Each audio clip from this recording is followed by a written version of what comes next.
completely changed the pace of the game. Up until that point, Flash Wolves have been on the back foot. This was the first kind of active move that they had made in the game to say, we're going to do something about slowly losing. Yeah, they kept getting so much out of the bottom lane, too. The TP coming down here from Stake, and then that's a TP that you cancel on Smeb's side. You cancel that TP, and then you continue to push out your top lane, and you might get a turret for that. But instead, goes over to Flash Wolves. They're able to group up under this turret. They take it, and they get to push this down. Big win there for them. And this was a lane that, coming into it, you know, you said, thank God the NL is in here instead of Kramer. It ended up being, thank God for that, because they just kept pushing the lane in, causing so much pressure, getting constant cleanses out over and over again, which gives Sword Art this opportunity to go in and make plays like this and put pressure onto them. So Prey and Gorilla were kind of locked down into that lane.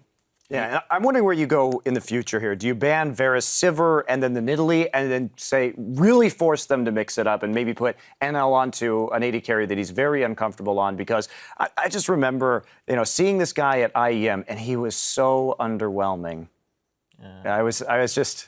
Well, it's an interesting thought, you know, the fact that they have shown up here and said, hey, look, there's a composition, there's a style that we're entirely comfortable to play. It's going to force all the rest of these teams mid-group stage to adjust the way they approach Pig Ban against this team. But I think the biggest issue in this draft was that, like, who perfectly lined it up for them to pick a pole composition. They had the poor engage and the matchups just kind of lined up perfectly just because, like, the matchups were good on the side of course, Flash Wolves.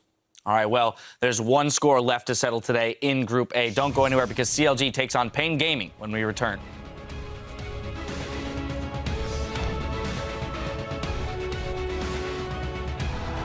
Both teams looking strong. Coop maybe favored, but anything can happen here at Worlds. Flash use Sword Art trying to dredge things out. Maybe enough with the rockets out as well. Prey will flash, but GP already gets first one onto Alistar. It's good. There's a barrel does get it. Smeb jumps in with a flash ulti, but Carter's already taken out Prey. Smeb will flash out. They're going to keep moving. It stakes. Wants to go in. Goes in with the wild growth sound. Doesn't quite go for the ulti. Flash ulti's on. Is there at stake? Dunks a Smeb. As oh my god, Prey. He's going in, but he gets cut down by Nidalee. Coup Tigers too far behind. Can't do anything. What is up with the upsets? Welcome back, everyone. Right now, the North American LCS Summer Champions, CLG, are gearing up to take on Pain Gaming in our final clash of the day. Here you see some fans of the team as well as Shocks taking a moment to spend some time with the crowd out there in Paris, France. Now, CLG pulled off a win yesterday, but it was in no way flawless. Rather, Monty, I know you have some opinions on the way that they played that game out. They just didn't play to their compositional strengths. They were not willing to group up and try and siege turrets. And their shot calling honestly looked like it needed a lot of work. I think that had they not landed that cocoon at the end, it was really the Flash Wolves game to lose. Yeah, and the Flash Wolves actually put a little bit of perspective on that whole game with just beating Coup. But objectively, though, Zion Spartan was underperforming. That was not a type of performance we were used to seeing from this guy who was playing really carry-oriented stuff in the top lane. Still got a carry champion, but was just getting destroyed by Stake and Karsa. All right, well, ultimately, they'll need to pull it together, rather, if they want to start Worlds 2-0 and take sole possession of Group A.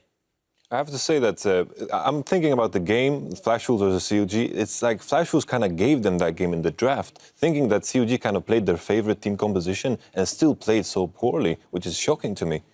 Yeah, they really lucked out on CLG's side. They were able to get Lulu, Darius, an Elise, best jungler, one of the best mid laners to flex. Just really, that's a gifted comp to them. Yeah, it was. And I don't think they're going to have such an easy time this time, because if anything, we can say Pain's drafting was at least solid, and they had a very nice early game execution as well to sort of get a slight early advantage. Yeah, we were more than impressed with their early game. Unfortunately, you go up against the likes of Coup, who will, if given the opportunity, close out an even game past 20, 25 minutes. Now, one last time, I'm going to put you guys on the spot. Zyrene, I'm coming to you first. Who's taking this game? There's been a lot of upsets today, but I'm still going with the favorites in this. I'm going with CLG here. I'm not going to go with Pain. I feel like CLG, they are probably going to come out on top of this group, considering the performances that other teams have been having, in my opinion. Okay. I'm going to take CLG. I still think Coup will take first place in this group, but I think that CLG should be able to overpower Pain here. But just given what we've already seen in Group A, it does look like it's something that's much closer than I had initially anticipated. Finally, I have to say Pain Gaming. Shockingly. It's like, my mind is Ladies telling and me no gentlemen, about the my body. first time that the desk is not in agreement. Don't kaboom Let me tell you why, right? Please. I think like Pain Gaming has shown some good qualities, and I feel like CLG with their best composition still showed that they lack that mid game and late game, and I feel like Pain Gaming can punish that. All right, well, there we have it. The first time we have a split desk. As we kick it to our casters for picks and bans, Kami admits he has a lot of admiration for CLG, and this is a matchup he's been waiting for a long time. Well, I think CLG is a great team, and we're looking forward to playing against them. I know my bot lane is really looking forward to facing CLG's bot lane, so we're happy for those games as well. And I'm a fan of Pobelter as well. I've watched him for a long time. Not only Pobelter, but I'm also a fan of Hotshot. I started playing League of Legends by watching Hotshot stream, basically. And so I'm really looking forward to playing against CLG as well. Well, Kami had a pretty good game yesterday. He's going to get that chance now to take on Pobelter and CLG. But before we get to Champ Select, let's check out the teams. On the blue side, for Counter Logic Gaming, we have in the top, Zion Spartan. In the jungle, Xmithy. Their mid laner, Pobelter. AD carry double lift, Aframu there to complete rush hour. And of course, their coach, Zixlol. And I gotta agree with Aframu, or I have to agree with Kami there. I'm looking forward to seeing the matchup of these bottom lanes. Double lift and BRTT, very outspoken AD carries, very emotional guys. Now, for the international wildcard team from Brazil, Pain Gaming. Up top, it is Mylon. In the jungle, Sir T at mid, as we just saw. Kami, AD carry is going to be BRTT, supporting him, Dude, and their coach, MIT. But looking at the matchup, stylistically, I think one opening can be Kami's playstyle into Pobelter's, if Pobelter hasn't changed up, because obviously it's a new pass. But traditionally, Pobelter gets a lot less resources, leans back out in lane and farms. That could open up Kami to roam. We said about same about it yesterday. It didn't really actually end up happening because Pobelter convincingly kind of won his lane. But I want to see some Kami TF plays. I really like the way he plays it. I think that pressure will be needed because as much as you're excited to see that bot lane, I think 2v2 CLG's bot lane will absolutely smash Pain Gaming's. And I think Kami, in the first game we've seen from Pain, the only other one we've seen, he was a huge element of the potential to win that game. He's the star player of Brazil, the star player of his team. If anyone's going to make it big for Pain, not just in this game, but in Worlds, it is going to be Kami. Definitely agree there. We'll see if they do try and target him in the champion select here. First off the bat is going to be some hard engage, taking away that Malphite. Yep, he's gone away there, so not going to have that here as Pain do pick a ban. It's Gangplank, very common ban here in Paris. Is an almost insta-ban from CLG, going to take out the Darius. Yep, Juggernaut's falling left and right. Lulu maybe left open, actually has a lot lower win rate than we expected here, that Lulu pick overall. Let's see if they actually bait CLG into picking it. Also, to keep your eye on junglers, because Elise seen a lot of favor here. Early drops, early picks for that champion very, very often. Yeah, Smithy is so good with a lot of the Cinderhulk junglers, though. I don't think that CLG would be too sad about giving it up. That being said, yes, Elise is on the board, so they won't give away the first pick to CLG. Not anymore. They just banned it out here. Elise off the table. So Pain Gaming, even though Xmithy, yeah, as you said, you know, very, very big on the Cinderhulk junglers, just don't want to deal with that cocoon throwing menace. Yeah, there is something, it's so interesting about Smithy because he spent so much money on just individual wards in the early stages of the game, and then that delays his sight zone, but it sets up the first stages of the vision to set up for the rest of the team, and he has to be on something safe to get that first line down. Well, unfortunately, Crepo is not going to get his wish, at least for this game. Kami's Twisted Fate was the final ban there for CLG as Pain, with 15 seconds left, to decide what they want to take away. We've talked a lot about priority picks. We've seen Mordekaiser banned 100% of the time. This may be the first Mordekaiser, but nope. Not yet. Pain Gaming even must hurt. It must the hurt. Brazilians. They got their one, but you have to ban it out. Lulu's open right now, and I'm looking at Braum. Even though the champion has a surprisingly low win rate, I think it might even be as low as 0 so far in the tournament. Somebody tweeted that at me, so I have to double check. But Braum, the tier 1 pick, 0 and 8. Our stats guy Sultry whispers in my ear just now. So 0 and 8 so far for Braum. So coming into the tournament, it was top pick, top ban. Suddenly, just doesn't work anymore for these teams. Yeah, I mean, still a strong champion. The record here also could be just because everyone prioritizes him, both the teams that are strong and the teams that are not. Anyways, though, he's not going to be first round priority here. CLG did get their hands on that Lulu, so that does signify a play style here for CLG. It did work out for them before, you know, double lift on some sort of end game carry there. Last time using Jinx, this time we'll see what they go for. And it does play into probably that Pobelter Lulu mid, so he can run that low econ mid laner. So Kami, not on an assassin this time, but picks the Oriana, and we've seen that matchup play out. It just, what Lulu does decently well in lane, Oriana just does better, and that's why this matchup actually propels forward for the Oriana. We saw Expected do it too, stay even, managed to build very offensively, didn't have to get any defensive items, and then landed that 4-man shockwave, but obviously some setup is required. Still possible here to do the same thing for Pain Gaming. Kallista's open, Annie is open. Yeah, plus, you know, this is a signature champion for Kami. The Oriana has been playing it for so long. Surti also very happy. So comfort picks here for Brazil right off the bat. Well, big players going to need to make some big plays on the champion. As CLG consider their next few picks here, looking for second and third in this draft. 10 seconds now. And CLG, after the insta-lock, Lulu have really slowed things down. There's the Lee Sin there for Smithy. And we may see Braum could get his first win here in the World Championships. Again, though, no Hearts TC, and a lot of these lineups in these games here at the World Finals have been looking great on paper, but then you realize if there's no target at the Hearts TC, these teams are so good that they can play around that.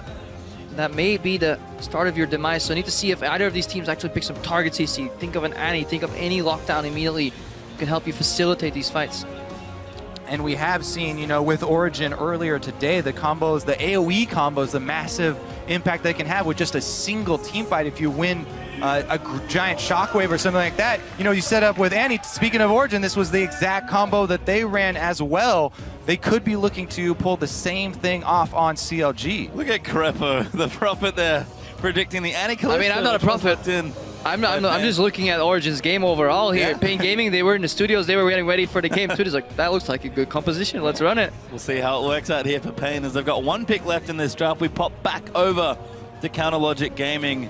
Really picked a lot of strong utility, can flex the Lulu if they want to, so they need to complete the draft with these picks, and it's Tristana Olaf that they settle on. Yeah, speaking of the Juggernauts, you know, Lulu, you need not only the AD carry for the late game, but also some sort of other threat in that top lane to speed up. Olaf is perfect. This was the original combo used in North America quite a lot.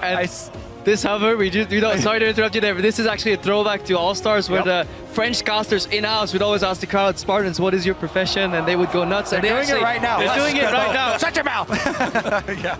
Let him hit it. Ships and Oi are going crazy already, so it's a good throwback here from the youth French player here in Paris. But to touch back on the actual things at hand, I think Olaf here is a fantastic pick. I love it with Lulu. I love it against these hard engage, these hard stunts. He could just run down Kalista. Yeah, also, I mean, this CLG comp is really, really high intensity mid game here. Tristana can get them to that point where they have enough money to start grouping and roaming around, knock down turrets very, very quickly, because you put up the Braum wall, and then Tristana, just one explosive charge is going to take out at least half a turret there. So they're going to look to try and chain that early gold and then get Zion. Once you get one item on Olaf, he's backed up by a Lulu. He can just try and run train. Yeah, does complete the draft there for Payno. Surprisingly popular pick here in the first 2 days of the World Championships. Remember, this is our final game of the evening as we get a little further through these groups as the teams play more games. But, gentlemen, the draft has completed. Yeah, really looking forward to see what CLG does with this game. Pain Gaming do have a tendency to go incredibly long in their games, and then facing off against a sped up Olaf late game, a Tristana hyper carry, potential Zeeks on the Braum. That's going to be hard to deal with for Pain Gaming. I've learned something in the last 2 games, though, Crepo. Let's not start talking about the team fights. Let's talk about that level 1. Yeah, let's go back. Late game doesn't matter. Who's going to face check whom? It's not if they face check 5 It's on 5 where. level 1. Exactly. It's going to be where do they go and who's going to have the advantage. Because once again, they do have the same bottom lane. into Annie. And exactly. The Annie can charge up her W, also obviously the Incinerate in the fountain on the way there to get the AoE stun. But Braum, no slouch. If they see one person out, they also have the Olaf. So a lot of ability to chase down if CLG do sort of get the momentum. Did they get the first jump in that level 1? Definitely something to watch out for. But again, we've seen the effect of the AoE from Annie if they face check a brush. And more importantly, double teleport on both these sides here. So we can see explosive bot lanes. We could also see a complete snooze farm fest if they respect the teleports. Depends what these teams bring to the table. Well, we'd like to know what you guys are at least thinking. Who are you calling this one for? Tweet at LOL Esports with the hashtag CLG win to cheer for the North Americans, or for PNG win to cheer for the Brazilians, and we'll see who you guys are backing in our final game of the evening. The French cast are doing an excellent job of hyping up the crowd. They're going insane right now, if you can hear them. And again, a tight game here for both teams. We would have thought maybe, you know, just a standard CLG game, but after seeing the last few games of the first 2 days, a very tight final game of day 2. Yeah, we had a tiny problem with BRTT's mouse, but it should be resolved, so we should be able to get into games soon enough here. So yeah, I'm excited. This could mean just so much for this group, for these teams. Pain Gaming could cause the upset here, because after all, they're the dwarf in this group. Nobody expects them to almost take any games, but yeah, they have proven that they can get relatively close. And you talked about that bottom lane. I'm still very excited to see it. It's only added to that there's so, like, every single person in this map can join the bottom lane. I wish these teleports could be disabled for like 10 minutes, because just in a 2v2 isolated Spectre, Tristana Braum into Annie Kalista is such a fascinating matchup, mostly because you can flash Q aggressively as Braum, but it never happens. Do you even play bottom lane? You know it's not 2v2. It's always at least 4v2, 5v3. Well, it's always 2v4, 2v5. I never get any TPs. And now 5v5, as we do have an invade from CLG. Welcome onto the Rift for our final game of day 2 here in Paris. What's their T? A lot of teams have been doing this. They double ward, send their jungle out to bait illusion that there's just scouting, and then they run into... Oh, it's happening again! Level 1 denied! They're going in! Huge double stun! Fire Spot's already dead! First blood goes to Nasser. Tino gonna pay the price. Kami trying to kite around. Mylon in trouble. Double is going nuts with the jumps. Mylon, no, does go down. Afro gets the next kill. Kami almost dead. Another 3 kills in a level 1 invade. Pain Gaming! Fool me once, you know, so I'm talking about team fights too early, Creppa. You gotta touch on those level 1s, baby. We're almost back to the preseason dragon spawning. Everybody rushed down there. Get to that bush. It's exactly what we prepped here. The Annie in the brush. Zion throws his axe at Sir T because they saw him. They thought Belter was the one pulling off the bait. They thought Belter was distracting him, and they were going to get the jump on him. But defensive wards from Pain. Annie in the brush. They didn't throw the axe at the brush because he thought they had the target in sight, and Zion paid the price. But Pain Gaming were so happy that they got 1 kill that they forgot. They didn't realize, guys, we just used all our damage. And then CLG, they pulled the trigger. It's actually very, very audacious of them to do that, being 1 man down and still getting 2 kills on them. It's a good game read here overall. But I love that play, and I think we'll see less of that later as the tournament goes on, because that Sir T was given the illusion that they were spread out, scouting, because he was just hovering around, acting, you know, Oscar to him for that first spot. But Pain Gaming, they were lurking in that brush. But enough about level 1. Let's get to the game. One more thing though, the follow that the Braum pass is doing so much work there with the Q. He's so strong in the level 1s. Now they meet up in the 2 vs 2 up top, and Pain do have the advantage with the minion wave shoving already. Belter though getting the early zone onto Kami. He's got the early level 2. Look at his wards though. He bought 2 wards immediately. Okay, yeah, wards very important because so many flashes were blown. You mentioned that, you know, it was very risky for Pain, you know, stick around after, you know, getting that first blood. They had to burn a lot of exit flashes. Kami in the mid lane, Mylon up top. It's the 2 solo lanes that Lee Sin is going to be looking for. Smithy, not only is he on one of the best early game ganking junglers, one of the most mobile, as soon as he hits level 3, he's got everything he needs in his kit, but he also still has his flash as well. And he's now going to take a blue buff here. Ooh, Sentinel just missing that there. I think you may as well not cast Sentinels, because they're so deceptive, because you constantly think, oh, we didn't see the jungle, but you know, what jungler at this level is going to get walk in and get combo hit? Unless it randomly turns around right here. It's going to kill it now. No. He's getting his attack speed. Yeah, he could have gone up there. Why would you kill it? Well, you get gold, 10 man. gold. Come on. But now they know where you are. Didn't want to go for the gank up top. Well, we do see standard lanes in effect here, because you never know if Rek'Sai's waiting there as well, because they have Tremor Sense. They could be, you know, prepping a counter gank for you. If any gets an AoE stun off on level 2, level 3 champions. You're right. I yield. By the way, I had just begun. they've been going absolutely bonkers here in the mid lane. Belter and Kami, we heard Kami talk about the matchup. They are really fighting each other in these early levels. Just on the bottom lane too, that Gnar Olaf matchup, traditionally Gnar propels ahead of these Juggernauts because he can keep the distance the same way and he can just keep hitting you repetitively. However, Olaf finding an axe can change that entirely and swing that around. So very interesting matchup overall. Yeah, in this matchup, I actually really like Olaf, as long as the Olaf has some support. Because he can all in on a mini Gnar pretty easily. just continue to pick up axes. Since the long lane, there's so much distance for him to work with. If you're good at throwing the axes, you just throw it to land on the model of your enemy, then you can immediately pick it up and you can chain those. If there's some support from the jungler, from the mid lane, you know, all these teleports that we're talking about, then Olaf, he can pick and choose when to have the engage. Well, top lane not going too badly now, pretty even, but Kami struggling 10 CS down already and used his teleport. Yeah, Pobelter in that mid lane, making a name for himself. Good Sir T. Pings the brush here. No wards there for CLG. Pobelter just used one teleport, so if Sir T can get behind, he actually pink warded too, so very invested in the top lane gank here for Ping Gaming. I do definitely agree with you, by the way, on your earlier point about the Sentinels. I think people overhype the, oh, we're moving around the Sentinel. It's pretty slow, easy to maneuver around. It just gives you so much deceptive vision, because what does it grant? You know, you walk into the jungle, oh, we didn't see the jungle. Yeah, well, he's gonna walk around that. Yeah, it's Smithy now, gets spotted on the jungle ward there. Oh, Braum passive on her as well. BRTT could be in trouble, but Doublelift actually gets out of the way. So T's actually not here anymore. We've seen junglers on opposite sides of the map, but the 2v2, what Kami wanted or what his team wanted, they are getting it. Zion goes in aggressive. He actually gets the worst of that trade here. Mylon. Oh, he ran into the backswing on the boomerang. It's not gonna He's get a lot of baiting mileage. with it. That's not gonna get a lot of mileage out of those axes here. He's Smithy walking. revealed again on the ward. This is the second time that same ward has spotted him, so fool me once, and I'll... Not gonna do that saying on air. I always screw it up. We've certainly seen Shame on Smithy, TLDR. We've certainly seen Smithy be fairly committed to the Zion ganks early on, so paying a lot of attention there. Oh, the Dude face checking! Oh, not good news, Braum passive, not quite there. And this top lane, in so many ways, is very volatile. Yep, again, love this defensive ward in their tri-bush. They do see it coming, but Sir immediately goes in. Yeah, kind of hard with that. Good warding actually from CLG to spot that one out. So many interesting dynamics in this lane. Obviously, you have the double range blast from BRTT and Diude's Annie, but at the same time, they have to posture consistently. They have to stand behind creeps, because if they get connected, Mylon really doesn't like those creeps, it seems. So he actually just wants to push in them base. That's why he uses ulti. Yeah. But Smithy, round 3. Third time's a charm. Ding ding. Nope, well, Same ward, but he's so far deep. Can Zion land an axe? Did he hit it? I don't think he did. Mylon needs to line this up well. Can he get the hop? He gets the boomerang. He's going to get aggressed. Oh, great Q from Smithy, but there's the hop to get him to safety. Yeah. As a jungler, efficiency, go away. No comment. You can, walking over the same ward 3 times, Crep, I think you can do the math on that one. Well, let's check in with the rest of the lanes now then.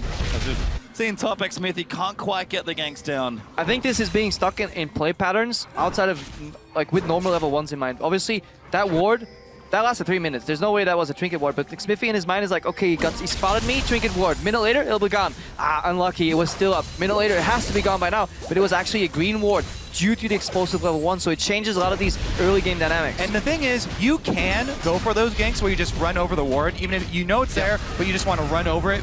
But for that to work, you have to have very good setup with your top laner, because Zion was so low, it was so dangerous for him to start that up with the axe and try and get close to Gnar, because Gnar could easily do enough damage to turn it around on them. After going double lift here, no ward anymore. Yeah, well, Mylon almost gets knocked out of it. The stun's going to go down though. Afro does land it up, but he doesn't have an ulti. Damage is good. They get a flash forward. Ignite should do it. Mylon will go down. Why didn't you flash any earlier? Really good delayed ignite there from Aframu. Yeah, Zion Smithy can't get it done. Double lift and Aframu will take over. Same path taken down the river. Ward finally has expired, and they're able to get the turret. The turrets will trade, but COG got the extra kill out of it, and this leaves Pobelter all alone in the mid lane. We're so focused on the sideline and the ganks that both junglers have concentrated on the opposite sides of the map, but all the time the junglers are showing gives more time for Pobelter to isolate this matchup with Kami, where he's increasing his minion lead and taking so much health off of the turret. And we're swapping things around here. You can see towers getting low,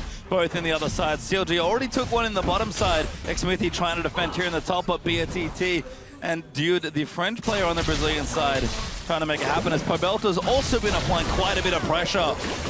Yeah, here's the roam from Aframu. Hex into the... Good as well. Double lift is there. Shockwave does not connect. That was some really well executed play there. Kami had his flash, but he couldn't do it because he was polymorphed. Then he got knocked up by the Braum, and even if he flashed later on, double lift comes in. That tower going down, that is a big swing here for Counter Logic Gaming. What time is it, Crapo? It's rush hour, baby! He actually looked at his watch, by the way. They just I don't see how this information is relevant to you, Kobe. They just made a play, bottom side, grab the kill for their team, swing mid, not only get the kill, but also, since Pullman had done so much work on that mid turret, they open up the map. The all-important mid turret down. They're able to get the deep vision. Rush Hour doing so much for CLG this game. CLG at 10:10 in the evening right now. 16,000 gold against 13K of Pain Gaming. Let's see that again. Just watch technically. What's more from Pullman here into that knockup. That is some CC chain. I love it. As a support main, this makes me very, very happy. And the Shockwave, of course, fizzling there towards the end. Really tight play there from CLG. And they're up 3,000 gold already at 10 minutes in. We talked about CLG can have strong early games despite good late game. And they've had a really good start to this one. Yeah, and if this tower, I don't think Pain Gaming really... They over-respected CLG. That tower should have dropped a lot earlier. Now, good zoning here from Smithy and Zion Spartan. They really want to deny that gold, even if it's just a local gold. I guess the Pain Gaming, especially when his matchup switches back. Doublelift right now has the breaking point in this Kalista matchup. She's not yet finished Bork, but she's going up against a BF and a pickaxe. That's where Doublelift can just get so much instant damage done. And yeah, start 1v1ing the ADM carry. 2v2, they win too. So really, really big breaking point here for CLG. You can see how active Aframu and Smithy are being now as well. Trying to add to that all here. There's mobility boots very early on, but Afro getting him around the map. And even home guard upgrade on him. He's getting out there to make plays. Certainly is there as Pain do pick up the tower in top lane there. Gonna move that gold a little back, a little closer back to even. But Pobelter has been such a bully here in this lane as well. He is very far ahead of Kami, almost 20 CS clear right now. Yeah, we mentioned it earlier, level 1 all flashes blown, 2 wards purchased, constant shove from Pobelter, the easiest way to lose it, forcing Kami to make mistakes under that turret, dropping CS. Yeah. Again, it's not much, it's 10 CS, but it means a lot in terms of pressure too. Pobelter is always ready to move first. So here's the line that you now take as Pain Gaming. We want to look at this match from their point of view. They need to clear out this CLG deep vision. You know that CLG were just in your jungle. You know that they left wards down here, and CLG are a team that in the past have gotten overconfident when they get this far ahead. They've gotten early leads so often that sometimes they get a little overconfident with trying to take multiple objectives at once, because CLG are a team that strive to be really efficient with the amount of objectives they're taking at the same time. If Pain can actually defensively ward, then maybe they can use this anti-Kalista to try and pick somebody off and try and get a comeback rolling. We can see CLG, a very quick dragon here in this game as they do take the first one. Yep, do take the first one. They're 2-1 up in turrets as well, sort of padding that lead out here as Pain will move themselves down to this bottom side. Yeah, Surti found a pink ward in his own jungle, replaced it with a pink ward of his own. He received the Ute, and Surti moving in, gets warded out though by Spartan, but they want to get that tower down. Gonna see a likely tower trade. This is where MaRin has to be careful. If you see the enemy top laner in his zone of his tower, likely that the same thing will happen to you. So get the hell out of dodge, try and farm some jungle at best, but get away from that turret. Well, Zion might have to pop his ultimate here. Let's see if they force it out of him. Just gonna take the hits. Yep, the RTT kind of knew that he couldn't continue there, so they'll try and take the tower instead. Doublelift though, we've seen this a lot from Tristana, mows down turrets with the spells in the early game. Pain will get one in the bottom side, but CLG are about to take another. Yeah, early tier 2 boots here on BRTT too, so he'll delay his Blade of the Ruined King even more. Struggling to stay even here. Pain Gaming, they do have some elements of hard crowd control effects, like the anti-tibbers, like the knockup provided from Fate's Call. So teams that fall behind without any of this hard to see have an incredibly hard time coming back, but Pain Gaming still have the tools to close this gap, just like Kobe mentioned, if CLG follow up on that tendency to get slightly overconfident in the mid game. Oh, really splitting the map at this point. CLG are finally going to chase Pain out of their red side jungle. Look at that from Mudo. Good flank here. Oh, the ball's actually caught him. Now they're going to keep moving through. Great ultimate. It pulls out with the Fate's Call. Shockwave does land on a few, but Doublelift's already gotten a kill. They'll trade back and forth. T will die. Now the reset here for Doublelift. He's going to keep jumping. 2 for 1 there. CLG win that fight. 3 for 1, sorry. Yeah, 3-for-1 exchange here. CLG flanking Pain Gaming. The face call wasn't enough. Immediate ultimate there from Aframo 2, and yeah, they just got caught. There was no way they were gonna win that fight. So cut your losses. Huge flash kick. Kami in trouble. Does die to Zion Spartan. His ex-Smithy goes full NA on the Lee Sin plays. Yeah, so they're definitely gonna be able to finish off this turret. Yeah, it doesn't even leave me time to finish my point. Damn you, ex-Smithy. Still got the Lee Sin mechanics. Certainly on lockdown of CLG, only getting further ahead in this game, almost 5,000 gold now. CLG, we're going to see if they can continue momentum. Xmithy on the aggressively sin, the Warrior done. Infinity Edge must be here as we do have a replay. Yeah, so let's look at this chase because Aframu, yeah, he's going to sacrifice his life because he goes right in the middle of the team, but he lays out the carpet here. And even through Kami's ultimate, the shockwave hitting, CLG just power through. Zansar on the front lines. Doublelift doesn't hesitate to jump in over the shockwave. Yeah, that ultimate there from Afram was certainly even flashed into it. He tried to escape and then he found a Braum at the other side. The Huge should have probably just ulted himself over the wall, making it a 1-for-2 because that was an unwinnable fight. Even in a 5-man shockwave. Yeah. Also, I'm pretty sure that that was before the shopping from Kami and he hadn't completed his Athenes. He was sitting on just the rings and the chalice there, so not a lot of AP to back it up yet. And speaking of items, as we do see blue buff over for Pobelter, Infinity Edge is done for Jinx. We've got the need to see large right now for Lulu and the Black Cleaver for Zion Spartan, so CLG is starting to power up in this mid game. And if you're a starting NAR player, you can also see why MaRin here goes for the Black Cleaver instead of throws him out. Eventually throws him out, won't be useful against an Olaf at all, so you just want to shred that armor, try and kill him before he runs you down. But at this point, Zion Spartan is just in a good spot. He's still behind the CS, but the kills and assists make it so that he's relatively even, and CLG will always have a member defending him, assisting him. They're playing way better as a team right now compared to Pain Gaming. And the Tristana siege that we've seen from CLG quite a lot in their ascendance to #1 in North America in summer. They're going to keep trying to siege down. They've got 4 turrets already. Going to be working on this bottom one. It's down to about 30% health already. And honestly, just very impressed with the way Pobelter has been playing here so far. Yeah, he got Lulu twice, which is relatively straightforward champion to play, but he has done incredibly high kill participation in a lot of these games. I think yesterday he was involved in literally every kill. So far, 7 out of 8. Not only that, he's also won his lane both times on Lulu. Certainly impressive there. Kami said he wanted to play him. Maybe regrets that statement now, but Pain still putting up a fight here, defending this bottom side turret. Mylon sticking in the top side, does not have his teleport though. But CLG look to be prepping just for the next dragon. CLG will clean out this wolf camp, actually getting a bit more active around the map, trying to keep these waves up. The dragon is back up in 40 seconds. Pain need to make a decision. When that comes up, are they going to fight for it? I think not, because honestly, we talk about, trying to set up defensive vision all the time, and we talk about clearing out CLG's vision. Even that is such a dangerous prospect for them. Really what they're hoping for at this point is a counter engage where CLG try and push into a turret, something along those lines where they're walking in and it makes it easy for Kami to land a very big shockwave. And ever since MaRin has been placed on a 20-minute start time except for 15 minutes, some teams have actually found issues closing out games or knowing what to do when they get this far ahead and towers fall this early in the game. So CLG's approach right now is just to deny as many mini objectives, small jungle camps, vision trades, dragons to boot, and then just keep the pressure up, and then eventually around 20-25 minutes then you can start looking for that Baron. But there is no rush at all here on CLG, and that's what makes it so hard for Pain Gaming to find an opening. Unless they push and overextend mid, it's so hard to catch them. At the beginning of the season, it took a long time for teams to realize that you can't just continually throw your bodies at this inner line of turrets, because that's how you give up your early leads, overextending in that mid game. Deny resources. Raptors to prevent the Oracle buff right there, the Wolves so that little Spirit doesn't spawn, and then you go back to your jungle, get some more gold, and then you continuously keep growing that gold advantage, and then you can start throwing your bodies at those tier 2 towers. CLG are certainly starting to pack that snowball. I think they've got it to the top of the hill. They're going to push it down now and see how big it can get. 5,000 gold up still, but they did take another dragon, so on the clock now for a pretty good 5th dragon timer.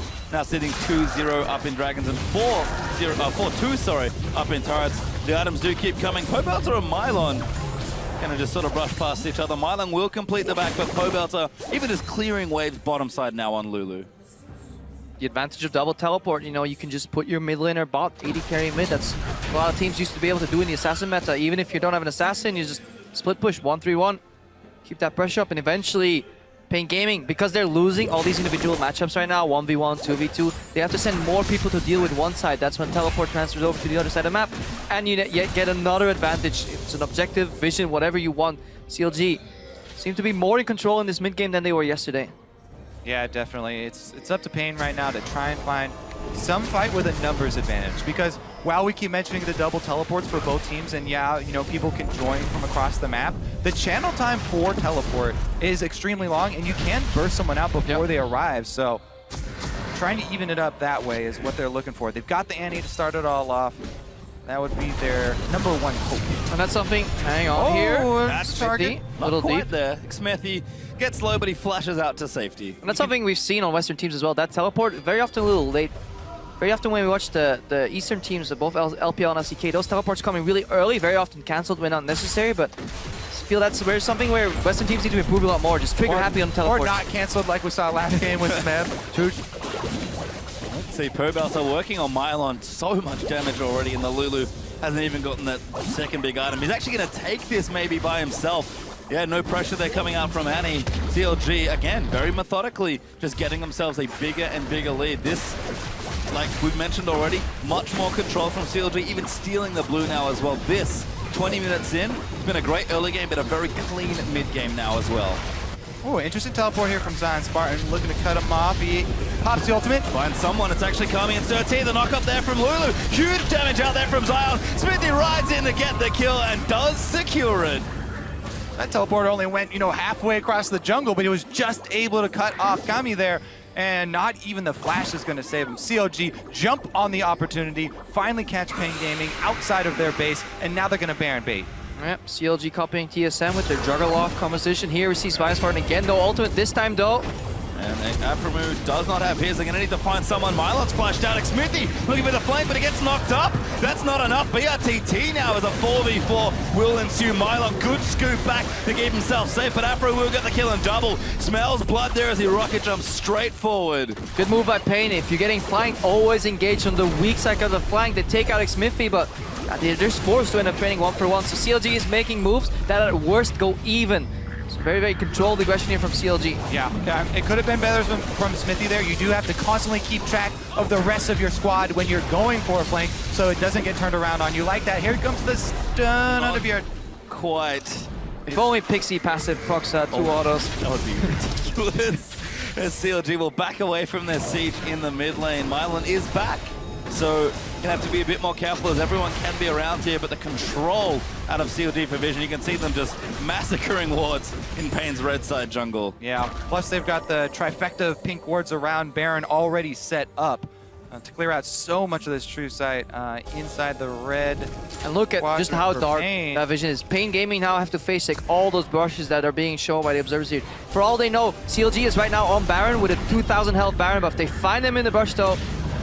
Good scouting, that's really good job, but you gotta go with patience. And CLG know that now Pain Gaming, they took their time scouting those rushes. Next time, they'll just insta-rush Baron. But, they've given up the positioning here on the mid lane, and Pain trying to get towards the turret. They are half-heartedly coming over. It looks like CLG have just forfeited this mid lane turret. So Pain Gaming gonna take the last outer now. Yeah, might pay for that Baron bait with a turret. They certainly will, as Pain Gaming have done a great job playing reactively, but sort of keeping up with CLG. This lead has not shifted for so long. Well, they have to be careful. CLG will cede 1 turret, but they're not going to let 2 go, so Pain have to be careful not to overextend. Yeah, but look at the wave in bottom lane, though. Just down to dodge the courier from Smithy. He has to go in. Good zoning by 13. Good cancel! Knock up! Smithy kicks it, but it's not nearly enough. Solo here as they do tag Kami. They're going. Shockwave lands on the 3. Doubles caught up. Facego's going to move in. Annie down there as well. Zion, though's got Oriana into the back lines, and Zion is going absolutely nuts. They're trying to kill BRTT. He will die, but Mylon will fall as well. Mylon was way too late. Pain Gaming need to communicate better as a team what they want to do. They could have turned that around if Mylon TP'd instantly. But right now, Double Lift looking to clean up BRTT. Does fall to Double Lift. And CLG find themselves a 3-for-2 team fight win. Again, that 3.5 seconds of channel time for a teleport is enough to turn the tide. I mean, the 3.5 hesitation before the channel is... That's not... the lag? Lag. Playing at lag. It's the only lag you have left is teleport lag. But yeah, really good turnaround there from Pain Gaming, but they were in a good position to also keep split pushing. So Mylon told his team, guys, I got a free tower here, just back off. They could have backed off. Good cancel from Sir T, but hesitation. Obviously really easy to spot from us here, but it's all happening in real time for those guys on the stage, so gotta keep in control. That's why shot calling is so important for these teams. Yeah, and sometimes you want to put faith in your team that they'll be able to disengage so you can try and get an advantage and you continue split pushing bottom. If they're able to pull off that disengage and deny CLG the combo there, then by taking that risk, they gain something on the other side of the map. Well, Pain actually going to start this Dragon. CLG a little late on the recalls. They might not get this next Dragon. BRTT though caught.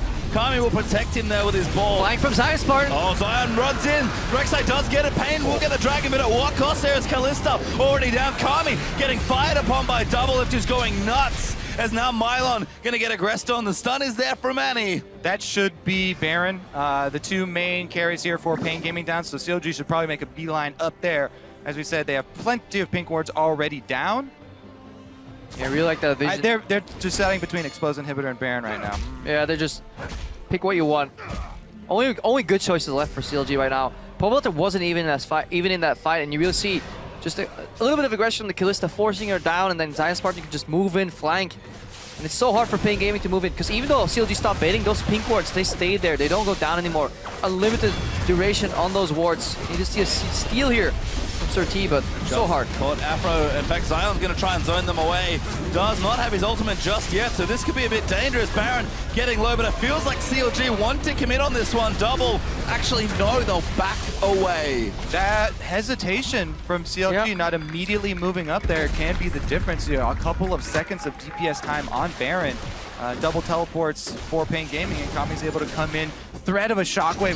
Rek'Sai is definitely threatening enough. They can burst it down, so CLG don't want to take that chance of throwing away such a huge lead and allowing the Baron to be stolen. So they call off their attempt.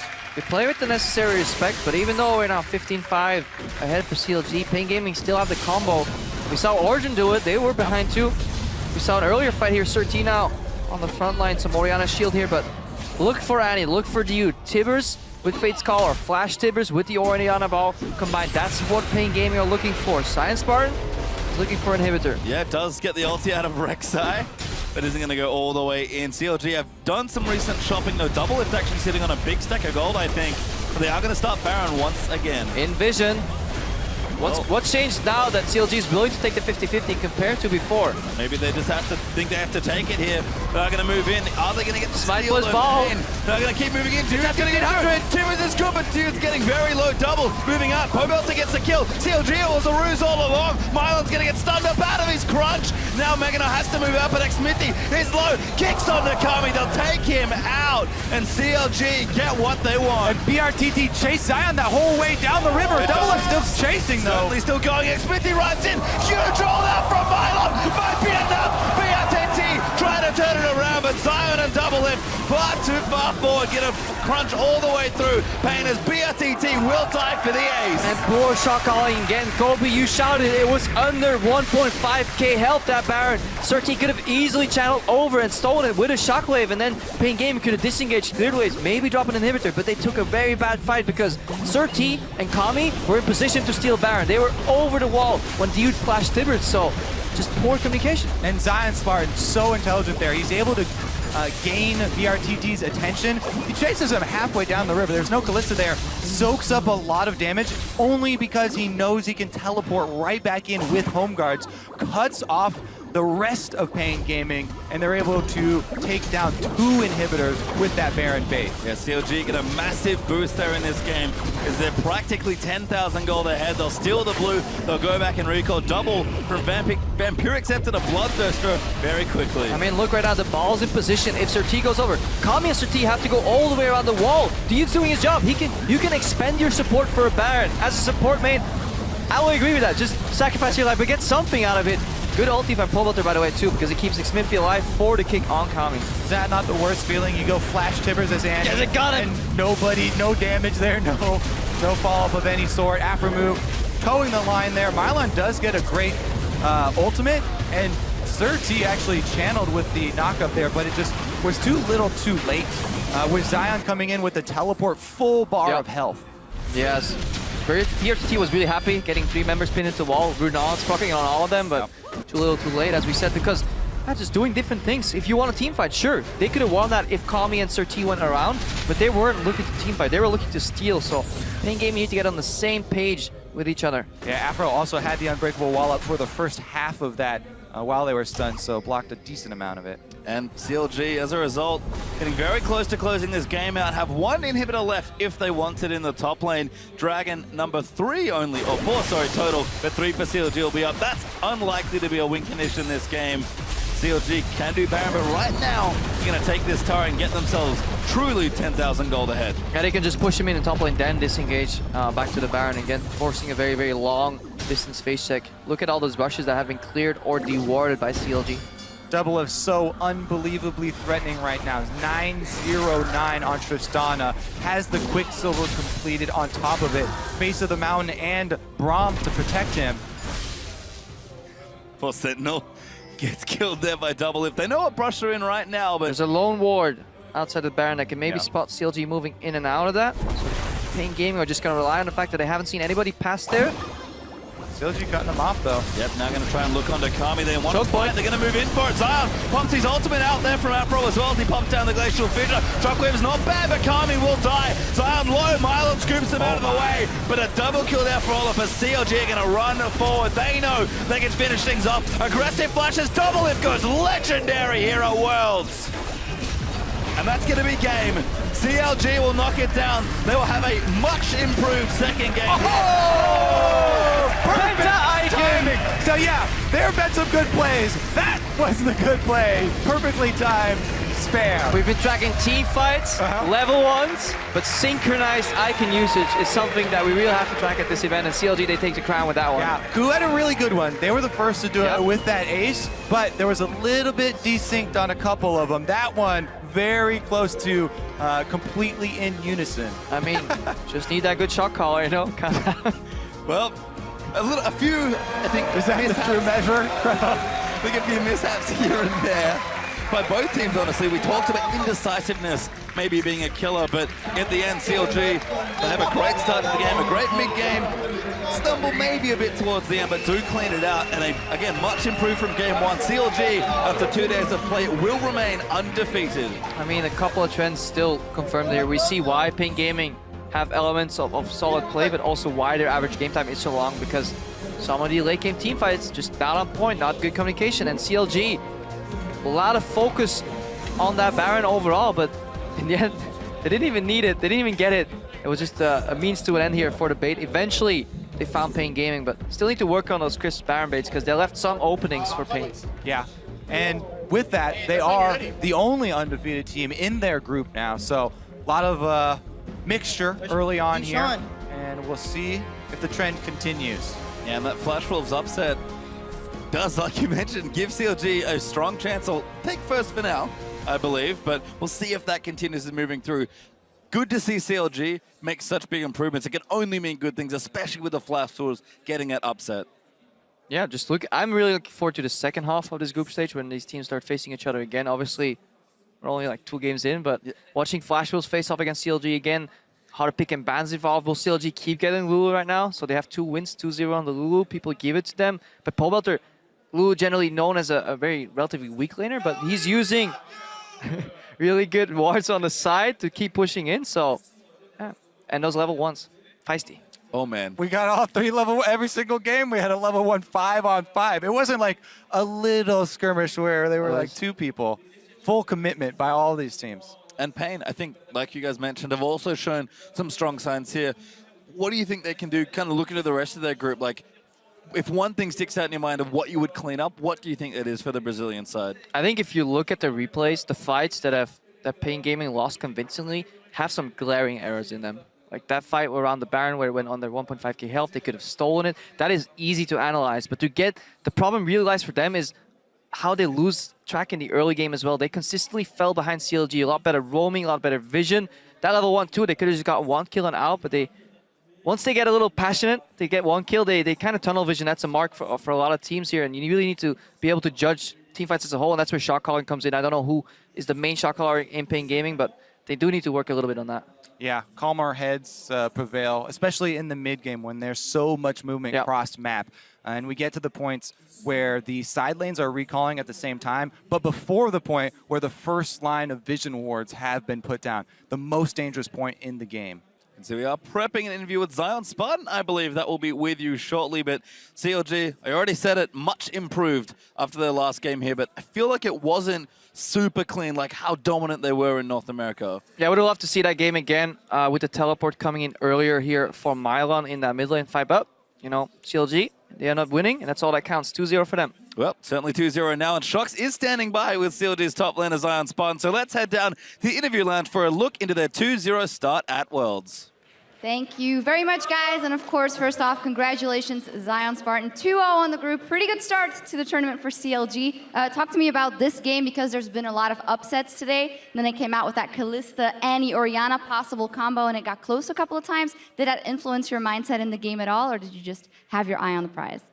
Yeah, we saw the game against KOO, so we knew Pain is not a team to be underestimated, especially in the early game. They came out ahead of KOO, and we were really scared of like the level 1, and they did have like a pretty smart level 1 strategy, but we still got ahead because we had Olaf, Braum level 1, which is ridiculously strong, and I wasn't really that worried about the game, but I definitely made sure that I was 100% focused, and we were playing as a team, and I think today we played a lot better than we did yesterday, especially with my own play, and I'm a little bit more happy with how we played today for sure. I want to talk a little bit more about that, because I had the Rush Hour bottom lane here yesterday, and they didn't go into much about that game yesterday, saying that, well, we knew we had it in the end. What do you think your team could have improved on, or maybe you specifically? I think there's just like a couple small things that game that we could have been a bit faster with, you know. Could have played team fights a little bit better, but honestly, there wasn't anything too major that was like really bad that game. It was just kind of like a slow, solid win. Yeah, and you are 2-0 on the group right now, and that fits perfectly in the kind of things you guys have been saying before the tournament, saying that you're confident that you could go all the way. So let's step back from that and then look at what is a thing that we don't know about CLG, or a thing that you think has the biggest growth potential, maybe a specific player that we don't pay attention to, or a specific element about CLG that will be able to grow throughout this tournament. I think people don't give enough credit to our coaching staff, and also Afro. Afro does like a really good job with shot calling and helping us improve. And I think that's something that's helped us this whole year, especially this past split, is that we're just constantly improving. Like during the Korean boot camp, like we had like a rough start, but we definitely just learned so much. And playing all these foreign teams, we're learning a lot, and I feel like we're improving a lot. And I owe it to my teammates and the coaching staff for just working hard and helping us improve. And I think that's like the edge that we have. The edge, eyes on the prize. Finally, I normally wouldn't ask this on a day 2 of a tournament, but since you guys have been really outspoken about going all the way, looking at the rest that's been happening in this tournaments and opponents you may be facing, what is up with all these upsets and #1 seeds getting upsets and just those trends overall? What do you make of that? Do you think that makes the road possibly better for you guys? Yeah, definitely. Like I said it before, and I'll say it again. I think we can win the whole thing, and part of the reason is that there is no Samsung White this year. There's no team that you watch their play and you say, wow, like this team is so far ahead above the rest that they can just crush the whole tournament. And you see like Flash Wolves beating KOO, you see Origen beating LGD. These teams are close. All these teams are good, and anything can happen. And no team is better than the other team, so this is like bound to be the most exciting Worlds yet, and I'm really loving Worlds so far. I'm really excited. I think we can all echo that. Maybe finally, do you think you can get to the level of Samsung White last year with, you say, the perfect setup that you have? It's really hard, but it's possible. I mean, they were insanely good, but we can aspire to be better. Yeah, definitely. Well, congratulations, 2-0 on the group so far. Zion, Spartan, CLG off to a fantastic start here at Worlds. Guys, take it away. Thank you, Shox. Gentlemen, a slightly more decisive win there for CLG this time around. But what I want to start with is these crazy level 1s that we've seen now, right? We had the Braum invade on the Annie, in which the Annie team won. This time around, it looked as though it was going to go the same way. But CLG able to pull out 2 kills to 1 here at the beginning. And I know, Irene, since you were the last person who spoke about those level 1s, I'm going to hand it to you again. I think that when you have Braum on your side, you should be invading every time. And then they paired it with Olaf. It's just a great pickup there. It did look like it was going to go the other way, but then the stun came out. They lost the first blood, but they still ended up getting the 2 members and almost 3 afterwards. But when there's a Braum, you should be expecting the invade. It's what EDG did, and I think that's kind of the strategy you should be going for, is multi-pronged. Credit where it's due, though. I mean, when we look at the bait that Pain set up there, it was a very clever level 1 from them. Just maybe not the right team composition to do that with, yeah, I would say. And that's where I want to kind of go with this, is as we've seen some of these interesting level 1s come out and the patterns that have been formed, and then Pain, you know, making a change based on the patterns they had seen come out, where can we expect level 1s to go? Since today seemed to have a lot more aggressive level 1s, Will teams start to trend back towards the line of scrimmage? Are we going to see less, trading of their jungles for lane swap warding and more straight up fighting in the early game? I think you should be going for the level 1 if you think you have the superior composition as many times as you can. That's why I'm like saying Braum every time. Annie, you can get it if you want. But I thought that was a very unique back and forth there in that level 1. That the fact they stood in that one brush as well, the brush by Raptors, because every time I watch a CLG game, their invade is always red side invade on the opposite side, whichever side it is, has the red, go in, send people into that bush, have other people go up, and then you place wards on the sides and just get one by the big gate, put one up above near the turret. It's always the same. And this was actually a very different one this time where they sent 4 people and just had Pobelter be bait. Because then it ended up being almost a 4v5 over here, but Pobelter got some of that action. But definitely composition strengths. Look at your strengths right away. Can we even level 1 them? And that's what you need to analyze. Personally, I do not like level 1s. Like, they're entertaining, but there's like... Are they a little scary for you? There's like this sense of, like, there's always like a gamble and a risk. Yeah. And I like to be, I like consistency. And there's almost no consistency in these level 1s at all. Come on. All right, well, consistency and efficiency for Yamato. I do want to jump into the game, though, and I want to look at what CLG may have done differently this time to have more of a steady increase in their gold lead than they did yesterday. Yeah, for sure. Like, the Rush Hour bot lane, they're always winning their lane, but in this game specifically, they're transitioning that pressure to other lanes, which they didn't do yesterday. I think that's something about CLG that has been a big part of how they found success in the second half of this split. Was Tristana and Ashe, I think, are their 2 strongest picks in the bottom lane because you transition that power so easily. You start winning that lane. Even with Tristana, you're going to auto-push, eventually get the turret, and then he just goes middle lane. If you're Ashe, you get to do the same thing, and you just get to throw arrows down and always be ready to engage. Even when you rotate just a couple seconds earlier, you can still take advantage of that window. So I feel like those are 2 of the best picks on Double Lift, and it showed right there as well. Yeah, and what I liked about what CLG did this game was they continued to keep the tempo of the game up. They kept putting pressure on turrets with the Tristana. They kept knocking down those objectives, taking the dragons. Their rotations looked much cleaner than we've seen. And that was my big point with CLG coming into this group is, could they take those early leads and adequately snowball them, play it out properly? And this time, in this game, they did. Not only that, but I want to talk about Double Lift, because we'll get another stat after this last game, but I thought Double Lift was amazing this season, in the summer split in the LCS. And in the first game of this series, he had over 1,000 damage per minute and did 47.8% of his team's damage on that Jinx in game 1.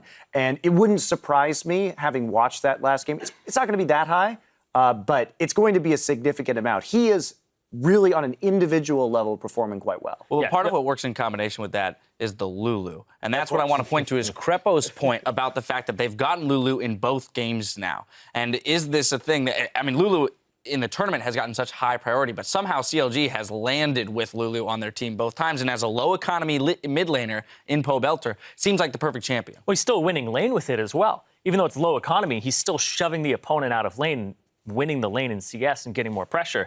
And then as soon as he's just got a little bit of pressure, bot lane comes in, and then they get to do the whole take the turret thing. Right. And we see CLG. What are the common factors? Not only the Lulu, but fast pushing AD carries. Jinx in that minigun mode, Tristana with the explosive shot. So even though the compositions have had different aspects, to me, these were very similar compositions in the way that they played out. So fixing the game 1's issues into a faster snowball this game was a good step.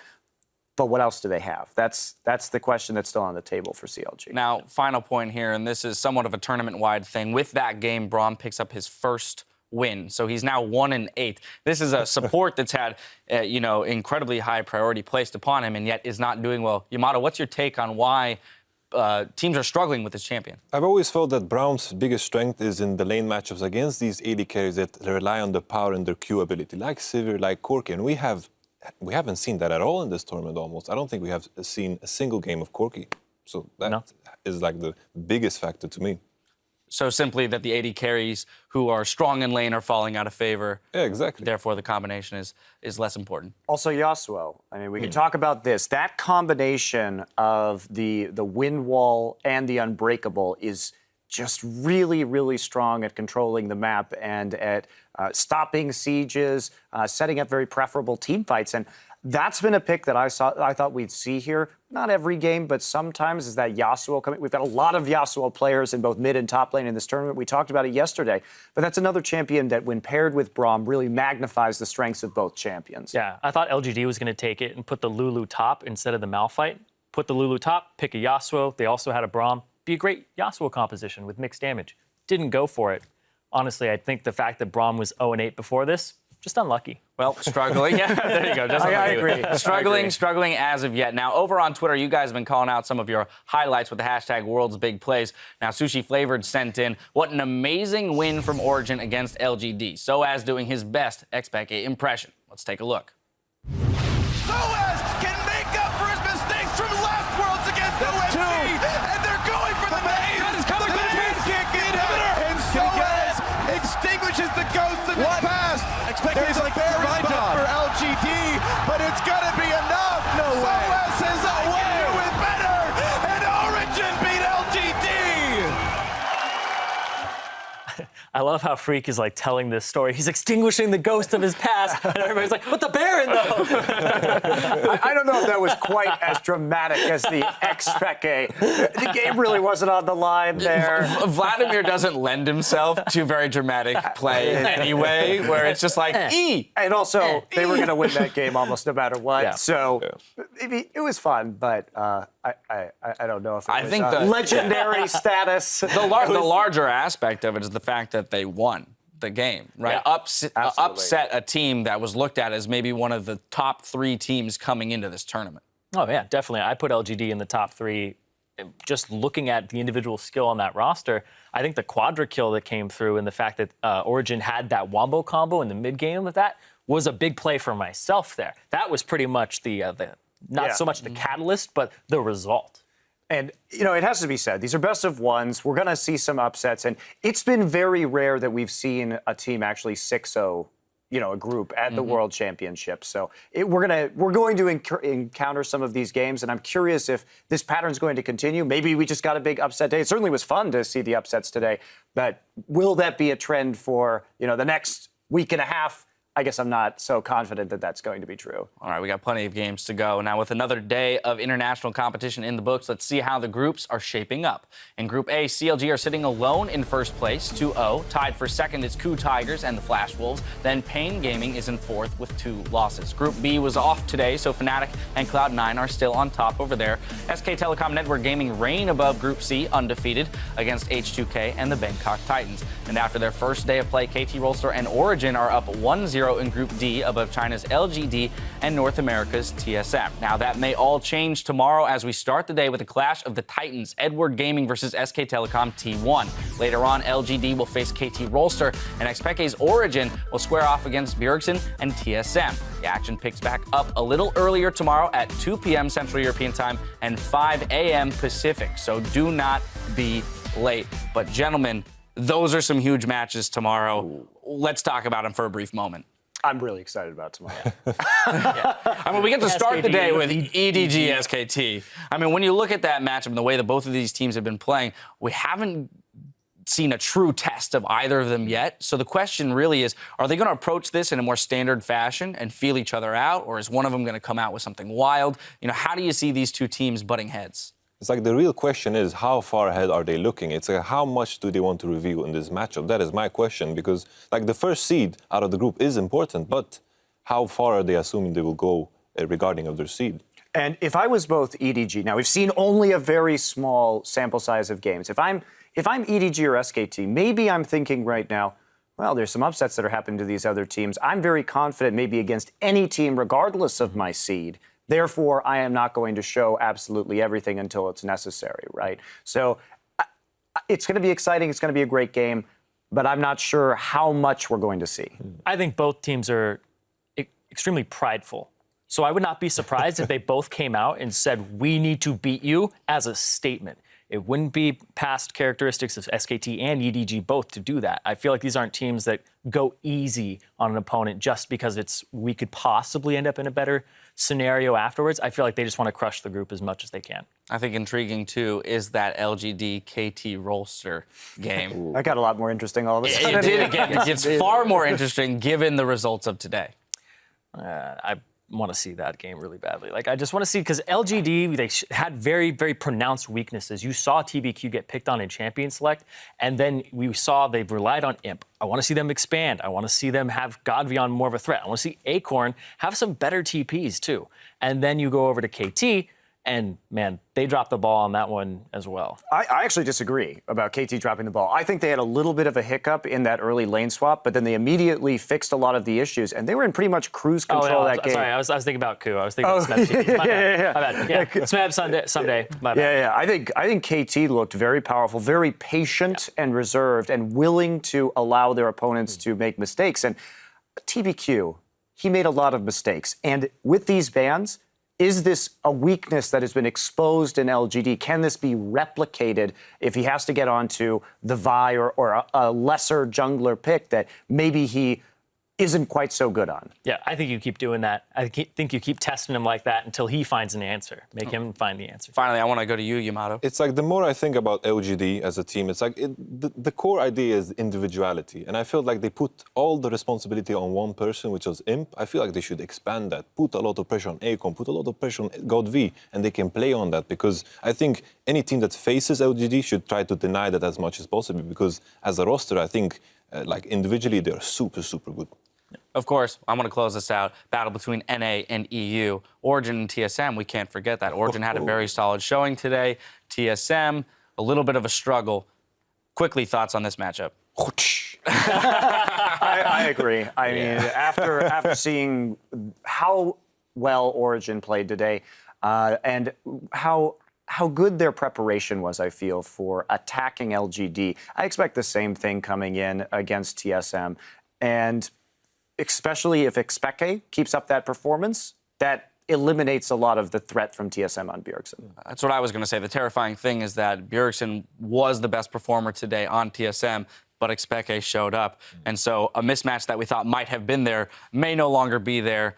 It's going to be an uphill battle for TSM. Well, stay tuned, because in just 15 minutes, Quick Shot, Jat, and Officio will be here to recap all of today's action on Worlds tonight. For us, though, we need to call today on behalf of myself and the entire live broadcast team. Thank you for joining us, and we'll see you right back here tomorrow for more Worlds action.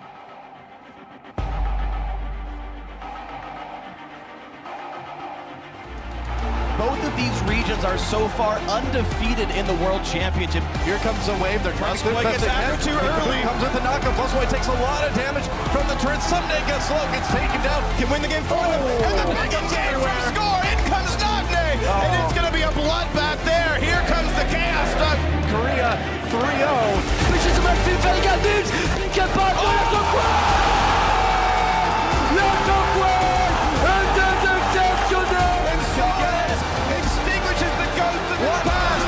Origen takes down one of the contenders.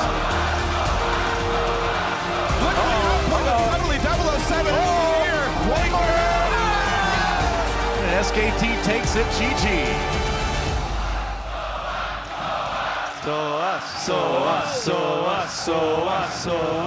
Gonna get a knock-up on the Cassine. They're gonna keep running his depth. He's hopping. He doesn't have that much damage, but he's gonna try. Flashes burn. First blood to Mako. A very clean win to stay undefeated after 2 games.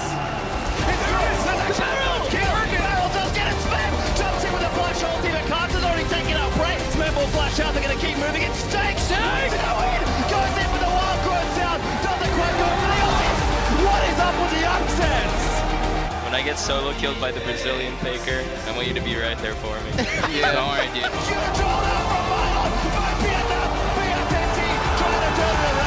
CLG will knock it down. Much improved second game.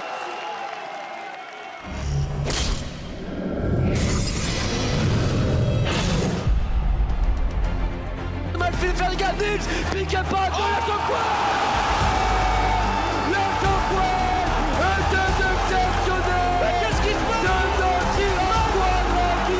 slowly but surely get enough damage that he has to. He's like, LGD, but it's gonna be enough. SOS says I can do it better. And Origen beat LGD.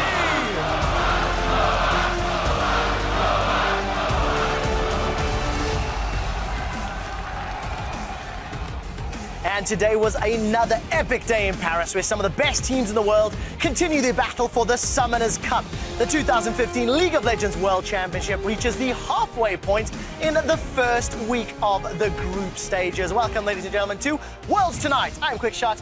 That's Jet, and unfortunately this is Deficio, as we're here to talk about day 2 of Worlds. 6 more games, 12 in total. Let's start. Hometown, Europe. Origen taking down LGD, the #1 team from China. I mean, that is a massive upset already. Well, it's funny because before the day, a lot of the people were talking, and all the experts were giving their predictions on Twitter, and pretty much all of them were exactly the same, and all of them had LGD beating Origen. But in the back of people's minds, especially here, thought, well, maybe it could happen. But this was literally like 3rd to 4th place in the group predicted by most versus 1st place. And the shockwaves from Peke, the whole game was just amazing. Yeah, Peke wasn't bad. I mean, Peke was the most criticized player. Coming into this tournament, you were like, Peke, he's played he was for a not long good. time, but he's no longer performing at the same high international level. We had so many stats showing how Peke was like the worst mid laner from a major region coming into Worlds. It doesn't matter when you hit Worlds. He's gonna pull off the shockwave, the wombo combo. I think just for Origen, and I think we have gotten so used to when some of the top teams from China, from Korea play European and NA teams, like, there's no chance there's going to be an upset. The European team is going to lose. And now we start seeing more and more of these top teams dropping games because, again, some of the other regions are really picking up the slack. Origen and Fnatic and, of course, CLG is really looking better and better. It's strange. We're feeling like a lot of that has to do with the strategic choices early in the game. Because we did a lot of talking beforehand about the way teams would be playing the lane swaps and how it seemed somewhat chaotic in China, and how in Korea they almost never did the turret trade. But North America and Europe were doing the turret trade heavily. And in the past, every time this has happened, we're thinking, oh yeah, Korea must be doing it better. So everyone else is going to fall off here. But it actually seems to be a little different so far. Yeah, I mean, talking about Korea doing it better, North America and Europe doing it different. TSM in the same group, then losing to KT Rolster. Look, that was for a whole different reason. Yeah, okay, but hang on. Neither team came away looking particularly great. Like, TSM were on different pages, right? They were all over the place. They all got caught at different points. Regardless of the fact my boy Bjergsen did well in lane, everybody else in right outside of it. Yeah. But even KT Rolster, they only really got ahead because TSM made mistakes. Now, maybe that's a little bit of correlation causation. Yeah, it's a little bit of hyperbole, but it's mostly true, right? Well, I think looking at that game, KT more forced the mistakes from Team SoloMid when it came to how they came back in the lane swap. When it came to punishing Darius, at least, he was left on his own. It was like, where's Lostboy, where's Centurion to back him up? So they punish it. The same thing didn't happen for Someday, who played that a lot better. Specifically, yes, Someday did play better than Darius, but I don't think that's because Darius was forced into a mistake. Like, the first time Darius died, he had just seen 3 people. He assumed they were doing Dragon. Total assumption. Okay, that one I agree and then on. went to get fired. That one I agree right? on. And that's just the beginning of the snowball. The rest of that game was like a just routine rotation around Dragon Pit, and they run in just like, oh, let's just bow in different directions for no apparent reason. That one play, though, you highlight, if you look at how TSM was on the map, they're not giving Darius any chance to do anything. So, like, either he walks down and try and get some farm, or he just walks away and he falls even further behind because, again, Centurion and Lostboy were on the top side of the map, where wildcard was already doing fine in, like, basically sitting and farming on his own. So, like, as a team, it still doesn't work for them in the early game. That's something they have to fix because now Origen showed up big time. So you have 3 very, very strong teams, and now Team SoloMid needs to pick up the slack. They're in a whole bunch of trouble. They are. They lost in the worst way, too. Look, I'm assuming they're out, right, in my opinion, because tomorrow... I'm assuming it, because tomorrow you've got LGD versus KT Rolster. Like, that's on the schedule for them in the same group. Like, how important is this going to be for fighting now for first, second? Team SoloMid has to beat Origen later in the day, and then, of course, now they got to hope that LG can then take down KT, so all the teams can tie each other after just 2 games away, because I think it's only 1 game each in this group here, and there's only 2 games for the other teams, but we're starting to see trends instead, and like LGD showing that... Yeah, I think most of the pressure is on LGD now, because they were the unanimous favorite in this group. Yeah.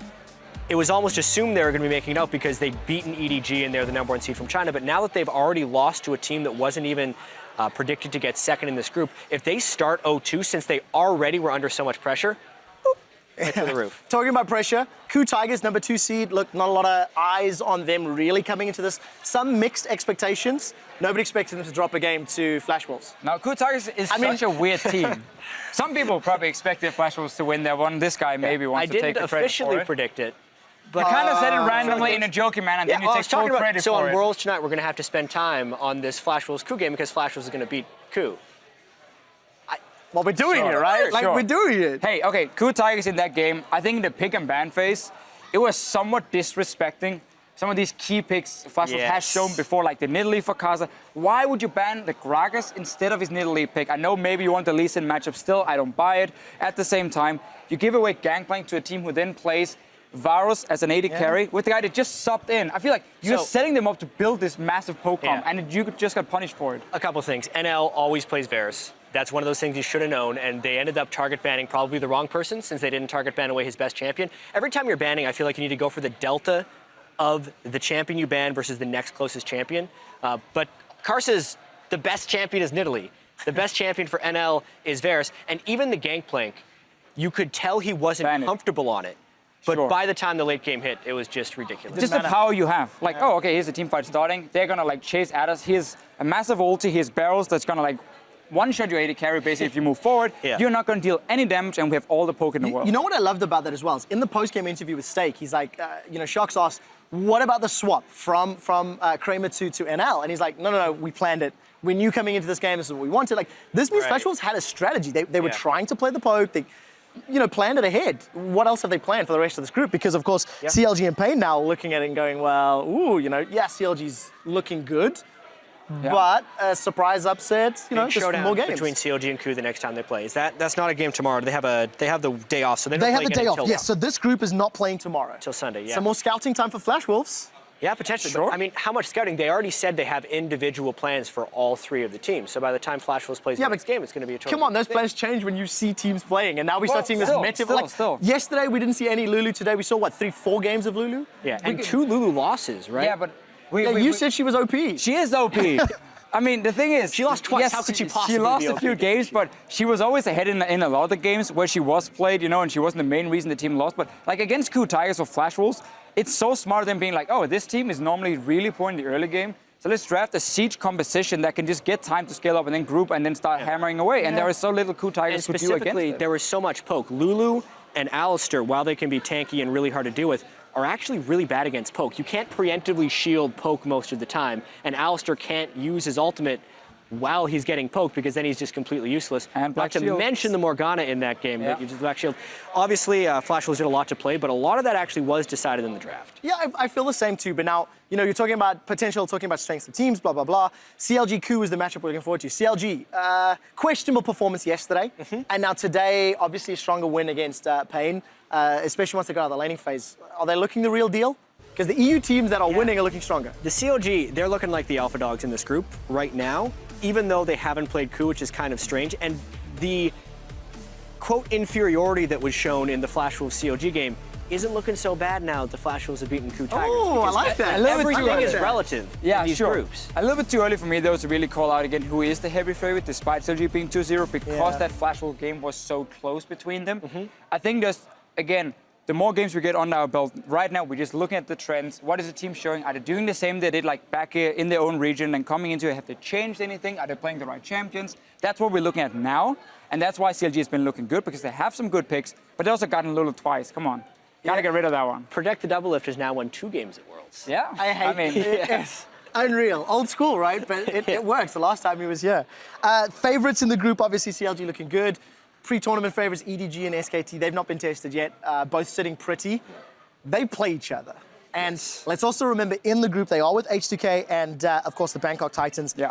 Bangkok Titans have been just hammered. I mean, it's been a difficult group stage for them. H2K, glimmers of hope, but I think some of the individual players not really up to the task. I agree on that one. So let's look at both sides, because it really is kind of a two-horse race. So with H2K, I think what we're seeing for them is kind of the opposite that we see from Origen, CLG, and Fnatic right now, because those 3 teams have shown they can handle these top teams individually, but also on a macro level. With H2K, I see some good moves in the early game strategically, but I think player-wise, they don't follow as well. There's too many individual mistakes, and they get like punched out, they get a little bit too greedy, and that's why they don't manage to do a whole lot in their games. It was one of the worst things for them coming into this group. I think in some other groups, maybe they would take some games, but they're literally against probably the 2 best teams at Worlds. I mean, it's an impossible group almost. Right, and when the group draw happened, as far as the overall quality of the games at Worlds is concerned, I was really happy about this group, because you essentially had 2 of the weaker teams at Worlds with the 2 best teams at Worlds. So the rest of the groups would end up being really competitive, and we're getting that now. And then tomorrow, we get to have the EDG SKT game, which I'm really excited for. I can't wait. I mean, how do you predict it? Because the only thing You don't. Come on. All right, EDG come on. is going to win. Worlds tonight. I'm putting you on the spot tonight. I want you to predict. All right, EDG is going to win. The Endless Disc has had predictions all the time, so you're going EDG. EDG is going to win. First of all, SKT plays a lot around skirmish in the early game. EDG can match that. That's what we saw at MSI as well. I think Mako and Clearlove, those two guys together will beat Bengi and Wolf, as they did at MSI. And also, I mean, okay, my only question here for EDG is Amazing J. I'm not been too impressed by him yet. If he steps up to the plate and goes even at least with MaRin, EDG takes the game. That's a swinger for me. I think MaRin is going to crush in the game. So we're split here. So EDG, SKT? Yeah, I think SKT will win. I've been a big MaRin fan for most of the split, only because he was super high gold share, super high farm jungler, top laner on tank junglers, and people were like, he can't transition to the carry top laner. Then he just destroyed on Fiora in the H2K game. Add that to Bengi playing really well, add that to Faker being Faker and being on form here at Worlds, and I think they probably take him down, especially considering the Chinese teams have shown some pretty heavy struggles so far. Except for EDG. We'll have to. But again, two fairly easy games. Okay, well, it's going to be a super close gaming, no matter what. We don't even know if they want to show anything. I'm passing this note one to of us Dash. is wrong. Well, thanks. You know, powers of deduction are I had to make incredible. one proper prediction. Let's look at the schedule for tomorrow really quickly, because the one thing we haven't touched on is, of course, Group B with Fnatic, IG, Cloud9, IHQ, and like my eyes are on that IGC9 game tomorrow to see how well Cloud9 are going to perform. They surprised everybody against AHQ. Let's assume Fnatic are the favorites against AHQ, but yeah, IGC9. IG really needs to bounce back. I mean, what they showed yesterday was not acceptable for them. There were too many mistakes in the draft and in the early game. But again, they are a team that swings a lot, high highs, low lows. They need to get up towards the highs if they want to beat C9, and they should be able to. They're going to be favorites still going into that game. Again, we've only seen this team play once, so IG is my favorite to take it. Yep. But if they underperform like they did on day one, I mean, they'll lose. It's so hard to balance the recency of results versus the month of research that went into these things. And I so heavily favored IG coming into this group and so heavily disfavored Cloud9.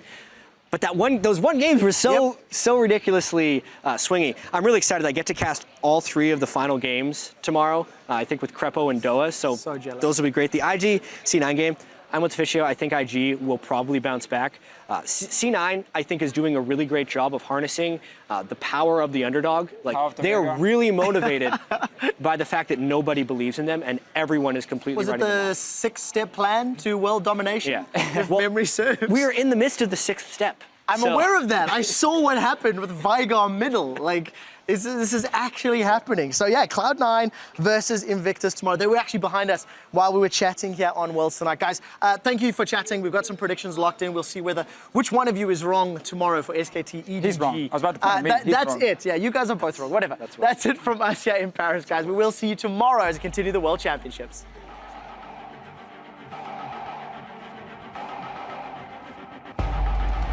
Both of these regions are so far undefeated in the World Championship. Here comes a wave. They're trying to get back too early. Comes with the knockup. Busboy takes a lot of damage from the turret. Someday gets slow, gets taken down, can win the game for them. And the big engage from score. In comes Nagne. And it's going to be a bloodbath there. Here comes the Chaos Duck. Korea 3-0. Pushes him up to Telecom T1. Get back.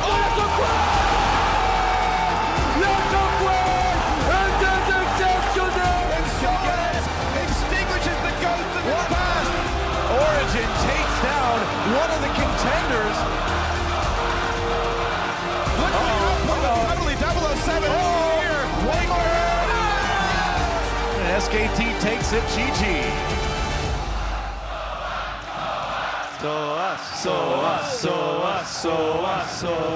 Gonna get a knockoff on the Cassine. They're gonna keep running his depth. He's hopping. He doesn't have that much damage, but he's gonna try. Flashes burn. First spot to Mako. A very clean win to stay undefeated after 2 games. Barrel does get it spam. Jumps in with a flash ulti, but Carter's already taken out Prey. Spam will flash out. They're gonna keep moving. It stakes. Goes in with the wild card sound. Doesn't quite go for the ulti. What is up with the upsets? When I get solo killed by the Brazilian Faker, I want you to be right there for me. Yeah. Don't worry, dude.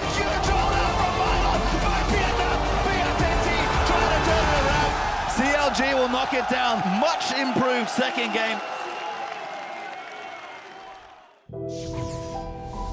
지난번에 MSI 때 저희가 EDG한테 패배했었는데 한번 르블랑을 풀어주고 모르가나를 써보자 해서 그래도 르블랑으로 먹자. 제가 르블랑 할게요. 오케이, 미 모르가나. 제일 자신 있는 걸 가자. 르블랑 뽑아. 그렇게 해서 이겼는데 Faker has never lost with LeBlanc. EDG take down Faker. A Korean team has fallen in a best of 5. 이번에 그 MSI에 서력을 할 수 있다는 부분에 가장 기대를 많이 하고 있습니다. SKT 就经过 MSI 后变强了很多嘛，当然我们 EDG 也变强了很多。 일단 저는 EDG랑 가장 만나고 싶었었기 때문에 이번에 조 편성이 굉장히 잘 됐다고 생각하고 어느 팀이 더 잘할지도 겨뤄보고 싶고 박살을 내면 좋을 것 같긴 한데 그래도 이제 예선이기 때문에 어차피 같이 올라갈 거라고 생각하고요. 也许打完小组赛，就是我们就会知道大概是个什么情况。但我觉得最后还是我们会胜利。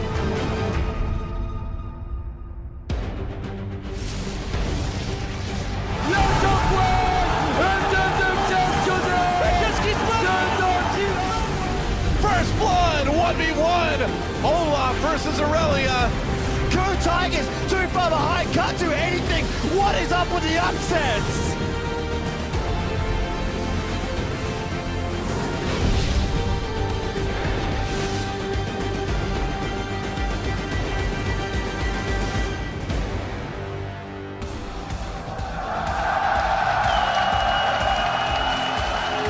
Welcome back, everyone, to the 2015 League of Legends World Championship, beaming out around the world from Paris, France. You're getting a look outside, or inside, rather, the arena as of now with the fans hyping up, and outside earlier today as they streamed in, and of course, we're gearing up to support their favorite teams, getting in that team spirit. Our partners from Korea's OGN, of course, setting up, getting ready to tell the story as they will. And the big story today is EDG gearing up for the game against SK Telecom on stage not too long ago. And here's SK on the other side of things, prepping as well. Big game for them. H2K is going to follow that up with their game against the Bangkok Titans, still looking for their first win. Hello, everyone. I'm James Das Patterson, and lending their expertise to weigh in on today's action is Jake Spawn Tiberi, Christopher Monte Cristo Michaels, and of course, Aiden Zyrene Moon. Gentlemen, this is a game full of this is a day full of games. I'm all over the place because I'm excited, but this is a day full of games that matter very much when it comes to group stage standings and who's going to move on to the bracket stages. I mean, it's immensely important, and we have to start by talking about this first game, EDG versus SK Telecom. This is my finals for this tournament. These are the two teams, because of the way the brackets are going to shake out, I think are most likely to make it to fight for the Summoners Cup, and I am so excited to see this one. Yeah, I certainly think Game 1 definitely has a lot of onus on it, but you also have to look towards Game 3, LGD versus KT. That is also going to be a very explosive game, just because of how LGD came out of the blocks and looked absolutely horrible. Yeah, and conversely, KT played a very measured, very controlled style, and were pretty easily able to dispatch TSM. Yeah, and you got to look at later on in the day as well, look at the game of Fnatic versus AHQ, rematch of MSI, and that could be for the 2-3 spot, could be for one of the top 2 spots inside of that group.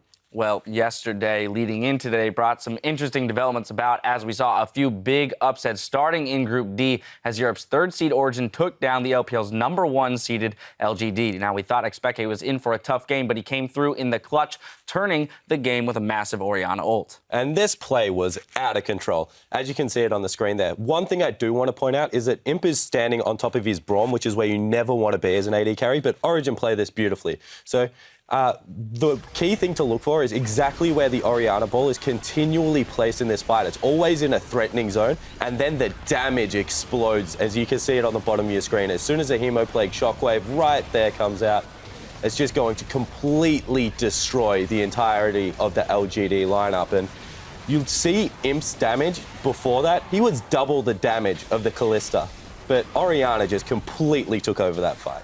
Yeah, I feel like the TP trying to flank when you have a Kog'Maw is not the best idea in the world. And ulting with Vi onto the Callista support, you should be going straight for the Callista in that situation. I feel like there was definitely a lot of misplays there, but I do think that Xpeke's Orianna came up huge off of just the wombo combo. And just taking a look at historically these two solo laners, Soaz and Xpeke, they know how to use double TP, right? We can go back years on this one, all the way back to Season 3, and say this is a team that knows how to use these summoner spells to set up split pushes, to really actively engage pressure on the map. And I'm really happy that we're seeing it again. And one thing I do want to point out is how smart it was of Origen to pick this big team fighting comp, because as soon as they let the Lulu through, they knew that LGD wanted to group. So pick things like the Orianna, like the Vladimir, get a lot of wombo combo going, because they will eventually come at you as 5 people. Now, important to note that play like that averaged Xpeke 783 damage per minute there as a mid laner, which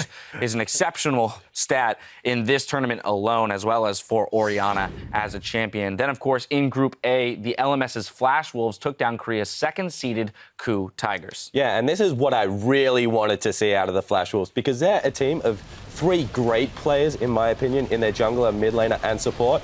And then they kind of have 2 players that are very hit or miss. So I expected them, if they were able to get it going with either NL or their top laner Stake, then they would have a strong showing at this Worlds. Yeah, and they brought in NL for this set. And Stake actually did an interview afterwards where he was saying he became more consistent in scrims, and he just said, I'll stop feeding, and the 3 people will carry me on the team. But they brought NL in for communication because Kramer just doesn't speak the same language, and he's always a little bit out of position and a little bit late to get to places. So it ended up working out for them.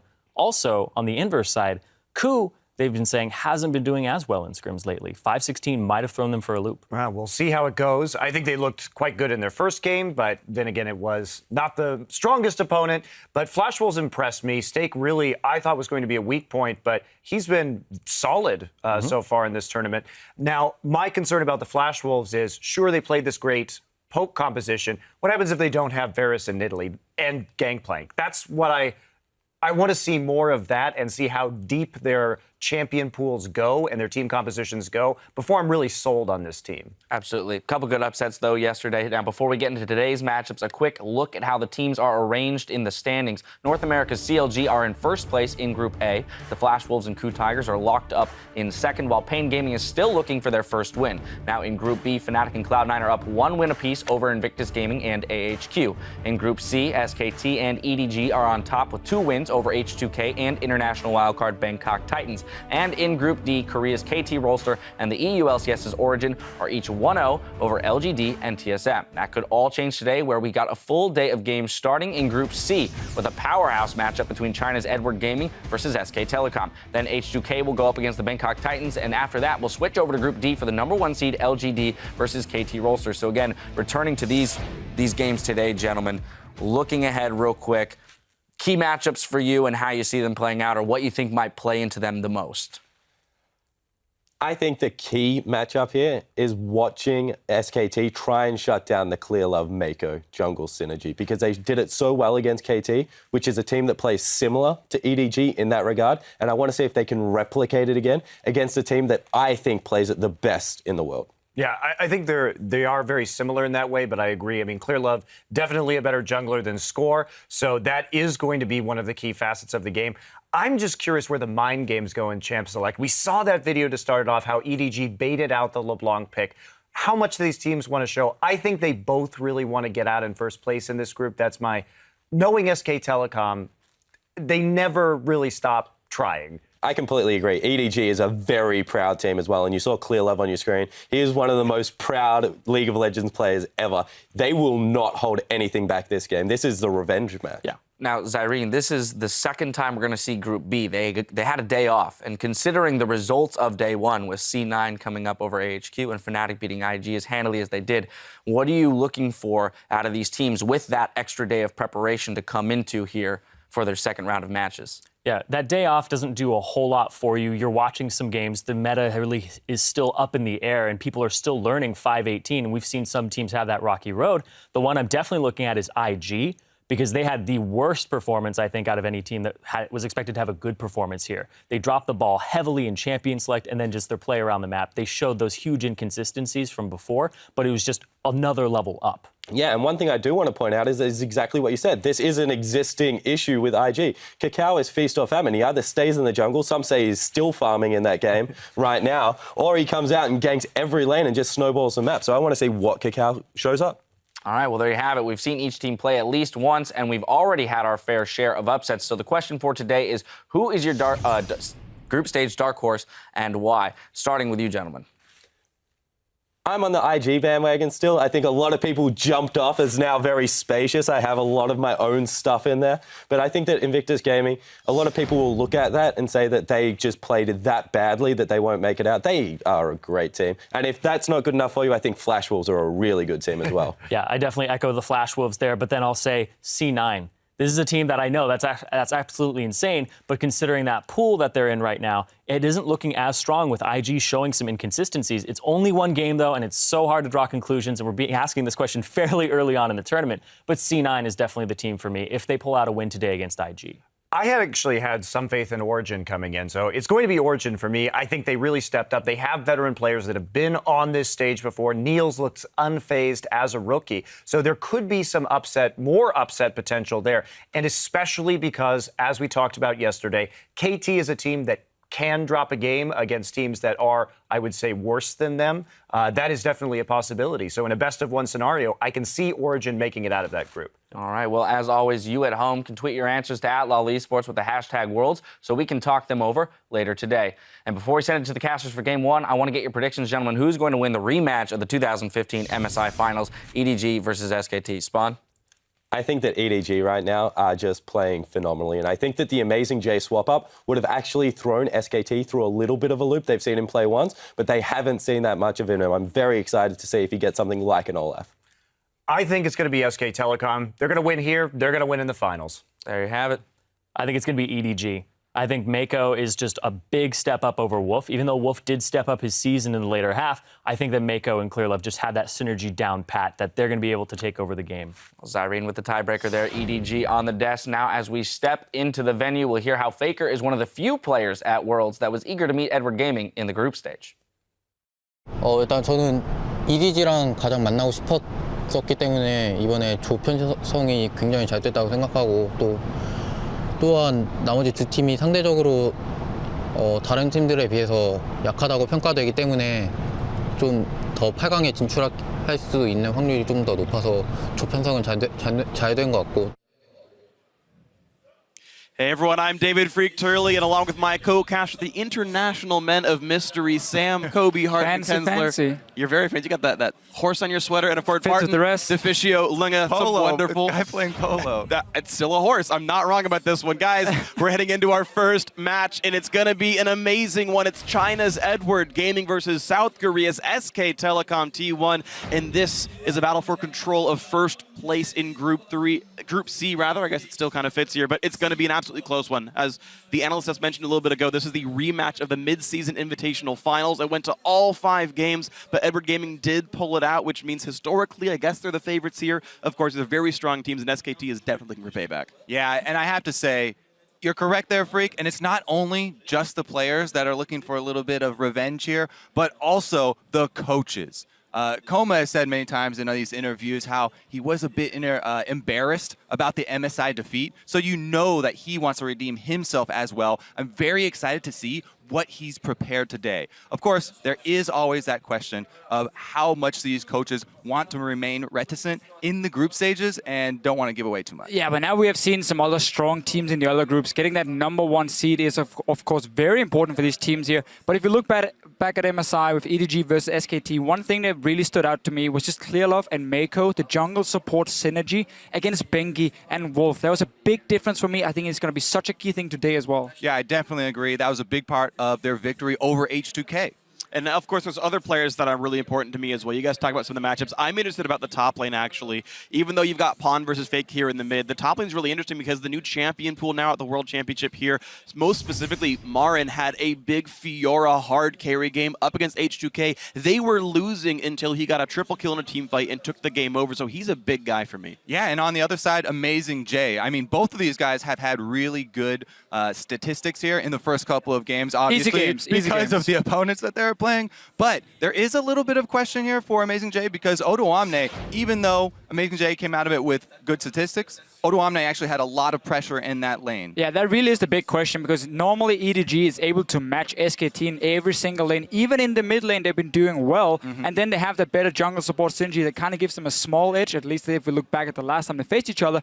But it requires Amazing J to perform at his highest level if he's going to match MaRin. That being said, there is a reason that he was subbed in here. He was one of the early adopters for all of these new top lane champions. So it's going to be a fun one as we get ourselves ready for the beginning of day 3 here. Again, control of Group C. We'll see how that's going to happen. And keep in mind, of course, there's so much more on the line here. I kind of like talking about the sort of regional strength here at the World Championship, where we're seeing Europe and America do pretty well, but the Chinese teams are actually only 2-2. I think after they got all these Korean players at the beginning of the year, people thought LPL was maybe the strongest region coming into the World Championship, but 2-2 record's not even that good. I have to say, EDG definitely have been looking really strong, and even LGD, maybe people already knew the one weakness or the big weakness for that team was TBQ, so even that game was not quite as ridiculous and of a surprise. It's like, one game, right? One game from IG where they got destroyed. Yeah. LGD was a close game for a while, and then we saw the wombo combo coming in, and Origen took the win. So it's still very early to call out here. EDG definitely, though, showing up as a team that is playing at the maximum. Yeah. Clear love, especially in the jungle. I keep mentioning, I think he's the best jungler we have here, and if he keeps showing up, he can win the game. I mean, honestly, this year, actually, the jungle pool, I was a little bit disappointed. You could probably have played here, Kobe. Whoa! Hey, you like to play Vi? I appreciate the praise, but that you're reaching way too far. But I have to say, you know, Dandy's gone to the top lane. Spirit's not here. There's all, you know, okay. We'll get into the lineups here because exactly. Either way, guys, let's actually talk about those starting lineups here. And on the blue side from the Chinese LPL, it is Edward Gaming, a big powerhouse here. Amazing J up in the top lane, the new guy to the team. Clear Love, maybe the best jungler in the world. Pawn, returning world champion here. Def there, formerly of Samsung Blue, great AD carry as well, and Mako on support, absolutely one of the world's best. And on the red side, it's going to be SK Telecom. Up in the top lane, their captain, MaRin. He's been a beast so far. Bangi, as you said, also strong jungler. Faker in the mid lane, AD carry Bang, and supporting him will be Wolf. And now coming to this pick and ban phase here, SKT is on the purple side, so we have first pick for EDG. I wonder how much focus we're going to see on these jungle picks, because if Clearlove can get an Elise and maybe get a small advantage up there, it could be very big for EDG. SKT, in the last few games, have been target banning quite a lot, and then of course been banning Mordekaiser as expected. Should be the same. Gangplank as well, you do not want to give that to EDG. Yeah, the thing to watch is Mordekaiser bans on the red side, because some of the teams actually, KT and SKT included, have banned him even on the blue side. That's going to be interesting to see if they actually care that much about this champion and maybe even can't play it themselves. They're not willing to first pick it. Maybe they think something else is a bit higher here. There are 5 champions that are still 100% pick banned so far. And only Gangplank is the one you mentioned not letting it go through, is the only undefeated one here of those 5 champions. So that's one that I have my eye on very, very closely as well. He should be banned away. We really saw the power yesterday when Flash Wolves beat Ku Tigers Mabel in the late game on that Gangplank. Completely just took over the fights. Yeah, and some interesting background on Gangplank. In that game, Maple actually did 40% of his damage as magic damage. So that's coming from the ultimate use. And actually, overall, the average across the world of Gangplanks, the champion just in general normalizes at around 25% magic damage. So it's a lot more magic damage than you would expect. Also helps when you missed all your barrels. So I mean, that's why it was 40% compared to the average of 25. So let's see here. Gangplank is already being banned away. Lulu as well. We would expect Mordekaiser being the last one for SKT. That would be an Elise first pick for EDG, unless they wanted Darius up in the top lane. That could be the trade-off SKT is looking for, because Amazing J already played it twice and has been looking pretty solid overall on it. Yeah, the top lane is so interesting to me. I'm always trying to keep up with the counter picks in that lane because it's so snowbally. But generally, yes, Gnar is really safe into a lot of the new power picks like Darius and Fiora. However, Gnar gets countered by Yasuo. So it's this kind of circle where you can't pick Gnar early and you have to wait to see and hope for that counter pick in the top lane. So, in case they do take a Kalista here, I just want to talk a little bit about why. She's a pick that still a lot of teams consider one of the absolute strongest AD carries. And I think in a matchup where it's so much about jungle support synergy, having a strong dual lane is super, super important, because if you win that lane, it opens up for your support to start roaming. And at the same time, if you manage to shut down the enemy spot, he's forced to sit there with his AD carry. He cannot leave the lane, so Kalista suddenly has a lot of value as that lane bully. You can even go Kalista Thresh now if they want, or an Annie pick for Mako. Meanwhile, SKT not giving away anything with their first 2 picks here. They want to save counter picks for solo lanes as far down in the draft as they possibly can. Rek'Sai, all around great champion, works into any sort of composition that they could possibly run. That does leave the Elise you mentioned for Clear Love. Well, oh, never mind, it was banned. That was banned. So it's good to take Rek'Sai. Again, it would have been the choice for Clear Love. This one here would then kind of change the way EDG maybe were looking to play the early game at first, where they could look to really skirmish early on with the top laner, with your jungler. Skarner, to me, is a good duelist, like one-on-one. If he fights on a Spire there, I think he's very good. But his ganks pre-level 6 are very lackluster. They definitely are. And even more so after the balance changes to him. I really like this lane, though. I think it's still one of the strongest 2v2 lanes, and he works as well, and also offers that hard engage we know from Mako. He's on point. So already EDG are setting up for, as we talked about just before, strong 2v2 lane that can open up for your support then to start roaming while the other support is stuck on the tower, and you get that map advantage. Plus, having the engage like the Kalista Annie combo does so much for Darius. The one problem for Darius, you know, he's not a tank, he's not an initiator from the top lane. He needs CC, yeah. Exactly. Well, we'll see what these guys can pick to fill in the rest of this role. Then SK Telecom T1 just have tanks so far. If MaRin wanted to play a carry, he could do it with this lineup so far. I really want to see them just pick a safe blind mid laner for Faker in the mid lane and get that last pick for Wolf. Never mind, that Darius is open. I'm way out. You talk about safe lanes there. Renekton still extremely strong in the top lane, and MaRin definitely no stranger to the champion. Has plenty of history with it. So I got my wish that we're going to get the counter pick in the top lane for MaRin. He could pick whatever he wanted. They just didn't have to wait because, of course, EDG had already shown theirs. We're not expecting Darius to go into the mid lane. Well, Olaf made his appearance there, so... Yeah. Wide champion pools here. So interestingly, SKT have been able to counterpick on every single one of the main carry roles here. Sivir after seeing the entire bot lane matchup, Renekton after seeing Darius, and they've saved Faker's champion for last year. So you'd expect that SKT would like all of their lane matches. None of them should be too hard of counters. 2 armor buff. And don't forget 5 AD on Warrior. Yeah, see, you're so quick to dismiss Darius mid. Could swat the Echo if you really wanted to. I think Echo is a really, really safe mid lane pick. You can farm against basically everything. So I heavily expect this to go into the mid lane, and it's, again, Faker, you don't really have a specific counter pick into it. It should be at least an even matchup at best. Yeah, by the way, for people who haven't been keeping up with the patch changes, the reason we're assuming that Echo is going to be solo lane full AP is because of those recent changes. A big nerf to the tank Echo jungle build. So we're assuming that will be a solo lane. Though one of the picks I do like into Echo is a Rise. Because I think what's very, very good is you can so easily keep him in check. You get a free lane as well for yourself where you kind of just trade farm. And the scaling of a Rise is just so insane still. It's a lot slower than it used to be. But once you hit those late game points, he's still a monster. I say, though, you never really get a free lane against a jungle Jarvan. It's been a while since we've seen Jarvan in the jungle. He's one of those champions that can go for the high impact level 2 gank. All he needs is one camp to unlock the combo, and he can go try and burn something from Rise. And again, that's the whole story. What can the 2 junglers do against each other? We know Bengi, he likes to be in the top side of the map. He wants to snowball both Faker and MaRin up there. At the same time, we expect Mako to have a big impact joining in with Clear Love, and we have to see if Wolf here can follow, because that 2v2 can really shut down both the mid laners, and of course a top lane matchup as well that can heavily tip in favor of each side. Whoever gets that early great start. And that's the funny thing is the one lane we're really not expecting to see a lot of kills in is that bottom lane. Even though Kalista's a great laner, these supports are more about roaming out and make other things happen. They tend to be a little bit safer in the 2-on-2 match, just play style-wise. So seeing, again, how they affect the rest of that map is going to be really interesting. And I really do like EDG going back to the Jarvan for China here, because with the Cataclysm, it's one of the tools that you can use effectively against Sivir as a jungler. She's one of the most frustrating AD carries usually to play against as a jungler, yet you can keep her there.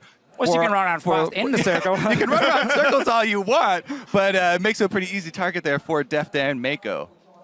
Well, we'll see how good these targets are going to be because we're getting ourselves into the game here. The first one of day 3, and you guys at home are always involved with this one. Stay connected with us over on Twitter and share your game predictions for this first match. Use hashtag EDGWin or hashtag SKTWin for the team you think is going to come out on top. The mid-season invitational champions from China, Edward Gaming, or the #1 team and former world champions, SK Telecom T1, over from Korea. As we get ourselves into the game, here we go. And it really seemed like SK Telecom, they were ready for the Darius pick.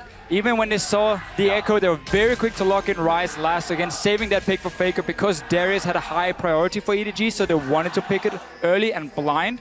So SKT, in their mind, have some good setups, and we just have to see what Banky now can do on this Rex side. Yeah, the red side counter picks definitely been rising in importance here. That being said, even if you are ready for the Darius top lane, Darius plus Jarvan, very scary early game combo as well. And I think one of the great things about Darius and why teams like him so much is even if he doesn't have the greatest matchup in the world, he can still farm pretty well, he can still be a threat, and he always has that risk in team fights where he gets that first reset and just kind of keeps going from there. Right. The one thing he does lack, though, an escape. If he's targeted early, you can snowball against Darius just as well as you can snowball with Darius because he does not have the extra mobility. Renekton will be able to move around that lane even if they blow his flash. Oh, it's so easy for Renekton to set up the stun, double dash, stun him down. But it's going to be a lane swap in the start. Both teams, or well, one team, SKT, starting in their own jungle, and we see the invade now for EDG, just to make sure we divide the map properly and nobody's stealing away an early Grumble blue buff. Yeah, they're trying to catch a greedy start here, but instead it's just going to be Edward Gaming spotted by a late defensive trinket ward by SKT, which gives a lot of vision advantage to that Korean team. SKT actually with the safest possible start, starting on their own red side jungle on the strong side of the map. And they're rewarded for it with that defensive ward. They did see the sort of late invade there from EDG, so they'll be slightly ahead, half a camp. And we're going to have 2 lanes pushing in towards the tower for the AD carries. An early Speaking of pushing. It's already been shoved up Faker. He needs level 2 for that Rune Prism.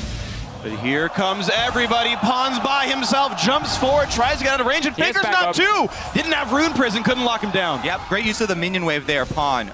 Even though shoving up exposes you, early on, the damage coming from the ranged minions especially is tremendous, and Faker could not continue the chase there, even with the rest of his team coming out of the river. It's always so key, though, which side you're standing at in this mid lane when we have these early lane swaps, 4 members showing on top side. Well, of course, you're just going to bounce down towards the bottom, and they're never going to chase you and like blindly face check into someone. This is something that Pawn does so well for his team. I mean, even we just talked about his team was a little bit behind because of sort of late invade. By drawing the rest of SKT out of the jungle to try and gank mid, he bought them a bit of time to catch up here, and SKT have been double jungling, and they've cleared out almost everything. But this is very much the standard Western lane swap in so many ways. The only change we normally see is the top laner come and take down tower. SKT is doing it, EDG is not. They continue to double jungle, so they're they're slightly behind in tower damage, but this is an adaptation from the Asian teams. It's no longer that freeze with your top laner and play a very slow lane swap. It's fast-paced. You want to get down that early tower and then swap the lanes around.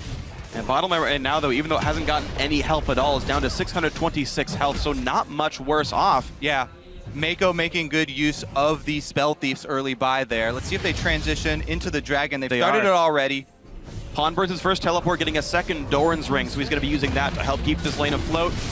Top lane turret's already gone. SKT have built the freeze, but a Dragon will come through for Edward Gaming. So I'm normally never a fan of taking a Dragon this early in a lane swap because I think the tempo of which you can now swap back really gets slowed down so much. Your tower is not dead yet, so by the time Amazing J catches a lane, it's either going to be slow pushing towards SKT on the top side where MaRin is sitting, or he's going to have to walk down bot lane where he's going to be met by 2 guys, Bang and Wolf, instantly, and he won't be able to pick up any farm, so he sacrificed experience on getting an early dragon for the team. Yeah, that's a good point. Most definitely MaRin has got the push going towards him right now, so he's going to leave it right there. Should move up close to the turret, and he'll get back in time. And he knows because he saw how late Kalista was sitting in the bottom lane, and because the tower didn't even go down from EDG in this lane swap, with them taking the dragon, that of course Darius is going to return to the top side. So he went for an early recall, got a second Dorns and boots, and of course that green ward that can be important when it comes to this early aggression. That being said, you can see EDG is thinking behind taking the early dragon. This composition that they're running does rely on drawing SKT out. They don't have a lot of siege potential, so the early dragon stacking is one of the key points they wanted to hit early. I do want to bring up one point about this 2-on-2 matchup down here, though. Even though Bang did get some turret gold, the average blade is in here. Deft has 6 extra attack damage from the dragon itself, so he's actually got much better actual just damage output in an eventual trade in this fight. And also, he's a Blade of the Ruined King AD carry, so for him having 800 gold is perfectly fine. You just get some lifesteal. For a BF Sword AD carry, on the other hand, it is really, really annoying. You cannot get a pickaxe, you have to go for average blade, so Bang is really weak at this point, and it's one of the reasons teams prefer Kalista above these Infinity Edge AD carries, because earlier you can be more proactive. You can force play a little bit more with these early items where you don't need the 1550 gold before you go back. Because SKT or EDG actually didn't take that turret in the bottom side though, there is the turret there for SKT to rely on, and Bang and Wolf have been controlling this wave, keeping Deft and Mako under the turret for a decently long time, and they've got a lot of wards in the red side jungle of EDG. We need to see Bengi though pay a visit to this top lane. Darius, he has his flash ready, but at least blow that one, because the lane is such a tricky spot for him. If you notice up here, there's no tower behind him. There's no real way of escaping a double dash stun from MaRin. It's a very easy gank, and you just, of course, gotta look for that counter gank from the Jarvan. Yeah, and you just have to be very tricky with your gank path as Rek'Sai. Rek'Sai is so flexible. She can tunnel over the back of the Baron Pit, try and walk around the Scuttle Crab, sneak on through it, and squeeze through there to work your way around the wards. Bengi here is going to go straight through the jungle. The pink. Oh, barely. Very important though, you can see how EDG has been focusing vision on the top side. Rift Scuttler, a pink ward in the river to try and protect Amazing J. It's an easy target. It's very obvious for them what's going to happen. So 3 ways of basically spotting Bengi. Works out for them for now. And yeah, Bengi has to go back into his jungle. All right, he got 1 deep board though. He'll track when Pon goes for his own blue buff about a minute and a half from now. Meanwhile, though, it didn't, I believe, track clearly. Was already down to the bot side. Wolf gonna face check and be okay with this one. Looks like no turret dive will happen. This turret was already very low. Bang was already gone. Eventually, the turret is picked up, and Edward Gaming, in the grand scheme of things, equalizes turrets and still has first dragon. It is so key for them that this 2v2 lane can do well. The item advantage they're going to get with the early backs from the AD carries. They get down the tower. Fight in mid lane. Bengi coming in. Not going to be a hit on Pon, though. Already burned his flash to get away. His teleport's right about back up, so he's going to be okay. But I want to point out the fact that SK Telecom are up 900 gold already because his top lane matchup, this MaRin Renekton counterpick into Darius, is making Amazing J's life miserable.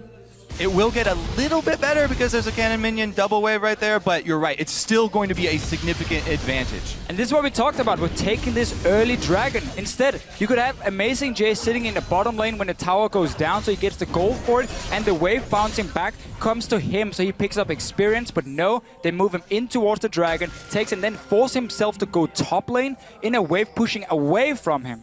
It all depends on how much you're willing to pay for the early dragon stacking, though, because it is a lot for now. Yeah, it is important to them.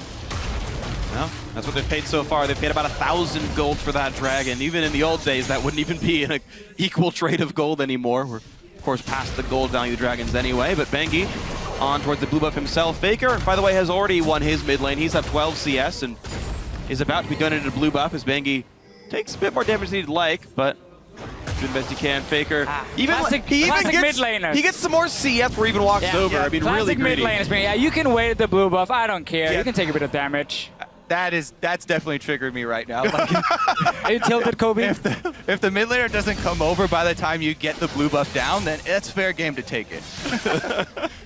You just always start the buff right when I recall. That's how how you make sure you get your own blue buffs. Just Faker, try to though, pick awkward timing. Yeah, I would never, ever take a blue buff from Faker. I would die at the blue buff before I took it from Faker. What if he was playing Yasuo? Because Faker is the late game carry for this team. He's had such a good start on Ryze. He's already got both the components for the stacking mana items on Ryze, and he's controlling his lane. There's just so much power in the mid lane here for SKT, and they've also been able to ward up around the mid lane for him. Yeah, Echo got locked in blind. I was like, hey, you know, so many good matchups, can farm against it. Just a few bad ones, and Faker is instantly ready with one of them. He's saying himself he can play all the champions in the game. He knows almost every single matchup, and once again, he's showing that he has a massive champion pool. Whoop. Oh, I just missed the Q, though. Faker missed a skill shot on a minion. Well, ignore everything I just said. Yeah. Faker confirmed to be human at least, or the robot's been calibrated badly. We're seeing Clearlove look for a play here. Mako also hiding behind the Fog of War. They're looking to make a play. There's no turret down there, and Rek'Sai just used ulti, so Bengi can't join in if something goes awry. Both top laners are full health with teleports as well. You can already see Pawn going to farm Race, so I don't think they're actually going to try and press this. Ooh, spotted on a ward now. EDG instead are going to make the play for Dragon. That was the, looks like the ultimate goal, but they're facing so many wards. SK Telecom just put those down. That was Bengi, who just got a ton of wards over this Dragon area. And this is the main problem with giving up too much gold for the early Dragon. It becomes really hard, even though you have the first one and you want to start stacking them, you can get up to 5 quicker. You don't have the gold to fight the consecutive Dragon fights. Exactly. The thing about Dragon is it looks great to get 1, you get 2, you get 3. You're like, yeah, we're all happy we got some buffs, but they're not worth that much compared to getting a tower, extra farm, experience on maybe your top laner. So it becomes so much more difficult for you to get those 5 Dragons. Faker! Well, shield comes up for Pawn. They're going to go for the play. There's the jump in, and oh, man! It took him 11 minutes, but Edward Gaming first bloods Faker. That will make taking the second Dragon a bit easier. It helps. Yeah. A lot of wards though from SKT towards this bottom side. They have pinks in the river. They had one on the other side, and yet Faker in the end gets caught up because the roam coming up from Mako, joining with Clearlove. These two guys together, they're going to shut down SKT, or at least going to try. MaRin's so far, heading it's a good down, start. and Faker has teleport when he revives in 5 seconds. There's wards right on EG. They're not going to give this one up. Amazing Jay's going to have to join the team, I think. There's the ulti in for Wolf. TP in, but down goes the support. Edward Gaming 2-0 to start, but now Clearlove gets attacked. That's a trade kill back in Pawn. Now stuck on top of the Dragon. Faker gets his first kill of the game, and then still trades back and forth, but EDG are routed. 3 dead so far. The dunk, it's gonna make bang, please, Pullman. He's not gonna survive it, but SKT gets more kills and they get the Dragon. Woo, they're able to stop the stacking. What a call there from SKT. Able to clean it up and pressure down bottom as well. Dragon achieved plus bottom lane turret pressure. Oh, they might even get deft here. Faker's going to cut him off. He wants some farm. All right, the 2 solo laners. Here comes the teleport from Amazing Jay. No, it's going to be Pawn, but Def's already dead. MaRin has Aga, but he's not taking any damage. Pawn tries to set up the stun. He will not catch Faker thanks to the flash. A bit of damage on a MaRin, but can he really do much more than this one? Down to 400, but out they go. SKT 5-4. It's a delayed ace. And another great thing here with Faker's Ryze pick is against the Kalista who wants to jump around and kite you. You snare her instantly, you chain the CC with the rest of your team. But that Dragon fight, that was one big Renekton who joined in all of a sudden. All right, so let's take a look at the prep for this. Faker just comes alive. He comes off of the death timer, starts channeling the teleport, and SKT will have all 5 members here. Look at MaRin straight to the back line. They take down Clearlove first. This front line here for SKT is going to be so massive in this game. Bengi does go down in the end, but he's already done his job. And of course, a full HP Faker ready to clean up and pang with the potion. And sadly, the Doran's Blade lifesteal is not enough. The mid lane teleport, so underestimated. You have to not only worry about the side lane early ganks of it, but also the respawn timer for Faker. Perfect timing there, able to come right into the middle of the Dragon fight.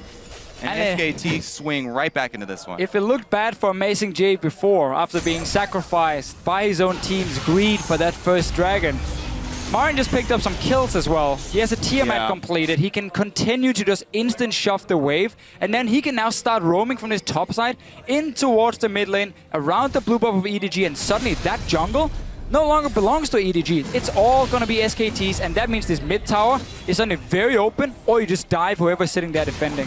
Yeah, it's looking for SKT. Unfortunately for Amazing J, it was his fault. He teleported so late into the Dragon. I don't know if they didn't have wards, but he joined in after SKT had already started that fight. He's going to have to reap what he's sown now. Blue buff steal for Faker. He's feeling good about this one, but it will be a trade. Edward Gaming will get one for Pawn. Let's see what kind of deep wards they can get down to. EDG, they do have them inside the blue buff, but SKT pressing mid right now. 4 members on this turret might even be enough to get it. It looks like Mako and Clearlove not going to arrive in time. EDG respecting the fact that also a Renekton can just come in from the side and don't want to risk anything. No TP for Amazing J. He's kind of stuck there with this wave, and slowly when you're always forced to just catch the big waves coming down to you, you're never going to be proactive because you're always waiting for this wave to hit around your tower, and then you farm it and they can see you sitting there. They know you're going to be there to pick up the farm, and SKT can then always make the first move, or at least just pressure EDG so much they have to back away from objectives and get them off for free. Ooh, I actually like this here. MaRin looks like he may be going for Spirit Visions for a second item because for EDG side, they've got the tank Jarvan, reducing a lot of the attack damage threat that they're going to have. And if MaRin does get magic resist, then he'll be able to keep Pawn off of Faker, and that's really the only threat to SKT taking down SKT's carries for the late game. Yeah, plenty of healing on the kid as well. Mechanically, it's going to be essentially the same as bonus health. And here we go, looking for the attempt on Faker, but MaRin not going to find much. Bounces off a minion, and Faker's fine, just pressing R for the move speed. Yeah, Mako, you don't want to hit the minions here, so you get shot back to your auto attack range after the Fate's call. In case you wanted to get in range at least for Tibbers, but with Faker running back, I think it was safer just to say, you know what, let's not blow an ulti, and just back away. They didn't know where the rest of SKT were in the map, other than just MaRin sitting up in that top lane. Well, 2 minutes to go until Dragon respawns. MaRin will easily have his teleport. Faker is going to have his too. Double teleport, of course, for both these teams right now. It's been SK Telecom done a better job of using them. And for EDG right now, they really want to use this Echo here to try and move him to one of the side lanes. Let him become a bit of a split pushing threat if he can. Maybe find Bang and jump onto him. The problem is he's also the main wave clear for this lineup. So if he leaves the mid lane, it's so easy for Faker just to push it down instantly. It's easy for MaRin to push down the top lane. And again, the top side of the map just belongs to SK Telecom.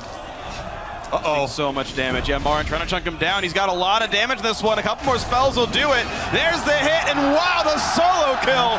MaRin chasing down Amazing J in the top lane. And Amazing J was the question mark for us. You know, the team didn't do him any favors with that early start you kept mentioning, Deficio, with the lane swap, but getting caught out there overextending versus MaRin, and MaRin's just going to take him down easily. He's getting turret pressure now as well. Of course, Tiamat Double Doran's Blade is not exactly a low amount of attack damage, so 172 on him, knocking this down quickly. Yeah, we mentioned so many times, these teams that do not take the wave clear have to be a lot more careful with getting behind in the early game, because if you are behind, then you give up a lot of the tower gold very quickly. That tower gold's basically 3-1 here. SK Telecom already knocked down all of the outers. Dragons up in 30 seconds, and SKT are not far away from getting number 2. And right now, MaRin is sitting on 1,500 gold. He should be able to go back, spend it before the Dragon fight. He's massive already. This Darius suddenly is just more or less going to be assisting his team by pulling in someone, try and line it up for Echo and for Kalista to take them down. But that damage against the front line of a very fed MaRin, and then also Bengi with the Cinderhulk, that can stay alive for a while. Adding a Braum, by the way, against the Kalista to block so much of her damage. Yeah, EDG are very worried at this point. They wanted this comp to get ahead, to keep the Dragon stacking, to keep the neutral zone control. Because they do have problems when you get to the scaling here. The Rise and the crit-based AD carry versus the squad that EDG have to be a little bit worried. EDG wanted too much. They wanted the Dragon stacks. They wanted the early game, and that's not going to happen. And Bang was even allowed to play greedy. He bought Avarice Blade first item, been stacking it still throughout the entire game. It's given him 550 gold so far in that one, so just a lot being stacked up here. Faker, both mana items are basically done here. Tier's got to be close to fully stacked. Seraph's Embrace likely to be the next combined there from that needlessly large rod, and with Dragon up, SKT already leading by almost 5,000 gold, and Edward Gaming going to try to defend, but That seems unlikely. Yeah, you can even wait for MaRin just to poke Amazing J a bit more. We see it, he constantly goes in. He can just sustain back with his Hydra, and suddenly now, if a fight breaks out, it's a 50% HP Amazing J coming in with just a Black Cleaver. That's 1 or 2 hits and he's down. Yep, MaRin with his original top lane bully, Renekton, bringing back the old flavor. We wondered if the teams were going to show anything. SKT on the red side here really showed some very, very smart picks, and maybe EDG getting punished for showing Darius so early in the draft, really putting a lot of priority for Amazing J on it. He's played it every single game here at Worlds, but it allowed SKT to suddenly not have to blind pick a safe mid laner, but get a counter pick for Faker and a counter pick for MaRin. And it all worked well. Every single person been able to do just fine from SK Telecom T1. Whoa! This is actually a risky invade here because Bengi doesn't quite have Faker close enough. Yeah. It was just looking to bluff him off of that red buff. Yeah. All is well, all is well. Def gets the red buff himself. He's got Blade of the Ruin King done already. Level 11, but no Hurricane in, so that second item really quite important for Kalista in the real team fights here.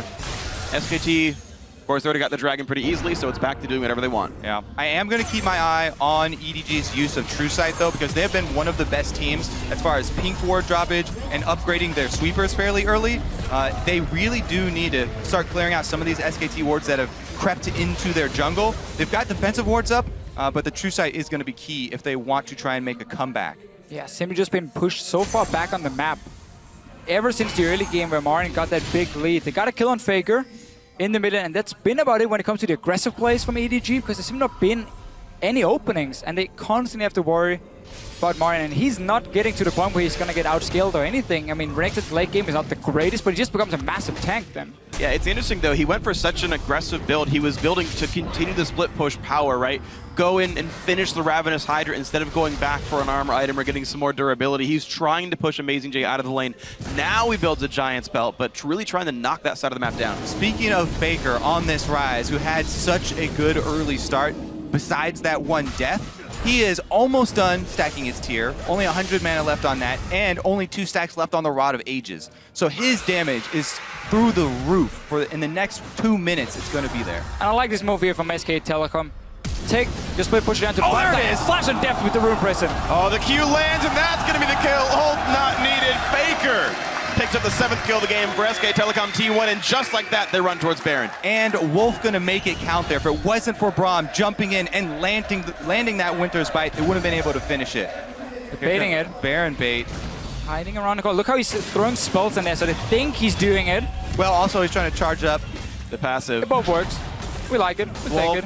No ulti, does have flash, wasn't able to use it to stop anyone out there. Unfortunately, burned the cooldown during the kill onto Deft, and SK Telecom T1, by going for the bait, get nothing off of that kill. He's going to respawn and all will be well. A small raptor right there. Okay, that's valuable in some kind. But what is EDG going to do, really? Because once they send down someone to stop MaRin on the bottom side, he's just going to go straight into your face and poke you down to 50% again. And then SKT can even start baiting around Baron, and then have the advantage of a stronger top laner coming in. That's why we keep highlighting how snowbally these 4 teleport games are, because the team that gets the advantage is the one who can utilize that cross-map play. The team that's behind, even if you answer it, you're outmanned and you're outgunned because there's too much gold on SKT's side. Well, everyone except for the top lane is at least keeping close in farm, but the problem is SK Telecom up 2 turrets, up the dragon, and up about 83 CS, and the MaRin versus Amazing J matchup are getting farther and farther and farther ahead. Han has yet to find any meaningful stunts with the W, but here comes the teleport flank coming in. It's going to be a home guy to Renekton. They canceled the call. Faker didn't want to use his teleport as well, apparently. So they are going to let them retreat to the turret. So that does buy a little bit of time now for EDG, because it is MaRin that is so insanely strong. He's the guy you want to have on the bottom side of the map split pushing, where even if he does get ganked by 2 or 3 guys, he can often escape with double dash, and you can then go for Baron. But EDG still needs to understand that this can happen, but they're so far back on the map. So, you know what, EDG, they said to themselves, guys, we get a small break here, teleport is down, and SKT's like, well, no, we're just going to take Baron. MaRin is running interference here, keeping everybody from even getting close to the Baron, and SKT easily going to burn that down. Perfectly done. They kept vision control for the last minute and a half straight after that previous bait. They let no wards go back in. They stayed on that side of the map, and they knew it was blacked out. Ever Gaming too good to face check. Give it away. And everything we see right here is simply just something that started at like minute 5 of this game. With the decisions that were made early on in the lane swap from EDG. Also, again, with the pick and ban phase where they showed that Darius early, Ryze suddenly became such a fantastic pick. 1 against Echo, 2 against the Kalista as well. And Faker have managed to just do his job. It's been more about, of course, what the Renekton can do, but he was also in that massive advantage. Yeah, MaRin's got to be the MVP for this game. He was set up for success by SKT, but man, the captain of the team, he's on Renekton right now with the huge peak in power. Adding the Sterix plus the regen from the Hydra here, he's going to be... It poses such a difficult question for the enemy team. If you try and take him down and pour damage into him, he only deals more to you, plus he's going to be lifestealing for a tremendous amount. And if you ignore him, he's so fed right now that he's going to rip you apart either way. So, yeah. Catch 22 there, very difficult to deal with. Going to be nearly impossible to deal with MaRin here. Going to see if they can find a fight without him. His teleport is still down, and Clearlove trading balls with Bengi, close to equal on both sides. Cinderhulk for both these junglers, despite the warrior buffs in the recent patches. Seems like being a full tank is what they want. Bang pop guilty to look for depth, but nice easy hop over the wall and nothing picked up there except the Wolfcam. By the way, notice that he did go for the Ravenous Hydra rather than a Titanic, even though he's Renekton, who gets extra health, and he's built extra health items on top of that, really valuing the lifesteal to stay in the fight. So what's the specific mechanic on the item? Ravenous Hydra is actually an activatable spell, whereas Titanic is an on next hit, so it doesn't break the W animation, which is so common for high-level Renekton players there. You pop it after the W. Of course, uncontestable, SKT just completely owns the map. Edward Gaming have shut down. They have no way to get back in the map and stop what SKT is doing. Slow and steady for SKT right here. It's been the same when they faced H2K. They never really went over-aggressive. When they had the lead, they knew how to play it out, and there's just so little room for EDG to make any kinds of comebacks. Yep, Bang here with a couple of Baroned up minions going to take it down. I have to say, though, Freak, it does go both ways, since the Titanic has on hit, and W counts as multiple hits. Yeah. You get multiple actives there, so I really do think the difference is in the lifesteal factor. All right, well, either way, he's gone for that lifesteal factor, and he's still doing quite well for himself. 3-0 and 3. The only Death member on his team, in fact. MaRin sees that his top lane turret went down. He's angry and kills the minions for it, but still. It's Edward Gaming at best getting trades, but still losing and losing and losing in Dragons. Exactly, so for SKT, no rush yet. Not at all, really, with the Ryze coming in for the late game. Already fully stacked on tier, Rod of Ages. It is heaven right now for SK Telecom. There's only one outer turret left in the mid lane. And only really the Echo as the wave play on the side of EDG. You can go for a dive if you want. On SK Telecom side, it's not really much of a threat to. Yeah, I mean, well-prepared game by SKT, but really well executed as well. I mean, we always mention shot calling and briefly sort of gloss over it. It looks like Bengi here kind of work on some true sight, and Faker goes in. Finds Clearlove a ton of damage right away. They try to burst him back out, but Faker's totally safe. Clearlove running away as fast as he can, but it's not good for Pond in the mid lane. He's getting a lot of damage on him. A knockup comes back through thanks to Maka, but look how little damage MaRin is taking. The Echo finally falls. It's a 1-0. SKT had to work for it. No, 2, as Clearlove followed well.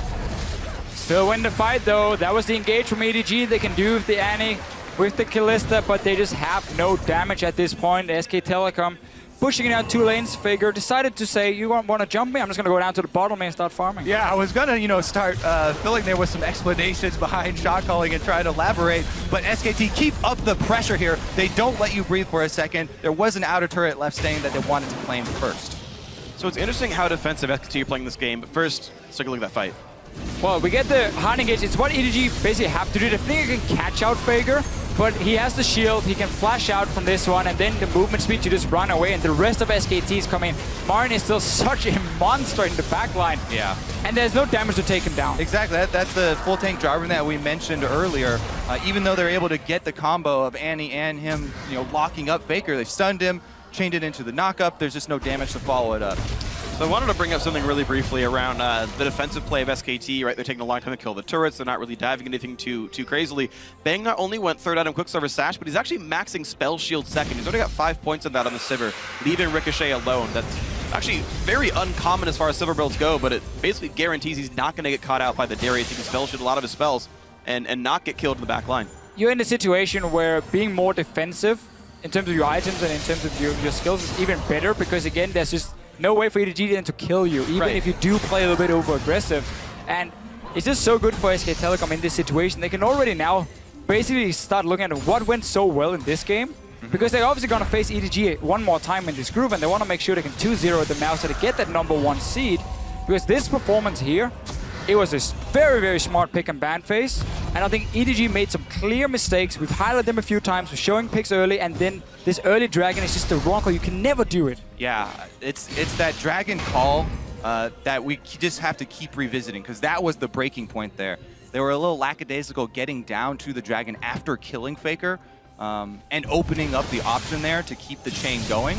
But that's, again, why we praise the good shot calling so often. It's because it's the ability to quickly assess the game state and make a choice based on the probability of success of the play, weighted by the net gain that you'll get from that play. At Season 4 Worlds, Samson White came in as a team. They had, so many different things they put in. They tried to change the meta. It was for the better. They had so many smart calls. One of the things they did so well was value experience over buffs or gold or whatever in lane swaps in the early game. So by taking early dragon, it might look fancy on paper. Hey, we got some more AD, some AP coming in. But when you're falling behind in experience, it just starts a small effect where suddenly you fall further and further behind. It becomes harder and harder for you to do anything.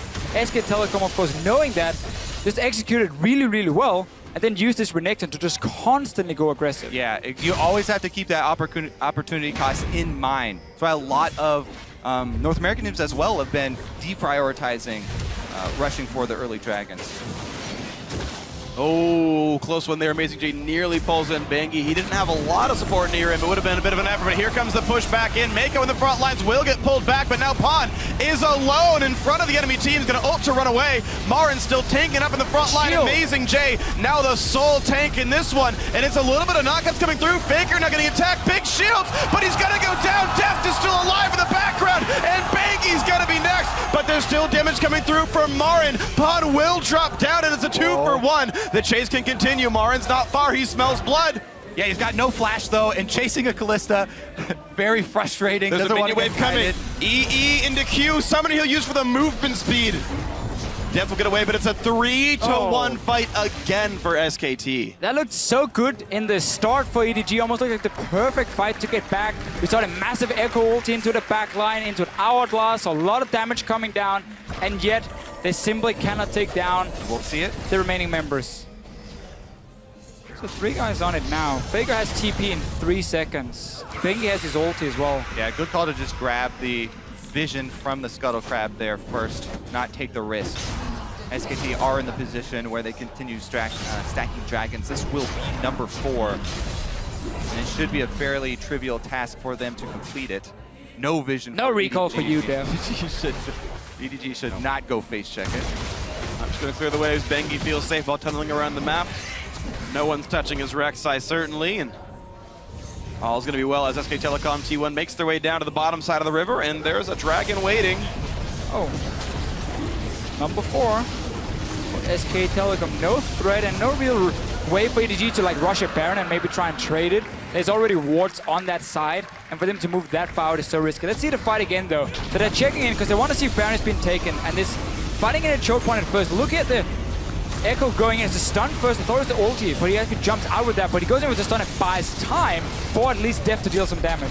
Yeah, but because Pawn didn't get any damage off with his ultimate, that's a huge chunk that they're missing here. Deft was able to kite very effectively during that and get off a lot himself, but we're back into the action. And it's already a knockup coming through. Wolf now retreating to keep himself alive, and a big knockup from Bengi means more is going to happen there. MaRin absorbing in the front line. Mako's going to be the target there, quickly picked up. The dunk doesn't mean much here, and there we go. Amazing J just can't get enough damage.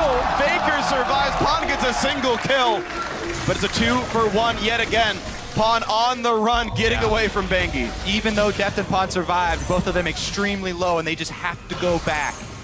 Well, Pawn will get himself a shield. That'll block some more damage, but Baron Nashor has gone down. No smite needed. SKT with more global objectives, and vroom! Here comes Bengi. That's your water ski noise? He's still running. Summoner TP will be enough. They won't see him in time. The Q doesn't root. Pawn's okay. Yeah, his Q was going to hit, though. It was. Good points for accuracy. It did miss. Does that really count as accuracy? Is it a dodge? Or I guess it's a dodge more than a miss. Fair enough. I yield, Freak.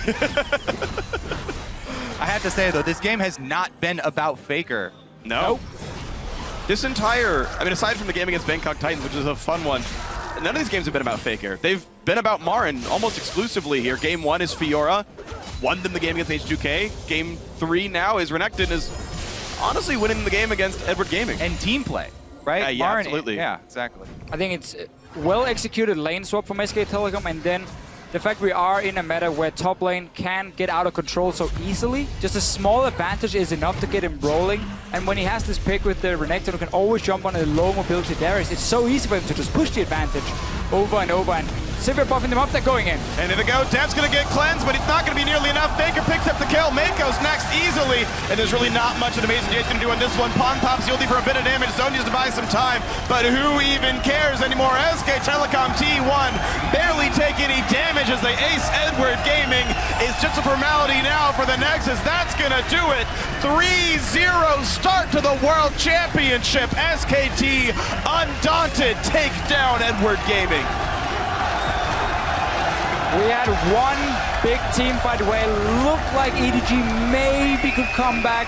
I even thought the Echo got into the backline with his ulti, but it was just him stunning him, so there was no damage, and that was really the story here for EDG. Once they fell behind, they never had enough damage to kill the front line of SK Telecom, and it bought so much time for Faker and Bang to just safely sit there, and even MaRin, of course, with this Renekton being a monster and just taking on 2 or 3 guys every time. EDG very clearly focusing heavily on the Dragon. As you mentioned, giving up a lot for it in the lane swap, and then after the kill on Faker, rushing over to it even though Faker had his teleport up and the death timer so short in that period of the game. Yeah. SK2 were able to swing it back in that moment. It was basically 2 Dragon Calls, level 1 or level 2 in the lane swap, and then the one you mentioned, but we saw both teams go for the western lane swap in the start with fast pushing the lanes, you know, divide the map, double jungle, then start fast pushing. But EDG just didn't send in the top laner to the lane, so they sacrificed their own top laner. SKT did not. They gave him everything. He got gold from the tower. He got the wave, and he was sitting there getting experience advantage. Helps to be the captain? It helps being the captain, I guess. But that really is just a big difference in how such a massive advantage gets created, and then just slowly but surely just grows and grows and grows. And a lot of credit, of course, to MaRin for being able to, you know, open that wound a bit more and kind of dig in there and start ripping out some organs like he's a Mortal Kombat character or something. Just got the lead and ripped the game apart. I mean, this is Renekton. Like, he's one of the most graphic champions of the game in the first place. But, I mean, really just impressive stuff. Built very offensively, which is not greedy, certainly, because it worked out, but a little bit risky. Because you're one of the pure tanks in your team, building offensive items, a 3,300 gold offensive item. That's true. Rek'Sai and Braum as well. You're right. That's a scary He gets to be champion. more of an in-and-out fighter. Yeah, Renekton is interesting, but certainly, yeah. Pick and ban-wise, I think we could see what EDG were trying to do. Again, a very strong 2v2 lane, see if they can keep Bang and Wolf together and maybe even have some kill pressure onto them. Allow Mako to start roaming with that guaranteed gank from the Jarvan. You talked about level 2, and just all through the early game, Klilov and, of course, Mako could set up plays. But again, once you start falling behind, they're just locked into defensive positions, and then suddenly the value just drops down completely. Like a Jarvan who's behind is about as useful as you in the jungle, Kobe. Fair enough. I mean, I'll give it to you because you gave me such high praise at the So now beginning. we've gone up, we've gone down. You just build me up only to break me down. We even it out. That's how you gotta, I mean, the bigger they are, the farther they fall. Just grow your ego so we can smush it down a little bit. But really, that one catastrophic mistake against SKT, you can't make that. And they showed SKT very good execution after they were able to gain control of the game in that Dragon fight. And what's funny too is Edward Gaming are not a team, obviously it's a very small sample size, but up until now, at no point had they ever been behind in gold at the World Championship. Okay, H2K and BKT, not the strongest opponents, but even like SKT had fallen behind H2K and come back in. And much like this game, Edward Gaming had gotten ahead, and then SKT came right back in. They've done an amazing job of pulling their way back into this one. Yeah. You can see, based on the name of the jersey, Faker will be joining us for an interview in a little bit with Shox. That'll be great. But yeah, I mean, it's actually now 2 games. Like the only games that they've been tested, H2K was close for the first 15 to 20, and Edward Gaming was fairly close for the beginning as well. SKT have come back into it, and then once they got a lead at 20 minutes, they never, ever looked back. Think Amazing J might be questioning his Darius from now on? Especially early picking it, like he did. And it definitely got countered. So props to SKT for this one, but it's enough from us. But you've heard, you're now going to hear, what Shox and Fake are going to say about that match. Let's take it away. Thank you very much, guys.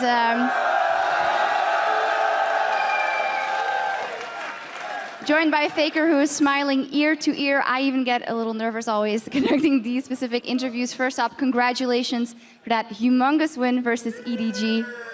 I don't want to remind you of it too much, but of course we remember that historic final where you got counter-picked by EDG at MSI. How did that influence the preparation for this game, and especially the picks and bans? 페이커 선수 우선 이런 대승리 거두신 것을 축하드립니다.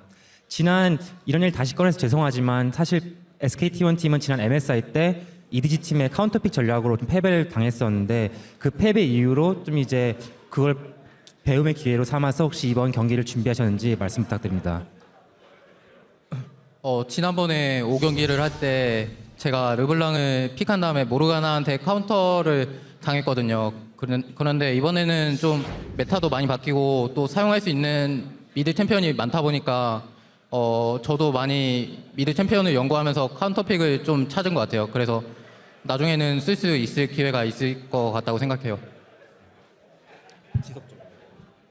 So at MSI, it's true that Pawn countered my LeBlanc pick with Morgana. So after our loss, I prepared a lot of mid champions. I practiced a lot, and I think I was able to find a lot of good counter pick champions for this tournament. And I plan to show more wide variety of champions in the future. Well, we have seen the Olaf as well. To step away from this game, or actually more specifically to the outcome of it, you've talked a lot about revenge, about redemption versus EDG. But is this one group stage win satisfying enough for you in that regard? 그 이번 롤드컵 이전에 인터뷰에서 EDG 팀한테 복수하고 싶고 다시 한번 증명의 기회를 삼고 싶다고 얘기했었는데 이번 조별예선 1승으로 만족하시나요?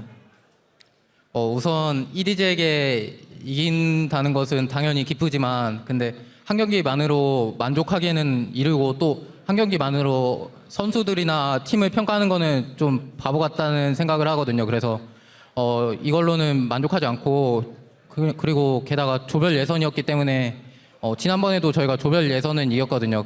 그렇기 때문에 다음에 나중에 높은 곳에서 만나면 그때를 더 중요하게 생각해야겠죠. Of course, we're glad that we beat EDG. They're a very strong team, but I don't want to get too excited. We beat them during group stage at MSI as well, but we lost in the finals, as you know. So, if we get a chance to play again in a much higher group stage, like finals, wherever they are, I want to win again at that point. I hear you mentioning the finals. Do you think that EDG SKT has a high chance of being the finals, or do you see another team being in there against you guys? 페이커 선수가 이제 더 높은 곳에서 EDG와 다시 한번 붙고 싶다고 말씀하셨는데 그럼 페이커 선수 생각하기에 EDG와 SKT가 다시 한번 결승전에서 붙을 수 있다 생각하시나요? 아니면 다른 팀이 SKT1 팀과 붙을 거라고 생각하십니까? 우선 앞일은 모르는 거기 때문에 감히 예상할 수 없을 것 같은데 그런데 지금은 좀 제가 이전에는 중국 팀들을 많이 고평가하고 그리고 EDG도 고평가했었는데 지금 여기서는 유럽 팀들도 쟁쟁하고 북미도 쟁쟁하고 다른 팀들도 다 좀 잘하기 때문에 결승전에서 EDG랑 만날 확률은 낮다고 생각합니다. Before we came here, I really thought that the Chinese teams would be very strong, but looking at the past performance for the past few days, I think that European teams and other Asian teams are very strong as well. So I actually think that the chance to meet EDG at finals isn't that high. Well, that praise for the European teams makes me smile, of course. Finally, as you say, this is only the group stage. The finals are a long way away. And Zion Spartan from CLG yesterday said this is totally different because there is no Samsung White this year. And you guys as SKT are also not seen as the absolute favorites over everyone else. How does that influence your mindset? Because that's a different thing for you guys this time around. 어제 인터뷰에서 CLG의 자이언 스파튼 선수가 이번 대회 때는 작년에 삼성 화이트처럼 절대 무적의 팀이 없다고 이제 언급을 했습니다. 그리고 실제로 SKT1 팀도 이제 2013년대 우승할 때처럼 그런 포스를 지금 풍기고 있지는 않은데요. 그러한 것에 대해서 어떻게 생각하시나요? 우선 자이온 스파르탄 선수의 말씀대로 지금 중국뿐만 아니라 다른 팀들이 모두 다 잘하기 때문에 작년 롤드컵처럼 일방적인 경기는 안 나올 것 같고 그렇기 때문에 더 재미있을 것 같고요. 그리고 네, 그럴 것 같아요. Actually, as Zion Spartan mentioned during his interview yesterday, I don't think there's like the one strongest team in this World Championship. So it'll be much more interesting to watch, and there'll be a lot more fun games come. Oh, we've seen a lot of fun games already. Kansamida, thank you so much for the interview. And now back over to our guys to break this win of SKT over EDG down more. Thank you, Shocks. Definitely a game that SKT will be happy with taking the win for. Probably not fully satisfied until they take the finals, though, I have to bet. I want to talk about, though, what both of these teams were willing to show this game, starting with the champions that they brought out. We saw the Jarvan on one side, as well as the Renekton and the Ryze, and a Braum that Wolf hasn't had so much success on in the past. No, he hasn't. He's actually 0-4 prior to this game. It's a champion that we really haven't seen Wolf play very much in the past, and he certainly hasn't had any success on it. I have been looking at solo queue for MaRin for a long time. It's no secret. He's been spamming a lot of Renekton. It's his most played champion of all time. And I'm just happy. He's always been a great Renekton player. I love seeing him rock out with his croc out. That top lane matchup was just so one-sided. And, you know, the thing about these Juggernauts is that they're all melee, so things like Renekton that are normally kiteable against all this range is just going to see so much more prevalence, and that's why I really like the Ryze pickup. His Rune Prism is 600 range, outranges everything on the map this game. There's no Jinx, there's no Caitlyn to be able to chunk him out before he even gets into the fight. He's just able to wander up to people, CC them, and then put out so much damage. Yeah, and the point-and-click Rune Prism is especially effective against Kalista and Echo, so we saw a lot of counterpicking here from SKT. They got to counterpick AD carry in lane if they wanted to. They didn't actually go for that, though, Sivir into Kalista, but they picked Ryze to deal with Kalista, and then they picked Renekton to deal with the top lane Darius. So they showed two things here that I thought was actually a little bit of a bait there from EDG, because they picked the Darius early, and they could have hit either their top or their mid lane, and they chose not to. Yeah, is that bravado by them to have picked both their solo lanes? I can't be in their head. It could be bravado. It could be them being like, this is a group stage match. We're probably going to 4-2 this group, maybe go 5-1 and then have a tiebreaker.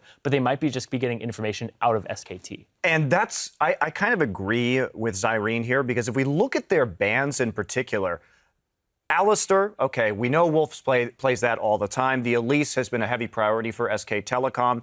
And the Azir, curiously, SKT not really likely to pick that Azir on red side, since they're going to be looking for a mid counter pick for Faker. So they really are just trying to test the water here against SKT. And if we look at MSI, they lost the group stage game very convincingly versus SKT. But when it came to that best of 5, EDG looked a little bit more adaptable, like they slowly got the information they needed out, and then they were able to open up this LeBlanc trap, right? So maybe they're doing the same thing again. And that's the best thing about this matchup, is as much about what's happening behind the scene with Aaron and Coma as it is on Summoner's Rift. It's getting really exciting right now, because we have this rivalry of probably the two best coaches from different regions coming head-to-head and setting their teams up for what they see as success. Now, I want to jump into the game with these given picks. We saw the lane swap initiated by SKT, and as a result, Amazing J on the other side of the map fell disastrously far behind against MaRin. Yeah, MaRin got the turret experience, they got the wave appropriately, and then Amazing J was starved a bit, and then they put him in the long lane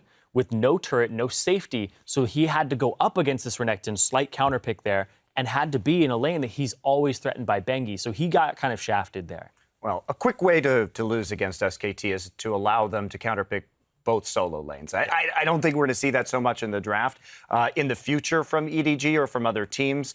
But if you look at what EDG was trying to do, it did make sense, right? So they were going for the quick dragon. Okay, it sets Darius behind a little bit, but we're looking at champions such as Sivir, who started with that Avarice Blade, the Ryze, which needs a lot of time to scale. So the problem was when they ganked the mid lane and killed Faker, they blew 2 ults, Annie ult, Jarvan ult to get him. And then when the ensuing team fight came, even though they needed scaling, they didn't have the cooldowns to do it. Now, I would have actually rather have seen EDG not try to kill Ryze right there, just go for the dragon, save those ultimates. I think they win that fight. Well, so the dragon fight comes through, immediately following this. This was kind of that moment where the huge gold swing came through. As a result, gave SKT the advantages further throughout the game. Yeah, and like Monty was saying, no Cataclysm, no Tibbers. Tibbers is actually still up during this fight, but of course no stun initially. Wolf does have a really good ultimate here, but they weren't respecting their lack of cooldowns on EDG's side,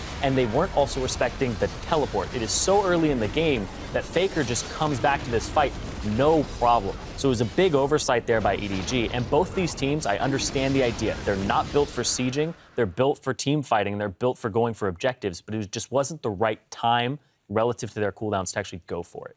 Yeah, that's why I say don't gank Faker with all those ultimates. Either try to get some damage on him, force him to recall. Don't commit like that. Save the ults for the Dragon, because that's EDG's big hope. They already committed to this idea. They committed to losing the top lane in order to get 5 Dragon stacks. Final thoughts? And beyond that, just target prioritization. That team fight was so different between the two teams. One team, beautifully executed from SKT. EDG were just smacking a brawn for way too long. It was so close of a fight, too. If they had those ultimates, could have been very different. All right, well, some stuff has been shown, but I'm sure they still have a lot left in the tank between these two teams. Our coverage continues in just a few minutes with Europe's own H2K facing off against the Bangkok Titans. We'll be right back, so don't touch that browser. It's going to be an amazing one. It's China's Edward Gaming versus South Korea's SK Telecom T1. That's a trade kill back in pond. Now stuck on top of the Dragon. Faker gets his first kill of the game and then still trades back and forth, but EDG are routed. Finds Clearlove and a ton of damage right away. They try to burst him back out, but Faker's totally safe. Clearlove running away as fast as he can. Faker not getting attacked. Big shields, but he's going to go down. Deft is still alive in the background, and Bangy's going to be next. Faker picks up the kill. Mako's next easily, and there's really not much an amazing Jay's going to do on this one. Pond pops Yuldi for a bit of damage. Zonya's to buy some time. SKT, undaunted, take down Edward Gaming. Welcome back, everyone. European squad H2K and the Bangkok Titans are setting up on stage for our second match of the day. Now, in yesterday's game versus SK Telecom, G4 blind picked Aurelia mid into Faker. At the very least, that takes some guts. Bold. Good sense of humor, too. I think that was actually quite funny that he did that, just to be like, show me what you got, Faker. I'm going to play your champion. I think he knows those matchups. Very much so. But he is actually, he is an Aurelia mid player, so that is something you will say. And their top laner, Warlock, has also been performing quite well. You know, this was a weak link in their team, especially through the IWC tournaments, and he's come in and been able to keep up in CS. He's their captain, he's their shot caller, and he's performed admirably. Yeah, I have to agree, except for that one kind of failed Maokai W, but other than that, he's been the only guy on his team that's really been holding up at this tournament. But did the creep die, Monty? That's all I want to know. It took a lot longer than you Eventually it died, yes. No, I don't know how many people actually use target champion only button. All right, moving over to H2K, though. Taking a look at their top laner, Odoamne played Fiora yesterday. Yeah, he played Fiora in a rather good matchup for him against Amazing Jay's Darius, but he performed very well. He was taking a lot of pressure. 3 people would come up to him, and he would just put them on a merry chase and buy a lot of time. So Odoamne, as the shot caller for H2K, has been doing a lot of good things for this team. See if he can just up that and get his team on the same page for this match. Yeah, and one thing I want to shout out to H2K about is that their early game for a team that hasn't got a fantastic jungler is actually looking very, very solid. So across the board, their first 10 minutes of the game actually looks like they're on the same page and very together. Well, and speaking of junglers, they're not going to be up against much of a challenge here because 007X for the Bangkok Titans, he's not much of a secret agent. He constantly face checks things alone and dies. So I'm putting this guy on burn notice right now. He's got to improve if they even want to have a chance against H2K. But at least for Lulex, it's not that challenging of a matchup. All right, well, both of these teams are still looking for their first win today, so we'll see if they can get it now. As we send it over to our casters, Kasing explains H2K aren't going to get caught overlooking the Bangkok Titans. Well, to be honest, I'm not expecting Bangkok Titans to be like SKT or EDG level, like we've seen how they play already. And I don't think they're like super bad because they got to Worlds for a reason. But I just don't think they're going to be that strong, like compared to the likes of the other teams in current, like our group as well, especially. So I feel like they're not going to be as hard as we would think they would be. But of course, we're not going to just like laze around and not do anything. We're still going to play to our best. Well, we'll see how much that holds true. BKT not confirmed SKT or EDG? I mean, the letter is really close. You just change B to S, and you're the exact same team. So, yeah. You know, if we get a typo in there, suddenly game's on. Either way, guys, let's get ourselves right into the starting lineups here. On the blue side for this match is going to be H2K with Odoamne up in the top lane. Big player there. Lulex in the jungle. Monty said he'd be having a better time this one. Ryu up in the mid lane. Hjarnan on AD carry, one of the strongest parts of this squad, and Kasing on support. You just heard from him saying they will try to play their best to make sure they win this one. Yeah, on the red side, a team looking to upset H2K, pick up a win for themselves, the Bangkok Titans. We have, of course, Warlock in the top lane with his Maokai, 007X in the jungle. We have G4 in the mid lane, still the star player on the team. Lloyd is the AD carry, and of course his support is Moss down in the bottom lane. A team, though, it's been very difficult for them to do anything, but same for H2K in this group against SKT, against EDG. We were not expecting a whole lot, and now really this is the test, I guess, for H2K, for both teams. Like, this is your chance to pick up a win. Yeah, and the thing is, I do think these teams were tested before, and Bangkok Titans clearly looked outmatched when they faced against two of the tournament favorites over against Edward Gaming and SK Telecom T1. H2K had shown glimmers of hope more in their SKT game than their EDG one. They had pulled a gold lead back, they had lane swapped better, and then one bad fight really showed that H2K were able to crumble. So, okay, this time, try to drop the mistakes out, try to close out right. Yeah, I think that obviously Bangkok Titans are the underdogs in this matchup, but when I've been looking for their games, I've been looking for these oddball picks that they have, not only in the mid lane with the Aurelia, which he traditionally used as a counter pick rather than first picking it, but also in the jungle and the top lane. They've used a lot of champions that people, when the meta has settled, have not valued as highly. Things like Sejuani, even after she has been long gone from all of the regions. In the top lane as well, one of the only guys playing it. Mundo even in the international wildcard, so. Well, it's like they have a style they stick to, right? Like, 007X is going to be on a tank. He's going to be as beefy as possible, and the exact same thing here for Warlock. And they're built around this. Even Moss is actually 2 Braum games here himself, so that they have like a very specific team comp style, an assassin mid laner, a carry, a damage-focused ADC more than utility, and 3 tanks in front of it. And over and over and over, that's how they play these games. Yeah, I was talking to some of the Southeast Asia analysts, and they said, yeah, G4 can play other styles. They just haven't had success with those, right? He can play the Lulus and the Orianas, and you did see at the International Wildcard when they tried to play Poke. Maybe the rest of the team can't quite play around it as well. No, but he's the main carry, so do not put him on like a Lulu or anything, like, because he's the guy you trust to do well. The problem for him, again, is mid lane is super stacked at this World Championship here.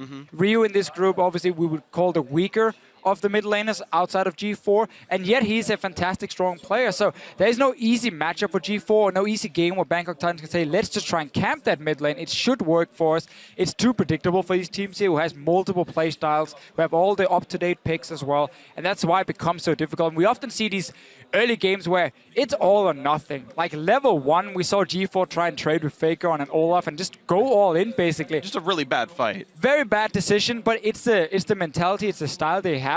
They're basically just saying, if we do not get rolling in the first 5-6 minutes with some early kills, we can't really outplay the team macro-wise. And that's kind of true. I mean, this is what happens when you come in from one of the weaker regions, honestly. There's not a lot of competition for BKT to be up against. But a fairly new region in some ways. Yeah, they were some of the servers right? are very new. Well, yeah, I mean, like a lot of it's almost like the LCK is now, right? Like a lot of their top players left, and now the LCK is the other good Korean players. All the Taiwanese teams left and joined the LMS, and now obviously it means that suddenly these guys are on the top echelon, but it still means that their good practice partners are now all gone because the LMS teams are all playing LMS teams because the competition's better, and it takes time to rebuild. Growth, taking time to rebuild is pretty hard. I mean, growth is going to be hard, and honestly, you can see just by contrasting the games, like these guys are dominant in their region, and yet how far away they are from the likes of SKT. Well, that's also a very high one you're comparing to. Sure. Well, but I mean that's what I'm talking about, right? It's just there's such a disparity here. Right. Yeah. I definitely can see what you mean with it. I mean, GPL is just so tricky for them with now kind of rebuilding your own region in some way, even though you've been there for such a long time. Obviously, we go years back with GPL. They did still manage to win the wildcard tournament, which was a big win for them. After a fairly shaky start to the tournament, they came back in the final and looked very, very good. And that's why they're here. That's why, again, they deserve to be here at Worlds as one of these wildcard teams. Yeah, remember they overtook Dark Passage, who was favored to beat them, and also the OPL Chiefs. So they were able to overcome some odds just to make it here.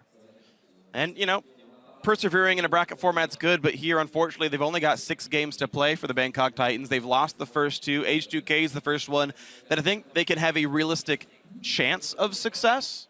still an uphill battle, but honestly, like, this World Championship has been the World Championship of upsets. How bad Cloud9 looked. Hey, for last the year was entire pretty split. good for upsets in the group stages as well, but you're definitely right. No, you're right. You're right, actually. We've had one wildcard team win per year for the last 2 years running. Maybe this is one of them for this one. Maybe it's paying over in Group A. Hey, it is the team you have to beat, right? In this group. It is a H2K you have to take down. Still, H2K as a team, when we have watched them now in these 2 games against SKT and EDG, they obviously knew coming into this tournament how hard it would be to win.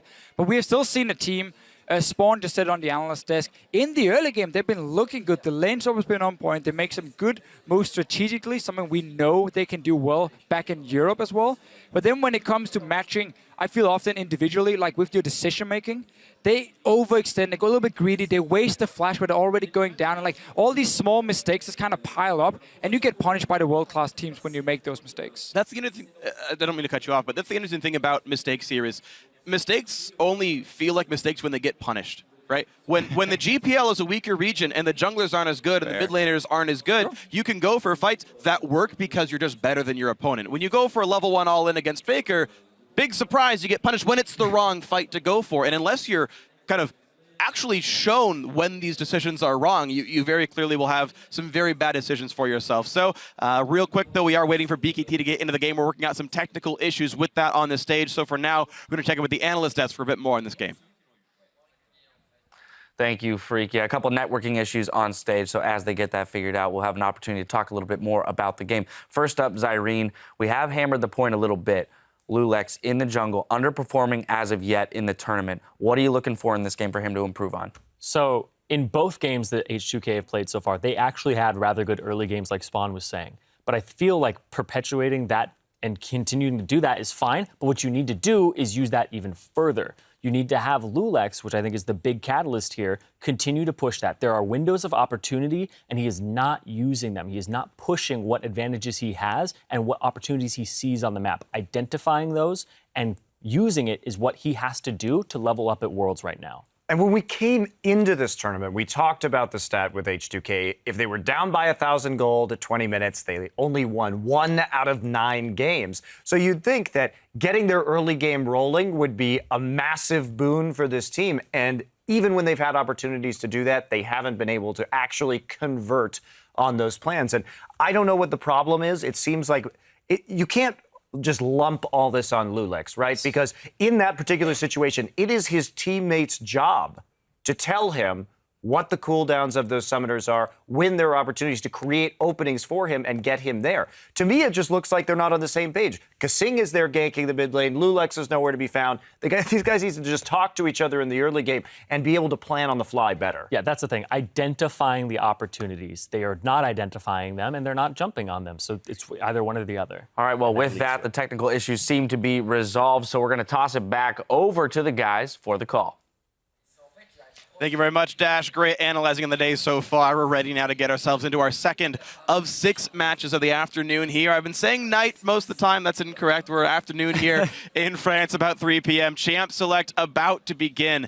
H2K looking for their first win of the World Championship here up against Bangkok Titans in the same shoes here. And right away, lessons learned, Rek'Sai banned away. And this could be the first game where we get a lot of these top-tier picks open, maybe even a Mordekaiser, because a lot of teams have some very specific target bans versus H2K. Lee Sin against Lulex and Thresh against Kasing is normally always banned away, and that would potentially leave some of them open. Yeah, I mean, you mentioned the Lee Sin with the 5 extra AD added back to Warrior. I thought we were going to see more Warrior enchantments upgraded here, but even in the previous game, Jarvan and Rek'Sai, 2 champions who could have both opt for the Cinderhulk. So let late game scaling for yourself when it's so much about these team fights.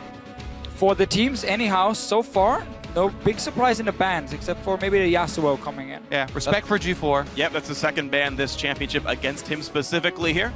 Gangplank out the table as well, no surprise. It's actually following pretty much the exact trend that SKT had for their bans. They're the ones banning all the 100%. So I want to see if H2K is going to first pick a Thresh for Kasing if it's left open. They've done it before multiple times, even though there were other very strong picks in the meta open that other teams would value higher. They trust so much in Kasing being that big playmaker, and the Lantern is so key for this team because when they do invade, because there are often some miscommunication or some problems, that Lantern is kind of like get out of jail card you have, and it saves them so often. I definitely agree. It's huge for him. He's a great playmaker with it. I would also like to see H2K try and save Odoamne's pick for a while, just because he's been so good with the Fiora matchup when he gets to choose the matchup here with the counter pick. That being said, though, Warlock almost exclusively playing tanks. Mordekaiser's open. Mordekaiser's up. Mordekaiser's up. We got one! Yeah. Lock it in. You have to. We don't care about Kasing's champion pool. You gotta get that. Look at that smirk. Look at that smirk. Well, what's funny is H2K. I want the crowd going.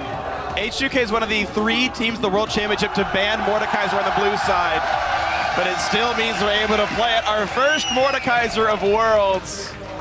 And now we get to see exactly how Hjarnar wants to play it. Let's just see the first 20 minutes here for H2K, how well they can use that Mordekaiser to take the dragon and get completely out of control. Yeah, let's talk about how you build your team around Mordekaiser. He brings so much pressure to the bottom lane, constantly shoving, and the extra experience he gets guarantees you're gonna out-level your opponent, so you get to the level 6 quicker, and then you immediately take dragon. You can just chain objectives right after taking the dragon, use that ghost, run straight mid, open up the entire jungle. It's all about that early snowball. BKT, they need to take a lead because Mordekaiser is so good at pushing his lane, so if you give the other team a setup that's really good at diving towers, it becomes so easy to camp that ball, and H2K is not even gonna think about this one. Massive mistake. Bangkok Titans is trying to take away picks. It has to be Elise. I know it's your comfort pick, Lulex, but Elise with Mordekaiser is just so easy dives, and then you take Dragon, and then the first 15 minutes is just set up for you to snowball. Yeah, people talk about, oh, Mordekaiser, all you have to do is gank him early, but both teams know that. This is competitive League of Legends, but the Mordekaiser team are also going to send their jungler down bottom, and if they counter gank you down there, then it just gets very painful very quickly. Yeah, so again, we see takeaway picks from Bangkok Titans. They're like, okay, we keep Mordekaiser open, and we take the Thresh away from Kasing. We take away the Gragas from Lulex, but Lulex would rather play Elise or Lee Sin over the Gragas. It's because they've been banned away. He's been like, oh, well, I have to go with my third option, I guess, then, and then he went for it. So they're not really taking away anything. Obviously, 007 have played quite a lot of the tanks, so maybe it's also just for him a stronger pick, but I mean, this is such a problem. Look at this here, Alistar Elise. We just talked about how getting tower divers with a Mordekaiser, we're gonna have a party in the bottom lane. It's going to be fun, but I mean, this is what I said in the pregame, though. BKT plays BKT style. They play their set of champions. They're much less about really stealing picks away. Some situations like the Thresh take right here being part of that, where they can, but really they're always going to play the same kind of style. G4 now, if he's going to play an assassin versus the team fighter, and I think he should play like an Azir or a Victor, something long range, something very control magey, so that and wave clear. Yeah, so that Mordekaiser and Alistar and the pet dragon can't knock these turrets down. The thing is, you can't clear a dragon. I don't care how much wave clear you have. Throw all Spike top, bring it back. Whatever champion you are, even throw your ultimate at that dragon at level 6. You're not going to be able to take it down. Like, it's going to power. That is, when I saw the design originally, I was like, oh, it's going to be a cute little baby dragon. No, that's a full-grown actual dragon that he gets.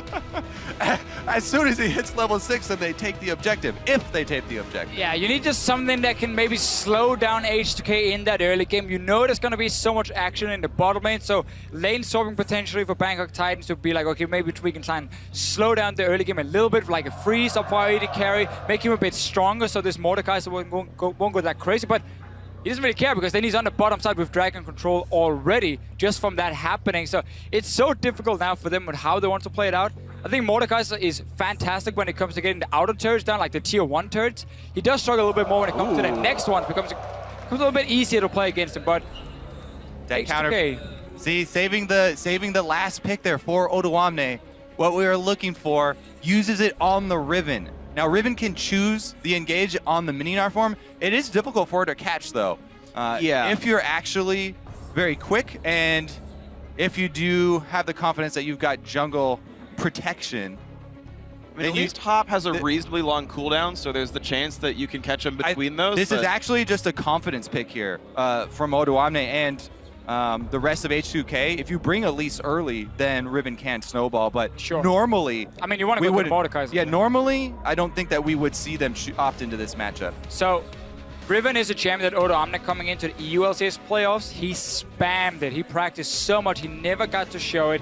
I think this is him again, just testing it on stage again against a weaker team on paper, being like, you know what, I'm going to try and take this matchup. I'm going to see what's going to happen. Yeah, I've talked to a lot of top laners that actually pick Gnar into Riven. Oh, wow, interesting. So we'll see how and who gets the better of this matchup here. On this one, there's also, I guess, a chance that Echo can play top lane, Riven can play mid, though I don't think that's going to be the likely one here.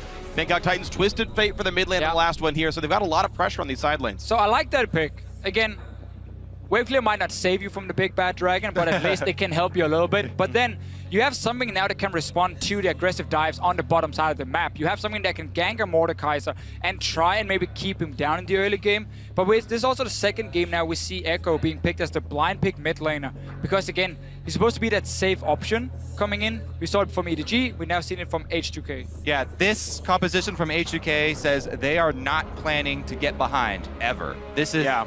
Do you ever plan to get behind? It's also 5 yes, melee, if you take a scaling comp, then you bring Wave Clear and you are planning on having to deal with getting behind. Yeah, that's fair. That's Yeah, fair. I even dropped my pen because that argument was so good. Just dropped it all out of your hands. I got another one. Don't worry, guys. I got a backup pen. Yeah, I mean, and just to emphasize, not being behind here, the only range champion they have is part-time on the job. Their Elise can transform back and forth, so a full melee comp here from H2K. Meanwhile, Bangkok Titans here going to do what they can, and I, by the way, believe that they're going to have to lane swap this one. Thresh Vayne cannot wave clear at all up against the Mordekaiser here. That matchup itself would have to be ganked to even have a chance at winning that fight. Sure, I think a double range matchup with Vayne is okay to try and kill the Mordekaiser, but then you got to worry about the jungler coming in. Yeah, and Alistair can heal. Either way, guys, we got to get ourselves into this game. Of course, you guys at home can tweet in your own prediction on this one. It's going to be hashtag H2K win or hashtag BKT win to let us know how that one's going to go. H2K are the favorites on this one, but if there's a chance for Bangkok Titans to win, it is this matchup or the rematch next week.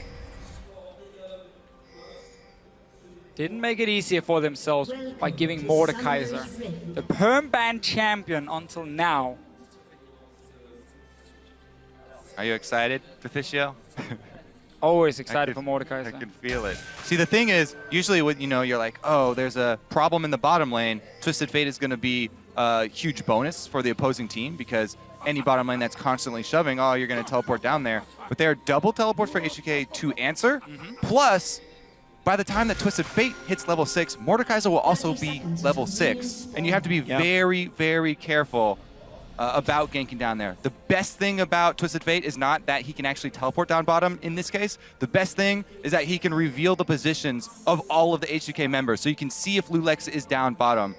And if he's not, then you can decide to commit. This is big, though. H2K is calling the lane swap. You can see where Vayne and Thresh are headed on this side, but look at Mordekaiser and Alistair. Oh, yeah. They're going to end up meeting it. And again, from what I've spoken to pros, there is not a 2-on-2 lane that can actually handle the hard push of Mordekaiser Alistair. Even if you can try, you get worn down too quickly. Yeah, so the thing that happened with Mordekaiser, when he just got reworked and there was no nerfs coming in for him yet, he could literally just push every single lane and out-sustain you. There was just so little you could do against him. But that has been toned down quite a bit. So I will say, lanes with like maybe a Kalista coming in, Kalista Thresh, Kalista Ken and so on, these lanes can take and kill him. And I think Vayne and Thresh as well, if you're a very strong 2v2 lane, can apply quite a lot of pressure. But as you say yourself, Freak, if they don't manage to take the good trades and try and kill him, he will just push them into the tower over and over and over. Yeah, to build on your point as well, Deficio, especially paired with an Alistar who started Coin, the extra mana regeneration on Alistar, he can decide to actually level up heal second, and the sustain on an already ridiculous Mordekaiser lane just comes so difficult to stop there because they have 2 heals coming from each other. So they gave Vayne the full camp at level 1 on the side of Bangkok Titans here. So you see Thresh is only level 1, but they're already looking to start trading, and you can see this again, it's a double range setup into double melee. So it is going to be difficult for Yawnin to get in the middle of these minions here. And because there's a Thresh, once the jungle pressure happens, they can play super aggressive on the side of Bangkok Titans to try and lock down this Mordekaiser. Yeah. And look for the play right there. Good play by Moss. They were aware of the level 2 timing of Kasing. H2K did not get into that one just yet. Moss still level 1, just has Flay. Yeah, and because Kasing was actually looking for the level 2 all-in right there, he leveled up Headbutt immediately to try and go for it. So the sustain from the heal won't be there until the next level. That'll be a couple of waves from now, so we got to track the junglers, and right now it's both of them actually on the top left side of the map, so they'd be on call to react if something did happen up there. Both junglers going to end their routes on the top side as well, and that does leave the bottom lane isolated. This Riven matchup, anytime you feel if you have a skill advantage over your opponent, Riven is the champion to pick to try and abuse that and snowball early. It's 11 CS up already. He's got literally 4 times the minion kills. Lulux tries to steal the red buff, can't quite do it, but still trying to push 007X out of his jungle. Misses the cocoon, expects the dodge, or maybe just misses. But he can make this very aggressive play because both the top lane and the mid lane has been pushed into the tower, so it's very easy for H2K to spot when the moves are coming from Bangkok Titan to send in some help, and maybe even deny them some CS by trying to go in and zone them on the way out. We saw it both from Ryu, and we see it up here top lane. Onto a Threshold. Ooh, very early flash being used. Had to, he's gonna get pulverized. That would have been probably 500 damage he takes over the course of that. If you have your potions and a heal though from Lloyd, I think that flash is so important to keep to make that play once your jungler arrives. But again, you also pick the Gragas in the early game, so you are very afraid of where Lulix is going to be. If we see an all-in from Bangkok Titans on top side and Lulix is there for the counter gank, it goes so heavily in favor of H2K. Well, something to be concerned about then. Elise was still top side, but gonna recall now for the Chilling Smite. Normal par for the course there. 2 wards picked up for Lulix as well, so providing some vision to prevent the counter ganks. 007X on Gragas is actually hiding around the top side turret right now though. And maybe, just maybe, they go for a play with this one. Well, we expected They're not going to dive, so what's he trying to do there? Well, I wonder if it's the Lantern play, but again, Mosh just used the flash before so defensively so quickly. So that big play potential is kind of gone now, making it even easier for H2K. Yep. Jungle efficiency, strike 1 for 007X. Has wards, has already recalled, but falling far behind Lulix. Yeah, and the biggest discrepancy is actually in this bottom lane. Odoamne was able to get the early control of the wave. It's going to be very hard for Warlock to get it back. Ryu going aggressive. Gets the shield, but the Body Slam's still going to land. Good damage, flash force. The wildcard still hit 2, and Ryu, and 200 health. A little bit of mistiming in from 007 here. G4 had already used everything he had and only had mana for 1 more spell. And this flash is forward, but obviously he didn't expect Lulix to be nearby, and therefore he backed out from it. So a lot of flashes being used early on from the Bangkok Titans, and H2K didn't really get punished for it. Yeah, meanwhile, you're keeping track of the jungle here. Lulix made his way up top. Lands the stun, there's the flash, pulverized, headbutt him backwards, exhaust on Yarn, and doesn't mean a whole hell of a lot. There comes the rest of the team. Oh, the Kaiser gets it.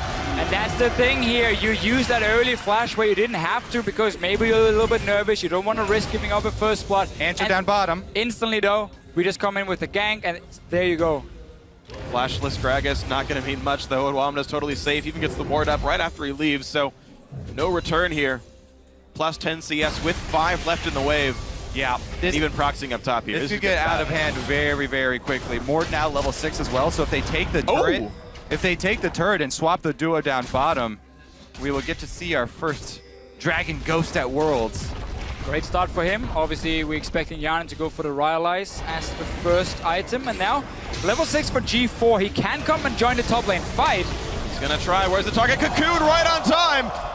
Nice headbutt into the pulverize. Buys a bit more. Yarnen's on the way out here. Minions stunning him against the wall. There's only 1 minion left. That's another stun. Yarnen has to flash the wall, but there's no chase to be had. Ryu actually used his teleport and canceled it.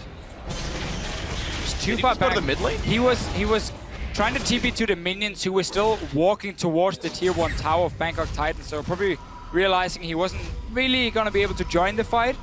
In the end, flash is being used from H2K to get out of this one, and first ulti being used from G4 to apply some pressure against that Mordekaiser lane, who was, to be fair, standing between 2 towers already. Yeah, it's true. So a bit over-aggressive, but really no punish here. A 1,400 gold lead.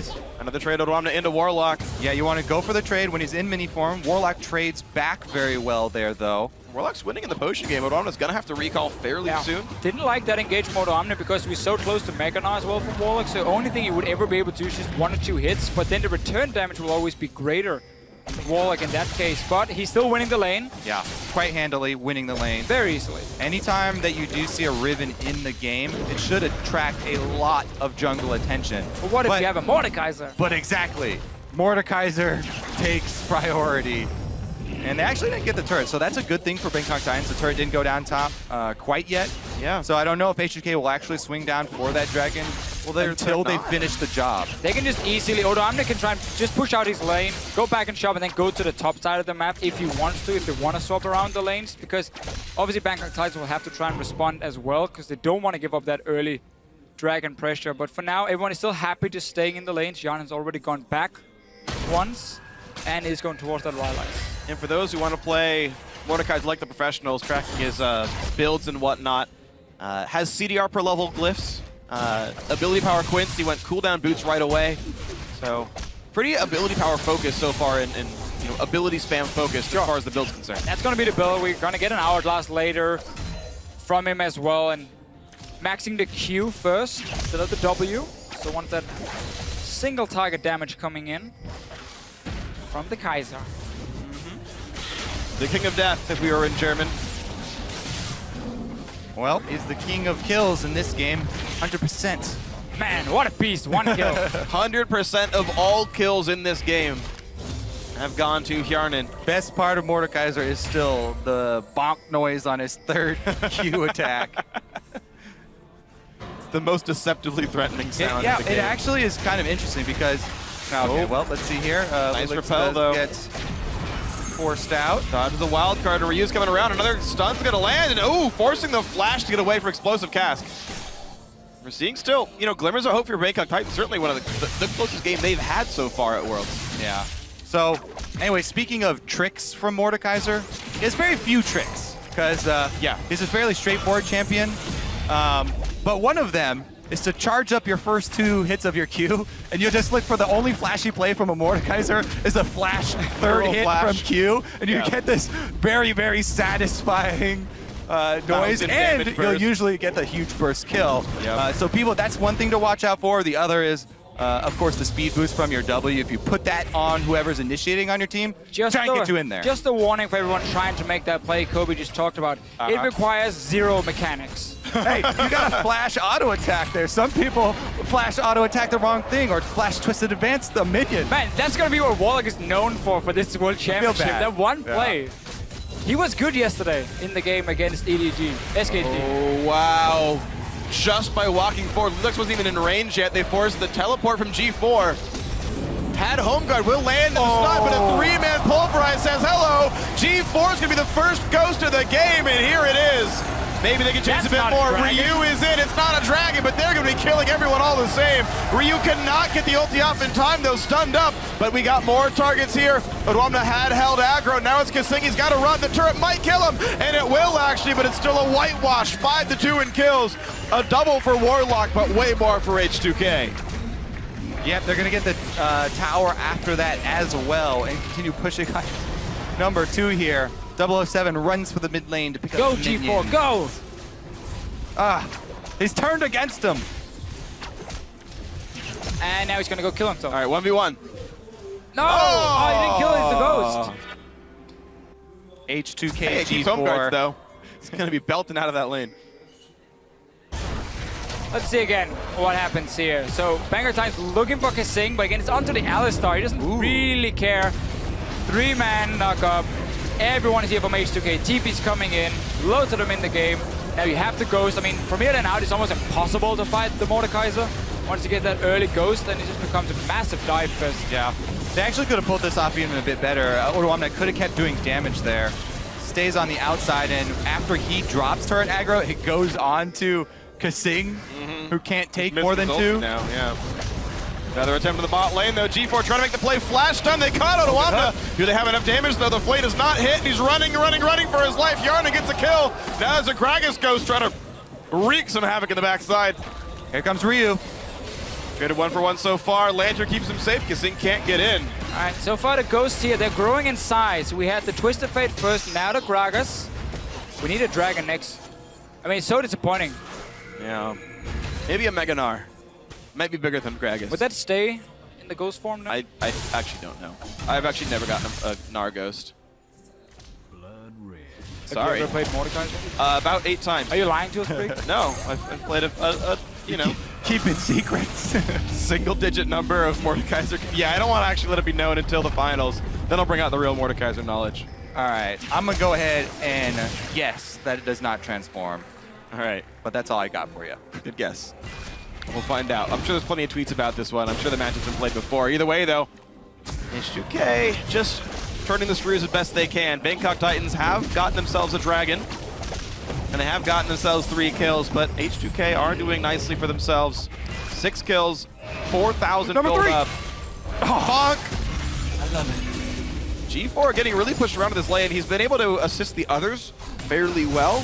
Yeah, early cooldown But reduction pushed around boots for himself, so he's been using more time in the side lanes than he's doing mid lane right now, but that's basically what he needs to do, and just try and get some kills for the team. You said to yourself earlier, Freak, there's been more action for Bangkok Titans and more, should we say, normal fights, and not just these crazy all-ins one-on-one. They've been trying to coordinate as a team, but so far H2 have been ready to respond, and it's all been around the Mordekaiser, who's sitting on 2 kills and 4 assists. Oh, Ryu. Oh. Baited. I have a better guess for the Nara interaction, by the way. So, okay. Oh, hold on. We're gonna have a fight. After. Yeah. We're gonna have a fight first. Who wants to open it up? 007 does. Knockback out of Lulex. Repel gets him not very far. The box will hit. The kill comes through to Lloyd. 1 on the vein. Hook goes wide. H2K looking to still push 4v5. Bangkok Titans used many ults, but they've got a Mega Gnar bar. But they've also got a Riven behind them. Odoamne decides not to 1v4 try and cut them off, though. That's not a proper Riven player. Yeah. But they were driven away from the turret, so all well for H2K. 3 kills to nothing. Turrets to nothing, rather. And all's well. Okay, so story time, Freak. Hit me. Mordekaiser Ghosts always inherit character passives, okay, which includes things like Narbar. Yeah. So he can actually turn into Mega Gnar while a ghost. But how would a ghost... Okay. It auto attacks. Sure. It takes damage. Does Tryndamere Ghost charge up Rage and get critical strike? Rage is at yes. All right. Say yes. All right. So we need people to tell us the Freak is lying to us, because I mean, I feel like he's giving me a lot of hope here, a lot of cool information. No. The passive is the when you're low. No, the passive is the rage your resource bar is definitely different from your passive. Yeah. Okay. Yeah, but I mean, part of the character script is literally what your resource bar is. True enough. Yeah, you inherit like char.ini. I like the bold statement though, Freak. Yeah. Stepping out there. I mean, I was in Riot like when we made Mordekaiser, so I'm actually aware of like some of the scripting behind the champion. You were in Riot in the building? Yeah. I mean, I worked at the company by then. Yeah. Production tells me I'm on target, by the way, so all is well. I really hope you're still wrong about all this Mordekaiser stuff. I don't know if I should stay on target for too long. Maybe it's going to go badly for me. All right, so Bangkok Titans still. I mean, again, they keep trying to look for these places. There's all 5 members coming down, just trying to look for fights. I don't think Yanin minds too much, though. No, I mean, he's just happily pushing around, being level 11, tied with his other solo laners here. Kasing, by the way, I actually want to point something out here. It feels so bad when you're Mordekaiser and your support roams, because you can't use not only your relic shield, but also the W, which is like your main skill. He's actually... It did get changed. Only 1 point in the W. It barely does anything you can solo. It's a bit better, but it's still pretty crap. 007 forced to run away. Kieran is 1 pointing the W, by the way. I feel like after we called out, he wasn't playing a lot of Mordekaiser. He's just showing us all these cool things. Really trying to one-up. Like I said, I played 8 games of Mordekaiser. Laning is something I'm aware of. Killing a Gnar, I'm not. I do know that the Zhonya's rush second is a bit odd. The cooldown reduction is really important for him, so you can definitely see going for the cooldown reduction boots. But it's an interesting choice actually going for the Zhonya second. I think it's fair enough, especially when you're getting really far ahead, and you're already going to have so much damage. If you're just going to be unkillable at the same time, you can play super aggressive. Obviously, H2K's lineup, we have the Talisman on the Alistar, so it's going to be popped, and we're going to see 3-4 guys to try to dive in on the back line. Lloyd is going to be targeted probably every single fight, and if you get that Ghost for the Mordekaiser, it normally is a guaranteed win in these team fights here. I mean, I do like AP heavy Mordekaiser. I think it's actually one of the better choices in builds. Oh, for sure. And AP items, I'll give like the same amount of AP for the same amount of gold. So, of the AP items, Riley's first, then Azonia's, I feel like makes sense.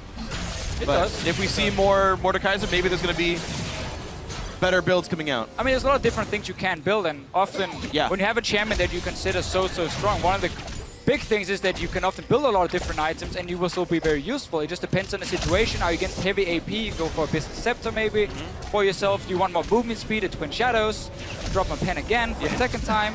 Abyssal Scepter there is definitely one of my favorite items. It's so cheap and so cost effective. Especially since Mordekaiser is melee, is going to get right into the thick of the fight. Really get a lot of value out of that AoE. Meanwhile, Hjarnan just happily farming off on the side. Trying to be the brains of the organization. There we go. Nice cocoon off on a Moss, but just building max CDR. Actually, no team out on the build, no lifesteal either, but Black Cleaver and a Brutalizer. Even though he's got no physical damage to support, still wants to shred a bunch of armor for his teammates in some way. Here we go, the first Dragon Ghost of the game for H2K. Yeah, the dangerous thing about, you know, it's really hard for Bangkok Titans because you don't want to have to go through the jungle to fight that dragon fight, but if you don't, then the dragon's going to come straight up mid lane and you're going to have a real problem defending your turret as well. So almost giving up like an objective and a half. All right, let's see what they can use it for. Looking for the mid lane, but that wave got cleared. Lich Bane already done for G4, so his single target damage is much higher. Ah, I took some damage already. Down to 3,100 health.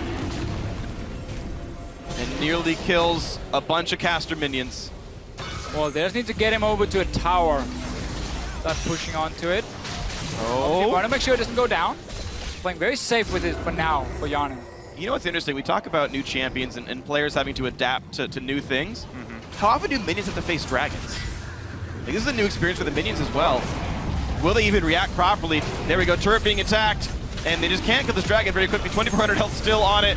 And the dedicated focus comes through, but no, it despawns in time. Nothing was gained from the dragon at all. H2K is like the worst siege comp ever. Like, you have a melee mid lane, a melee top lane. It's 5 melee. And then you have to at least be like poked for like 20 damage, and that's about it. And then the dragon.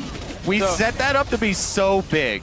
The dragon coming down mid lane, roar, and it didn't do. All right, Odoamna though got pulled in, and here comes the engage. They're focusing him down. Flash the way will survive. Meanwhile, Kissing is up in front, but he's not the one holding turret aggro. He's instead just kiting away on the Vayne, but he's still gonna go down. Turret picked up, but a couple of revenge kills. There's the stun. Lulax forced to flash. Warlock does have his own flash, but he's getting slowed so much he can't reach anyone. G4 doesn't run fast enough, and the Echo Q. Ryu saving many of his teammates there. The H2K going in for the dive and then suddenly realizing the tower was still alive, so they started hitting both things. Odoamna had to flash out. Obviously, he got engaged on at first, forcing that move from H2K. Now going in again. Flash engage, they pull it in hard, and he's going to be going down. Picked up one, the TP. Doesn't mean anything. Why did Odoamna even finish that channel? Yeah, big swing here for Bangkok Titans. They're able to punish H2K. It's a fairly severe mistake right there, and they do give up the mid lane turret. First turret there for Bangkok Titans is going to give them a little bit more gold to work with. 100% kill participation on the Thresh. Let's see what happens. It's him pulling it on at first, so he forces the dive, the move happening, but tower is still alive. And it's very hard for all these melee champions now to get back here in the back line between two towers and really fight with Bangkok Titans. So much time to take down Kissing. Not enough movement speed then for the team to catch up and get more kills, but then of course took down Hjarnan a little bit later. Yeah, multiple hooks there from Moss back to back. I just want to point out that even though the gold lead is still 5,000 apart, Bangkok Titans are equal in kills right now, 22 minutes into the game. And Mordekaiser is a pick that is insanely strong if you look at the early and mid game and what he can do with these dragons here, taking down the early towers and get that massive gold lead for your team. But late game, it becomes very difficult for a melee champion to carry like an AD carry. Oh, Kissing takes the hook. Beautiful play. Carrying the game as much as he can, and now it's time for the second Twisted Fate Ghost. A Body Slam comes in, and now Lloyd in the back line's doing what he can. Ryu gets a lot of punishment there. Bob's wanted to go back in on the Warlock, but he's still getting hit. He's going to have to run, but now Moss is beset, and Odoamna gets the kill. It's a 2-for-0. Opens the game back up for H2K. Make that 3. It's going to knock down 007X. Kissing with a huge counter engage right there, saving Hjarnan and turning it around for an advantage. Bangkok Titans are going to have to retreat now. And it's going to mean that Baron is the easy target. Sadly, for Hjarnan, there will not be a Baron Ghost. It's not how it works here. He'll be stuck in the pit anyway, wouldn't do anything. Well, you can send out G4's Ghost again, just to be a little bit annoying. G4 is pretty low, not that it means much. Gets revenge on himself, and now Odoamna on the chase. They have picked up the kill on Echo, but Barons would have been picked up, so H2K has this one. And re-engage with Warlock buying some time. What can they pick up? G4's got to be a bit careful. I guess there's no range champ. It's really like only Elise can project threat. Baron picked up 1 kill for a BKT. But H2K should be able to take a lot out of this. Second time G4 has to face his own ghost. Kill it. He's come out on top both times, so. Both Ghost times of he's his been winning, past. for sure. I mean, so his performance on Twisted Fate, we talked about earlier how he's not been spending a whole lot of time in the mid lane because he's been so busy just being part of every single fight for the last like 15 minutes in the side lanes. That is why he went for the Twisted Fate. And this team has been able to, not by no means match H2K, but at least have a lot closer game against them compared to what they had versus EDG and SKT. Oh, it is what you expect when you look at the skill levels and the origins of these teams. H2K actually another team that just last year were in the Challenger Series. In fact, very few of these players had professional careers before. Yeah, a team that joined the LCS and lost their star player in Fibberman. And there was a lot of talk, what could this team do? How important was Fibberman for that lineup? He went to Fnatic, of course, at the start of Spring Split. They got in Ryu, who was kind of struggling in Europe, joining Millennium at first, not managed to qualify for the LCS, and it looked really bad for Ryu at first. But then he gets that chance to join H2K, and honestly been a strong player for this team, especially here in the summer split. And every time he gets into the playoffs and the important matches, he really steps up, and he's not afraid to make plays. He doesn't care who he's facing, he's gonna go for it. We'll see if they can make this happen, because Sing wants to go in. It's just gonna actually create some space. This turret's still taking plenty of damage here. Yeah, they should be able to get it. The split push here for H2K, double lines of minions buffed up. They are not able to take it. Bangkok Titans rebuff them and hold their turret for now. All the vocabulary words, rebuff. Knock him around. T4 again, might join the top lane fight. Warlock is going aggressive. He's gonna find a son to Odoamna. How far can Riven get? Not very far. That is a kill. That's a card as well, G4. Honestly, another punish here from Bangkok Titans. And this is something we are seeing very often for H2K. Let's talk about it after, because 007 is getting engaged on. Ryu getting around, gonna lock up with the stun as well. Can he get into range? Yes! 007X, more like, well, actually his scoreline's not correct for that one, never mind. More like 3 and 4. Ah, really good one, Freak. But bottom lane turret will go down all the same, 10 to 8 in kills. Kobe's just dying right here, much like 007X. And now into the inhibitor turrets we go. Finally salvaged it here as Yarn knocks down a few minions. The Dragon's here, Lulak's a bit too far forward. Box comes down, flashes over the walls. Bit more wave clear comes through, and this Dragon realizes, wait, I'm alone, my team have left me. And it will actually get away. Wow, congratulations, Dragon. There you go, you survived, but you're not doing anything. You're useless. We don't like you anymore. Wow. Come on, that Dragon's done nothing. You are such a Dragon hater. It helped them win the team Look, fight. okay, go against the Grom. Let's see who wins. Oh, one shot. Wow. That's not even fair. There were assists on that Dragon. Well, disappointing, man. Oh, whatever. I bet your Warlock can kill that Grom. Of course he can. Let's look at Warlock. Oh my god, that's not even... I can't believe you. Well, he just killed it. All right. Well, the Gromp died. Warlock confirmed better than Dragons. So if you got to think about role-playing... Ooh, that was close. Yeah. H2K, though, honestly, they keep on making mistakes trying to close this game out. And Bangkok Titans are quick to answer. G4 with his teleport on Twisted Fate, continually chasing them down, getting small pieces of gold back for them. Yeah. It just becomes harder and harder for this Mordekaiser the further he has to walk in towards the enemy base with this Dragon to siege it, because again, it's so easy for Bangkok Titans to move from the fountain between the 3 lanes near the inhibitors and then move that defense around. So when you have this all melee lineup except for Lulex, sieging is not really your option anymore. You gotta just force a fight around the Baron, get Bangkok Titans out of that base, take that 5 versus 5, win that, and that's how you then move on. It's gonna take him a while though. Baron Nashor is still dead for a while. That's why we see the fight right now taking place over the placement of wards inside the red quadrant jungle here for Bangkok Titans. And they're fighting back, trying to clear it out as best they can. Barely got anything really in terms of gold, 2,500. It's very low amount compared to the average we saw. Yesterday, I believe we were about like 4,000 on average when it came to plays where Baron was still on the TV, like the full duration. Right.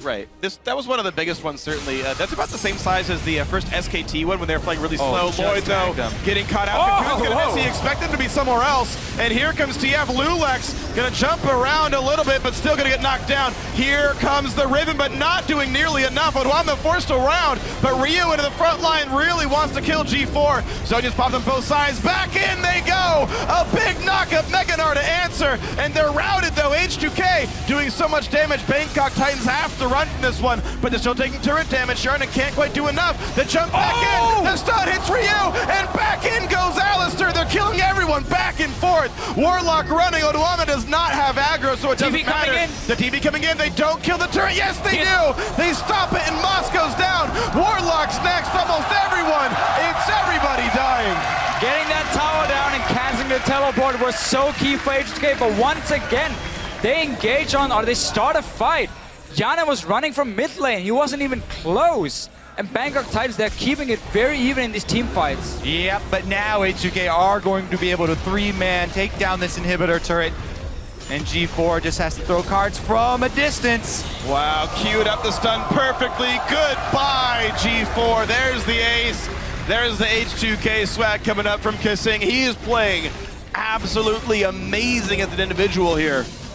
And he's leading his team to a lead. Saving the team every time they get a little bit too deep or step out of line. Kissing is here to create play. We talked about Ryu before, how he joined the team when they came into the LCS, replaced Febiven.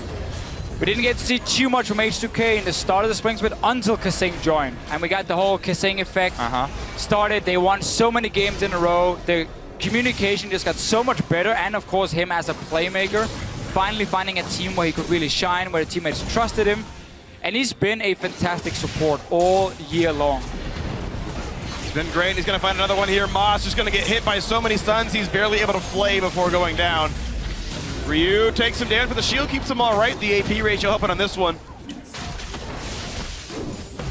Mid lane can get cleared, but Baron is back alive, and Bangkok Titans are missing their support. Yeah, H2K going to try and bait again here. They start up the Baron to force Twisted Fate ultimate. Going in for Ryu up top here with G4. Well, bit of damage back and forth. Ryu's gonna hide away, but here comes the engage. 5 versus 4. You look for Warlock, Chilling Smite to get the slow. Odwamba will land the stun, and everything else, they just pile in there. And it's time to keep on pushing in this one. G4 pops his own, he's got nowhere to go on this. There's the kill, another TF Ghost comes through. 007 actually trying to run away, but that's 3 kills picked up in sequence. Another successful bait there for H2K. Grab themselves a couple more kills. And they're going to return to the Baron. 007X still alive, doesn't have flash, but he can try and sacrifice his life and go in there for a steal. Would you be able to do it, Kobe? Would you take this one? If you know my Kobe's history, known for I'm notoriously poor at Baron smiting. You had 5 years to practice, come on. Like, to put it this way, he was replaced by St. Vicious and it was an upgrade. In they go, though. 007 gonna get jumped on. The rest of the team can take the Baron down, but he's not gonna want to stop. He jumps down the prep. Odwamba's on a rampage. 007's still there. No! Down he goes, and there's the blue team picking up Baron Nashor. The kills now far apart, 20-10. 2 more plus the Baron. All right, we'll see if they can get more done with this Baron power play than previously. It should be a lot easier because they already have super minions flooding in the top. And both waves shoved here for H2K. And you can get a dragon again. Maybe this time it can do something. You're such a dragon hater, though. I'm surprised you even brought it up. Secretly, I wanted to do well. I want the dragon to do well. Positive reinforcement from Deficio here. How to train your dragon. Hopefully next time the Baron power play can be gold earned plus dragon ghosts. I mean, this is going to be the one. What's the Dragon Ghost power play? That's what I want to know, you know, over the course of this game. So they didn't get a mid tower, or they did after the fight. What about the G4 play? Oh, dear Lord! He's going to go down, and he can just run and hop and skip and jump away. Pops the H2K swag, but it's not going to be enough. A shutdown comes through for Lloyd. The unseen Quicksilver Sash is indeed the deadliest. If you go in expecting to have the stun lock to work with, Odoamne turns it around on him real quick and able to pick up the kill. He does end up going down, but it allowed the shove here from H2K. They're inside the base. Another inhibitor going down. And if you're looking for a stun lock, unfortunately, it's still Mininar here, so he can't have one just yet. A nice Zhonya's Ryu buys some time. Mid lane goes down to the Dragon, and now that Dragon is into the fight. Moss getting chased down by Ryu shouldn't be a hard one for him. Hjarnan steals the kill away, as is his right as the Mordekaiser player. Big engage from Kasing, knocks up 3, and the Dragon is still chasing the enemy AD carry. Lloyd's got to be careful, and down they go, a double kill. The Dragon value is big on this one, all is well. There's a triple kill. They're going for 4. Now will it be the pentakill? Go, Dragon, go! Mordekaiser, the Dragon takes it, in they go. Warlock says no. A double kill for him. Hjarnan tries one more time, but it's not going to be happening. Odoamne just not good enough to give his Mordekaiser a pentakill. There's the Warlock stun lock. Gets the shutdown. At the last minute, they kill away some of H2K, but it's not going to be enough. There's the Nexus. There's 1.5 million minions. And there's the game. H2K pick up their first win at Worlds. And Mordekaiser got his first win. Undefeated. Was first picked. 13-2-10. I mean, a good scoreline as well. They played around him pretty well. I think this entire game was just one big team fight around Mordekaiser.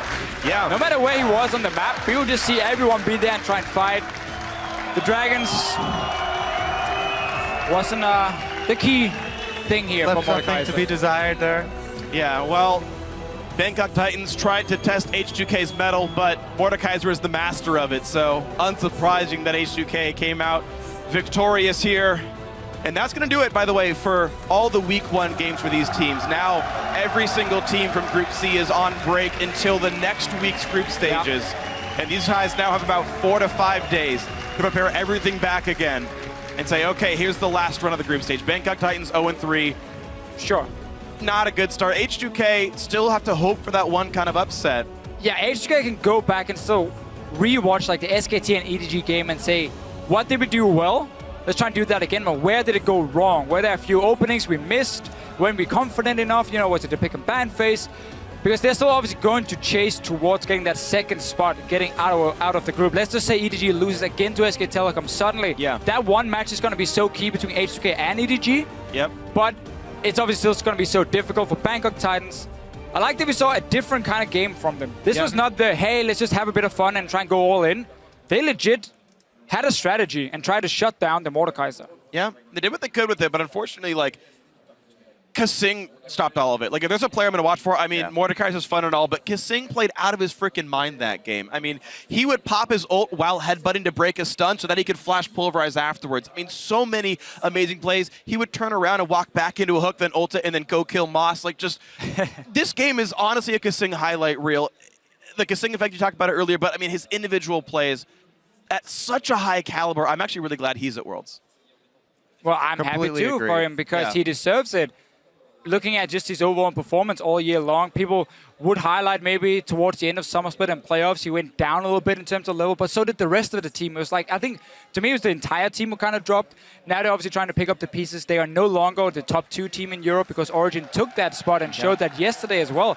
But they're just still trying, and coming into next year, still a very young team, probably first year for him as a coach. There's a lot of things here working for them and a lot of things they can still improve on.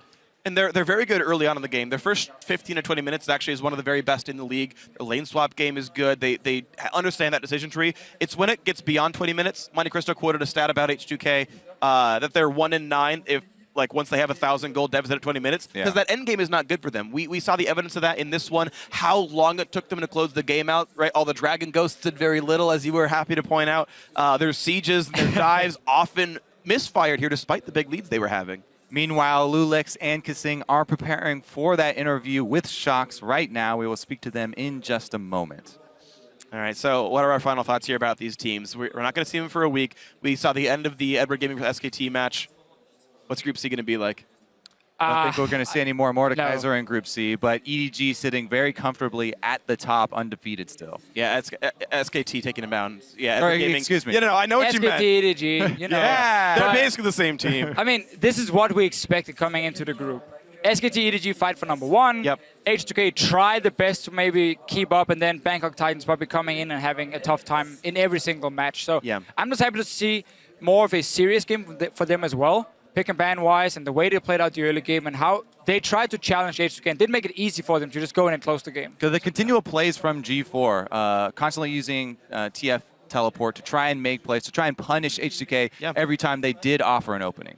So that was his attempt there. We're going to see what else these guys can do next week. But for now, we're going to check in with Shox, who's standing by with some of H2K after their first win at Worlds. Thank you. Yes, more specifically, Lulex and Kasing after that victory of H2K over the Bangkok Titans.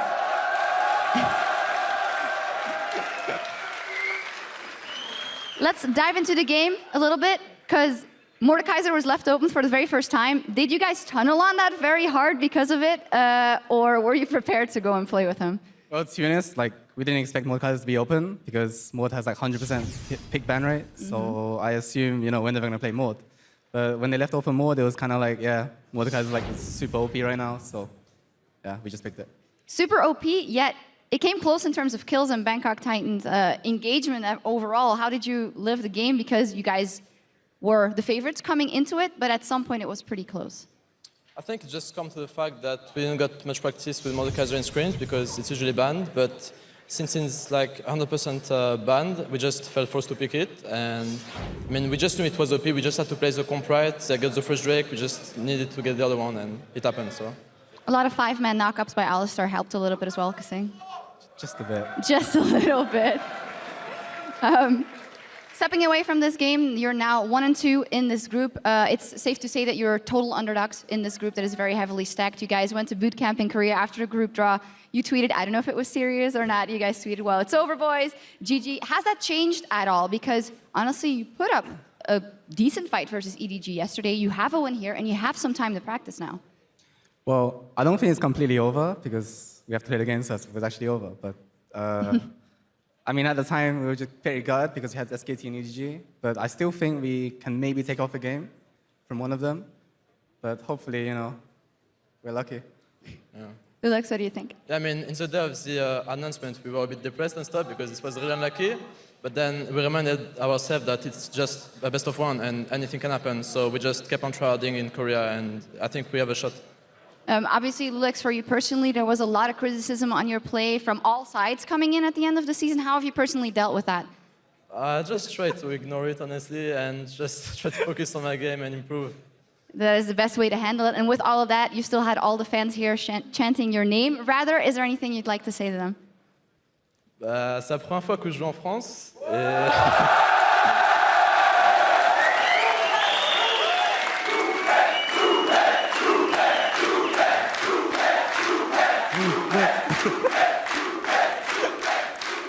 Et voilà, et franchement, je me trouve super et on a encore... et ouais, on a encore une game contre EDG et SKT et on va tout donner pour pas vous décevoir. Voilà. A big thank you from Lulex to the super fans here and saying that they still have a chance versus SKT and EDG, and he's going to try not to let them down. Well, you guys have a win on the board already. Thank you guys so much. Congratulations. We're going to take a quick break, but when we come back, it is about in Group D between LGD and KT. Don't go anywhere. We'll be right back. Look behind you. Look at Hyun's face. Implement it now. Do you like that, Yana? I'm so cool there. Lands the stun. There's the flash pulverized. Headbutt him backwards. Exhaust on Yarnan. Doesn't mean a whole hell of a lot. There comes the rest of the team. Fight. I'm not cool. TF. He finished TF? Okay, good. Go back. Finish.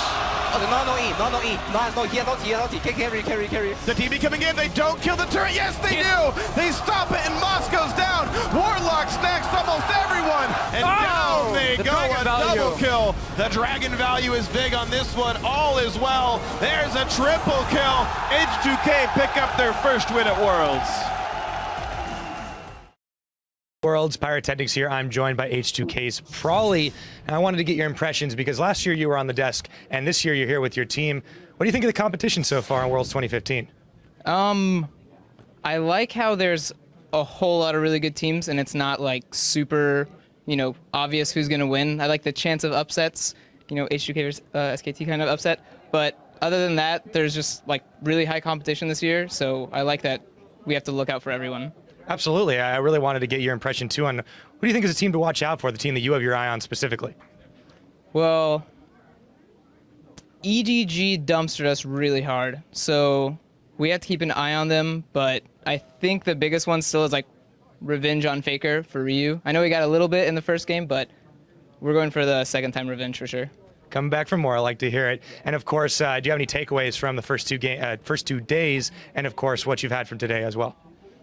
I don't know. It's like the competition isn't as hard as I thought. Like I said again, there's not like super clear-cut winners for every single match.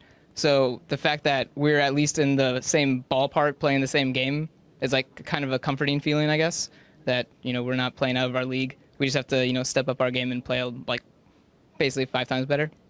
We'll have to see if it happens. Once again, that's going to be it for us. Now back to you guys in the studio. Thank you, Pyrotechnics. H2K will be happy with that win. We'll see, though, if they can do slightly better the next time around against EDG and SKT after those words from Prolly. But we're going to keep the action rolling with our next game, LPL's LGD versus Korea's KT Rolster. LGD faltered yesterday and fell to the number 3 European seed, Origen. Now, what do they need to do to turn things around today? Well, first thing, I don't think Origen is they technically are the number 3 seed. I get that, but they're a very, very good team. And LGD aren't a team that are used to playing these best-of-1 formats. And even during the regular season in their best-of-2 formats, they looked horrible at some stages. So, they're just going to look to see if they can get through this group stages, get back towards the best-of-5s where they can learn and adapt in between games, get their hard carries rolling, and then they'll be completely fine. So for right now, the inconsistency with LGD, everyone talks about it. So, it's not anything new. And we have to go back to that regular season and say, well, LGD was bouncing around 8th, 6th place in the LPL for a lot of the season, and they battled back well in the playoffs in the last couple seasons, but they don't usually start off very strong. So we'll see how it goes. I think they still are a favorite to obviously make it to the quarterfinals, but I expect them to up their game once they hit the bracket. Yeah, they definitely strike me as a best-of-5 team looking at both of their splits that they played. But also, coming in here, TBQ was rather exposed in Champion Select and in the game. They put him on the Vi. I don't think he's played a game of Vi that we've seen from him yet. So it was definitely a champion that he didn't look as comfortable on. But once again, this isn't anything new. Teams tried to do this to TBQ, then do you know what happened?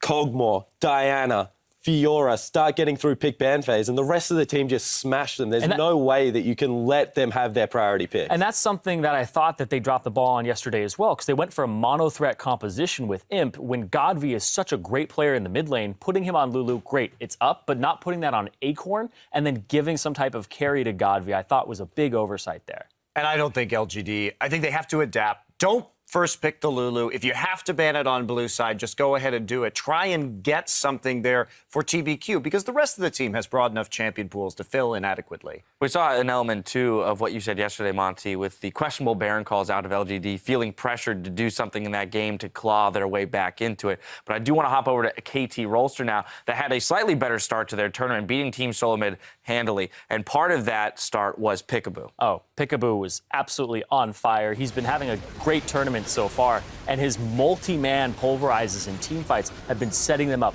perfectly for success. This one here, 3-man, he is leading the charge, and he's been a huge part of how Peekaboo picked up their season near the end and got them here to this tournament. So Peekaboo, I thought, he brought the shot calling, the things that helped them end the game, which was always a problem for KT.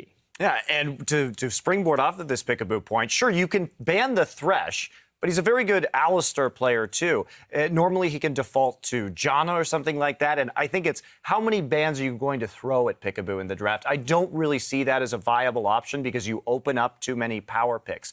The thing about KT, though, that I want to highlight, because we talked about it a little bit yesterday, but I didn't actually come out with the numbers on this. KT's a very first blood reliant team. If they get rolling early, Peekaboo and Score take over. If they don't, they have trouble. And realistically, this team, if they get first blood, they win 73.7% of their games.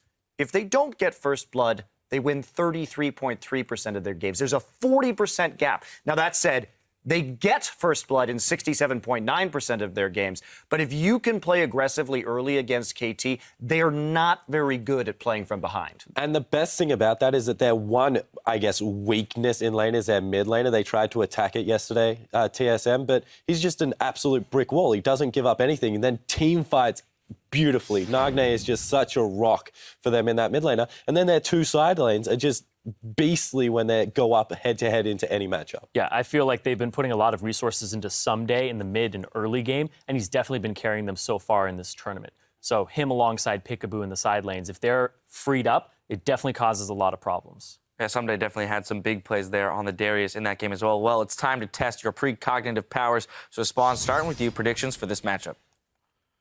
I think the LGD game was an outlier. I believe that LGD is still one of the better teams. I'm going with LGD. That was a reserved prediction, though. That wasn't very confident, if I may say so myself. There was a lot of hesitancy there. Well, the thing is that I hope it is, but they have snowballed this kind of thing for some weeks. So they don't have weeks to get out of it this time. You know what? I'm going to agree with you, Spawn. I'm going to pick LGD. And I agree that I think yesterday was a big underperformance. I also think that KT looked far more solid than I expected them to. I don't think these two performances that we've seen, or one performance rather, from each team, are going to be indicative of their run through this group. So I think LGD is going to take it here, especially because they have blue side. They can get that jungler for TBQ, and then they can eliminate some of the weaknesses we saw against Origen. Oh, man. You're a KT fan, Monty. I am a KT fan. So, yeah, I think you win in this prediction because you're either right or you're happy. Yes. So no matter what happens. I've hedged my bets. But I am going to disagree with you guys here. I'm going to pull for KT on this one. I think Someday is the best top laner at this tournament in competition with MaRin, and I think that he's going to have a good time. I think Peekaboo's going to run around the map, and I feel like TBQ was exposed, and I want to see that happen again here in Champion Select. I feel like KT have the edge if the pick and ban goes slightly their favor. Well, there's more than enough for us to keep our eyes on in this game. It's time to see if LGD can shake off yesterday's loss, so let's step inside Ladok Pullman for picks and bans. Thank you very much, guys. We're going to get ourselves jumping right into Champion Select. But first, real quick, the starting lineups on your screen. Let's start with the blue side. LGD Gaming, the #1 seed out of the Chinese LPL. Acorn up in the top lane. TBQ in the jungle, hoping to shake off yesterday's game. Godby's still an amazing man in the mid lane. Imp, the big AD carry for this roster. And PYL, the man so many want to play with on support. And on the red side, it's KT Rolster. Up in the top lane is going to be the MVP someday. Jungle will be Score. Mid lane, Nagne. He had some troubles, so if he bounces back. AD carry is going to be Arrow, and supporting him will be Peekaboo. And now coming into this pick and ban phase here, we just heard the analysts talk about how can TPQ get a better jungle pick for himself on the Vibe. We know something he's played before, but he really looked off yesterday.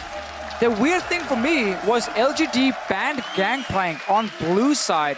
That allowed Origen to ban both Lee Sin and Rek'Sai and remove them from him. If you just leave that Gangplank away, you force the other team to ban the KT. In this case, they will ban Mordekaiser, ban Gangplank. You will get at least one of the top 3 junglers in Lee Sin, Rek'Sai, and Elise for TBQ. As they mentioned on the analyst desk, I think the blue side for them is going to be really important.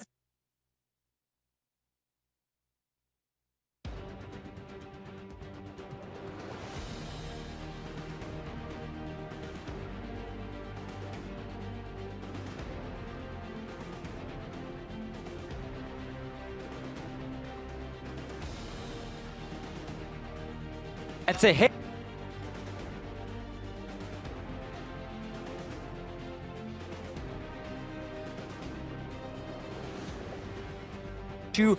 It was too one-dimensional. I think still SoloMid with a carry top laner is a very strong composition. I think that was the mistake maybe from LGD. Malphite at too low damage, and then of course Vi, who fell so far behind.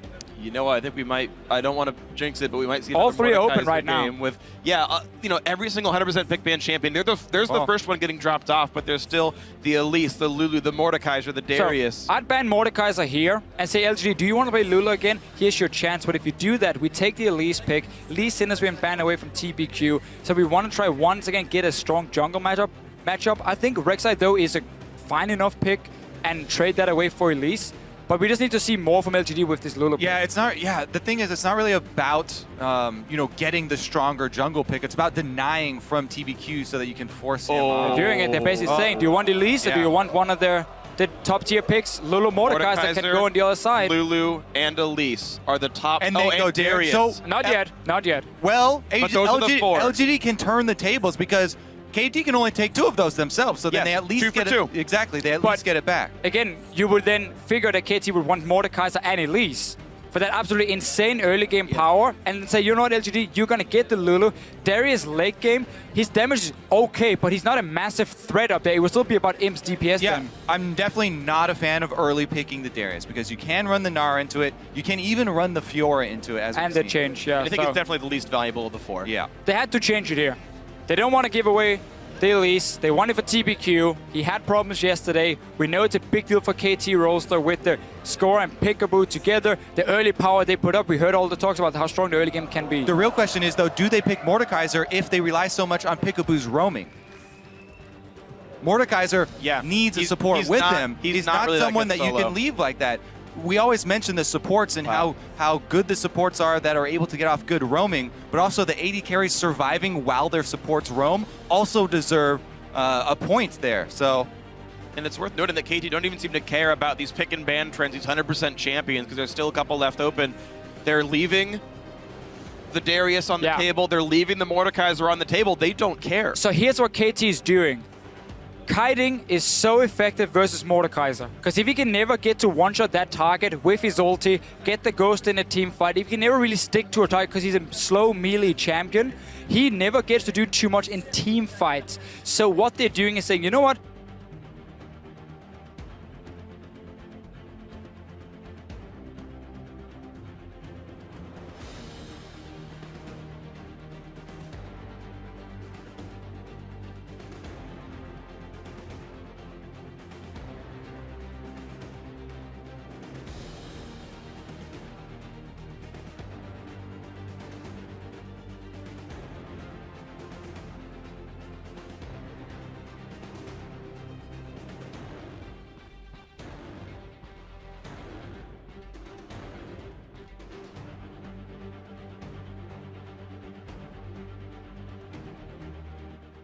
for LGD. Plus they have the, even though Sivir was nerfed and you need to be near her to get the full activation of the speed buff, a lot of pick here with the double skill shots coming from Thresh and Elise. But it's going to be a weak bottom lane with the Sivir. Can really punish these Giacomo compositions too much in the laning phase. She gets outskilled already from level 6 and has a hard time trading. But obviously they're looking to try and speed up the game then and not allow KT to sit and scale up towards late game. We've seen so many times in the LCK where KT Rolster get control in the early game in terms of vision, and then they just played a very slow game, you know, allow your carries to scale up and just make sure the other team can never make an aggressive play against you where you don't see what's going on and you can always counter gank it.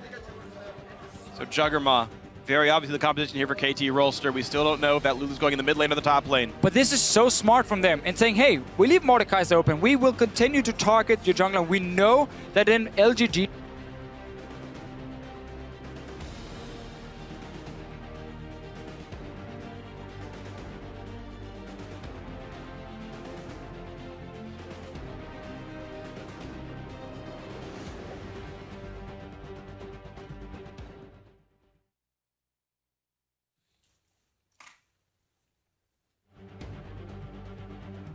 Ladies and gentlemen, we seem to be having some technical difficulties, so the analyst desk is going to jump in here for Champions Select and possibly the game. We'll see. The time is now, gentlemen. Well, so we've seen a lot of this play out. Let's try and play catch-up here. Thoughts so far as we've seen the Mordekaiser fall all the way through Champions Select? Yeah, I don't think it's going to get picked up here. And they also picked a Varus here for the mid lane for Godvi just to have a poke champion as well. Against the Braum, though, it is a little risky. First pentakill of the season, LPL, Godvi, Varus. He's a freak on the champion. Do not underestimate it. Yeah, I think it's definitely still a very good pick for him.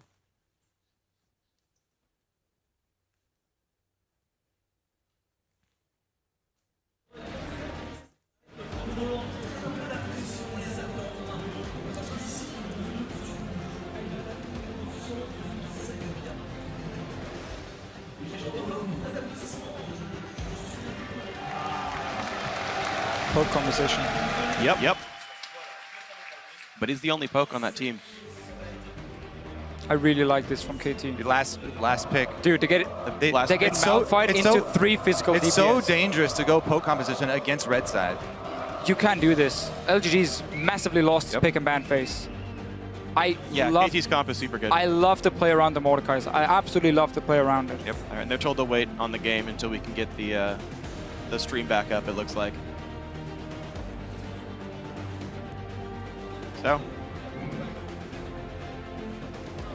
So before the Malphite came in, so was the Varus pick just wrong because it was like going to be a big opening or what? So the Varus pick came in, obviously as the last rotation here for LGD. They took the Varus. They want to make a bit of a poke composition because they see, obviously, they protect the AD carry comp from the side of KT, meaning the Malphite last pick is going to be so key. Yeah, that's the thing. You're trying to do poke against the Juggernaut composition, which could be okay, but it's against red side. And KT, with the last pick, get that hard engage so they can try and get right back to the Varus, and they can break that poke comp. Plus, KT extremely smart with their first 2 picks. Although they didn't ban Mordekaiser, you build your first 2 picks against it, then you effectively deny it through the early round picks. That was such a smart pick and ban phase. Knowing that TPQ had a bad day yesterday. There's been an issue, during the season. He wanted a priority pick for himself, so they went for Elise. Lulu was suddenly open, great against the Mordekaiser itself, so they have now a counter pick in case they want to play Mordekaiser on the side of LGD. And the Braum as well. It works really well in that sense. The team fighting power we're going to see from KT is going to be absolutely insane. What was strange to me as well, when you look at LGD's pickups there, as soon as you saw Braum Lulu picked up, I was like, oh, they're going for Juggernaut. This is the most obvious tell in the world. The Arrow's going to be picking up Kog'Maw. They've got already 2 defensive champions. You saw the hover on Gragas as well, which even further betrayed that they were looking at that champion. And then they decided, wait, we can hold on to this one. And then LGD, they don't get any more hard. Like, they picked up Sivir, which is a bad lane matchup, but then don't even pick up more hard engage to go alongside it. They didn't find any more ways to dive into this one. And then say, you know what, never mind. Let's go poke after all. Let's go pick up a Varus in the mid lane with no other pokers on the team. And I'm just very confused with the LGD lineup here. I mean, starting this game for LGD, there's a timer going. Basically, you cannot go late game. Your Varus is going to fall off completely. Your Sivir has no chance versus the scaling of a Juggernaut composition. And you have this Malphite who's going to be stacking armor because you have Hecarim top against him in the 1v1 lane. So you basically have a setup here for LGD where they have to massively win the early game. But your only main engage is the Hecarim flying in with home guard to start the fight, and then Varus maybe with his ulti trying to lock someone down. And there's so much protection on the side of KT, and good lane matchups as well. There's a lot of protection, but their late game damage will be lacking. If LGD can start to snowball, they've got a Malphite in the top lane, they've got a Gragas in the jungle, they've got the Lulu for the mid lane. So it's going to be all around Kog'Maw. Obviously, it's going to be all around Kog'Maw, but there is a Hecarim on LGD's side. Yeah, so real quick, guys, for you guys on stream, we had a power outage in our production truck here, so we stream went down for a second. You guys missed some of the picks and bans. The game itself was unaffected. The picks and bans played out completely normal. We then stopped the game, and we're going to be starting it in a little bit here. So to recap the lineups real quick, because some of the pick and ban was missed. LGD had their first pick, Elise, and they grabbed Sivir. Basically, they've got Hecarim top lane, Elise in the jungle. Mid lane, Varus was picked up late in the draft. Sivir there for the AD carry, and the support was it Thresh? I forgot. Thresh as the support pickup, yeah. So Varus was last pick on the blue side, but very late on in the draft. So KT Rolster, their very first 2 champions, they had picked up Braum, plus that Lulu, and you were talking about setting up for the counter pick to the Mordekaiser. They grabbed the Kog'Maw, so they've got this Juggernaut comp coming through, a Gragas for the defensive jungler pick, but then the very last pick on the red side was Malphite. Once they saw the Varus mid coming through, Malphite top lane for someday. The hard engage, to be fair, is here for both sides of the top lane, but getting into the Kog'Maw seems much more difficult. Yeah, and much easier for KT to pull off. The instant effect of a teleport Malphite coming in is definitely going to be a big tool for them to get to that early game, to get to the Trinity Force for Kog'Maw so they can start knocking down turrets. And also LGD's side, Varus mid lane, Sivir AD carry, Hecarim top lane. It's all physical damage coming in. It's heaven for Malphite. You can stack armor and be nearly unkillable. Gragas is going to do the same with the Syndicate first, then building tank after. So their front line for KT is going to be massive. Add in a Braum shield to block some of the damage coming from 2 AD carries. It is going to be so difficult for LGD unless they show something in the early game where they managed to get a lead over KT. Red side has been so important on 5-18, and KT really strong draft phase. Love to see the crowd though. Yeah, yeah. I've for this year most in particular been actually more of a, like, I always kind of believe that the sides were closer, but really this year we've shown that red side, I think, almost has an edge over blue here, because even though we heard the analysts that say, oh, you know, blue side they can get a jungler for TBQ here, but that's so abusable. You get to pick one champion and give away two. That's exactly what happened here for KT. It was so predictable for KT. Oh yeah. What was going to happen? So okay, we mentioned very quickly when Champs Select started how, oh, maybe they have to worry about banning Mordekaiser and Gangplank, so they can only remove one of the junglers, not both Lee Sin and Rek'Sai. I said, you know what, we don't care about Mordekaiser. If we leave as much open as possible, especially the Lulu, so we have to counter pick in case they go for Elise. The zone control from Braum, so much defense there to control the battlefield, make it hard for Mordekaiser to move around. You don't even want to pick it into that. No, and that's why we didn't see him picked. He's been banned in so many games. Last one was the first one he got through. He won the game, he was first pick, and now he's not even being picked because of these comps. Yeah, and this game marks now 2 champions falling off the 100% pick ban list. Darius, unseen in this game, the actual aggressive diving champions of Hecarim and Malphite picked instead of him. And also, as we mentioned, Mordekaiser falling off. Compositional counters exist here. We still, of course, see the Gangplank on the ban list, the Elise picked up and the Lulu picked up early on, but the trend's changing a little bit here. Now, as a quick update for you guys, of course, Champions Select did play out off stream. In real time right now, they're going through the picks and bans one more time, locking in champs. That won't be on screen for you, but the game is about to get underway. And we just get to see the fantastic crowd here in Paris, keeping themselves entertained, making it awesome all the way through. We can see them, and we feel the energy during the games. When big plays happen, they go crazy. The in-house casters, Chips and Noir, also Sean's and No-No, if you guys remember those guys from the competitive scene, bringing you the cast live on the stream here in Paris, France, and it's been wonderful. They are so amazing at keeping this crowd entertained. It's absolutely wonderful. These guys are some of the best commentators I've ever been around. So a little update as well, now with the compositions. Nagne on the Lulu is running teleport in the mid lane, but we have the Varus pick for Godfrey just running Ghost and Flash, so we're going to have a global advantage. And just enjoy this.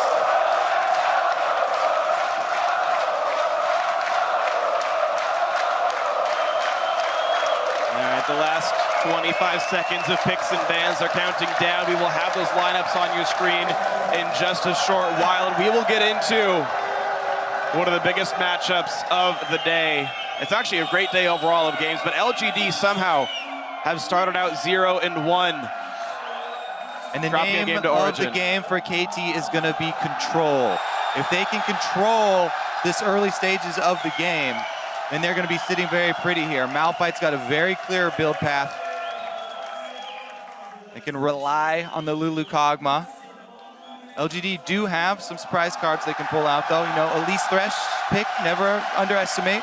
No, and like the 2v2 in the top lane, when you have a Hecarim running an offensive summoner spell and Elise, that's a strong 2v2 you can use. All right, well, guys, you at home, please keep involved with the matches. Vote for who you think's going to win this one. Use hashtag LGDwin or hashtag KTwin to vote. Let us know how that one's going to go. LGD so far have been the victim of one upset, and based on pick and ban and based on Zyreen's prediction, it might be a second one here. KT Rolster finally the first world championship for the organization. They started out strong with their win over Team SoloMid. Now looking good heading into their game against LGD, but this number 3 Korean seed could be making a very deep run in this world championship.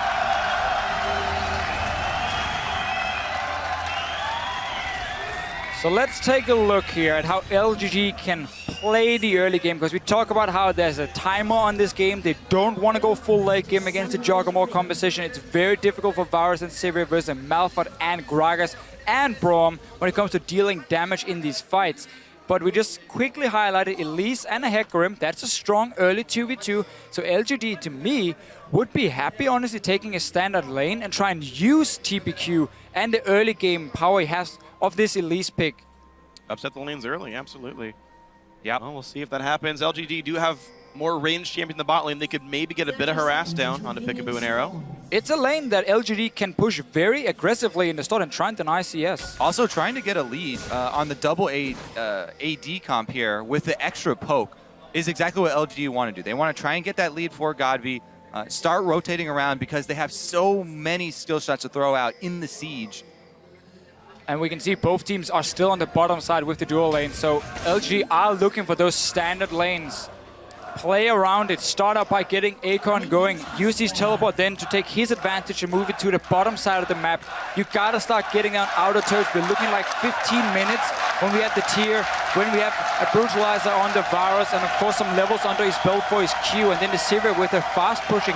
That's where LGD is really gonna kick in and start creating map pressure. Those 3 outer turrets have to fall in the mid game, otherwise KT can stall it too late. Yeah, basically what LG do, they have Sivir annihilate the creep wave so that it's very clear by the turret for all these skill shots to come through for the Elise and the Thresh to set up poke damage. They're going to match the 2v2 top after they saw what happened on the map, but they're coming in very, very late to very late. No, not even. They're not going to miss anything, so never mind that one. I even thought KT were doing a camp at level 1, but obviously they were straight in lane. So we get the 2v2. LGD were looking for it. They found it. Can now send Akon back down to the bottom lane with his own level 2, and of course, Someday will do the same after this double camp. PYL takes over the ranged minion aggro there first, then Imp is able to auto-attack there without getting the return damage from the ranged minions. Nice little 2v2 micromanagement there from the LGD bot lane, and they actually took control of the lane. Now they're shoving with Sivir despite getting their second. Yeah, even though Sivir doesn't have the greatest matchup here, it changes with your support. Again, it's always 2-man down in this bottom lane, so having the range support on your side allows you to play really aggressive with pushing in the lane. So you have the safety of a Lantern as well from PYL. So good start for LGG and exactly what they want to get this composition going. Well, certainly an interesting start as they've given away the blue buff to Malphite to start out his laning phase. So someday they're hoping to get him ahead on Acorn here, and that will be a matchup to watch. Yeah, it's that race. Anytime you are facing so much physical damage, you want to bundle as much gold as you can into the Malphite so he can start stacking the armor, and he doesn't get behind. TBQ here, though. We talked about damage coming in very early. Wants to get Acorn ahead. He's got Ignite. Knocks somebody into the wall. When is he going to go for the flash? Goes for it there. Last possible second. Gets away, loses health. Really like the play. Someday saving his flash, waiting for the minion wave to come, then flashing behind them as well. TPQ, of course, was delaying his own snare or stun just to see where is he going. Cannot try to predict it with my own CC, but we mentioned it. The 2v2 of an Elise and a Hecarim is very, very strong, and that's where he went first. Got good early wards, and meanwhile topside is covered from PYL and his own ward, and just constant pushing again and again, pushing into the tower. Meanwhile, Score's gone back very early. He's got the wards now. He can come down and supplant some extra vision for Someday. While Someday does have the flash disadvantage here, he can get some vision for him. Elise can easily go for lane ganks as well, though, so you still have to be cautious. And this mid lane matchup with Godv and of course Nagne. So it's looking, Nagne, normally the guy looking to farm, not the big playmaker in the mid lane. Strong team fighter for KT though. Doing okay. For the Varus, it's just about getting some levels under your belt, get the first brutalizer, get your tier in, and then start sieging with this lineup. Lulu typically can't do a whole lot when she's standing so far back and you're just shooting her with arrows. Keeping my eye on TBQ here. He actually just got the Raptor buff as well. They had a ward in the brush when the ward over the wall from Score was placed. He can go use his Raptor buff to clear it out, but he's just sneaking in for a lane gank. Score, meanwhile, has his eyes set on mid, trying to target this Varus. Can get a summoner spell, at least out of Godv. Oh, perfect positioning. Oh! Wait, flash forward! Flash by Godv, yeah, flashes the wrong way, it seems, and there's the first blood picked up. 2 summoner spells down for Godv, first kill in for Nagne. You cannot afford to make these mistakes when you're running the composition that relies so much on your mid game.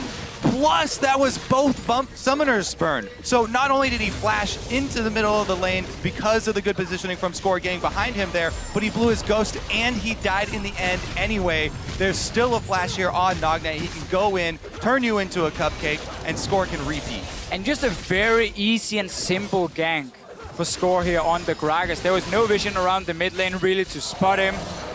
Walks in, even a safe gank had TPQ been nearby, they would still have gotten so much damage on Godv at first, they would have been okay. And great start for him. He was really on fire together with Peekaboo yesterday. Yep. Good stuff, man. Score doing great things for his team. Peekaboo just keeping the lane afloat as much as this push is happening. Very good mechanics by Arrow and Peekaboo, keeping all the CS in that bot lane. They're basically identical. Yeah, luckily for Godv, you know, he's got his tier on Varus, so now he basically sits under his turret and can CS still all the way up to the middle of the lane, firing off arrows. It's such a funny item for Varus, because normally, you know, having tier, when you then fully stack it, you get that big spike in damage, and it's awesome. It never really mattered for him too much because he auto-attacks so little when it comes to these fights. Instead, for him, it's just about getting the mana regen and getting the armor penetration in. It's always been key. So him falling behind is a big deal, obviously, because he also will stack just the tier itself very slow. He has to upgrade it first, so he gets a bit more from the auto-attack when it comes to getting mana back. Yeah, plus because his poke comes from the Q, the normal ability, he levels it up much quicker than something like an AP Kog'Maw in the mid lane. Again, can max it out by level 9. Oh, Someday finds TBQ, jumps down a few spiderlings, stun comes back, and he's gonna run. Oh, good flash. I like this play though.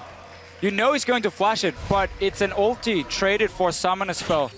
Always worth it here from Sunday, just forcing that, even at backup coming, so knew he could go completely aggressive. Yeah, and Someday's the guy who got ganked. He lost his flash 4 minutes ago from a gank by TBQ, who has not come back down there. Someday is doing pretty much just fine minion farm-wise, and looks like he's no worse for the wear at all. Yeah, plus look at the deep wards that they got during that. Score goes in also. So deep wards here from KT. The early Sightstone picked up, whereas Elise TBQ went for the Amp Tome, trying to get to his jungle item completion first. Yeah, going for RuneGlaive really wanted to show it's about early mid-game for him. He needs the extra damage. Can even go for more magic penetration with his boots if you want to. We have seen it a few times. Obviously makes you very squishy in these fights, but LGD knows that if they start getting to these late game fights anyway, TBQ will not be much of a tank. He has to get rolling early game with the team. So far, Small C is leading the bottom lane. Same for top. We saw before here Acorn was staying in lane and getting some farm, but Arrow is doing his best to keep up. Well, Imp had the luxury of recalling when he wanted to, so the BF Sword Sivir gonna do fairly well and has some bonus potions as well. We'll see how good the harass ends up being there. Good spell shields. Yeah, and this is the point you really hate as a Sivir. Once you start hitting level 6, your ulti is not very useful when it comes to trading back and forth, and instead Arrow can just keep firing these long-range ultis in his face, and Sheen as well makes it very good even against a BF Sword target when it just comes to the quick trade. Yeah, the W active auto attack in itself is a very big win there for Kog'Maw, but PYL so threatening right now, not allowing them to move up, and Imp retains control of the minion wave. The hook on Peekaboo. Problem is Braum is actually very good in a Sivir. His shield actually stops her W from bouncing, and it kills the back half of the Q. So Peekaboo, even though all these hooks come in from PYL, and he's landed a ton of them, Imp is not a champion that can actually do a lot of damage back to the Braum. He's playing so aggressively, though. Imp continually shoving this wave in, not giving them any time to try and go for trades in the lane. And LGD, they just continue to push up here to retain control. And that's what they can do for now. It's so hard to pull off a gank for TBQ because we have the double side, or we have the Sightstone early from Score to get a lot of vision down. So what LGD can do is to say, you know, we're gonna wait instead. We don't have to win the game now before 10 minutes. We know we have a big spike in the mid lane with the Varus. Sivir, once she starts really being able to fast push waves with some attack speed under her belt, that's really what they're gonna wait for before we see them go super aggressive. For now, just push the lanes, chip down these towers slowly but surely, because then you get them a nice engage. Arrow stood still, just tanked a hook, and now Peekaboo's gonna come back in, but here's the teleport coming in, a flank as well, and there comes Someday! The two-man knockup, and actually Arrow's still all right on this one. Acorn's TP didn't mean much, his ulti burned for nothing. Luluwalt gonna try to make it happen, the knockback! Score! Oh, man. LGD though, making that aggressive teleport with Acorn is so risky. You're against double TP on the side of KT. Yeah, and I wanted to cut in there too because Score had made his way all the way down the lane. So Arrow was baiting right there by standing still under the turret, and they had the trap set. And that's the thing for LGD. You do not have to pull the trigger pre-10 minutes. Wait for your composition to kick in, then start taking down towers. By slowly chipping down outer turrets, that rotation you can do where you just get 2 or 3 of them and suddenly a massive chunk of gold is going to be very simple to pull off once they start landing some poke that really hurts. It's really unfortunate for LGD that last auto attack did score the killing blow as well. Kog'Maw needs that kill. Now he's going to get off to a good start. They can have an earlier Trinity Force for him and get to grouping. Oh, that's a good ult for Godfrey. Nagne forced to take some aggro, and he's going to be fine. Chuck with 300 health, but not in it's that good much though. danger. It's good from Godfrey. Again, he slowly gets to hit this mid lane tower. build it up for this 15-minute, 16-minute mark, and then we start seeing the domino effect where 3 towers just drop, boom, boom, boom, and suddenly LGD gets the goal lead from it. And that's what they need to then get the map control later on. For now, just continue doing what you're doing on the side of LGD. No fights, though. That big hiccup, though, down bottom lane. Might be more in the bottom. Like, this matchup is so bad for him. No! Goes down. Good stun, good everything. Great pickup by KT Rolster. It's getting worse and worse now. Pays for the constant pushing there. And Peekaboo plus Arrow able to combine and kill him again. Imp right now with flashbacks to Season 3. Sitting and underperforming with his team, of course. Yeah. Dropped out of the group stages. Nobody expected it. The Lantern used pretty early there as well. Not even picked up, and they couldn't gain the distance.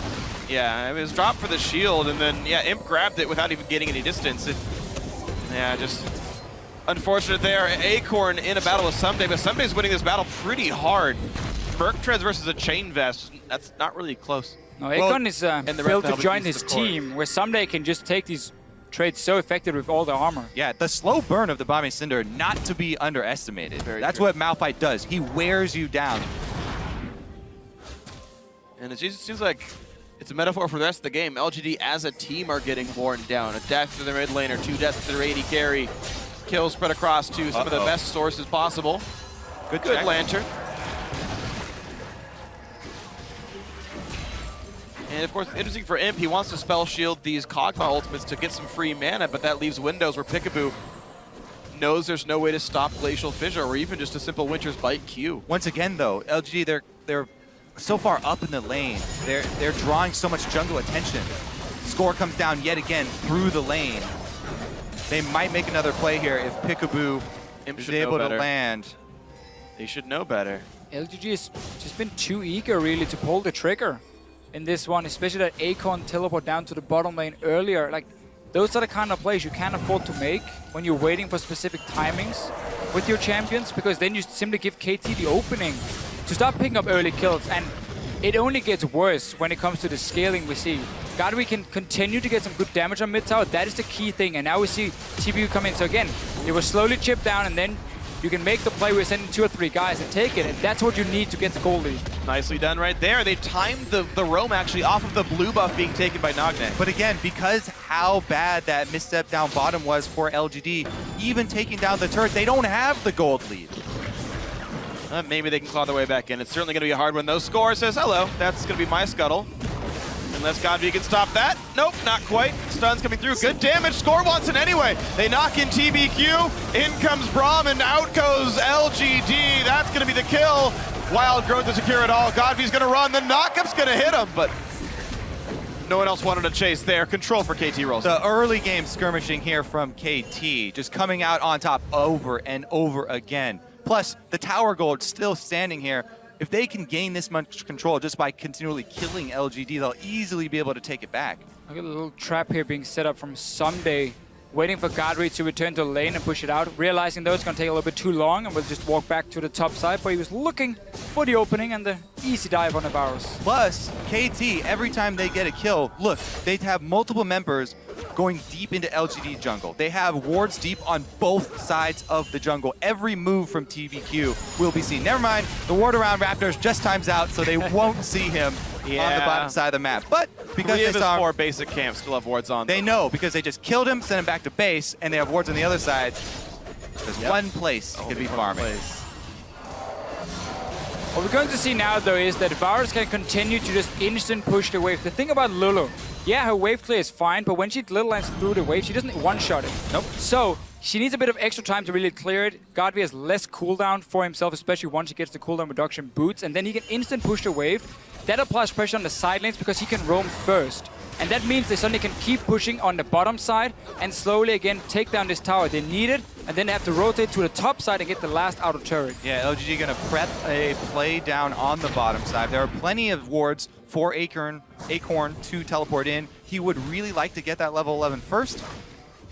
And that is a good point. Because because Nagne is sitting with teleport, even if Varus can roam first, Nagne can always join in. So we almost have a situation where LGD needs to find a way to blow one of these teleports before they want to go for any of the aggressive plays. You can see Godfrey is constantly moving away from his lane. He pushes out and then he leaves because he knows Nagne and Someday can be in the bottom side in no time, and he has to be close by for 5 versus 5. This is what it looks like when a Malphite wins lane, by the way. Yeah. He just slowly 16 wears minutes. you down. He takes the turret, first to level 11. Uh-oh, it might get more dangerous. Imp loses a lot of health here. Be careful. Stun's gonna land onto a minion. TBQ cannot hit the right target. PYL gonna be the first casualty, and a beautiful explosive cast means Elise will be next on the table. And that's only one of the teleports. They can get a turret after this. They can even get Dragon after that. Wow. KT Arrows taking control. LGG is falling apart completely. Too many mistakes in the early game, too many poorly picked fights. Easy gank in the middle and Godfrey coming in. This is gonna be a high armor Malphite. He just now lost the passive shield, 3 turret shots in. Not even difficult. A teleport for Acorn, Useless but why? teleport, even gonna cost him his life. Useful for KT. They get his ulti. Now he's gonna fight Arrow. It's gonna be close. Arrow goes down, and finally LGD get a kill, but another another turret is gonna go down after that. KT, as we said, they're easily gonna be able to take down these outer turrets. Up, too little life. KT Rolster is manhandling this game. Now maybe not that easy. 3,500 gold lead, 8 kills to 1. It's worth pointing out the farm is still staying equal to maybe even a slight LGD advantage. Like, all of the gold lead is just these kills. And LGD still trying to push in for this dragon as well. And it did, yeah, okay. Again, knowing you have double teleport, KT can go for these plays. Yeah, I mean, Imp just gets destroyed in the trade down bottom, so even if every member is accounted for, KT would still come out on top, so big move from them down bottom, as you know. But it's not even just the gold. Again, as we went over in Champ Select, KT looking really, really good just from the beginning stages. And now they're going to make another play on Imp. There's no turret this time. Some backup though. TBQ is on the bottom side as well. He got his Elise first pick. That was the entire bait from KT, saying, we know you want that for your jungler. Ends up giving that Giacomo composition, which would do well against the Mordekaiser. So just overall, super smart pick and ban phase. TBQ has so far collectively 0-9-1 in the World Championship so far. We wondered what it would be like for him, and so far it's been really pretty miserable for the man. Honestly, I thought people were being a little too harsh on him at first, but goodbye. Yeah. Suddenly everyone's in the mid lane. Even some days roaming around. Top lane is alone right now. It's going to be pushed in by Acorns, Hecarim, but KT are just taking everything down. Now all 3 outer turrets are gone. Now Imp gets found as well. Can't dodge much of this one. Does do a nice flash over the wall. That's about as long as he could have gotten it. And right now, we're 19 minutes in. Someday has 256 armor against a physical mid laner. Physical, of course, AD carry. I say, of course, now Mordekaiser could have been the AP1, but and also a physical top laner. This guy is unkillable. Yeah. Even, like, the only magic damage they have is TBQ, and someday we'll crush him like the spider that he is. Just pull the legs off one at a time.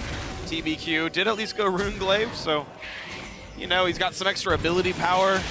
Yeah, I'm trying to find the one-shot that Malphite. I mean, glaring, definitely the glaring weakness for LGD here is TBQ, whether it's from the in-game play or trying to compensate for him in Champions. Sure, that's a big deal here. Maybe them feeling forced to first pick that and not go for the Lulu if they wanted it. But we saw Lulu from them yesterday not doing a whole lot either for LGD as a team. So, like, this game, I agree, TBQ is a weakness, but to me, I'm looking at the entire team here. Yeah. Because the bottom lane fight and so on was not really anything TBQ could change. Like, that was the team taking a bait, basically, TPing in super aggressive, and then realizing, oh, we can double teleport and just get him punished for it. Give up more early kills. Yeah, very true. We just have to look at the entire lineup, and so far, they're not showing up.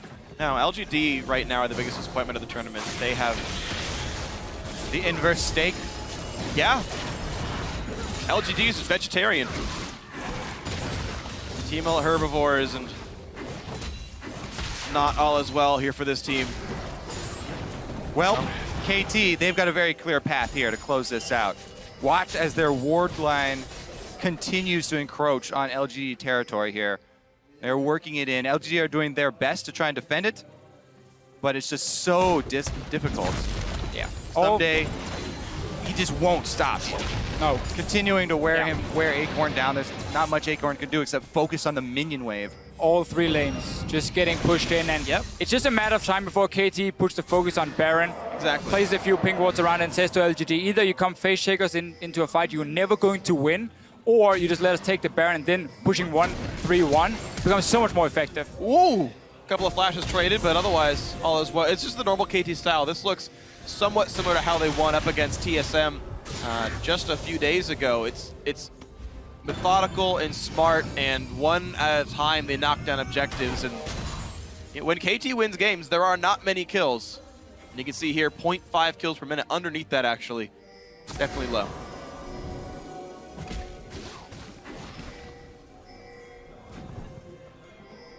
I really want to see with LGG the team communication is like, because there's so many small moves in the early game between all the teams, and every single early game we've seen there. Small miscommunication can make or break almost your entire early game. If a member is positioned wrong, if he teleported in on the wrong time, or maybe the team were calling for Akon to not join in and he did anyway. We don't know what's going on with the team. We know, of course, there has been some problems in the past because they have Koreans, they have Chinese players. Yeah. And it's something we see more and more from these Chinese teams now, that they have these mixed rosters. It looks like there are some miscommunication happening in the early game. Yeah. Oh, KT Rolster. Again, I mentioned par for the course. They're throughout the season in wins. KT Rolster. There's 0.59 kills per minute. We're even below that here. And KT playing such a controlled style. Of all the teams we could measure, they were the least bloody of the teams here at Worlds. I mean, but this is KT. This is what they do. Yeah, they take control of the map. Someday is like, there's no way you're taking this guy down. Nope. He's got nothing to worry about. There's not a Last Whisper in sight. Well, there is one in sight. I see one right now. Godby's got one, but that's not gonna be enough. The long-range knockup. Yeah. Godby implodes. Godby will have his last whisper, but again, he's never going to sit and auto-attack the Malphite. He can maybe land a Q or two, and that's about it. Someday, just as an update, is currently sitting on 338 armor now. And I don't think he's going to stop here. Well, what about a Thornmail? Why not? Yeah, you know what? That sounds fun. Got a cloth armor right now. Even go hardcore for like Deadban's play it afterwards. Just keep adding pieces to the puzzle. Funnily enough, I always debate the last item. Uh-oh, here we go. Godby knocked against the cliff. He's got nowhere to go. Good damage on a Nagne. I mean, they can get some hits across, but the problem is they die too fast because of the Malphite dives. 5-0-1. Nagne, actually a big kill leader here. And that's, you know, look at how deep this vision is for KT. You step out of line, even this LG side of the jungle is not their own. Here comes the answer of a defensive teleport. Yeah, TBQ lands a flash stun and says, you know, let's go for this one. In comes Acorn, and they're like, wait, why do we even do this? Has to ulti away. Someday still chilled in the front lines. And wow, everyone's airborne like they love vitamin C. And down goes the turret, down goes the champions. KT going for the win on this one. And someday you can tell, no fear in his heart. As soon as he gets in there, immediately stop the Hecarim and then move forward. They're not afraid at all. Even before he tries to use a Hecarim ult to escape, Someday's already attacking the back line. This is going to be an inhibitor turret. They're inside the base. Pickaboo's really low. Godby's trying to look. Oh no! Oh, I shit the wrong way! He tried to run and let go of Q too late. Not like it matters for too much here. Inhibitor's going to be taken out easily. Oh my gosh, has to flash away, still goes down. This is catastrophic now for LGD. What a route here from KT. And we keep seeing these compositions with double teleport. Once they get that lead, the map control is just insane. Whenever LGD is trying to make a flashy play just to come back, double TP happens. Yep. Everyone is there suddenly for KT, and it's just so easy for them to turn around. It's double frozen so hard. snowbally. You have everything you need on the side of KT. 0-5-0 Godby in the mid lane on that last pick, Varus. We see it here. Double TP happens. So like TPQ has to go for something. They need to try and catch out a target if they want to get back in the game. And look at Someday. Okay, I stopped you. My eyes are for the prize. He's looking for kills now. I got 350 armor right now. Imp is basically healing me every time he hits me, and massive knock up. rest of the team can just follow up, clean up. It's also fantastic being the AD carry and this team just looking at your front line, doing all the work. You just have to be like last hitting a little bit, right click, and get a few more kills. And this, by the way, we looked at LGD's Kog'Maw game from earlier. It's okay to play a bunch of offensive champions with a Kog'Maw because you create so much havoc, you get the freedom to hit whatever you want. You don't have to worry about being peeled for. This is like what LGD wanted in their game yesterday. Yeah, big difference was that what Origen did against LGD was they stacked a lot of late game damage and mixed damage as well. We had a Kalista and then we had, of course, a lot of magic damage from both Vladimir and Orianna. So there were so many threats to kill this single target main damage dealer. In this case, it's Arrow on the side of KT. LGD did almost the opposite. They're like, okay, so we know you have now a Juggernaut composition. We're gonna try and run some poke and see if we can maybe get some towers early game and get the game rolling. But also the Hecarim pick coming in just meant that it was so easy for KT to stack a bunch of armor against it and say there's no threat now against our front line or our back line. You can see the value of counterpicking at the very end here for Someday. The Malphite, no threat of a Vladimir coming through after his Look at that pick of the game. Get the passive down, that's it. Even with the static shift hitting, he did 10% max health. PYL now down to 800. More attacks in, forced to flash away, but Nagne's gonna whimsy and say, no, I really want this one. Poked around though, here comes the team. Someday to the front line is already, there's the ulti in, locks up 2. And here comes the push, the knock up again on a God Beast. So much is happening. The health bar is getting so low, the shutdown actually happens. Whoa, an overcommit from KT, and it does mean the 2 kills come back through. That is something, but it's just a drop in the bucket here for LGD. Yeah. A little bit of quick cash. And even so, it's just a trade even 2 for 2. They still have no control over the map, and it's going to be hard for them to get it back. Yeah, we knew Malphite was going to die someday, but looks like it happened right now.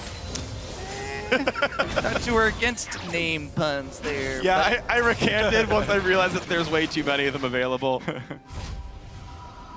Either way, though, I mean, this is rough. 17-3 in kills. KT Rolster have knocked the inhibitor down, but this inhib's going to respawn soon-ish, and Imp's getting a ton of farm back. But an 11,000 gold lead is still what has to be made up for. And now we talked about the pick and ban phase just before here.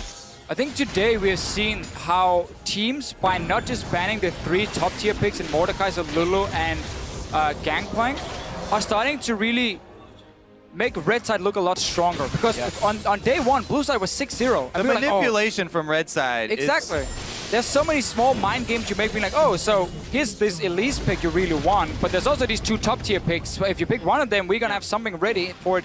So we're starting to see teams now not be afraid of leaving the top-tier picks open, like on day 1, where it was always like Elise first pick, and then you had a disadvantage from there. That's fair enough. It does not account for the later stages of the draft phase from LG, That is very true. Definitely been some mistakes as well. So yeah, we don't attribute this whole setup to side selection. No, but Baron going to go down pretty easily though. LGD have had 2 very bad champion selects in a row now, so that is something that definitely needs to be shored up. Acorn, I know, is one of the voices in that one. In fact, for a time, he was the actual coach of the team and literally just like led all those phases, but right now he's not having a positive impact with this. Obviously lost their coach, but he was only the coach for like 2 weeks for LGG, like in playoffs, and PWL even went out and said it was the analyst who was doing most of their work anyhow, so they didn't really care about losing the coach too much coming into the World Championship.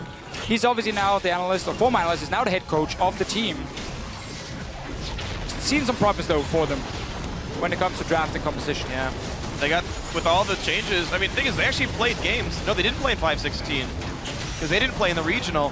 Now here we go, into the base. The second inhibitor, the top inhibitor, being laid bare. KT slowly gonna work this one down.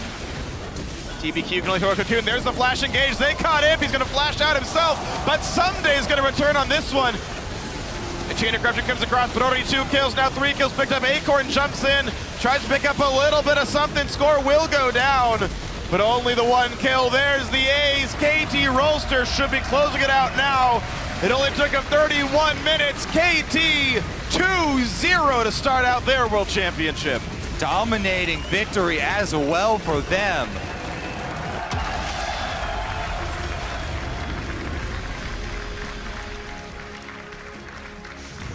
The champ selects, we had a lot of questions. Yeah. with what LGD were drafting, how little time they really had to win this game and how specifically they had to play it. And just too many mistakes from the start that allowed LGD to... I mean, plus the in-game play there, we had the Varus die, pop both of the summoners very early, really far up in the lane against a Gragas. Meanwhile, the bottom play, goes without mentioning, how badly that turned around for them. Unfortunate things here for LGD. But KT Rolster, of course, they have a very well-deserved bow here. It opens up this group that people were referring to as the group of death so wide, because even when everyone was mentioning group of death, the most probable to be on the top for everyone was still LGD. Yeah. And they started out 0-2. Yeah, I mean, LGD was the obvious #1. You can see Imp not happy with how the game exactly went, but LGD was the obvious #1, and it was, okay, it's probably KT Rolster versus Origen fighting for #2. Well, now it's probably KT Rolster and Origen fighting for #1. For now, at least. And of course, we will see TSM face Origen that very next game, and the thing is, TSM made that KT game a lot closer than LGD did. As far as looking at single games and power ranking off that, TSM looked better than that. Yeah, they had their own set of problems. Of course. Two teams with a lot of problems. Team SoloMid and LGD. Really for LGD here, you're down 0-2 now. You play Team SoloMid tomorrow. That's a must-win game if you want to have a chance to get out of this group. So if there's so many problems with the team, we don't know if it is communication or what it is. They have 1 day now to fix it, because this is not acceptable in any way possible from everything they were doing basically in-game. Too many mistakes. KT take full advantage, full credit to them. What a fantastic performance. And they sit as #1 in this group for now, and it's well-deserved. Yeah, well, we'll see if they can fix these things in about 24 hours. But for now, going to hand it off to our analyst to break down that KT commanding win. Thank you very much, Free. Commanding, to say the least here. And there's a lot to discuss. First and foremost is KT coming out of Champ Select with the composition that mirrored LGD's composition from yesterday, barring the Gragas for the Vi. Thoughts on that, getting beaten by the comp that you came into the day before with? Well, different story, right? When they take the Varus, they open themselves up to a big Malphite pick there. And what I don't like about LGD, and what I haven't liked about kind of the LPL in general, is that the Hecarim is still picked.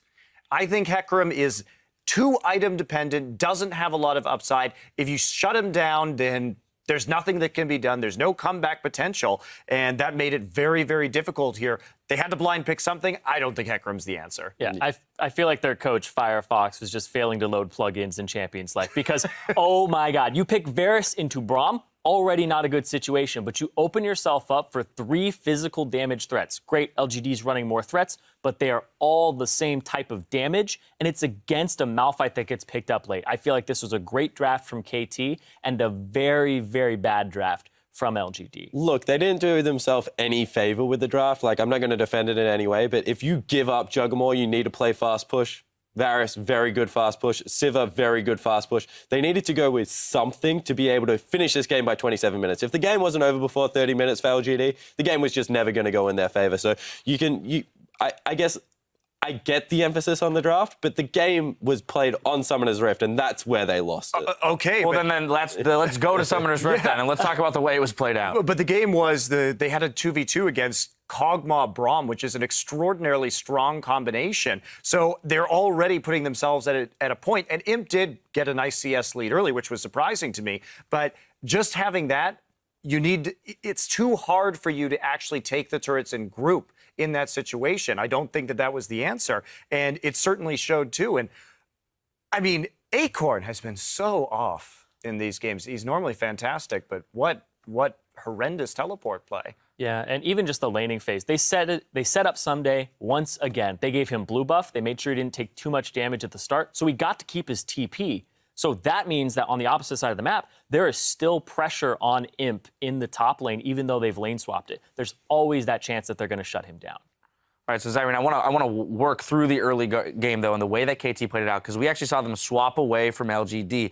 But then not too much later, found themselves locked in that 2v2. Yeah, I feel like what KT ended up doing is they played to shut down the strengths of LGD. And they did that perfectly. And I feel this is something that you should do against LGD is take double TP.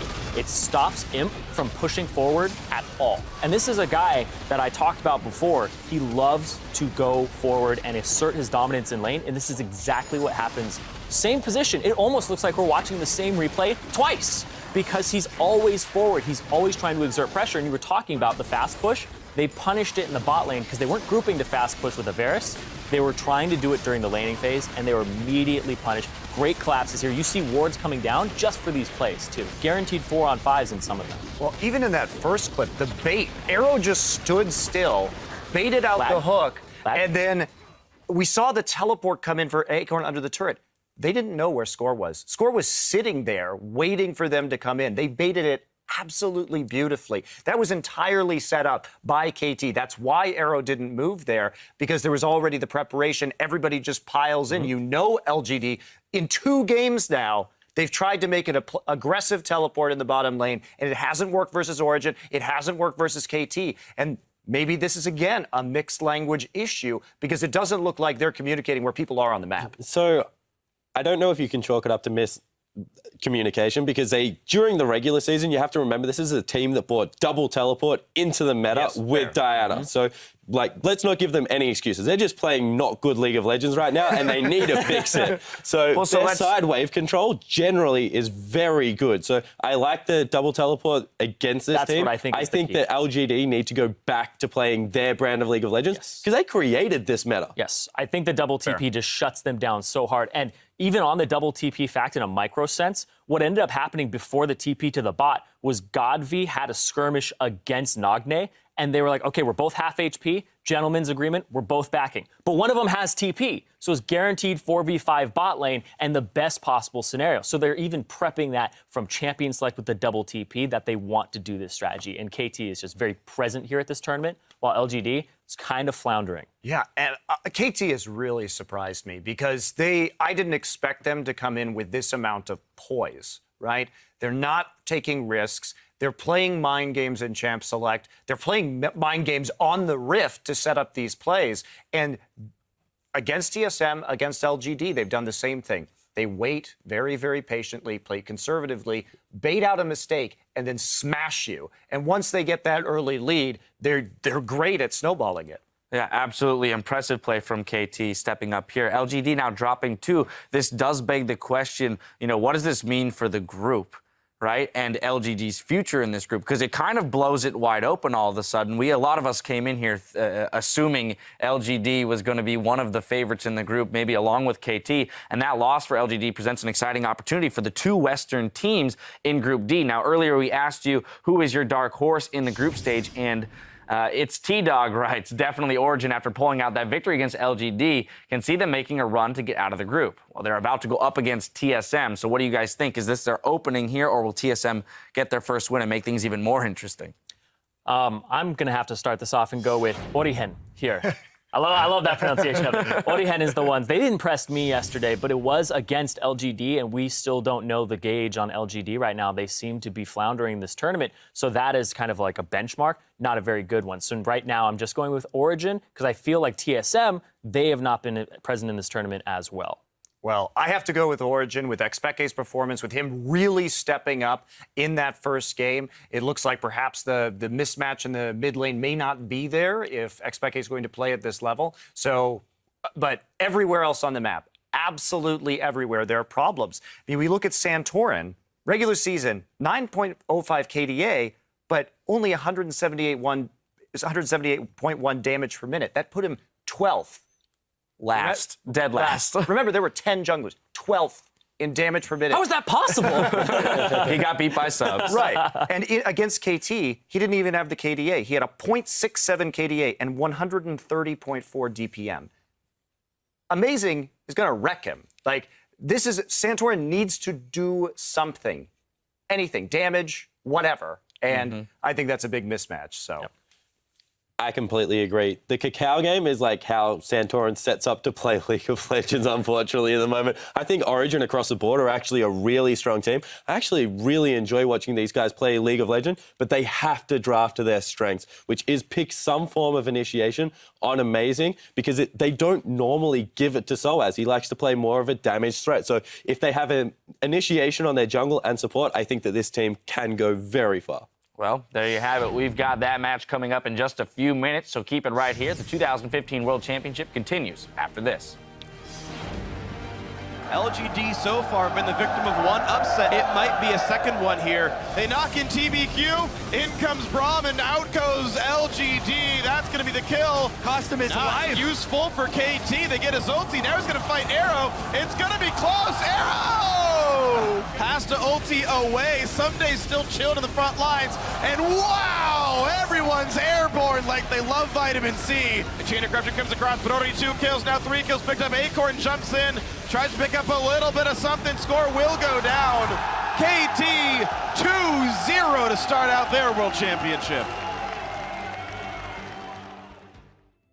Because they have Amazing, which is a former teammate of mine, and I know a lot of the players from Origen back from Europe, and it's kind of like a grudge match because I came over from NA. I haven't really talked to them as much, but I know them and they know me at a very personal level, and it's a team I really want to beat.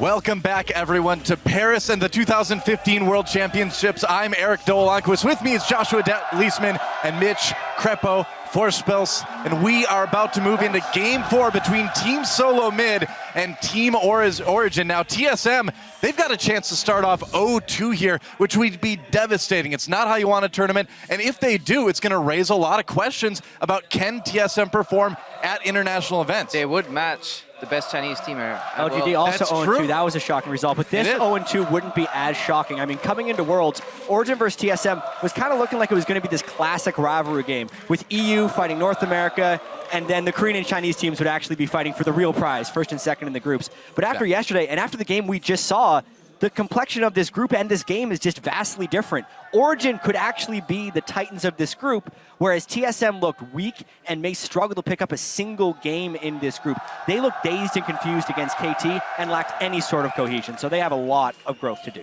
Yeah, and I mean, cohesion was actually one of Origen's greatest strengths too, and Origen also, you know, they're able to take that veteran experience and show it under pressure against teams like LGD, like we said. People were expecting to come in and do very well, but now Origen today, they have to prove that yesterday was a fluke. A win over TSM would do exactly that. Yeah, I think Origen just comes into this tournament with a lot of experience, and overall, I think talent for talent, they outshine their counterparts in TSM in nearly every single position. The only question mark coming into the tournament was obviously Bjergsen versus Expeke. Expeke, many people criticized him for his summer split. He wasn't looking that strong. I even called him the weakest member in his team, and I think I can still stand by that statement, but he's definitely playing a lot better. Bjergsen so far has been playing fantastic at Worlds too, so that matchup for me is the marquee matchup of TSM versus Origen. Makes a lot of sense. Well, guys, it's time to check out our starting lineups. On the blue side, it is Team Origen. The top lane, of course, we've got Soaz. Jungle is Amazing. Mid lane, Expeke. ADC is Niels, and support is Mythy. Yeah, we can see. There they are I have to echo that thing you said just a second ago, Crepo, about Peke. He's kind of in Worlds form, as we finally see Mythy on support. And on the red side of this map, it's going to be TSM. We have Dyrus in the top lane, 5th time at Worlds. Santorin in the jungle. Bjergsen in the mid lane, as we just saw him talking about the team he's playing against. wildcard lane carry, and Lustboy on support.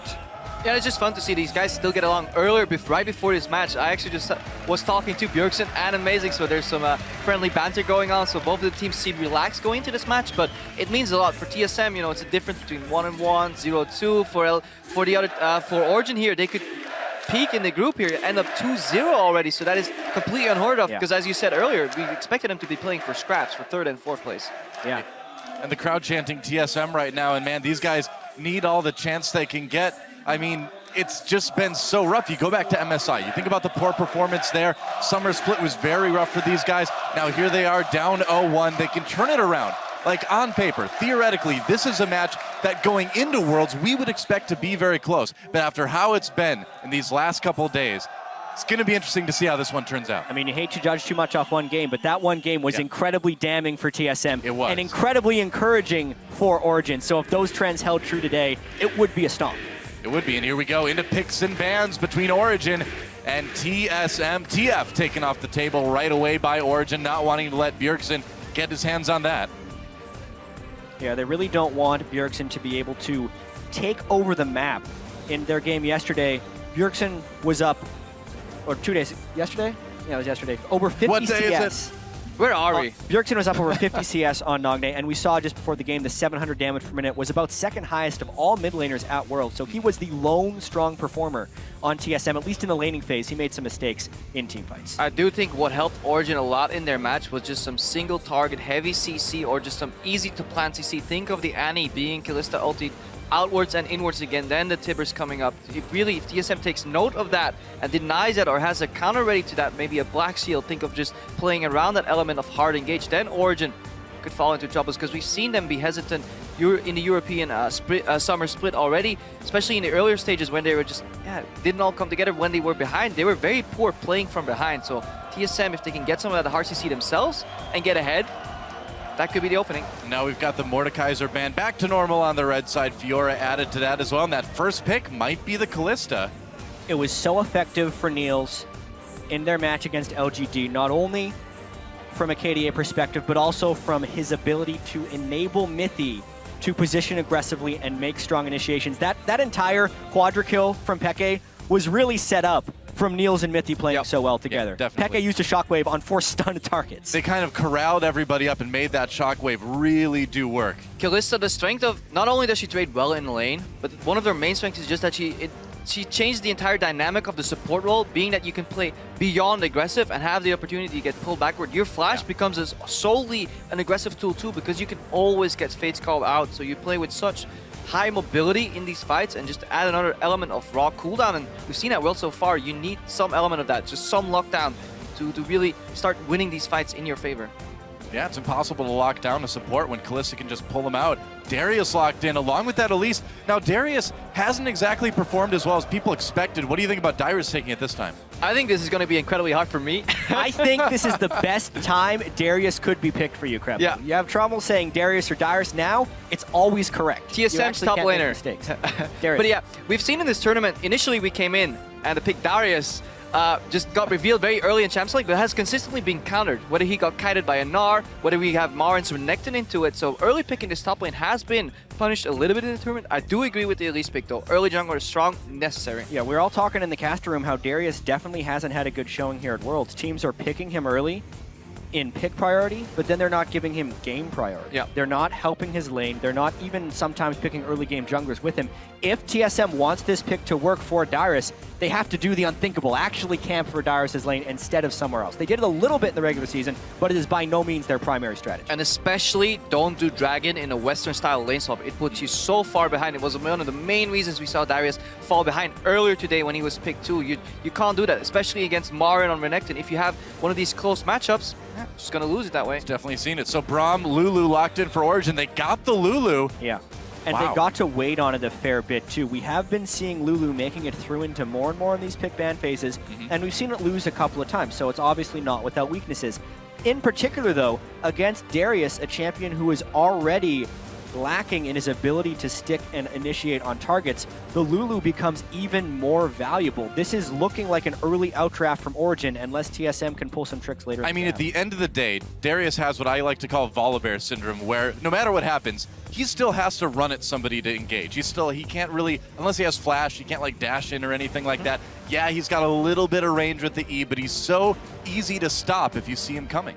Now the question is, where is that Lulu going? Because Soaz actually plays a fantastic Lulu top lane, and that would mean that Expected can play a secondary carry. We've seen a lot of what they call one carry compositions for a lot of Lulu compositions, and I'm not the biggest fan for that, so I hope Origen pick up a secondary carry alongside of that, especially since the tank presence is already fulfilled from Mithy on that Braum. Bjergsen locking in that Alistar for Lustboy, and it looks like it will be Tristana for Wild Turtle. So they've got that late game hyper carry. They've got some engage for Lustboy now. These are ways to get Darius involved. So as Origen, your last 2 picks are coming in.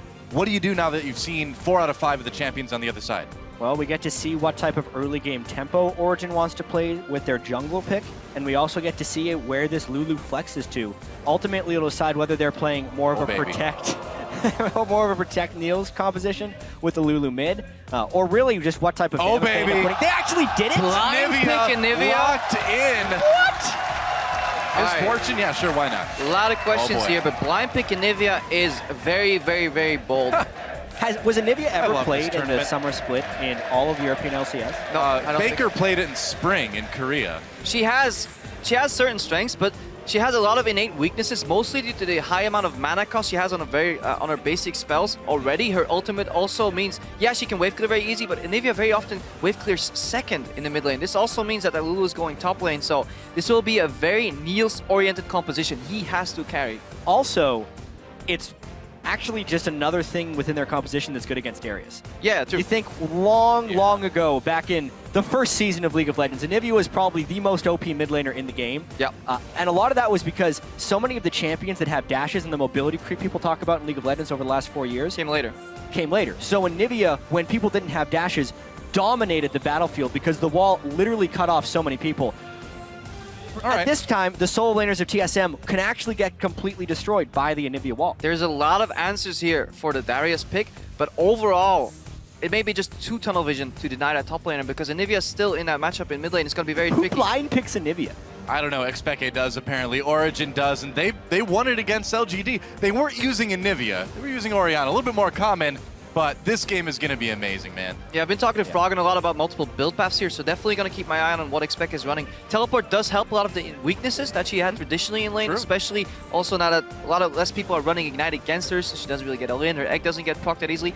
But the first 2 or 3 stuns that you cast in lane, at least one of them has to connect if you want any semblance of lane control. Otherwise, Victor will continuously push you in and out trade eventually. Yeah, that's right. So it looks like we are ready to get onto the Rift, guys. Origen versus TSM. Of course, get on Twitter, hashtag who you want to win. If you think it's going to be Origen, hashtag OG win. And if you think it's going to be TSM, hashtag TSM win. Coach is shaking hands, and I'm ready to get into this game, guys. Anivia, we have seen so many crazy picks already, and we're only 3 days into this thing. Yeah, just got no 18th unique mid laner pick so far at Worlds. We came into it past 5.14. Victor is here, Victor is here, Victor is here. Now we've seen 18 different mid laners already, and we're only here at day 3 at Worlds. Yeah, before this day even started, there were 49 unique picked or banned champions at Worlds. It's extended today. I wonder how high we'll get at this World Championship as the meta maybe starts to formulate into something more solid. It could be one of the most diverse Worlds we've ever seen. Yep. Let's see who wins this one. Go to @LOLesports.com, hashtag OG win. If you think they're going to win, hashtag TSM win. If you think TSM's going to take this one, let's get into game. That's right. It's time to get on to Summoner's Rift, guys. Origen versus TSM. TSM and Origen both with a lot to prove here. TSM wanting to prove they can be relevant in this tournament. Origen wanting to prove that their win over LGD was not a fluke. I think the win KT just had may give a little bit more credence to that, but Origen still needs a win here to cement it. Yeah, there's a very good chance that this group has 2 2-0 teams and 2 0-2 games at the end of this one. Very true. Incredibly interested to see what Xpeke is going to build here. The old Anivia build relied very heavy on tier because you just need that much mana. Froggen recently, Anivia King obviously has been playing a more Rod of Ages into magic penetration build with the Andres, but we'll see that. We're seeing another 5-man invade, a lot of invades so far in this tournament. Yeah, we saw a pluritude of level 1 kills yesterday, but it's calmed down a little bit today. I didn't get to cast any of those games. Oh well, you jinxed it. Now we're not going to see any level 1 kills. I guess so. I am the anti-level 1 fight caster, apparently. As far as this goes, though, these are very standard wards placed by Origen, and they were spotted when going into the side of the jungle, and they actually left no backside wards to track specifically what TSM would have done on the other side. So TSM actually had a lot of different options, but they chose to mirror. Now, they are the only ones who know that this was a true mirror. Origen still has to slightly guess. Dividing the map in half here, Stanley Laneswap coming out. I do like what Rek'Sai brings to the table as a jungler, what we saw earlier in the way SKT played it. Just very high tempo, easy to get back into the game, never really have any downtime. Continuously adding pressure, and we need that, especially with a rather passive mid lane pick like Xpeke here on the Anivia. I can't wait to see what Xpeke can do on this Anivia. This is going to be very interesting, to say the least. And Bjergsen, I mean, you got to think that not a lot of people have been practicing against Anivia lately. I mean, We've seen Veigar blindside people in this tournament. Now Anivia doing it, trying to get the stun. He gets it onto Bjergsen. If he comes in, can they land the stun? Bjergsen may need to flash here. Will he do it? No, doesn't lose quite enough health, but that was close. So a really interesting choice there by Bjergsen to blow his heal so early because he was expecting the Ignite to come in. Actually, by the time Bjergsen blew his heal, I think it was a wasted Ignite by Mithy on that gank. It could have been a very easy one summoner spell for no summoner spell gank. It is a waste, but when is Mithy really going to use his Ignite again in this lane swap? Remember, the map is going to get divided. If they dive Darius, maybe, but what player really wants to go defend that tower? Why would Darius actually go to the top lane here? You asked the same question, but it happened yesterday. Like, there's absolutely a possibility. You need to be able to threaten the dive against the top laner in the lane swap scenario. Yeah, I think he'll die 1v3 though anyway. So yesterday, the reason Darius actually died a lot of times in these lane swaps is because Lost Boy just wasn't on point with his back timings. That's why we saw a lot of miscommunication on TSM side. So if Darius really wants to get into this lane, and he has the risk of getting dove, he may need Lost Boy support. I see a lot of pressure coming in from Wild Turtle and Lost Boy on this bottom tier 1 turret. Same goes for the top lane. Still have that mirrored lane swap here. Who do you think is going to get the first turret? Yeah, well, as of now, the team with Trist, TSM, has the tempo advantage on at least the turret pushing, but obviously they're roaming 4 people up here. Whether or not the Ignite is there, because there's no support or jungler help for Darius, he has to completely fall away, and the turrets will both end up falling. Yeah, and playing it a bit safer here. Speaking of safe, Peke is not bad. Dodges a cocoon, flashes, has to burn that summoner, but at least he escapes the gank, and that's going to mean he's in a lot of danger here for a few minutes. Yeah, I liked what Santorin did there because they had such an easy time on the turret down bottom with no wave opposition that he was either free to jungle or gank. He ends up getting the jungle and a nice little gank there to kind of even the summoner spell battle within the mid lane. Now Peke has no combat summoners left. Although an Anivia teleport technically can be a nice escape summoner if you use it during the egg. I mean, at least, oh yeah, you can teleport during egg. You can teleport before you die. Oh, actually. I see. And then it will continue channeling as you become an egg, and it can get you to safety. Forgive me for my lack of intricate Anivia knowledge. Darius right now in the bot lane, and the wave is pushing towards him, so he'll safely get that farm. But we see Origen already commit more members to the bot lane. Perhaps they're looking for a dive. And again, Lost Boy's on the other side of the map, so Darius will have to play very careful. Very often he's in these lanes 1v1, but they quickly turn into 2v1s, 3v1s, and very rarely does he get the backup from TSM, even though they picked that champion early for him. As Jad said, the game doesn't really revolve around him, so it's kind of a waste of a pick. Speke maybe in a bit of danger here. Here comes Lost Boy. He's got Santorin with him. Nice wall, though. Denied. That cow was corralled. It's actually interesting. Many Anivia players don't skill wall up until level 8, I believe, because they just value the 2 points in Q for extra trading potential and wave clear. So Peke with an interesting adaptation. TSM may not have expected that even. Well, I wonder if he took it after he had to use his flash, or if it was just something he was taking anyway for safety's sake. Definitely the right approach. Yeah, we'd have to go back and check. It would actually be a move that would be smart to take after he'd burn his flash level 3. I think Crepo's going to go back and check to see if that's actually what happened. But because of that wall, it could have very well saved his life. Lost Boy had his flash, so flash, headbutt, pulverize into the damage that gank could have loaded in with it could have actually been the death of Peke. So really nice wall. Oh, and right before the gank, he ended up skilling it. Smart. Great job by Prophet. Yep. I don't think it takes much of a prophet to think that a flashless Anivia is going to get ganked in the lane. He does it either way. And so, we'll see if he can continue to stay alive. I mean, he was fairly low health, too, when that gank came in. So if he didn't have that wall, he would have almost certainly been dead.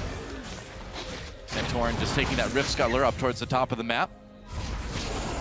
And so far, pretty even game. TSM with a little bit of a gold lead because of that turret. And we see it down in the bot lane as well. Juggernauts just generally don't do well into Lulu, and Lulu also enhances them. That's why she's been such a really big value of a pick here.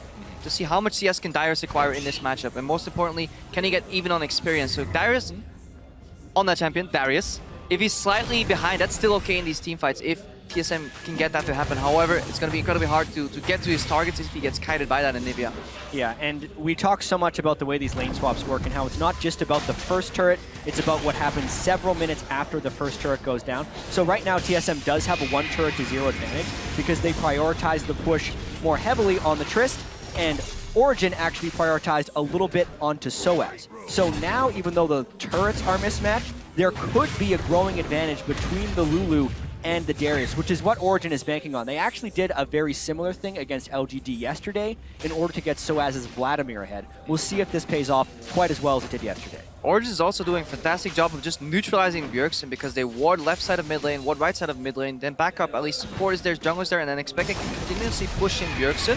That's all he has to do. Here's a gank in the mid lane. Bjergsen burns that flash right away, saves his heal, but needs to get around that wall. So that's one summoner down. Expected is going to have his flash back fairly soon. It's really been a duel of flash cooldowns here in the mid lane. Yeah, a lot of attention going mid.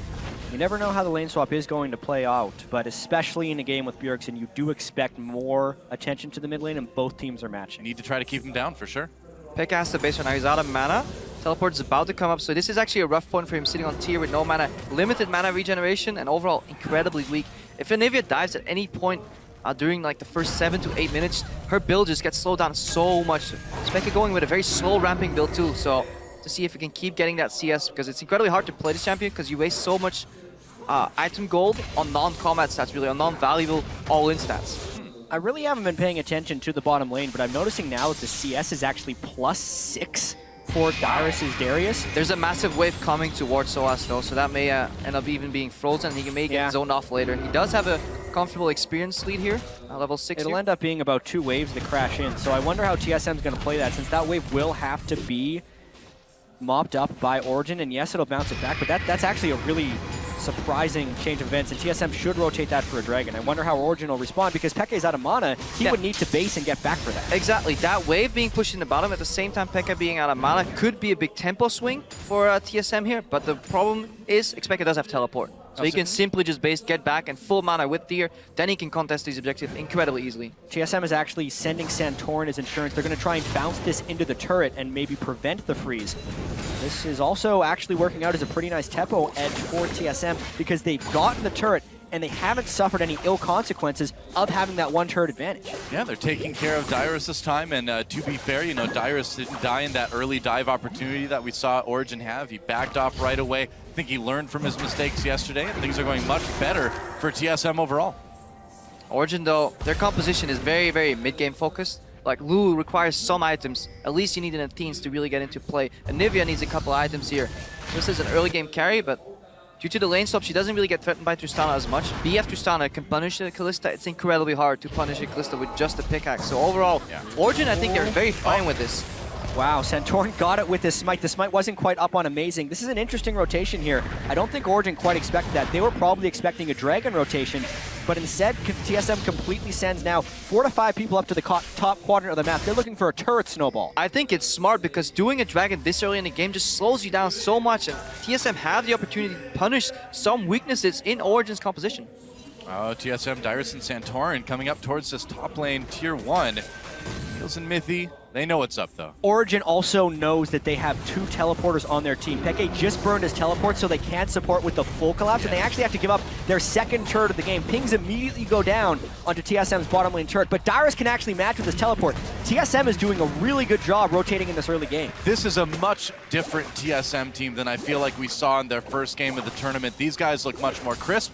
The cohesion that we said wasn't there before is there now. It's a great start. But we have to go back all the way to level 1 though. Origen divided the map in half, but didn't opt for the standard 4v0 push and then bounce the wave. They set themselves a tower behind voluntarily, but then they didn't manage to punish Dyrus at all. So overall, a questionable move here from Origen. TSM, yeah, they're punishing it well, but they left some openings in strategy too that just Origen didn't punish at all, and even can't punish because they have such a passive double AP early scaling composition that needs some time to ramp up. As taking a bit of damage from Wild Turtle as he backs off in this lane. And Origen going for this Dragon. They need to get something objective-wise, and it doesn't look like TSM is in a position to stop them, so Origen at least able to get something here. It's a smart call by Origen to go for the Dragon at this point. When TSM committed 4 people to the top lane, there is a recall timing window in which the Dragon is uncontestable, and Origen was able to take advantage of that window. Yeah, so still a very tight game overall here, despite the TSM gold lead, despite the turret lead. Now the question is, you know, can TSM push this advantage? Can they get some more wards into their enemy jungle? Not a lot there right now. This is the part of the game where Lost Boy needs to synergize well with Santorin, move around the map, establish deep vision, and then TSM can continue what they've been doing in the early stages of the game, which is rotating. But that's exactly where we've seen TSM falter in the past. That's the struggle, right? It's part of the game where Origen has been so strong during the regular season, and especially yesterday. Mythy and Amazing, the jungle support synergy, is one of the greatest strengths of Origen. Rek'Sai and Braum are also a nice dynamic duo of roaming. We talked about this with KT as well, too. The score Pickaboo combo worked very well against the Santorin Lustboy duo. So we will need to see more synergy from the jungle and support on TSM. Now's the moment where you push that lead. I'm actually quite surprised that it has been no real gank opportunity for Santorin here. Anivia, very low mobility, which is trying to challenge these waves being pushed by Victor, so there could have been a couple of ganks, but Origen has been doing a great job just warding at least one flank at a time. There are a lot of TSM players moving towards the bottom side of the map. Looks like they may want to try to catch Mythy and Niels, but Amazing. So wants to teleport, So does Dyers. This could be a brawl. It could be. Here we go. Lustboy coming in, tries to go for knockup, knocks Amazing over, saving that pulverize. Bjergsen coming from the side as well. Santorin lands a cocoon onto Mythy, gets pulled out immediately. A kill comes in for Bjergsen right off the bat, and now Origen on the run. TSM continuing to chase. First blood, though, going to Bjergsen, and that's huge. That's going to be it. You can't chase into an Anivia, but good reaction here from TSM. They're the first team to move, and this is something we haven't really seen from TSM. They were, I believe, the only team coming into Worlds with a negative gold advantage at 10 minutes, so they're incredibly passive early game, just leaning back, letting the game happen, but we've seen an incredibly proactive TSM this game so far. Can they keep it up? They've had pretty early game picks in this one with the Elise and the Trist for early turret pushing, but now they've kept Wild Turtle in the bottom lane with no turret to take, and they're trying to hold off this Origen counter in the mid lane. So far, though, TSM has been able to counter every one of Origen's moves. Yeah, Victor control mage in the mid lane. If you normally have an AD whacking away at the tower, 2-3 seconds, that wave will be gone. So TSM defending their tower, still have one tower up. They traded that for a dragon, but all in all, in terms of pressure, tempo, just the swing of the game, TSM ahead. Yep. Able to push those turrets, able to get the kill for Bjergsen. They've really gotten everything they wanted right now, except for that one dragon, but that's not that big of a deal right now. Yeah, and just look at Expect's build. This is the slowest possible Anivia build out there. It's tier into Rod of Ages.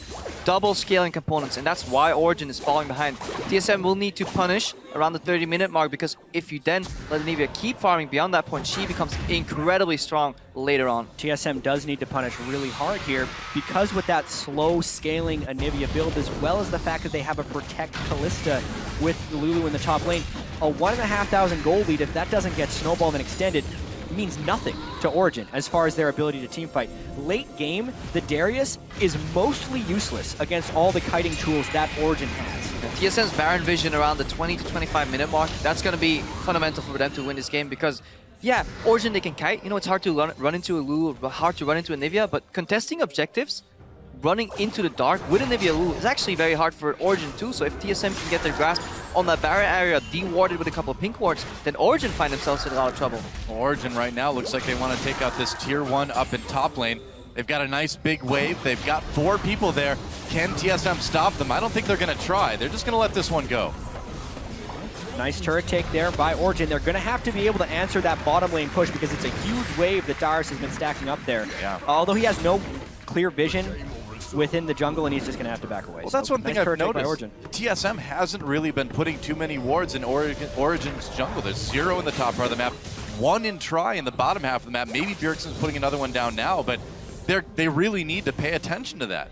And that's, again, that jungle support synergy. Yeah. Very rarely do we see Santorin and Lustboy roam. So far, there was a good collapse on the bot lane, but that was the entire team working together. Really need to see Lustboy and Santorin communicate. Somebody make the move first, because deep vision is also valuable, because it provides you so much more. Yeah, speaking of the vision game, Krep and I were talking about trinket usage and the different combinations of trinkets you can put on a team. And TSM actually has a somewhat unique combination. They go upgraded yellow in the top lane, sweeper in the jungle, upgraded pink ward dropper in the mid lane for Bjergsen, and oftentimes scrying over turtle and a sweeper again for the jungle. So it's a nice little mix of vision as well as vision denial, and it kind of speaks to the fact that Bjergsen wants to be such a farming force, because he will ward for himself, just drop 1 pink ward there, doesn't have to invest in buying pink wards, and can instead focus on just building damage items. Wow, and despite the early successes for TSM in this game, a lot of you guys out there thinking Origen's going to take it. I mean, after the win over LGD. Can't say I blame you. This one's still pretty close. I mean, LGD was slightly ahead at all times. It was a close game against Origen until that one crucial fight here, and Origen definitely have the tools to win that fight. One well-placed wall, knock up, you know, amazing going in, getting some help from SOAS, could definitely swing the tides in these fights. So TSM will need to make something happen, and step one is always pushing your lanes and invading the jungle for vision. Yeah, the fact that Origen's been able to answer both of those turrets makes the gold very close here, and with the Rod of Ages now only 3 minutes stacked up, so not quite there. It doesn't matter, it's not too much of a difference. The zone control of the Anivia, if Origen can set up for Dragons first, is immense. I would like to see just Origen yield this Dragon. There's no reason to contest it. You already have one. The race to 5 is very far off, and you're still scaling. You're still buying time. Origen's composition peaks somewhere after 25 minutes. TSM could force a fight, but they need some sort of a flank. You can't engage through choke points, especially not in this Dragon area. As of right now, though, Origen has the tempo advantage. Wild Turtle is off taking a minion wave, and they have the zone control of the Anivia wall that can't be walked through. It's a Dragon. They didn't have to go for it, but if they're going to get it this easily, why not? Origen gets the Dragon, Lost Boy comes in, there's a knockabout. Mythy gets pulled out with the Fates Call right away. They couldn't turn this one around. Expeke may need to flash here. He's got that Dragon Choke covered with the ultimate. Gets out with the flash. I think Pekka holding his flash there was very greedy, because now he has to expend teleport to go mid, because SOAS actually walked all the way down. SOAS could have been the wave clear in mid. Pekka just immediately flashed over the wall, so a little bit of miscommunication and greedy on the summoners there for Origen. I still think overall it's a really good call, play, but it Origen could have been better. the Dragon and doesn't lose a single turret. Yeah, free objective, well not free, but unopposed objective really, that Dragon, and not losing any turrets for it. And now, I mean, this game is pretty even up. Expeke starting to come into some power. TSM's got to be starting to sweat a bit. That's what you start doing here, nitpicking in these very, very low kill games, because it's all about minor advantage, minor missteps from the opponent being punished, whether it's vision, you lose a jungle camp, you lose a blue buff, because obviously there's nobody going down, so positioning incredibly important here. And looking ahead, not only what you're doing now, but the next 1 minute, 2 minutes have to be mapped out by the shot callers. All items coming in across the board for Team Origen. That Chalice done for SOAS for a little while now, and the needlessly large rod just picked up for Expeke. Just like we said, the power really starting to pop up now for this Anivia. And again, am I drawing too much attention to this? But when I look at the map right now, I feel like TSM should have a few more wards on Origen's side. Am I overstating that, or am I right? I think Origen have done a fantastic job predicting where the potential invade could come from TSM, and then it's hard for TSM to get in there. But TSM should be able to move around quicker around the map and then find an opening somewhere. And once you get that first line of vision down, you can add some more vision to it later.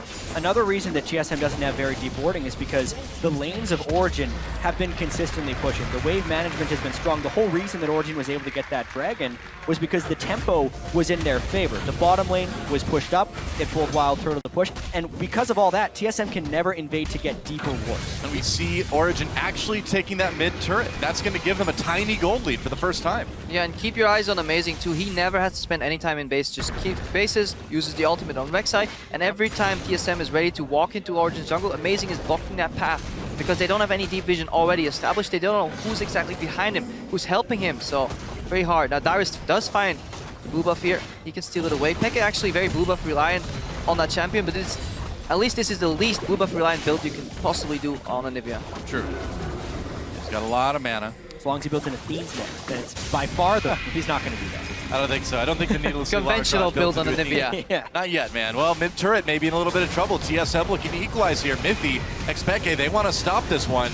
And are we going to see a possible flank here coming in? Doesn't look like it. Niels all the way up to the tier 2 in bot lane. Nearly takes it out himself too. I mean, TSM, you've played Season 2. You never just group on an Anivia. That is her strength, that wave clear. The way you beat Anivia is split push and out rotate because she's slow. Look, Expeke is sitting on maybe 7,000 gold earned total in this game, and he still has tier 1 boots because he just needs so many items that he's scaling up with tier, Rod of Ages. He only found his first AP item after 5,000 gold earned. Crepo, if you're going to pick a late scaling, late activating team composition, TSM is pretty much the best team you could pick it against. Longest average game time of North America, over 41 minutes. Least bloody in North America.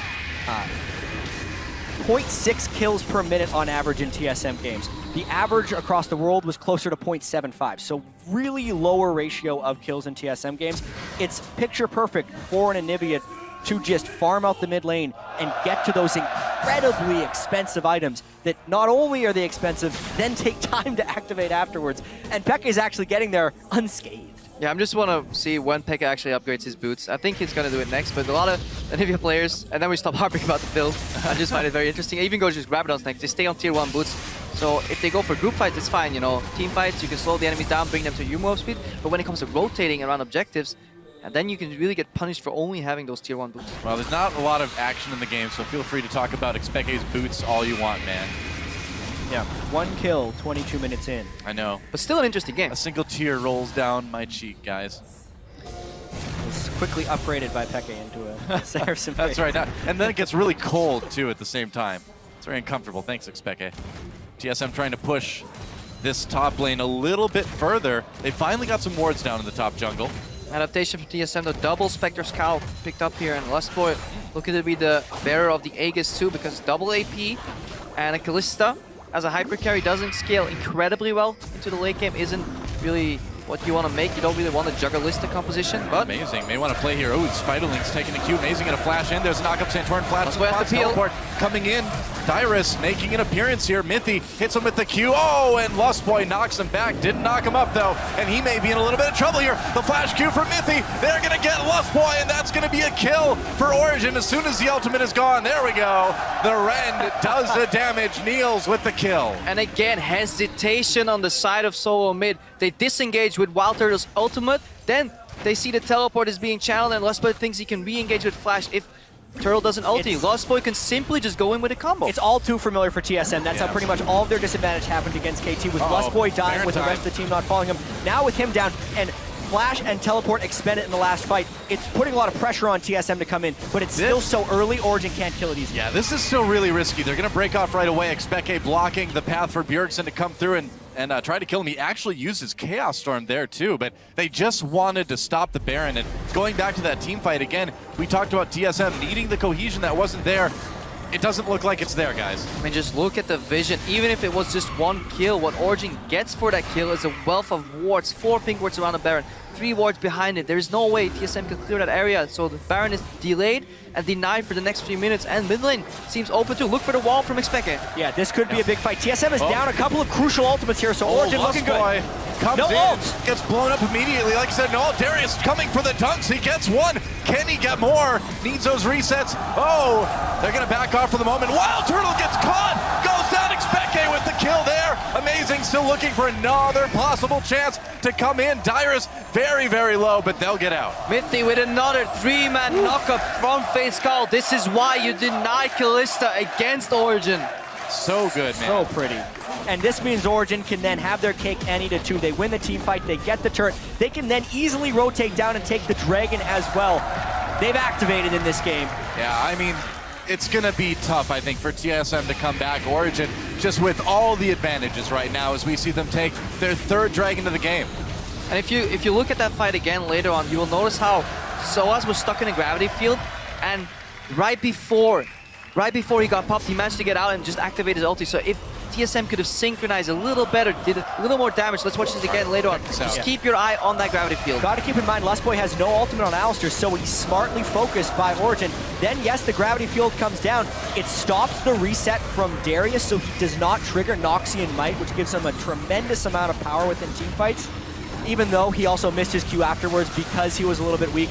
Then just nice stun chaining by most of Origen. Yeah, if TSM could have taken down Soaz there, the fight could have gone maybe differently too. And also, they didn't predict the wall. Some of the members were pathing around the right-hand side. Xpeke forced them to change their path in that teamfight with a really good wall there on Anivia. That's what you want to do, but you have to keep that in mind. It is so predictable. We're seeing some tremendous value from pocket picks here at the World Championship. We really saw the Veigar earlier on from Cloud9's Incarnation. It seemed like the team Invictus Gaming wasn't ready to play against it, and here TSM, it's only adding to their communication issues. They had trouble pathing around map walls, let alone walls that can be placed by the enemy. Going in.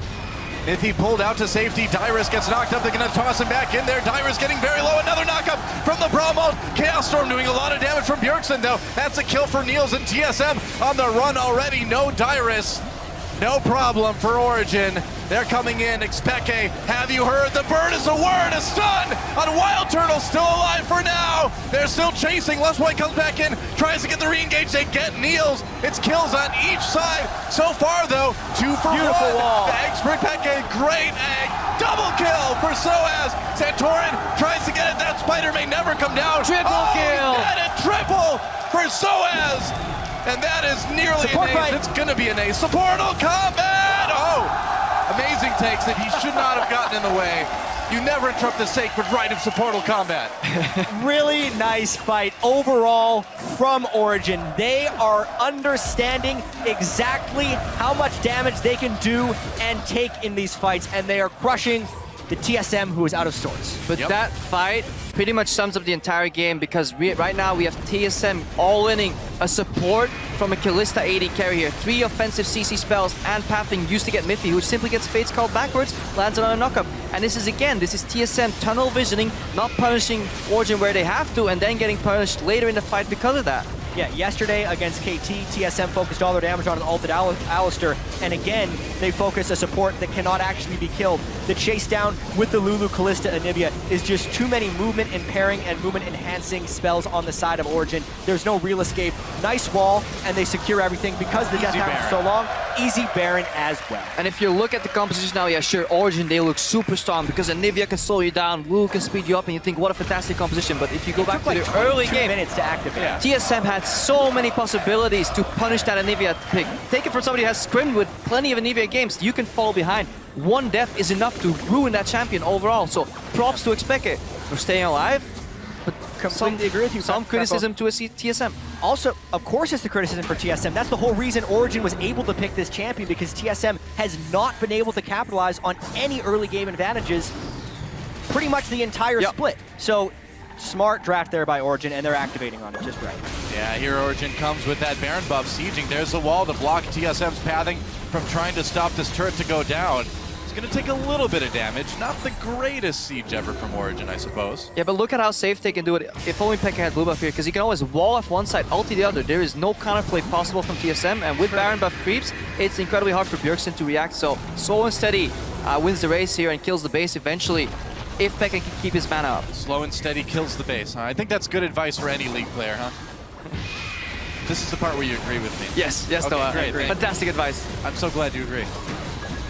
Still trying. That turret getting very, very low. Amazing. Jumps in for a couple hits. Nice big knockup for Lustboy. Is it going to be enough, though? Miffy comes in, drops that ultimate as well. Backs away. Right now, they got the turret. They don't need more than that. Just back off and be happy. They got the turret, didn't suffer any casualties, and they still have the recall timings in order to set up for Dragon number 4. So they are in complete control.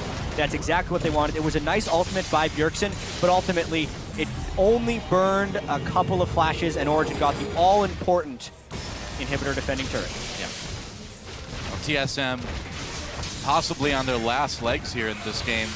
Pushed all the way back. They didn't lose the inhibitor. At least they kept that alive. But where do you go from here? I mean, Dragon's up in a minute. Got to stop the 4th one. The pressure is on all over the place from Origen. I mean, coming into this tournament, if you would have told me on the end of day 3, TSM will be tied with LGD, I think a lot of TSM fans would have been very happy, but this group decides not like this. this. Not like this. It's like that scene in The Matrix, man. Not like this.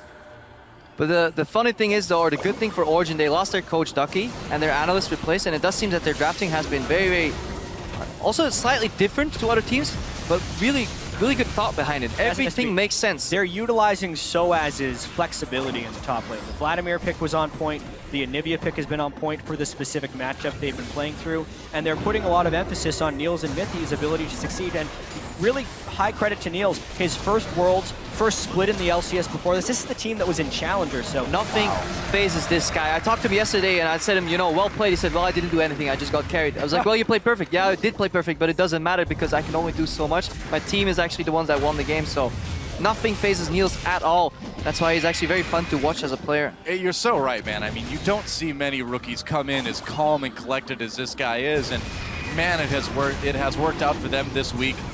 That's Dragon number 4 now for Origen, the fadeaway Rend. And it looks like They're ready to try to end this one. They've got that mid inhibitor down. What I like the most about this draft is they play on stylistic tendencies of teams, and that's something we very rarely see. A lot of teams resort to the meta picks, and they pick the same team comes different iterations, but Origen do something completely different, and it works because TSM's style allows them to make it work. Their preparation has seemed exceptionally good for LGD and now for TSM. Origen continues to impress. They try to take down this bottom inhibitor turret. Yeah, they're just doing a split push right now, so it's going to be nearly impossible for TSM to defend both sides. Watching the way they've outdrafted on multiple occasions, both against TSM and against LGD, makes me really excited for the KT matchup we're going to get to see tomorrow. Both teams 2-0 in this group, seeming much stronger than the opposition thus far. And so much of this has been about Origen's ability to kind of group up and win team fights in the mid and late game, but that's kind of KT's specialty as well, so that'll be a fantastic match. And we can see right here why they split push too, because there's no Baron buff available. Victor can instant clear these minions even though they're down one inhibitor, so Origen already knew that was going to happen, so they play ahead of the curve. They make the play first, split push, get another outer turret. We'll likely see them back off then later on to the Baron and then close out the game. So systematic destruction of TSM. Very low amounts of counterplay possible right now for Team SoloMid. Yeah, and if you told me coming into this week that KT versus Origen would be a close game, at first I'd be like, yeah, sure, man, whatever. But now, I think we may have a good game. Yeah. Great game, in There's fact. a lot of things about Worlds that if we would have told each other a week ago, it'd be like... Or even No way. you know, a couple months ago, it's like, guess what? Mordekaiser's going to be a bot lane champion. Like, well, okay. All right. You have to lay off whatever you want. Maybe, but he'll be 100% pick ban at Worlds then. Yeah, not true. Oh, not anymore. Yeah. That's true. Up to this game. Prior game, I think. It was the up to the game before this. The LGD KT game. He went completely through the pick and ban. Well, Baron up and about, a minute 40. You know Origen's going to start to set up around that. They've already got some wards down. TSM just desperate to ward up their own jungle right now. Amazing, taking out the Rift Scuttler. You know, they look like they're kind of from the same species or the same family tree, so I wonder if Rek'Sai feels any guilt. I mean, they both kind of tunnel underground. She shouldn't want to kill the Rift Scuttler. It's true. In Worlds, anything is possible. Yeah, wall goes down, separates Lustboy. Lustboy has to use that ult right away, gets stunned anyway. They're just going to wait it out. There's Whimsy. Lustboy's still going down. He may be in trouble. He is in trouble. They take him out. CC for days. They can outlast that Alistar ult. Now they can do whatever they want. They've trapped Bjergsen a little bit. That's a lot of damage from that Anivia coming in. Mythy takes a bit himself, and Origen, I think it's time to back up and set up for that Baron. Yeah, familiar sight for TSM. Lustboy dying a large distance away from the rest of his team. It's cohesion, man. I mean, Lustboy thinking it's time to go in. The other part of the team not agreeing. We've seen it all summer split. We're seeing it now in Worlds. It's tough. Some big issues on this team that are going to need to get solved in the offseason. I do think, looking at the composition even more, the Soas's Lulu pick solves a lot of the issues from that Anivia from Expected, because he's continuously being sped up for a good wall positioning, and then the engage. We see a Q over the wall here, not connecting. So Origen just zoning them out. Just keep your eye on these team fights. How Whimsy is being used on Expected. He then gets ahead of his opponents enough to block them with a wall. Usually, it's incredibly hard to land these walls, but Expected has landed wall after wall in these fights. Yeah. Well, he's been around for quite a while, man. I mean, this is not his first run with Anivia, or flight with Anivia, I guess you could say. He played a lot Season 2, too. Sure did. Wall just funneling TSM through that choke. And are they ready for this? TSM just takes the bait. They're going to charge right in there, take out a ward. Well, they've got to wait. Niels' Callista is in base, so Origen is playing this one a little slow. They're actually pretty valiantly defending their own ward line. They don't want to forfeit all the wards they just placed just because Niels had a kind of strange back timing, but you can really see the power of Peke right now. Peke's flanking. Yeah, that's right. They're going to try for it. Some knockups coming in. Mythy gets a big ult. They take out Bjergsen right away, and Expected just destroys Lustboy again. There's the wall. They're going to go after Santorin now. Meanwhile, Dyrus and Wild Turtle fleeing into the TSM base. Dyrus pops the TSM flare before getting taken out. And there's the Origen flare in response. 3 flares beat 1 flare. I'm loving it, man. 3 is certainly a bigger number than 1. You're right about that, Crepo. I feel like you really need to pick your moments better if you want the appropriate effect of flare spamming. You can't flare when you're dead, so maybe Dyrus should have waited just slightly longer. Oh, brutal. This is Origen. I'm not quite dead yet. Well, here we go. This game's over. TSM looking pretty dead as there go the Nexus turrets in Origen. The trend continues. These guys are looking great, and they're going to take down Team SoloMid. Knockup coming in from Amazing. There's one more. There it Want is. to dive. There it is. There we Okay. go. GG. GG, boys. All right. Yeah. How about that? Origin. These guys are legit, man. Exactly what they were expecting in this matchup as well. They carried over their performance yesterday against LGD, which was a much more surprising affair. And today, it's more about taking care of business. It is. They had a strong team composition, tailor-made to counter TSM's weaknesses, and they executed on that comp. This is Anivia. I can't believe we actually saw an Anivia. Still, the first 20 minutes of this game are the most important because that's where TSM failed to punish Origen hard enough. And Origen, they did leave some opportunities open the lane swap, whether it was intentionally or not. They fell behind the tower, they fell behind in tempo, so they could have gotten punished if TSM could have got that such necessary deep vision into the enemy jungle, but TSM seems to really struggle with that this tournament, even at the later stages of the summer split altogether. Jungle and support synergy on top of team synergy is just so important. As soon as you start to get a lead, you have to go into the opponent jungle. It's something that Amazing and Mythy do oh so well, and it's part of the big reason they're 2-0. And as Amazing hugs his former team, you got to wonder if he like whispers something in their ears, like the Lannisters send their regards or something like that. Wouldn't be surprised. But what a start to Worlds from Origen. Really incredible stuff from these guys. But the one common factor still is that Kalista. And coming into the tournament, we expected her to drop very far off, but slowly but surely she's moving up the tiers again, and we may see her become pick and ban status later on, because all these games have in common the fact that very often people engage on Mythy. He gets pulled back, a couple of 3-man knockups, couple of 2-man knockups in these fights, followed up by the Braum ulti, and that propelled them forward. Yeah, in a game that is so keyed around who makes a mistake. Like, that's one thing we saw at Worlds this year, or we're noticing, is there are actually so few mistakes going on that when they do happen, they're punished incredibly hard with multiple turrets. And just imagine if Lustboy had a Kalista to pull him back every time he was dying on the side of his team. It gives the support such positional freedom, and it's being really well commanded by Niels and Mythy. That's right. So for a little bit of post-match analysis, let's throw it over to Dash and the rest of the analysts at the desk. Yeah, very soon we will be doing that. So. Oh, soon. I just got told Dash was just, you know, taking a all right. toilet break. Dash. Changing his tie. They call him Dash, but he's actually not that fast in the end, I guess. I guess that's true. Well, he is a cross-country / marathon runner. He says he is That's fast. a slow kind of run. I don't know what his 40-yard dash time is. We'll have to ask him More later. like, what would you, should he rename himself? What should Dash's new name be? If he doesn't run very fast. Turtle, but that's taken. Turtle? Well, he's not There's that already wild. a wild turtle. He's not a wild turtle. He's just a regular turtle. So maybe like stick with Dash. Standard turtle. Standard turtle. But yeah, we'll see about that. I'm just very interesting, as you said earlier, that TSM against KT. How is that going to play out? Like, how pick and bans, play styles. Is there an innate stylistic weakness? I mean, Origen rather. Yeah. Can Origen exploit something in KT? I mean, we don't know yet. Probably. I'm asking you. They seem very well prepared maybe. for their opponents, Exactly. don't they? They do seem very well prepared for their opponents, but it's not like KT is not also well prepared for their opponents. Like, KT has been picking very strong team compositions. The way that they completely counterpicked LGD in that previous game was also very impressive. So there's two really strong draft phases going up against each other there. If I had to say, Origen has shown more flexibility than KT has because it's been Arrow on Kog'Maw and really just the straight shooters for KT. They kind of play really defensive in the early game and then win team fights. Yeah. Whereas Origen has shown a little bit more ability to win the early game as well. But honestly, it's super hard to tell. I mean, KT has, you know, I don't want to say one style, but they have a way that they really like to play the game. And it's hard to beat. You know, it's a very safe style. It's a very methodical style. And it's hard to find kind of cracks in the armor against KT right now. We've seen that in Worlds. We saw that a lot at the end of the summer season in Korea as well, too. So, I mean, if you think about it, Origen, they've got seemingly so many sort of unique picks, unique ways to pick apart teams. I'm really curious. Like, KT versus Origen has suddenly become like one of the matches I'm looking forward to the most. And more importantly, after that match, most of the games have been played in the initial part of the group stage. Then we go to week 2 where they play again. Yeah. And really that second match will be interesting too, where these teams have watched each other. They've seen the pocket picks come out. They've seen their weaknesses being exploited, but they still have a couple of days of time to fix that. And this group already is pretty close. So those rematches will be incredibly fun to watch. Well, and a best of 1 is one thing, but a best of 5 is something completely different too. So a team that can be good at preparing for individual games still has a much different game plan that's needed for a big match like a best of 5 too, and that's where the test is really going to come in. And now, I believe we're ready. We've actually got Shock standing by for an interview. Let's go see what the winners have to say. Thank you very much.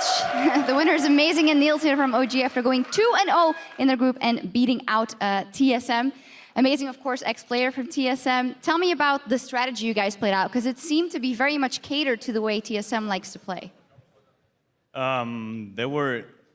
They just left Lulu open, to be fair. You know, if you leave Lulu open, you basically put yourself on a timer, and we just thought we pick the better late game comp, and they don't make too many plays early to mid game. We're gonna win the game, and that's basically what happened, I guess. And something that was the same from yesterday, the first lock-in for Kalista. We know you love that champion. Niels, do you think other AD carries may be undervaluing her at the moment? I mean, we're the only team that actually picks her in the first rotation. So yeah, I would say that maybe they don't undervalue her, but we value her a lot more than them, maybe. I don't know who's right, but we like the champion. We make a lot of things happen with the champion. Mid, you can do a lot more because we have Kalista. So yeah, it works for us. Definitely works for you guys. And then quickly on the Anivia, of course, you eliminated a couple of options that Bjergsen couldn't pick. Still, it is quite risky to me in Game 2 of the World Championship. Was it with the full support of the team? Yeah. Yeah, obviously, but explain. I mean, you mid laner, you know, practice against Foggen, so it's fine for us to pick it. But to be fair, Anivia is just an overall strong pick that most players don't play. And actually in Europe, only Nuke right now plays. And when we faced it, we kind of started to pick it up more and more and thought it was pretty good. And if a lot of blind pick options or like counter pick options are eliminated like we did, then Anivia just becomes a high priority pick. Still quite risky. You guys have started working with Hermit for a couple of weeks now, even before the bootcamp. This kind of catering to a style to counter your opponent and not just going for your own comfort picks, that's something that mainly comes from him. And how is that going to help you in this tournament? I don't know who wants to take this one.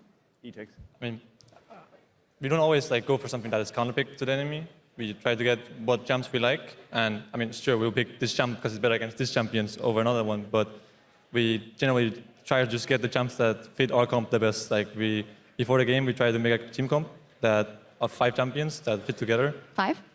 Yeah, 5. Cool. Not 2 or 3. That was funny.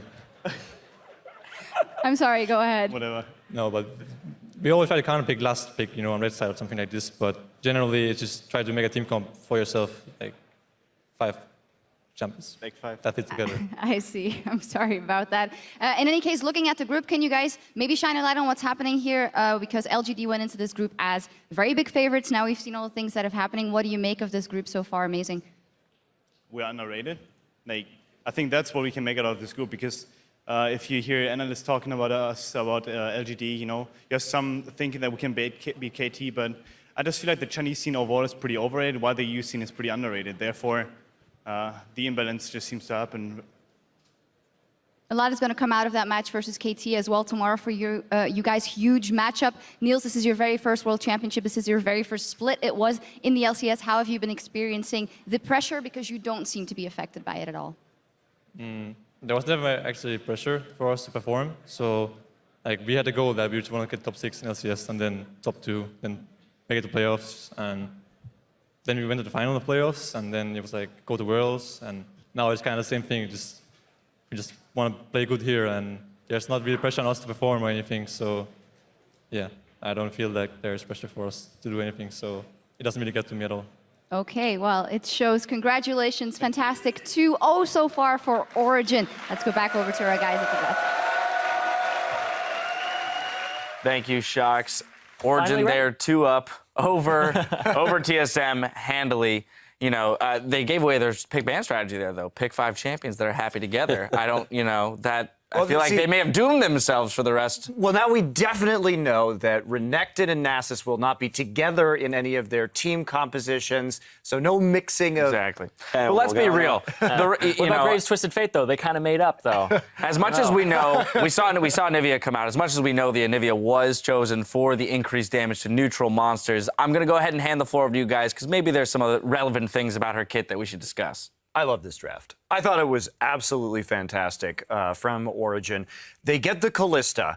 They intentionally leave up Darius and Elise. Now, Dyrus doesn't have the broadest champion pool. We already saw that TSM banned Fiora. So what happens? The Darius pick comes out immediately. They prioritize it. But then Braum, Lulu, Anivia. There is no way Darius is doing anything in the late game. And the casters talked about it on the cast. TSM doesn't do anything as a team before 20 minutes generally. Anivia sits in the mid lane. They already got the Dragons. I mean, we'll get into that in a minute, but this is such a perfect kiting composition against what TSM showed. And this also is my problem with Elise. Against compositions exactly like this. Compositions that do not walk towards you. Elise, what's she going to do? Flash Cocoon? There is nothing else this champion is adding to the composition. So I just don't understand why it gets such high priority, especially when they play things like Kalista. They're just so high mobility. I think it confuses me. It honestly does. I thought this was an amazing draft by Origen, but they also forced TSM into a hole where the last pick after the Anivia pretty much had to be Veigar or Victor. And then you're in a scaling war against TSM, and they have no hard engage to get onto an Anivia. I thought that was a brilliant pick, and the fact that no mid laner really has hard engage, so when you pick the Anivia in your last spot, he has some engage, right? I thought that would have actually been the better pivot, is to go with the Veigar, because then you also scale up alongside them. Maybe you can point and click and blow up Niels in late mid game, but we'll have to see. But that was something that they didn't go with. And that was an oversight by TSM. And this is a team that has a history of not adjusting to picks that come out of nowhere in the game. They didn't know what to do against the Anivia. I've been saying that for years about TSM, that when you surprise them with something, they adjust incredibly poorly in the game. If you give them some chances for their management, their coaches to talk to them about it outside of the game, they can make adjustments. But, I mean, it's happened so many times. Zoff, Cassiopeia top, MSI, Twisted Fate, Jungle, IEM last year, Swain top lane against SK in groups last Worlds. You surprise them, they lose all of these games. All right, I do want to jump into gameplay because we only have so much time. The dragon point that you mentioned, Origen able to secure the first dragon with a scaling mid laner on a tier when they did it. Huge, right? Because all of a sudden, one of the ways that TSM, even with this draft, could have won this game, they got a couple turrets, but maybe you can get an early dragon, you can start to threaten that 5 dragon. But as soon as Origen, with this kiting composition, gets priority over dragon, takes the first one, takes the second one, then they're ready to fight. They just sit at dragon, you try and stop them, they kite you. That's it. And they had so much more zone control within their composition. And Victor is good when he's coupled with something else, like Echo. We call it the Venn diagram comp where I am, when you can layer the circles over each other, which is, by himself, is just not enough because it isn't hard CC. And Zyrene, we have to highlight, the fact that Dyrus, 1,900 damage on Darius. That's less than Lustboy on Alistar. He did 600 less damage, but that's a compositional thing. He wasn't able to lane against the Lulu effectively, and at the same time, there's no way that Darius is getting in. If they were able to get their own Lulu, possibly pair that with the Darius, I think it was too early to pick that champion. They saw it coming. You ban the Fiora, you're throwing all your cards out in the middle of champion select and going, this is what I'm picking. I'm sorry, that is a champ pool thing, and I love Dyrus. Like, my first video on the internet is a lesson with Dyrus 4 years ago, but if you are going to telegraph your pick ban phase that heavily, that is a champion pool issue there. I agree. Absolutely. All in all, a very cleanly won game for Origen, starting in the draft. Very decisive win for them. TSM still struggling. Now, don't go anywhere because Game 5 is coming your way with Invictus Gaming taking on North America's Cloud9. The action in Paris continues in just 3.5. Play smart, make good decisions, and listen to one another. Control the pace. Yeah, control the pace, I guess. Nox amazing over, saving that pulverized. Bjergsen coming from the side as well. Santorin lands a cocoon onto Myth. He gets pulled out. So it gets immediately. pumped. A kill comes in. It's kills on each side. So far, though, 2 for 1. wall. The egg spring pack, a great egg. Double kill for Soaz. Mythy gets a big ult. They take out Bjergsen right away. And Expeke just destroys Lustboy again. There's the wall. They're going to go after Santorin now. In Origen, they're going to take down Team SoloMid.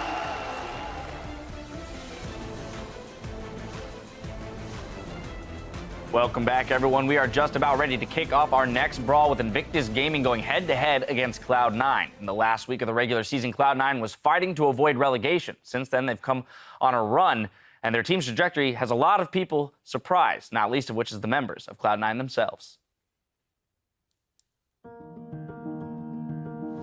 That's going to be the Nexus. That's going to be the game. That's going to be a trip to the World Championship for Cloud9. It's not about how many times you get knocked down. It's about how many times you can get back up. It was definitely a big roller coaster this entire season. It felt pretty terrible at the beginning. It kind of felt like inevitably we would just lose. right when we got high, it kind of felt like we were immediately much better. We are 6 weeks into the season, getting smack daddied, and this is where we turn it around. We shall bounce back from the grave. Even though we didn't get it down all correctly, we still were losing games. It definitely felt like way better. Like we knew what to do that game. We knew how to play together as a team. Shifter's gonna get taken out by High. A quadra kill for Sneaky as the rest of the team is just on point. It took a while for things to get rolling, I guess, like the gears to start going. But once they did, then it started working really well. For the gauntlet, we had a very lucky run. They could go on a miracle run to secure their 3rd consecutive appearance at Worlds, but it has to start with today's matchup against Gravity. We have potentially 3 best-of-5s to play. That's so many games, and they're all really good teams. And they are able to come back from the 0-2 that Gravity put them in. Cloud9 are moving on to take on Impulse. Huh, we beat Gravity. Cloud9's backs against the wall. Their season ends today if they do not win this. Cloud9 get the reverse sweep, and they're gonna face Team Liquid. Wow, we beat Tip. And then we go into the series against Liquid. Cloud9 makes the run all the way through the regional qualifier from 7th place in the regular season to Worlds. We pulled it through finally to make it through the gauntlet in a pretty amazing run, honestly. I didn't even think it was possible. I had no dream of going to Worlds once we were, in 9th place. So actually making it is just like a dream come true. As I said, it took a while to fall into place, but nobody can take away from them the achievement and the improvement that they have made as a team, especially given their solid win on day 1 of the World Championship. However, on the flip side of things, IG had a rough start on opening day against Fnatic. How do they turn that all around today? Yeah, they need a big performance out of their jungler. There's kind of the 2 sides to Kakao, and I said this earlier today. He's a feast or famine. He likes to farm up or he likes to gank a lot. And I think on the world stage, the gank heavy, get your lanes ahead, especially when you have Zatai and Rookie there.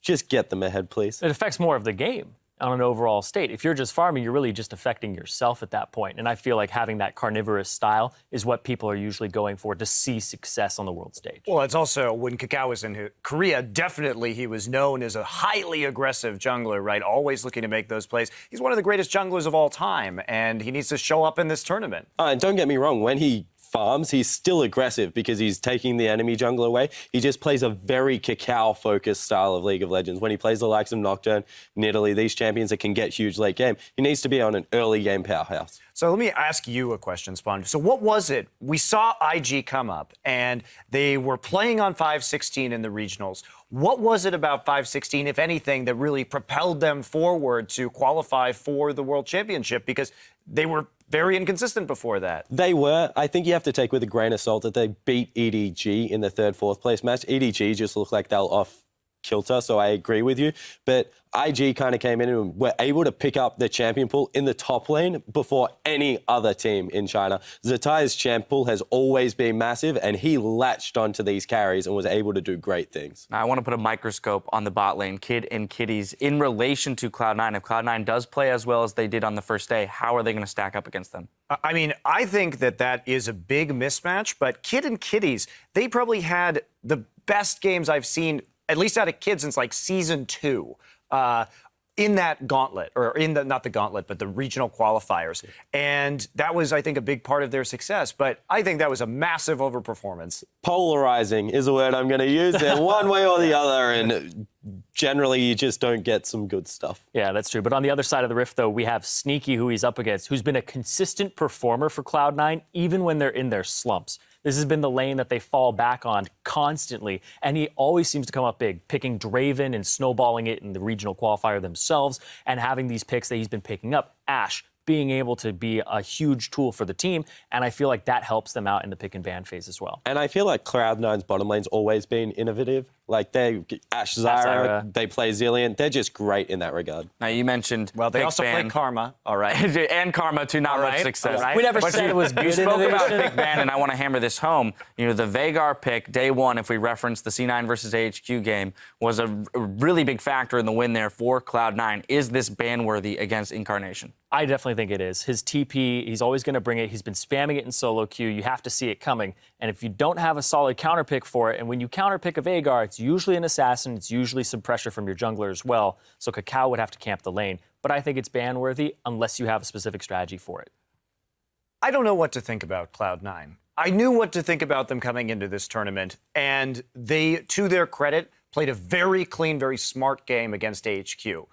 But I also saw one of the worst Rengar games from Mountain that I've ever seen. So when the Rengar was necessary to snowball these solo lanes so they could get a split push, otherwise they were just going to be sieged to death. When HQ doesn't get that, the game tends to end quickly. All right, well, it's about that time. Predictions, you know the drills. Irene, you're starting us off. I'm going to go with Cloud9 on this one. I feel like they have the stronger bottom lane. Kid and Kitties are exploitable, and Sneaky is a huge powerhouse for Cloud9. Even though Hai has a mismatch against Kakao, if Kakao shows up like he did on the first day, which is not showing up at all, then they definitely take away the win here. I'm going with IG here. I think they're going to step up. I have a lot of faith, especially in a jungler like Kakao against a new jungler like Hai. Kid and Kitties are exploitable, but I think they're exploitable by better teams than Cloud9. Yeah, I have a theory about League of Legends that you need to bring 3 great players and then you just need 2 players to step up. I'm going with Invictus Gaming. They have 3 great players on the top side of the map and Faker Jr. in the mid lane. Rookie is an absolute monster. Well, as he refused to be silenced, Crumbs, who is not scheduled to join us on the desk today, will not be silenced. So, Crumbs, take it away. To come out of my man cave to tell you guys my pick. And of course, it's got to be Cloud9. And let me tell you why. Cloud9, since the beginning of time, has been a team that innovates a lot. They always bring out new picks. The Ashe, the Zyra, the Karma, Draven, Zac, endless picks. And in this tournament that has had so much variety and so many drafts have been lost just in the champ select, Cloud9 is the team to go for. On top of the fact that Sneaky has been performing so well, I think they're going to really put up the fight to Kid and Kitties. And to be honest, if you're on the IG side and you tell me, oh, but what about CZ Tai and the Balls matchup? Isn't that a worrying trend? Isn't CZ Tai just going to stomp all over Balls? Well, to that I tell you, aren't Balls the weakest region in all of us? You know, Cloud9, usually from the first game, we learned that they know how to take that weakness from an underperforming Balls, put him in a champion that's super easy and has a huge impact like Gangplank, and just let him be, let him do his thing. So picks like Malphite, the Maokai, the Gangplank, really put him on something that you don't need much skill in, and he's gonna be super useful, is how Cloud9 is gonna take this. Back to you, Dash. Nothing more needs to be said. Nothing more needs to be said. It's 2-2. We have a split desk between the analysts. Now, as we toss it over to our casters, Rookie has been following Cloud9's turbulent year and believes IG can handle the surging team from North America. 시고 팀이 예전에 되게 잘했잖아요. 하이 선수가 미드였고 그랬을 때 되게 많이 눈여겨봤고 그랬는데 아무래도 이번에는 사실 시고가 그렇게 눈에 띄지 않아서 잘 몰랐는데 하이 선수가 정글러로 가시고 롤드컵 다시 들어오셨더라고요. 그래서 경기를 몇 개 챙겨봤는데 그런 점에서 딱히 그러니까 경계가 된다거나 그러진 않지만 힘들 것 같지도 않은데 일단 어찌됐든 팀이니만큼 신경 쓰면서 방심하지 않고 준비할 생각입니다. Hey guys, welcome back to the casting desk. Let's check out the starting lineups for our 2 teams, Cloud9 versus Invictus Gaming, and of course for IG. Wow, the French crowd. I think we know who they're cheering for. Man, IG. It's Zeta in the top lane, Kakao in the jungle, Rookie in the mid lane, Kid at ADC, and finally down at support, his lane mate Kitties. Their coach, of course, the old KT player Mafa. Yeah, very impressive roster for these guys. They're going to want to be bouncing back today. On the red side, though, a team that won on the first day of the tournament, Cloud9. Balls in the top lane. Hai, now in the jungle. Ever since he came out of retirement. Incarnation in the mid lane, European talent there. Sneaky at AD carry. And Lemon Nation on support with Bubba, of course, standing behind them all. Power of the mustache. That mustache is pretty epic, dude. It's true, yeah. And I feel like we're coming into another situation where these teams need to prove themselves. Cloud9 needing to prove their win wasn't a fluke. IG just looking for that win. Yeah, Cloud9's composition actually, the first 3 picks when they drafted their composition had a lot of question marks. Like, they're not running many tanks. How are they going to solve this problem? What can they pick to solve it? But then the combination of Veigar and Morgana together really worked together. That Cage into Bind, Black Shield to counter some of the Juggernauts. Let's see if they get any of these champions again, because it was a good adaptation, but they did reveal their hand. That's right. It looks like it is time to move into Champ Select, guys, for Invictus Gaming versus Cloud9. The Veigar ban right away banned out, as well as that Morgana. Yeah, I also kind of feel like Incarnation gave away too much in the post-game interview. It's one of those strange things about players. You want them to be more telling of what happens, but they gave away strategy. They said they would blind pick Veigar going into the match against AHQ. Unless it was the ultimate mind game. That's all yeah, it is, man. Because clearly they don't want to pick that champion. Yeah. Alistar, the other ban for IG. Meanwhile, Gangplank, Lulu, and Mordekaiser banned out by Cloud9, and that will lead to a Gragas first pick for IG. Yeah, just hopefully a more aggressive champion here for Kakao. The Sightstone Rush Skarner doing less than 1,000 damage was not his best debut on the world stage after being so close so many times. The weakest jungle performance we've seen in a very, very long time. All summer, in fact, if we go by champion damage. Yeah, and again, it also thematically didn't fit the style of the match. That match required an aggressive early game jungler. Perhaps you can get away with it against Cloud9, because High doesn't seem to be, you know, as punishable as jungle, but at the same time, Kakao should be actually be able to invade, so that is the merit of an aggressive jungler here. And I think what this also means, since it's been picked so early, is that Cloud9 better be matching with an aggressive jungler of their own. High did play Lee Sin. I actually wouldn't be too surprised if he ended up playing it again, because again, an early Darius pick. Will Cloud9 be able to play around this with enabling champions and jungle pressure? I just don't know about this early Darius. It's been punished so hard now by so many teams. It's won very few games. It's lost a lot. What do you think, Krepo? Yeah, the Gnar matchup is just growing on me. Initially, I thought... Bard. Whoa, there's the Bard. Hang on, boys. Krepo, Bard. All right. Krepo's been talking about Bard. Non-stop. To the annoyance of many of my casters, I've actually been banned of the caster prep room. They're talking too much about Hey, Bard. I don't actually, mind. that's actually I could probably talk about Bard at this point. You've told me so much about him, but I'll give it to you. Yeah, I will get back to Bard once we see these compositions. Are you sure? It's right here. Bard is just a fantastic pick. I'll need to see what enemy mid laners play. I think Bard punishes enemy mid laners that are low mobility incredibly well. Let's see Cloud9 if they fall into that trap.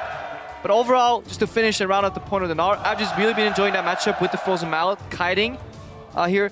The Darius, in addition to that, Bard kites incredibly well. CDR boots Bard in team fights. Don't drop to boots 1 mobility because you use your mobility boots bonus. Walk backwards that Q. It can get denied by Braum Shield. That is one of the better matchups because Bard Q is obviously 2 parts. You need to connect to a minion or a player or a wall behind the target. Braum Shield denies that, but overall, can punish at least 2. Hit the spiraling, hit at least so many outplay potential. Oh, I'm loving it. Excited now. Elise and Tristana locked in. Sivir insta-locked by Kid. So what's the last pick going to be for IG? Looking for a mid laner here. They have to pick it blind into whatever Incarnation can counter pick with. Twisted Fate has been banned against a lot of different teams, and this would go for a big snowball comp here for Rookie's IG. a great TF player. Twisted Fate Bard is like one of the classic things that everyone expected to be played with Bard when Twisted Fate came in. The synergy of the TF ultimate as well as the Bard ultimate, just comboing with each other to cut off zones of escape is huge. But it's almost too much into one direction almost, because they're relatively weaker if the ultis really don't come together. Because no team fight value out of a TF ulti, obviously, since it doesn't matter at all because he's already there. And Bard really wants to make picks too with his ultimate. So very pick-oriented, kind of from Invictus Gaming, wants to split up and then flank with the Gnar potentially later. But we're still looking at Cloud9 here. They want some wave clear on their mid laner, and wave clear mid laners generally do get punished by compositions like this. TF can port in if he gets picked, but he wasn't picked, obviously. Echo can snipe with parallel convergence, but it's a little hard. Well, Rookie's had some pretty epic games on Echo during the summer, and so this is a very serious pick for Cloud9 to consider as they figure out what Incarnation is going to bring to the mid lane. Maybe Victor. Just thinking about that. Wouldn't be bad. Yeah, for the most part, Incarnation has been playing fairly standard picks during the end of the regular season in the Gauntlet. His Orianna is exceptionally strong. Victor is also good. What about I was thinking the exact same thing, John. I think he will go for Orianna here. It seems like a good composition also to snowball Sneaky, one of the more consistent members of Cloud9. Just keep him in the game, an extra shield to keep him alive, and then get around that. Or balls. Well, I mean, Command Protect, having the ability to use Shockwave if Darius gets in. There's the Azir locked in. I feel like it's a good matchup against the Echo. Looks like that's what Incarnation thinks too. Yeah, really high damage. It gives them more turret destruction abilities, but if we're playing the rotation game against Bard, it's actually a pretty dangerous game to be playing. Cloud9's definitely going to be wanting to take down a lot of early turrets, and IG is going to be playing a fairly early game focused strategy as well. Tempered Fate just offers you so many different play patterns that are just not common to be seen at all just in regular play. The fact that you can make a tower invulnerable, you can make minions invulnerable, suddenly switching tower aggro, you can dive in completely different situations. 2v1 diving is incredibly risky. 2v1 diving with Bard up eliminates the tower. You're just 2v1ing somebody at that point. So it just unlocks a couple of really nice new play patterns, especially when you're running a very pick-oriented composition. IG will have to be careful though once they group up, because a lot of these compositions that do fairly well in split modes, 1-3-1, do have a lot of downsides when it comes to team fighting. Either way, guys, we are in for a magical journey as we move into Invictus Gaming versus Cloud9. Oh, you know it is. You know it's going to be a magical journey. Don't you, Jan? That is the best named skill I think we have ever had in League of Legends. It is. Finalis Vulcan. No. Yeah, sorry. It's not even called that anymore, Crepo. You're vetoed. I apologize. There are now 300 really angry people that Crepo just reminded of a name change. It's out there. It's out there. Hashtag IG win if you think Invictus Gaming is going to take it, guys, or hashtag C9 win if you think the NA squad has got what it takes to win this game as we move on to Summoner's Rift. Such an exciting matchup. Cloud9, the improbable team, against a Chinese team that people, again, I feel like we're saying this a lot about Chinese teams, we're expecting a lot more from. Let's get on to the Rift. Listen, coming into this World Championship, China was seen by most as the best region as far as overall strength sent to Worlds here, and we're in day 3. Currently, the only teams that a Chinese team has beaten was one game against H2K and one game against Bangkok Titans. Everything else they have been defeated on. They need to be able to step up. And that was one team with both of those wins, too. Absolutely, GG. Yeah. IG and LGD yet to pick up a win. C9 getting a bit feisty in the enemy jungle early on. And they do have Braum, incredibly good level 1 support here, just applying the passive. They're going in with some aggressive vision. Being matched at the other side, pretty standard here. Overall, the way this vision is going to pan out. And see where the lanes end up, though. Yeah, pretty normal deep wards coming in from both teams. Looks like we're not going to see any big level 1 brawl like we saw so much of yesterday. Yeah, even a mid lane ward placed by Incarnation. Slight tweaks in where you find your ward placement here. You can see there's 2 deep wards from IG in the blue jungle of Cloud9, but 3 wards if you look at the mirror of those wards. So slightly different moves and slightly different plays here at level 1. Now something we have to keep track of is whether IG is going to actually end up hard leashing for Kakao, but it does seem that they go for the double jungle. In the regional qualifier, very often Kakao would get help from either Zitai from a leash or even his bot lane. That would propel him forwards, and then he could aggressively take out the enemy jungle. Because the map has been divided into 2 though, we do see complete double jungling starting up here. I see a missed opportunity here by Cloud9. When you're invading the Gromp, you can actually freeze the wave before it gets to the turret to guarantee the freeze, but they're taking the Gromp instead. They didn't go for that. Maybe they thought they were doing this uncontested, but because they were seen by the ward in the river, it just ends up being... Yeah. It's actually a really cool move to do that. It helps you just get a little more creeps in lane once you return. The downside is that obviously that you reveal that you're starting at that side of the jungle, makes it slightly more predictable, but in the lane swap, doesn't matter all that much. See if C9 keeps the traditional lane swap style where they fast push 3v0, 4v0 to get the tower and then get balls ahead. They really want to get that tower down first, bounce the wave, and keep funneling as much farm as possible into balls on Darius here to get him ahead. Rookie getting aggressive onto Incarnation already, but Incarnation the one who comes out a little bit ahead in life. Rookie, though, he's got that flask, he's got some pots. He's in it for the long haul in the mid lane. Yeah, Rookie is a tremendous laner, so he's probably going to be looking to play quite aggressive in this game if wards are permitted. Look at what Cloud9 is doing, though. Single push here from their AD carry router sneaking in the top lane. If IG realizes they can send their top laner top, who soaks so much farm. The exact play right here would be Zatai teleporting top lane and then still trying to zone up, but they need all 4 people down here because they're trying to keep balls off the turret. Lemon Nation was also given solo experience on Grom, so he is a level 2 Braum, slightly stronger when they're rotating him around the map, but now finally they're doing the teleport, and honestly, they still might be able to hold the zone with 3 people. Look where their jungler is. Their jungler is at Crux right now, so High completely at the other side of the map. Balls trying to get to that tower, but he has to share experience with Lemon Nation. Whereas on the top lane, Zitai is ranged, can farm well against Tristana when the wave is under his tower. Tristana, I think, already skilled E2, so he'll be continuously pushing in. Elimination trying to harass a little bit as IG tries to go for this blue buff steal. Looks like they'll be able to get it, though.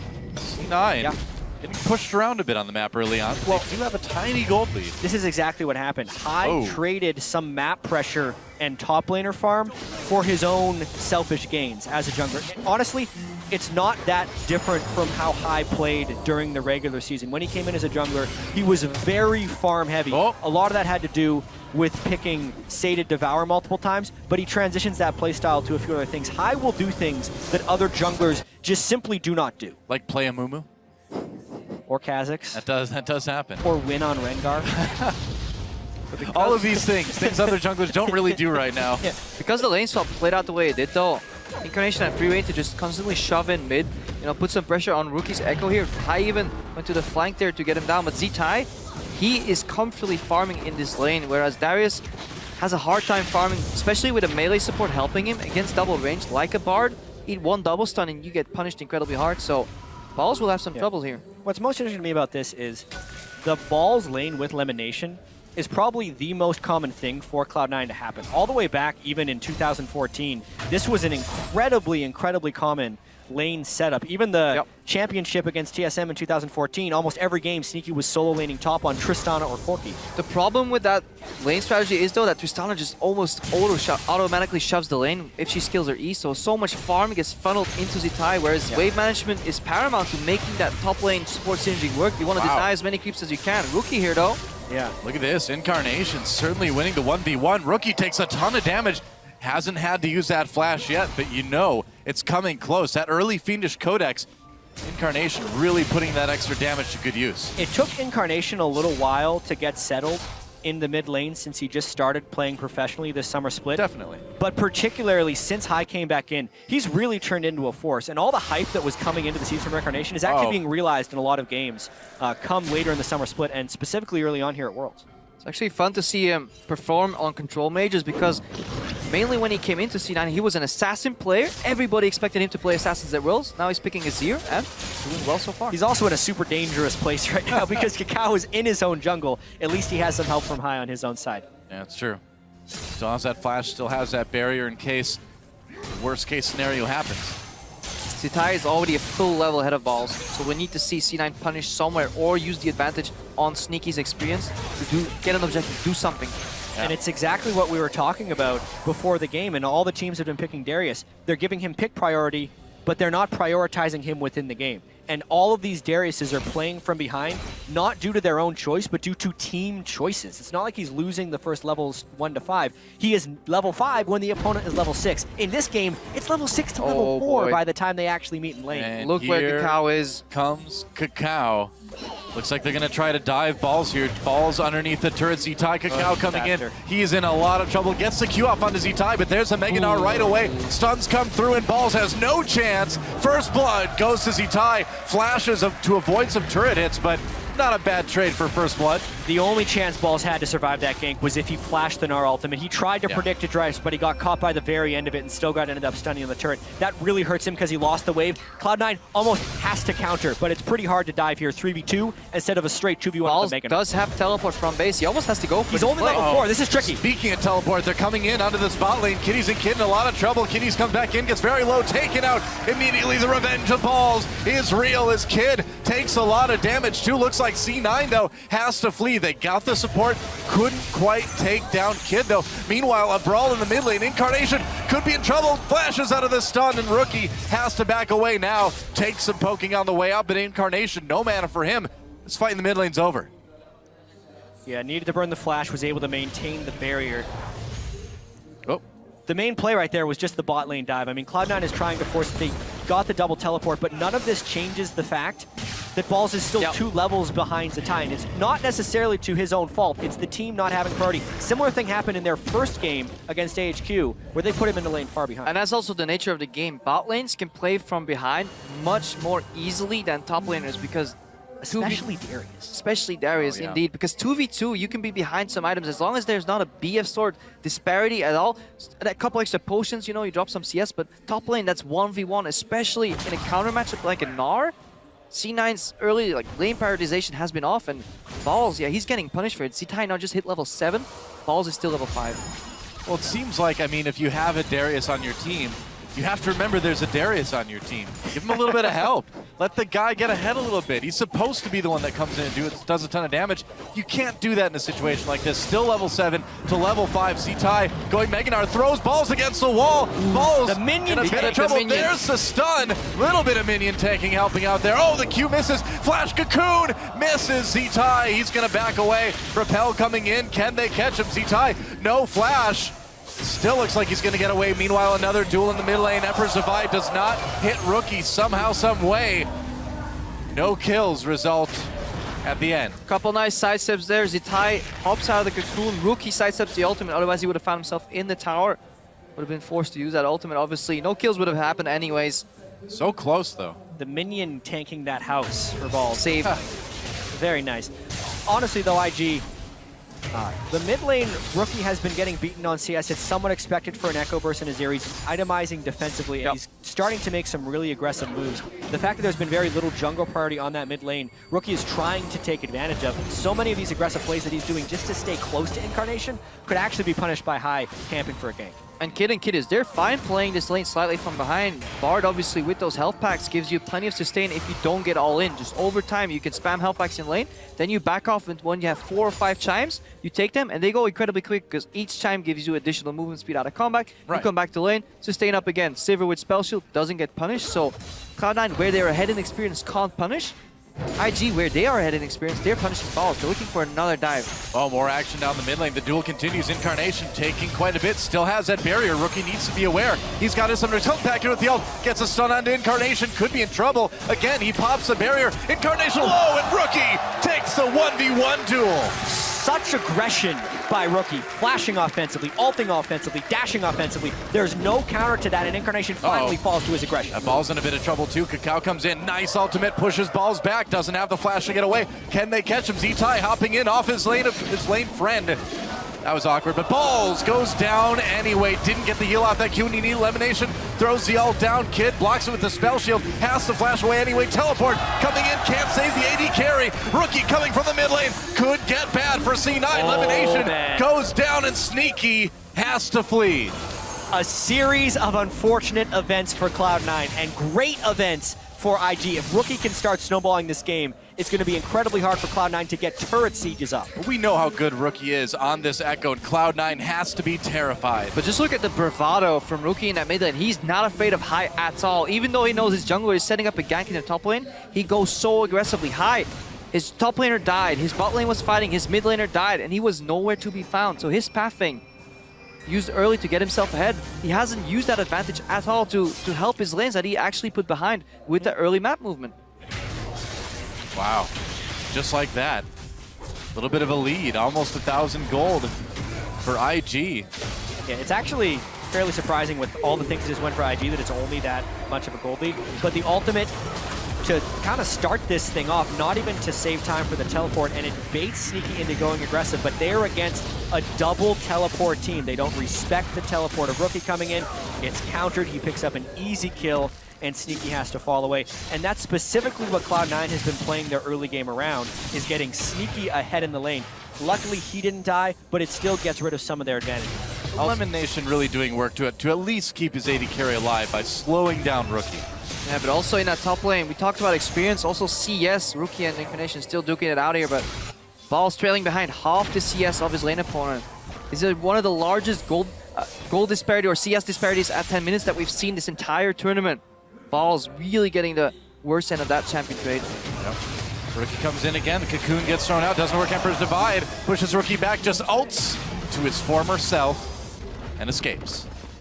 Oh, meanwhile, Turret goes down in bot lane. C9 taking their first. Sneaky and Lemon, aside from that gank, have been winning that lane pretty happily. And this is the way Cloud9's team composition wants to work. Trist takes turrets, Azir takes turrets. They need pressure. The way IG stops it is if they force fights with Echo. That is the matchup, and that's the make or break point in this game. High nearly got bounced back under Turret by that explosive cask from Kakao. Would have been a little bit iffy because High still doesn't have that flashback. Looks like they're going to be able to grab an early dragon, though. C9 putting a lot of eggs in Sneaky's basket too. No Avarice Blade picked up by him. Raw damage. BF Sword, Pickaxe. He really wants to get that damage in to win that lane, get some turrets, more map pressure because they need to do something to counteract the advantage that ZZTie has now in that top lane. Yeah, IG grouping a little bit in that mid lane now. I think it's time to move Rookie to a side lane and keep Kiddies in the mid lane, or Kid and Kiddies water. That also opens up many interesting roam opportunities for Bard. He can roam halfway to the bot and top lane and then just magical journey behind whoever's defending that wave with Tempered Fate. Very true. Specifically, you also want the Echo to have better flank opportunities and a better use of his teleport when it does come up, because that is the way IG stops Cloud9's turret teaming. Rookie getting or having to run. Sneaky getting aggressive there. Looks like he'll make it out. Yeah, and with Rookie being in the mid lane right there, he ends up getting caught. Right now with Kid in the bottom lane, that could very easily be an Echo and a Sivir sitting safely in a turret. So they've lost a little bit of pressure here, and now it's much harder for IG to engage a fight, which is what they need to do to stop the Trist and Azir at the turret. If they get 5 seconds on this turret, maybe even less, they can take it completely down. Yeah, Tristana does a ton of damage. The minions pushing in, but it looks like they'll get cleared pretty easily by IG for now anyway. IG is also way more comfortable in split matchups. 1v1, Gnar wants to just 1v1. Yes, he can flank, but he will beat his lane opponent. Echo can pretty much take on anybody on that Cloud9 lineup, so grouping is not what IG is necessarily looking for. Flanks, just like he pointed out earlier, that's what they want. Push up the side lanes, then converge on the mid lane. Make Cloud9 confused and just try and snipe Sneaky. Ball's just hit level 8 now. He is so far behind both Rookie and ZTie. It's rough, man. The lane discrepancy is gargantuan. It was 3 levels before he hit level 8. It's just under double CS. Black Cleaver has been completed and then some, whereas Balls is still working on his. Doesn't even have his Kindle gem yet. ZTie could actually hit the Flame Horizon over Balls. That's being 100 CS ahead, something Flame did regularly when he was back on CJ in Korea. Maybe we'll see Flame yet at Worlds. He's the sub for LGD. I think it's time to bring him in, guys. LGD is struggling. Bring Flame in. Balls is 1,600 gold behind right now, if I did that math correctly. Yeah, over 1,600 gold behind right now. So that actually means it's incredibly critical that Cloud9 can play around ZTie's teleport timing. As long as ZTie has his teleport timing up, IG can win any fight. But if he ever burns that, the other 4 members of Cloud9 actually have a gold advantage over IG. And that's where they're going to want to force their plays. But right now, they can't force those plays because ZTie is freely pushing, no pressure to stop teleport, and always having that high teleport threat. Yeah. Well, Sneaky doing what he can to put a little bit of pressure on that bot lane, just getting a little bit more farm. Back to the 1v1 in mid between Rookie and Incarnation. CC9 doing that though, they're avoiding ZTie at all costs, so they're moving multiple members down in the bot lane, get some vision at least, try and make it so that IG has to rotate between the towers and maybe they can find an opening. They're also aggressively taking away a couple of jungle camps, trying to close out that gold advantage, but ZZTie in top lane just farming up for free. Wow. Sneaky managing to get a decent amount of damage under that turret for the short time he was there for. This is something we didn't see TSM do, that deep vision in the enemy jungle to propel your lead forward. Please take some map control. C9 do show some mastery of that vision control. It's good. They're being much more aggressive with the little map advantages that they have. They're playing very distinctly around the advantages in the mid and bot lane. Those CS advantages are also growing. That's why this gold in the game is still very close. Nashor's Tooth on Azir is a big power spike. Trist with Infinity Edge is incredibly powerful as well. So frequently, Sneaky will go Avarice Blade and play a farm game, but he knows it is incredibly important that they can push this edge right now. He did not go Avarice Blade this match. Cloud9, they can win fights even without boss, so they have 2 really good teamfight damage dealers, and they have a Braum to potentially deny some skill shots, deny some projectiles, soak up some damage, so by no means are they out of it, especially when it comes to teamfights. But isolated matchup, that's where IG wants to look at. So at this point, if you're Balls, do you just go a little bit more tankier, just try to be the guy that soaks some cooldowns and frees some space up for Incarnation and Sneaky to do their thing? Probably. Yep. It's you don't want to plan for these situations on Darius. Like, the fact that his bleed now does physical damage, not ideal, yeah. Makes Black Cleaver like such a core item, it's not even funny on him. But at this point, you almost just have to eat your losses and just never catch your Black Cleaver, because he really needs to be able to live in this game. He's probably going to help with Black Cleaver, a little bit. Yeah. IG pushing down, dragging up in about 1:20. And the control around that dragon area starting to be contested a bit. Tempered Fate will be big in this team fight, so that can make or break these long range, suddenly whacking away at you. If Azir puts up a couple of soldiers, he can poke you out, but if you Tempered Fate him... Kid has to use that ult to get away from the damage of Incarnation, and that is not what IG wants right now. Yeah, this opens up a window for Cloud9 to maybe take this mid lane turret, unless they wanted the Burns and Ties teleport down right now. He just hit Meganar. I think they can. They're gonna, nearly get the turret. Maybe, it got it. Yep. Oh, Kid almost died because he walked next to the giant bomb on the turret. You know, Kid and Kitties have been a problem for IG for a long time, and it's not changing in this game. There's still the liability in this team. The fact that Kid has to back here just creates even more pressure. Cloud9 is pushing this. Maybe they can get the teleport out as a tie. That could be. I mean, Kid is not anywhere around without that ADC. Looks like the teleport's going to come in for Zatai. This is good for C9. So good for C9. Yeah. Now they can actually play around even more strongly their strong 4 in this game, as long as balls can just live against the Gnar. Yeah, all you need to do is not give the Gnar a bunch of kills. C9, do you think they can rotate pretty comfortably over to Dragon now, or do you think you go for that top turret? It'll be a very interesting choice. They have one Dragon. Cloud9 typically doesn't win off of Dragon snowballs, so maybe they get the turrets. I think the gold is more advantageous at this point in the game. Yeah, their access to bottom lane jungle or bot jungle is denied too, so moving up top and getting a couple of deep wards, just protecting balls, even if it's just a little bit, making sure so you can get a tower and even a blue buff to boot. That's already enough for C9. They have acquired what they need to off that play. Anything else right now is just a bonus. Makes sense. That is your turret too. Really doing a good job of keeping IG bottled up to spit. Balls finally takes that top turret, getting a bit of farm back. He's not behind Zatai by the entire amount like he was earlier, only down 2 levels. Well, still down 2 levels. Yeah. Sneaky. Oh. Where Zatai goes, Cloud9 goes somewhere else at this point in the game. It's the largest advantage. Just like where Incarnation and Sneaky go, they want to push their strength. They're actually going to get 2 turrets totally out of this Dragon, I think, if they can get a quick push going down here. Well, they can get a lot of damage on it either way. Forget the damage. Look at the wards too that Cloud9 have backed themselves up for. They have really, they knew that IG was going to go for this Dragon, and they didn't really go and look for so many sightseeing and stop it. Cloud9 will get this tower here, but IG's in the mid lane. IG is making a strong power play right here with 5 in the mid lane, trading the turrets as well as the Dragon. It makes the overall Dragon more worth it, but if we see all the turrets that Cloud9 was just able to take down, as well as the additional farm, the gap between balls and Zatai actually closed pretty substantially during that. It's an overall win for Cloud9. Yeah, and overall, they do something really smart. They make sure that at least have one part of the IG's jungle deep watered. If you have one element deep watered, it's so much easier to get the wards in the other side, because you actually have either vision or process of elimination to know roughly where your opponents are. Compare that to the TSM game last game. That vision was completely gone. Dark. It was so hard for them to get that vision. That's why amazing whenever he was defending, he could stop people from coming in. So C9's vision control is a lot better this game. And so much of this, I think, comes down to Hai's ability to shot call in the mid and late game. Very true. It's something that was completely lacking from Cloud9 in the early season, and it's something that has always been amazing for Hai at Worlds. Yes, he doesn't do things junglers do in the early game, and Cloud9 pays the price for it. But when they can get into these situations, 21 minutes in, 1,000 gold lead on IG, and IG has 2 Korean speakers and 3 Chinese speakers, Hai shot calling should be superior, and it gives a big edge to Cloud9. Now IG taking off a bit of that edge as they take the bot lane tier 1 turret. That's all 3 outer turrets down now in favor of them. Gotta say though, disappointed in Kitties. Would like to see some plays with Tempered Fate. I really think you really haven't been talking about Bard at all. No, because there's nothing happening. But you can find so many openings, but you gotta be creative. Moving around the map.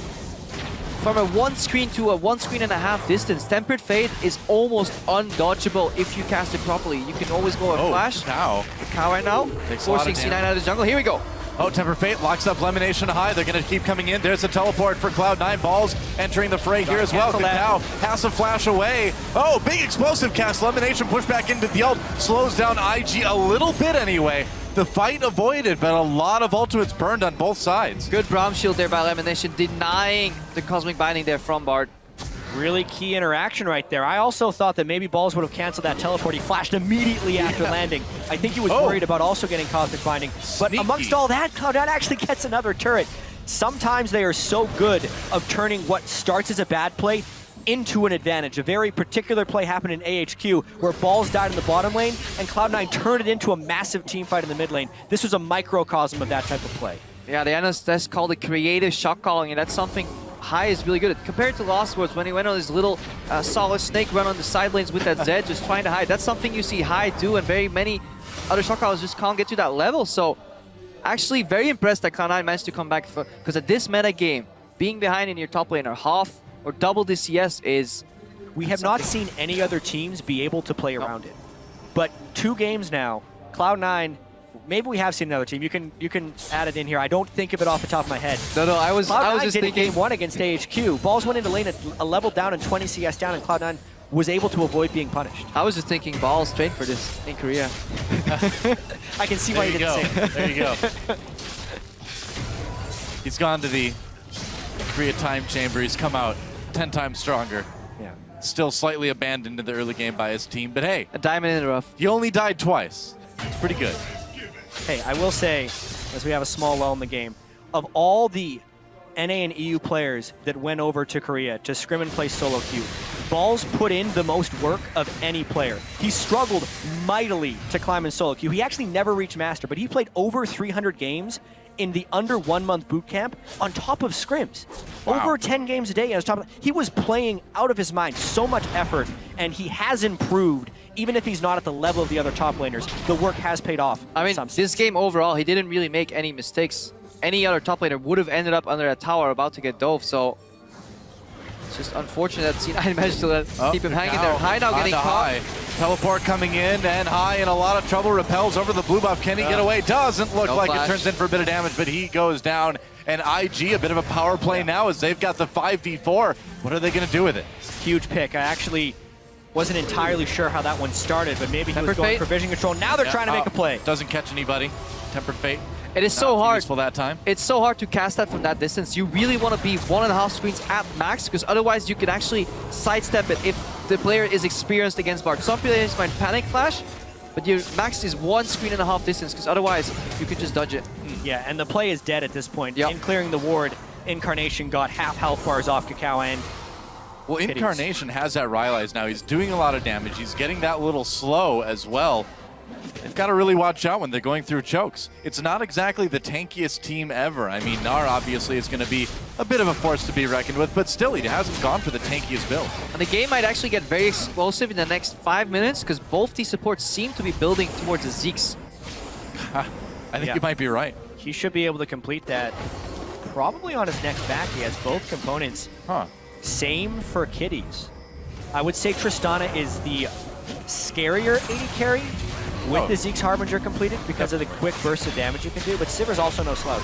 Oh, Kid taking a lot of damage, has to burn that Sivir out to get away, takes a big crit. Is the bomb enough? Ooh, not quite. Not quite, but again, Kid becoming the liability, getting caught, taken out of the equation, and C9, they can clean up the vision around that Baron pit. May be able to bait it a bit. Whoa, damage over the wall from Balls. Looks like Rookie's gonna have to use his ult though to get away. This could very well be a Baron fight. Yeah, they have vision control. They know Kid is low without summoner spells, and the ultimate is down on Rookie. Plus, they don't actually see them in here. I still expect IG to come in to fight them. He needs to check with ulti. Bard ulti reveals the Baron, but Kakao is facing Z-Tai comes in, Tempered Fate catches a few people. IG has to back away. Goes back on the Baron. High tries to go back on the Baron, doing a little bit of damage. Rookie takes out Elimination. Ball's getting very low. Baron goes over to Red Team. C9 managed to get it, but will they leave the fight alive? Z-Tai all over an Incarnation. Incarnation gets 2 kills before getting taken out finally by Kakao, and Sneaky takes down Rookie. It ends up being 3 for 4, but Sneaky still has that Baron. I would call that a creative fight. Like, what was that? That was such a strange decision, but ultimately Cloud9 does win the trade. They have 1 person with Baron, which is enough to empower the minions for any siege they do, and they traded 4 kills for 3 kills. So, are you a little bit surprised Sneaky isn't going for this dragon right now? I think the better is for him to base and get the tempo, get the items to spawn together with his teammates. Let's watch that again. Tempered Fate actually Ultimate tie actually didn't really help. Yeah, it canceled the Gnarl. Yeah, it's canceled Gnarl, so not a good Tempered Fate there. Yeah. Minus points there, and then Balls drops immediately. But look at Incarnation, what he does in this team fight. Incarnation did so much work. As IG was funneling in, he basically did all of the damage for Cloud9 this fight, and Sneaky did a little bit of cleanup on the backside. If it was not for his Azir right there, Cloud9 would have been aced. Yeah, this could have been a really good fight for IG, but Incarnation really leveled that playing would need field. to teleport down, but they might have to forfeit this dragon. It's only dragon number 2, so it's very forfeitable. It's shocking that overall it's only the 3rd dragon even in the game, but C9 looks like they really want to cocoon onto Kitties. Kitties can't. Oh, he got to the magical journey in the end. Is he going to live through the bomb, though? Tempered Fate will save his life. Alt used, though. Oh, but Balls comes in for the dunk in the end. And now Sneaky, the backline, gets on the kid. There's a kill there. Sneaky could start getting the kills. Cacao with one, though. Balls does go down there in the middle of all that. IG trying to turn it around, but it looks like C9 has enough. Triple kill for Sneaky.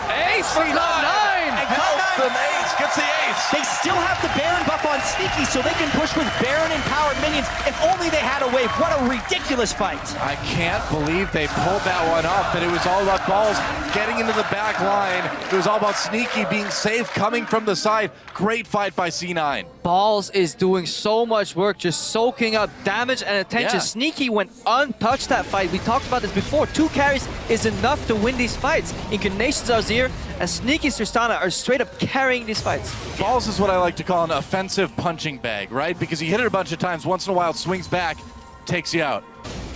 Watch that again here. Goodness, he got the Noxian Might in this from executing with his ultimate because Kitties gets solo, and even though the Temper Fate had only delayed the inevitable, so let's actually watch the other side of the fight right here and see how Incarnation and Sneaky do work here. Whoa. Gets the static shiv crit as well as the dunk here. And Incarnation actually doesn't have the perfect ult, but it still zones Cacao and Rookie off to the side a little bit. And Rookie gets bounced back as he tries to dash in for some finishing blows, ultimately able to get finished by Sneaky, who remained untouched for the entire fight. Yeah, Sneaky, really good aggressive jump there, but still safely. He knows he can always outrate Kid there in the 1v1, and then he switches with the help from Balls after executing the Sivir to the rest of the targets, and nobody could challenge him at all. And they get the dragon on top of all of that. C9 in control of this game. Lamination actually not looking to finish that Zeke, so he's just trying to get more tanky. He looks day one and Aegis before he gets that Zeke's. Interesting choice. He's also really, it may not even get it in this game if Cloud9 keeps up their aggression. Yeah. They have an open inhibitor here that they might be trying to go for. It would put Sneaky on 95% crit chance in these fights, so... That's why we were expecting it, because it's such a burst of damage. Especially combined out with Tristana's Qs. My favorite AD carry to play Zeke with, but Lamination just values the peeling more, and I mean, in a sense, it makes sense if you can just stay alive and prevent people from even hitting Sneaky. Yeah. And specifically with the amount of damage Incarnation is doing, Rookie's going to want to assassinate him with the flank on Echo, and they want a little bit of insurance for that. We're talking a lot about Cloud9. We do need to talk about IG because it's all about the flanks that they need to be able to get. The Baron call, as well as the Dragon call from Cloud9, were super risky. So the opportunities are still open for IG if they can keep up with the pace of this game. A lot of teams at this point in the game, they get baited into straight up team fight after team fight, though. With this composition, IG can't forget that they have to flank or set up favorable team fights with Tempered Fate. Tempered Fate hasn't been really used effectively at all, so we really need to see ZTide either split push or start collapsing from the flank. Yeah, IG looks lost, man. I mean, they haven't been playing around that Bard ult very well, and the Bard ults themselves haven't been that great. And C9, man, these guys are looking so good now. That improbable run through the gauntlet, now they're looking to go 2-0 up in their group at Worlds. Every game they play seems to make them stronger. It does. The longer High plays in the jungle, the more the more confident Incarnation becomes as well, because he has just been improving game over game over game. This is a completely different player that joined Cloud9 initially over in NALCS. Yeah. Well, I mean, High's almost a completely different jungler already. The shot calling is suddenly, you know, or finally, I would say, getting kind of equalized by his ability to just simply be a good jungler, too. And for IG, they really need to buckle down and win right here. They're the favorites for some in this group, along with Fnatic. And if they start 0-2, it's disastrous. They still have Rookie and Cacao, who have been waiting to get to Worlds for so long. If they start Worlds by losing to an EU and then an NA team, it'd be pretty shocking. It's going to be very, very shocking. Elimination Getting some damage onto Cacao. Gonna wait to proc that stun. Gonna turn around now for Cacao, taking a lot of damage. There's a Brawlmalt coming through. Elimination backing off. Rookies uses that Zonia's early. Be big. Tempered Great Fate. Traps to pull up. Yeah, IG doing quite a bit, but now they're bundled up. The damage from, whoa, the damage from Azir and from Sneaky is so big. Double kill for Azir already. High helps them finish it off. Rookie on the run, and this, you'd almost kind of assume it's going to be an ace. With a play, 20% about to drop, and he just goes in like a man, gets a good ulti, and wins that fight for C9. Really reminding me a bit of Coco's Azir play on CJ Entis, man. Just playing that hyper-aggressive Azir, getting the damage done. The team fighting from Incarnation and Sneaky has been so good this game. That was a fight that IG had the initiation on. Not only did they catch Elimination early and burn his ultimate, they then tempered fate. Multiple Cloud9 members for the setup, but Cloud9 turned it around. And they changed on Incarnation too against the wall. A little more damage, a little more focus from IG. He would have instantly dropped without casting a single ability that fight, but because he lived, mostly due to the barrier too, 20%. Watch that again. Look for how Elimination overextends just a little bit. He tags Rookie, so that helps him in the fight. You could tell Cloud9 was aggressively looking for a fight. That's why he was up like that. But then, Zonia's into 3. And look for the Q from Bar here. Stuns Incarnation. Yeah. But he survives long enough to make that play. Yeah, and then he just flies right into a house, but it doesn't matter. Kid should have flashed over and finished off Incarnation. He was too passive in that fight. He could have changed the entire scope of the fight, and by proxy, this game. I can hardly blame him. Sneaky's been two-shotting him for the majority of the game. You don't want to flash near that if you're going to be executed right afterwards. Sneaky's damage is just out of control right now, both him and Incarnation. And I mean, C9, the other thing about this too is they keep managing to find IG in these choke points, just like the one they're walking through right now. Tempered Fate hits a minion. That's about it. IG needs to back off. Krepo continues to shake his head at the bar play. Sad bar. I'm shaking Another two-man Baron. This is a picture replay of the last one, but this time Cloud9 is ready to turn. Brawlmalt used. Cacao trying to get in the back line side. Very low. Pops that Zonia's early. Can Incarnation turn this one around again? Big split. C-Ty push back. C9 balls takes down the Braum. There's a big massive combo. Big Gnarl. C9 could be in trouble. Hyper survive. Turns it around though. The damage from Incarnation coming in. There's a double kill again. Already Z-Ty desperately trying to keep the fight under control, and he gets a Rookie with a triple kill, trying to make it away against Balls. He's gonna run for it, and that's a fight that went even up 4 for 4, but it looks like Balls might be able to catch Rookie in the end. Maybe. Yeah, I think Rookie's a little too quick. Not. If he gets a little bit more mana, he can get out of here. Specifically, that is the dangerous shot calling of Cloud9, and this time, he's pretty fast with that Dead Man's play. But he has no summoner spells. All right. Yeah. Barely doesn't get Whoa! it. He needed to teleport back too because his 2 inhibitors were down during that, so really Cloud9 would have just had to stall. They end up getting one anyways. But so close. That fight was crazy. That massive Gnar into parallel convergence, and then Rookie going back to it to proc it. Almost met Cloud9's demise, but they managed to hang on yet again. Incarnation, very low HP, gets a couple damage spells off, makes the fight even yet again. Yeah, a couple things I noticed about this fight as well.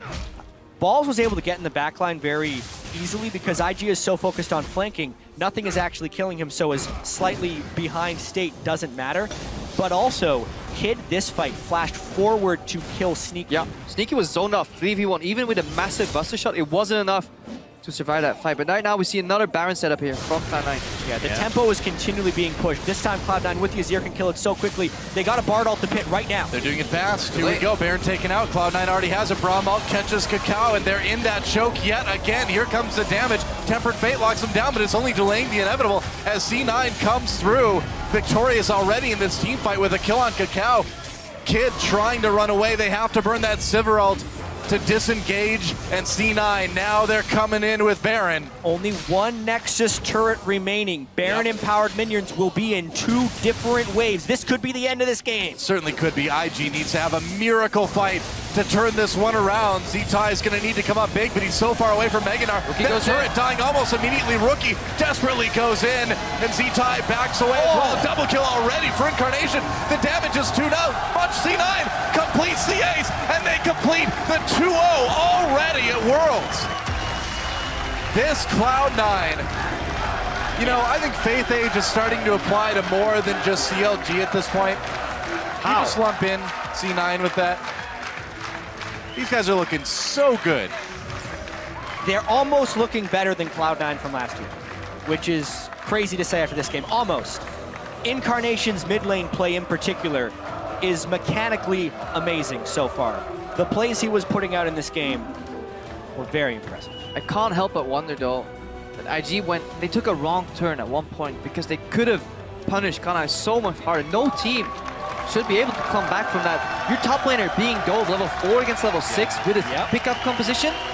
But then Cloud9, they find the opening, they chunk out Kid. That one moment in the mid lane where Rookie tried to defend 2 and then they lose their middle tower instead of going for the 1v1 split push.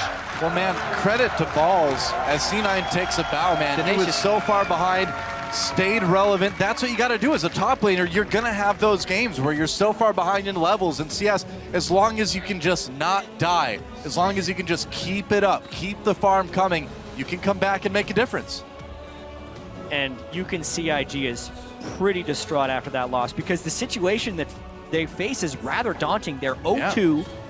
If Fnatic beats AHQ, there would be multiple 2-0 teams that they have to come back on, and only the top 2 teams make it out of groups. It was feeling like an inevitability for most IG fans as well as IG that they would make it out of this group, but they are now faced with a much different reality. Well, IG too, coming into this, I mean, a lot of the Chinese analysts saying this team is very inconsistent. They have the high highs and the low lows, but we expected more than this. If Fnatic continue to dominate the group, which a lot of people expect, IG still control their own fate. In the rematch against Cloud9, beating HQ potentially twice, which is the weaker opponent from them left so far, they can still tie it up in the group. We can see a very exciting finish closure next week in this group. That's true. It's a double round robin. Everybody has to play everybody else twice. So these first games, while they are telling, while they are important, you can compensate for it. You can come back with a better plan next time. We'll have to see if IG can come back and do that next week.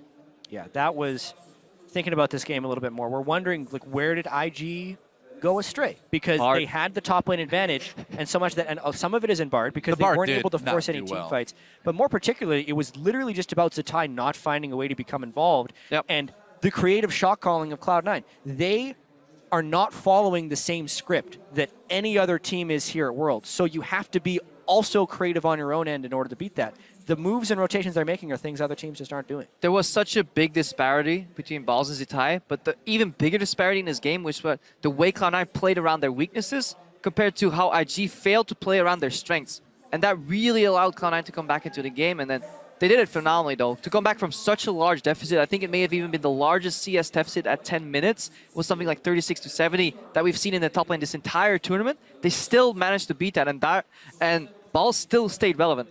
There was a point where it was like 140-70. That was disgusting. It got that bad. Yep. Looks like we're setting up an interview with Shox just a little bit later.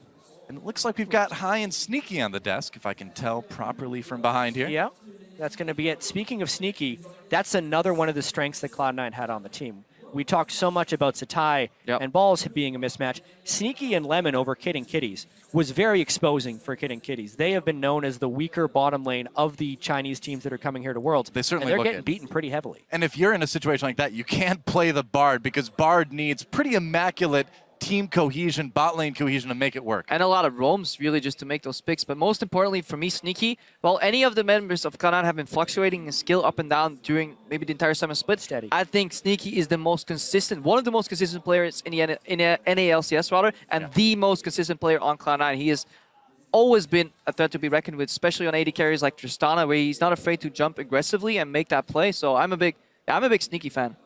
Yeah, and I'm going to bring it up again. We saw it the last time we saw the NA teams winning with Tristana. They were on this pick long before other teams were. So as far as playing with and against, the explosive charge and how quickly it can take down turrets in contested scenarios as well as uncontested scenarios, NA teams have much more practice with, and it's paying big dividends here in the first week. You know, I gotta say, too, they banned out the Morgana against Lemon Nation. He just picks up the Braum, does an amazing job with it, too. In the middle of team fights, we saw him individually attacking people, setting up those passives, setting up those stuns. Especially against Sivir. If you watch later on those team fights, we didn't touch on it too much. Very often, his shield was blocking so many bouncing blades, ricochets, like boomerangs from Kid. That's why his damage was so low in these fights. That's right, guys. It looks like it's time to send it down to Shox for our post-game interview. Thank you very much, guys. Indeed, with the victorious C9, it's Sneaky and High that have joined me here for this interview after... I'm gonna be honest. An incredible win over IG, in my opinion. A couple of things I want to ask you about. First off, coming into this game and Balls getting pretty far behind, on the other hand, having the advantage in the bottom lane. How did you try and even everything out? I'd say that was kind of our fault that we got Balls in that position, because I couldn't push into the top wave fast enough to get it to reset fully. So now I was able to get a pretty big advantage off that. And I only got like a small level lead, which is hard to push as an AD carry. So it was a bit rough. We had to take turret and then rotate to mid to really get any sort of advantage for ourselves. Yeah, that did work out very well. And then there was this phase in the game where you guys went to some very risky shot calling, I would call it, around the Baron area a couple of times. Very close fights. What made you do that? What made you accelerate the game at that point, Hai? Well, I'm pretty confident in my ability to understand how to play around Baron. I've done it so many times now. I know when we can do it, and I'm always asking my team how fast we can do it. So having the knowledge of how fast we can do Baron lets me know if we can do it or not. And during the game, you test them out to see if they check Baron right away or not, and then you get a feel for whoever their shot caller is. A lot of times they're either too scared to check or they check instantly every time. And you have to do it to gauge to see what they do, so that in the future you can make the right call on it. You still have to play it out in the end, Sneaky, especially you had some very good moves in those endgame team fights together with Incarnation. Tell me about the synergy with him, because it seems ever since you rejoined the team and since the regionals, that synergy with Incarnation, just his level of play, has gone up tremendously. Well, I'd say we've become pretty good friends with him over the course of the season. It's started a little bit rough because we were losing all the time, but as we kept winning and once we brought Hai in, the morale was like super up there, and now it's even better. So it's been a pretty good road with us. Losing together, winning together, and right now it's winning 2-0 so far. Tell me how kind of your idea, your mindset, your momentum has changed from coming in as the absolute underdog in this group to doing amazing things, Hai. Well, I came into this not thinking I was the underdog, because for me, I need to think that we are the best team for me to make the calls that a winning team would do. So if you go into a game not thinking you're going to win, I'll probably make like a bad call and not like, I don't know, I just assume I'm better than them, even if we're not, so I can make the correct calls. And it's very important that I think that way, and it's been working out pretty great. Sneaky. I kind of just play it as it goes. I don't really look at the names much. I have nameplates on, but I don't think about it. There's no fear factor there. I just kind of play my own game. Definitely showed step 6, world domination. How's that going? Oh, we're 2-0. So pretty damn good. Well, congratulations. Pretty damn good indeed, Sneaky and Hai. Congratulations. C9, 2-0 in this group. Who'd have thunk it? Back to you guys. Thank you, Shocks. Zyreen's a happy man. He called it. So surprises coming out of Group B yet again. A win there for Cloud9. Not as easy as you may have expected through the early game.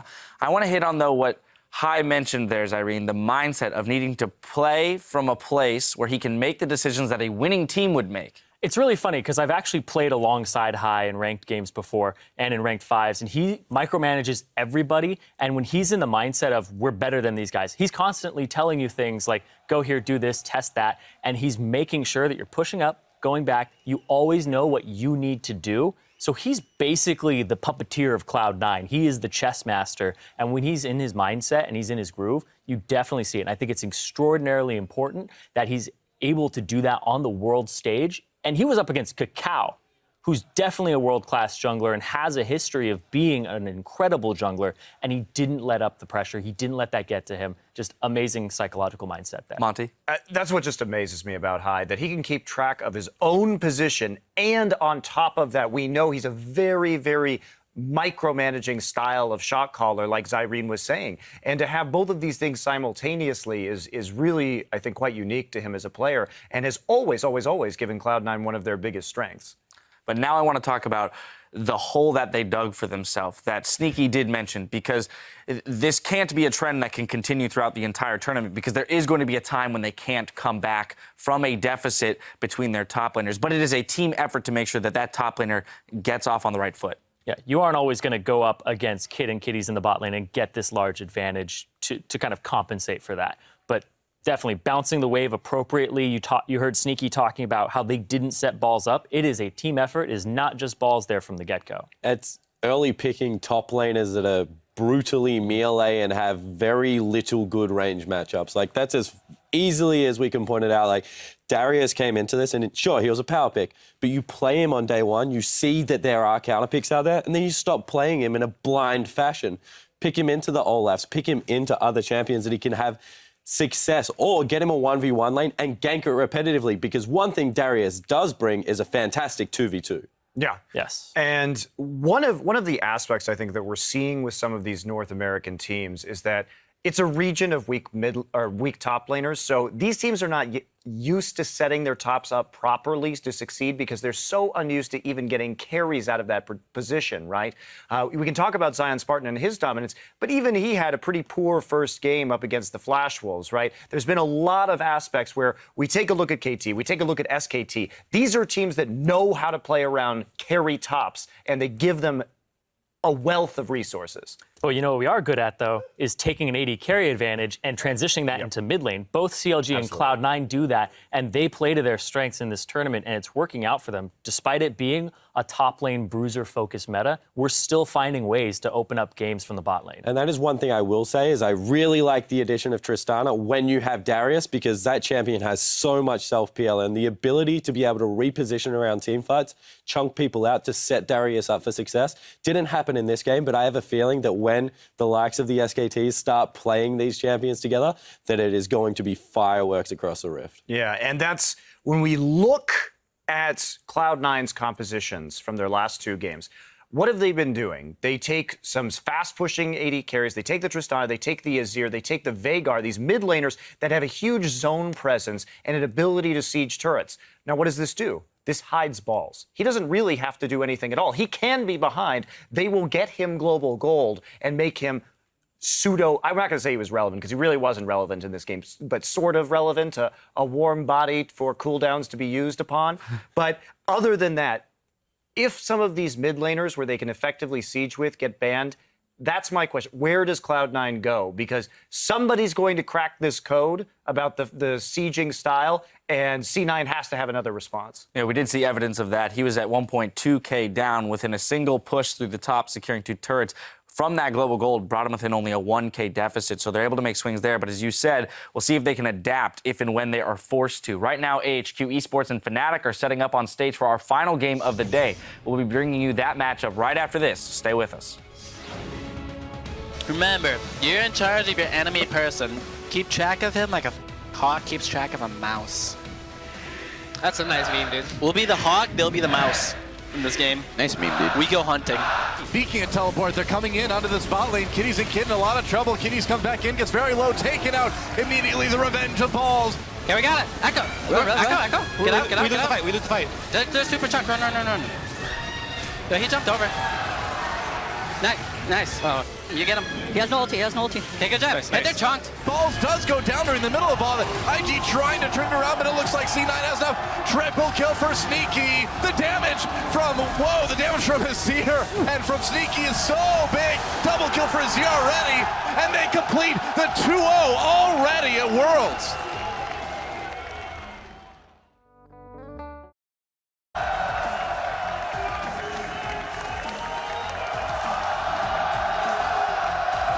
Welcome back to the 2015 Worlds Group Stage and our final match, AHQ Esports taking on the hometown favorites, Fnatic. Now, this is a rematch from MSI that AHQ won handily with one key difference today. Reckless is in the bot lane. Yeah, when they played at MSI, they exploited Steelback in the bot lane. Mountain was able to get off a lot of ganks on the Urgot early. And now with this guy down there, he is not as exploitable of a bottom laner. He has been playing rather aggressive lately towards the end of the split, but he is nowhere on the level that Steelback was. Steelback averaged down in CS, and they had to come back from that deficit. This, not the same bot lane. He's also rocking a sweet ponytail. Yeah, Mini Warrior ponytail. Braid. There you go. There it is. That was so well timed. You can put your head back up, Reckless. Anyway, back to business. Yeah, and beyond that, you know, they've got a great bottom lane, but the rest of the team kept evolving, and I think that their mid laner for Bivin has turned into an absolute monster. This guy has potential out the wazoo. Like, he could go anywhere he wants, and, you know, we saw Rookie in that game performing very well, getting a solo queue with Teleport Echo. This guy went toe-to-toe with him and came out ahead. Yeah, and I'm not trying to take anything away from Fabivin by saying this, but he was unarguably benefited by getting an overwhelming number of Victor and Azir picks over the course of the summer season because of a lot of the bans that were going against Huni. So he benefited. But I agree, he's a much better mid laner now than he was at MSI. And even then he performed very well. This guy is developing wonderfully in his first year of professional competition. Yeah, even in Challenger back in the day, Cloud9 Eclipse, H2K, he was a player who had all of this potential to live up to, very young, large champion pool, and able to pick things up so quickly. So Febibin, I think, was an amazing pickup for Fnatic in retrospect, and he's only just grown, and he hasn't shown us just even the tiniest bit of what he's capable of doing. This guy has years left in his career, in my opinion. Well, now, of course, taking a look at their opponents, AHQ, what happened day one versus Cloud9? They played a very all-or-nothing composition. They wanted to set up a split push. They put the Rengar there to start feeding their solo laners. It's risky to do that because they had no wave clear. Now, C9 set up a heavy siege composition, so once Mountain's Rengar totally failed to do pretty much anything, they were set up just to siege. There was nothing HQ could do, very short game. When you get those two kind of compositions going against each other, it's going to be feast or famine on either side. If Rengar had worked, we could have easily seen a very quick game with AHQ split pushing and solo killing people in the side lanes. So AHQ needs to mix it up. I just think Mountain needs to calm down, play a champion he's actually played in the last season and the last split, and we'll see what they offer from there. Yeah, it was a very slow, painful process for them. It felt like AHQ was learning during the game, but every death was a lesson. It's 300 gold, 600 gold. We're learning 2 lessons here. What does Veigar E do? What does that do to us? How many stuns? What does my R do as Rengar? It took them so long to figure it out, and they didn't have it even close to down by the end of the game, and that's what cost AHQ. I want to see them go back to comfort. I also feel like those teams were backwards. Like Cloud9 get their bottom lane advantage and transition into the mid lane, whereas on the side of AHQ, they try and give everything down to Arn, and Arn never got rolling. Nothing ever transitioned to that guy. He had a second item QSS and was doing no damage whatsoever. So looking for him to step up in this game, really get going. All right, well, that's what we're looking for. Last time today, guys, got to put you in the hot seat. Who are we looking at to take this game? I think that Fnatic are phenomenal at the moment. I think that they can go very deep in this tournament. I think they'll win the game. Yeah, I don't think there's any argument. Even if it was the same AHQ that we saw at MSI, I would still pick Fnatic here. Especially when we've seen everybody in this group now, and we've seen Cloud9, we've seen IG. I'd be actually quite surprised at this stage if Fnatic didn't 6-0. Yeah, I agree as well. I think Fnatic is a superior team right now, working as a team and individually across the board. I think Febibin, we've talked about him a lot. I think he holds up against the door very handily and has more control mages up his sleeve too. So he's flexible and champion select too. All right, bunch more in line this time around. We'll see if the hometown favorites can bring it home. We're going to throw it over to our casters for the play-by-play on the way. Reckless's short time at Worlds last year has taught him to take it one game at a time. I think last year we were actually quite confident. I'm not sure if it was because it was my first Worlds and that we were, even though we finished second in our region, we were kind of still somewhat dominant. Therefore, going into Worlds, I wasn't really sure actually what to expect because it was my first one. And I think I was maybe a bit even overconfident. I was expecting to get certain things which didn't happen. Therefore, I was just kind of heartbroken at times, even when the group wasn't over yet. So I would say this year I'm kind of more down to earth, perhaps. I take game by game, day by day, and then we'll see where we go from there. And welcome back, guys. Once again, it's our final game of the day here on day 3 of the 2015 World Championships. AHQ versus Fnatic. It's time to check out the lineups, guys. I am so psyched about this one. For AHQ, these guys really need to step up. Got taken down earlier in the top lane. It's Ziv, of course. Down in the jungle, it is Mountain. In the mid lane, it's the door, West door. At ADC, it's On. And down at Coach, or at support, it's Albus. How could I skip the support? And it's Coach, it's Backstairs. Yeah, don't forget them. And obviously, they're going up against the favorite here in this group, Fnatic, and many crowd favorite here is overall. We hear them already. Huni will be starting in the top lane here. Definitely crowd favorite. Jungle, Rainover, obviously. Mid laner, a talent. Analyst has touched on Febibin performing very well. Reckless back to Fnatic right here, performing incredibly well. And then Yellowstar, the French guy here, but all under the mighty coaching of Daylor. Fantastic job that he's done with his, honestly, very rookie lineup. Yeah, but such a good start for them against IG day one. They need to be able to keep that up because of the stumbles of IG. It's the 6-0 just predicted. I wonder how much of that's going into their heads. Oh, maybe this is easy now. They have to keep focused. Yeah, IG will be watching this, and they want Fnatic to win this. Yeah, I mean, this is insane, right? Fnatic coming in #1 in Europe, looking so good here already in Worlds. And this crowd, I mean, they've got the hometown hype going for sure. This crowd has never been louder than it is right now for this Fnatic team. Listen to these guys. I think we know who they're cheering for. Yeah, Yellowstar. Proud player here. Definitely. If there's any player for me that deserves a deep run in the tournament, it has to be Yellowstar. The amount of things that he has given up personally just to reach this amount of success, because he has been at every World Finals, consistently high performer in multiple roles overall, and just what he brings to the table as a player, regardless of mechanics. We often call it like intangibles, whether you actually believe in that or not. I really think he deserves to be here, and I hope he gets a deep run. Well, here we go, guys. Picks and bans for AHQ versus Fnatic. Azir banned out against Febivim right off the bat. There's a Gangplank ban from Fnatic. Yeah, Fnatic had quite a unique draft in day one. Hecarim top lane and Shen support, so a bit of a throwback to champions that weren't necessarily seen on the playoff patches. But what's interesting about this is AHQ is a team that had the most time off of any team at Worlds before arriving here, and they have not appeared to adapt well to the new game. So I wonder if it was a stubbornness on their part or if they just need a little while to warm up. They'll definitely need to look for a comfortable pick on Mount. That is the way a lot of teams think Fnatic can potentially crack. Get a stronger jungler on your jungler player, and then try and shut down Reignover, who is actually the support for all these lanes. Once you get him down, then you can start tackling that wealth of individual talent in all these lanes. Well, and Elise can do exactly that. A very strong first pick for AHQ. Does leave a lot of power picks open for Fnatic, though. Elise was banned by Cloud9 against AHQ, so this is a logical pick. Look at Reignover. Look at Reignover. It's a bit troll. A bit troll. I'll show you how it's done, kid. Get in the opponent's mind. Oh, yes. Remind him. Now, very often we see some juggernauts here locked in. You know, Darius being picked up early rotation. Is Fnatic going to do the same thing? I mean, we saw Darius win in our last game, right? But the win wasn't because of Darius. I feel like we haven't seen really any wins where you could say the win was because of that Darius.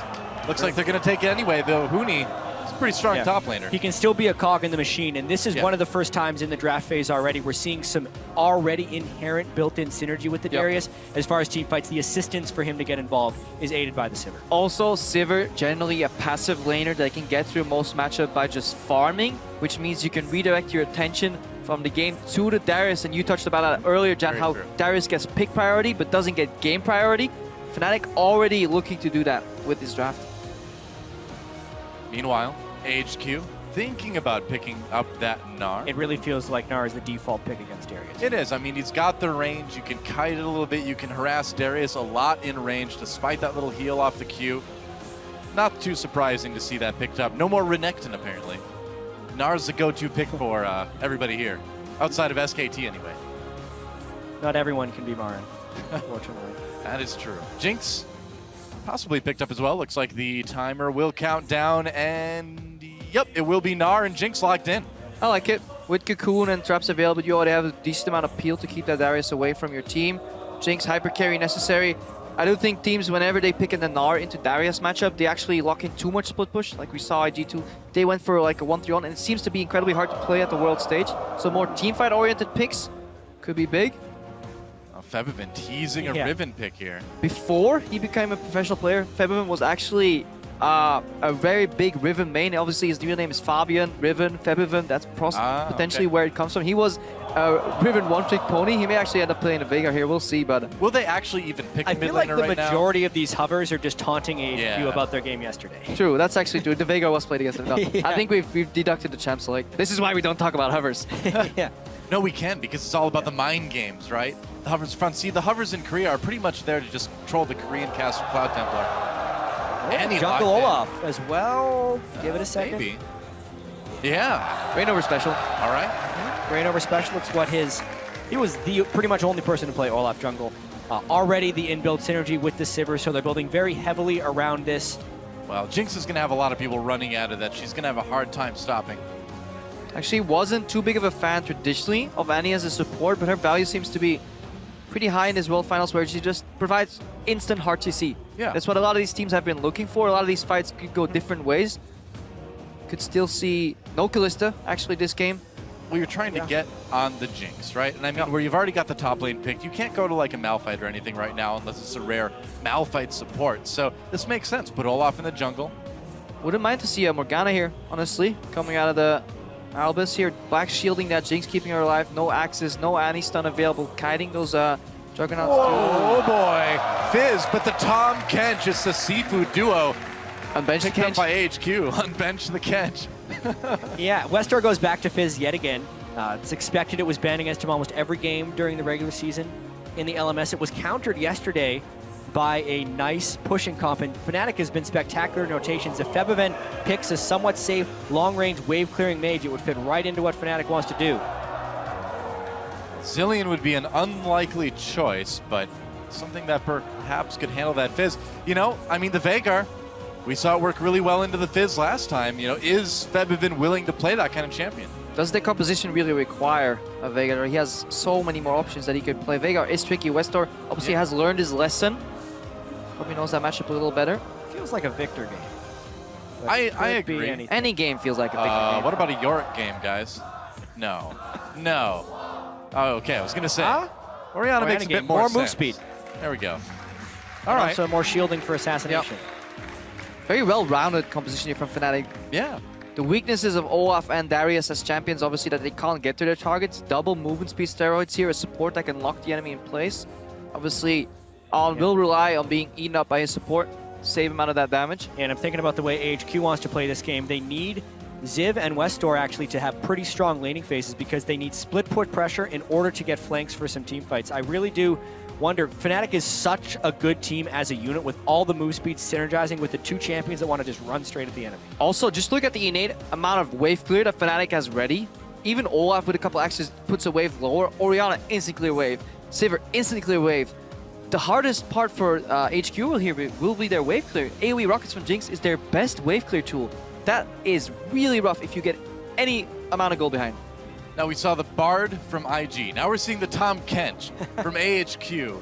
Are one of these slightly more unorthodox support picks going to work? Obviously, the Bard didn't do it. We'll see if Tom Kench can pull some slack, pull the line, I would say. If you had Tom Kench on the line, he'd probably get away with it. Crepo, have you saved any like Tom Kench jokes? There's a bunch of unbenched to Kench memes, but we're going to let Twitch chat fill that one up, hopefully. All right, well, guys, if you are on your phone, you want to use that Twitter hashtag AHQWin if you think they can take it, or hashtag FNCWin over to @LOLEsports. Let us know what you think as we move into our final game of the day here on day 3 of the League of Legends 2015 World Championships. AHQ versus Fnatic. It's time to get onto the rift.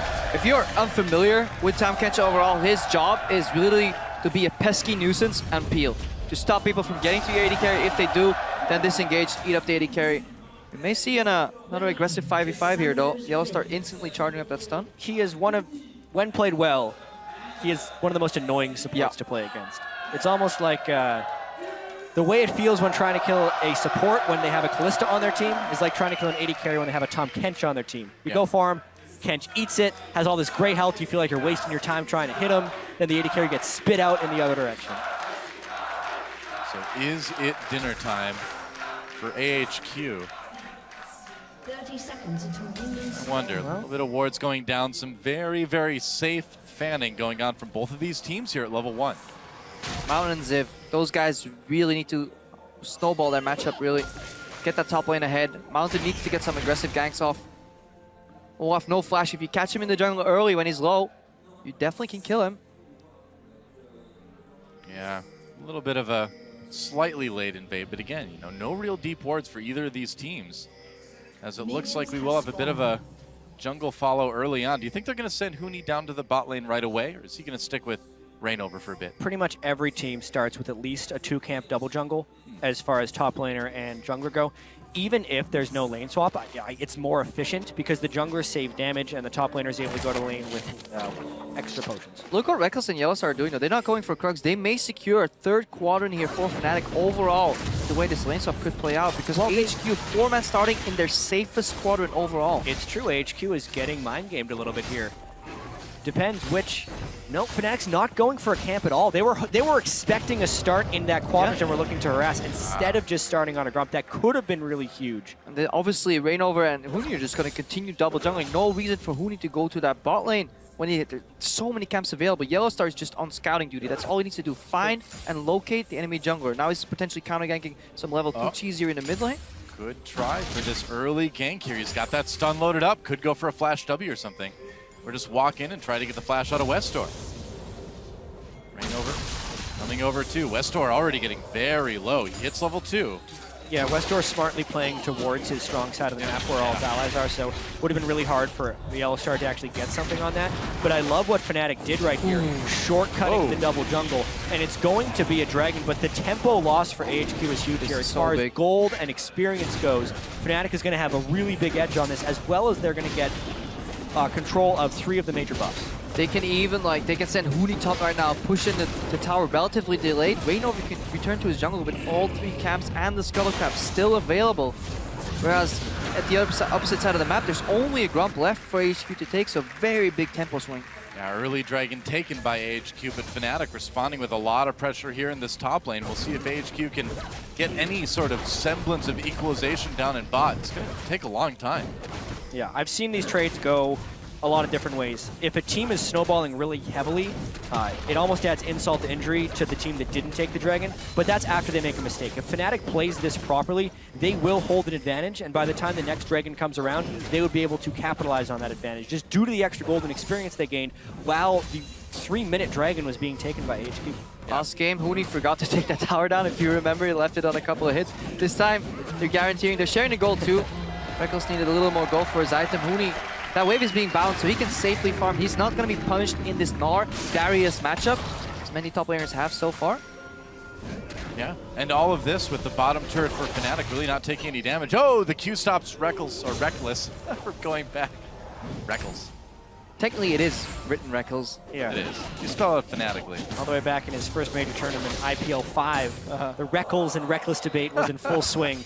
I still want to call him Reckles, but I've just gotten so used to calling him Reckless because he says so. That's one of the things about esports, is that you don't really always know how these guys are going to pronounce their names. Like, try casting in Korea sometimes, man. We had Gorilla go from Gorilla to Galira, back to Gorilla again.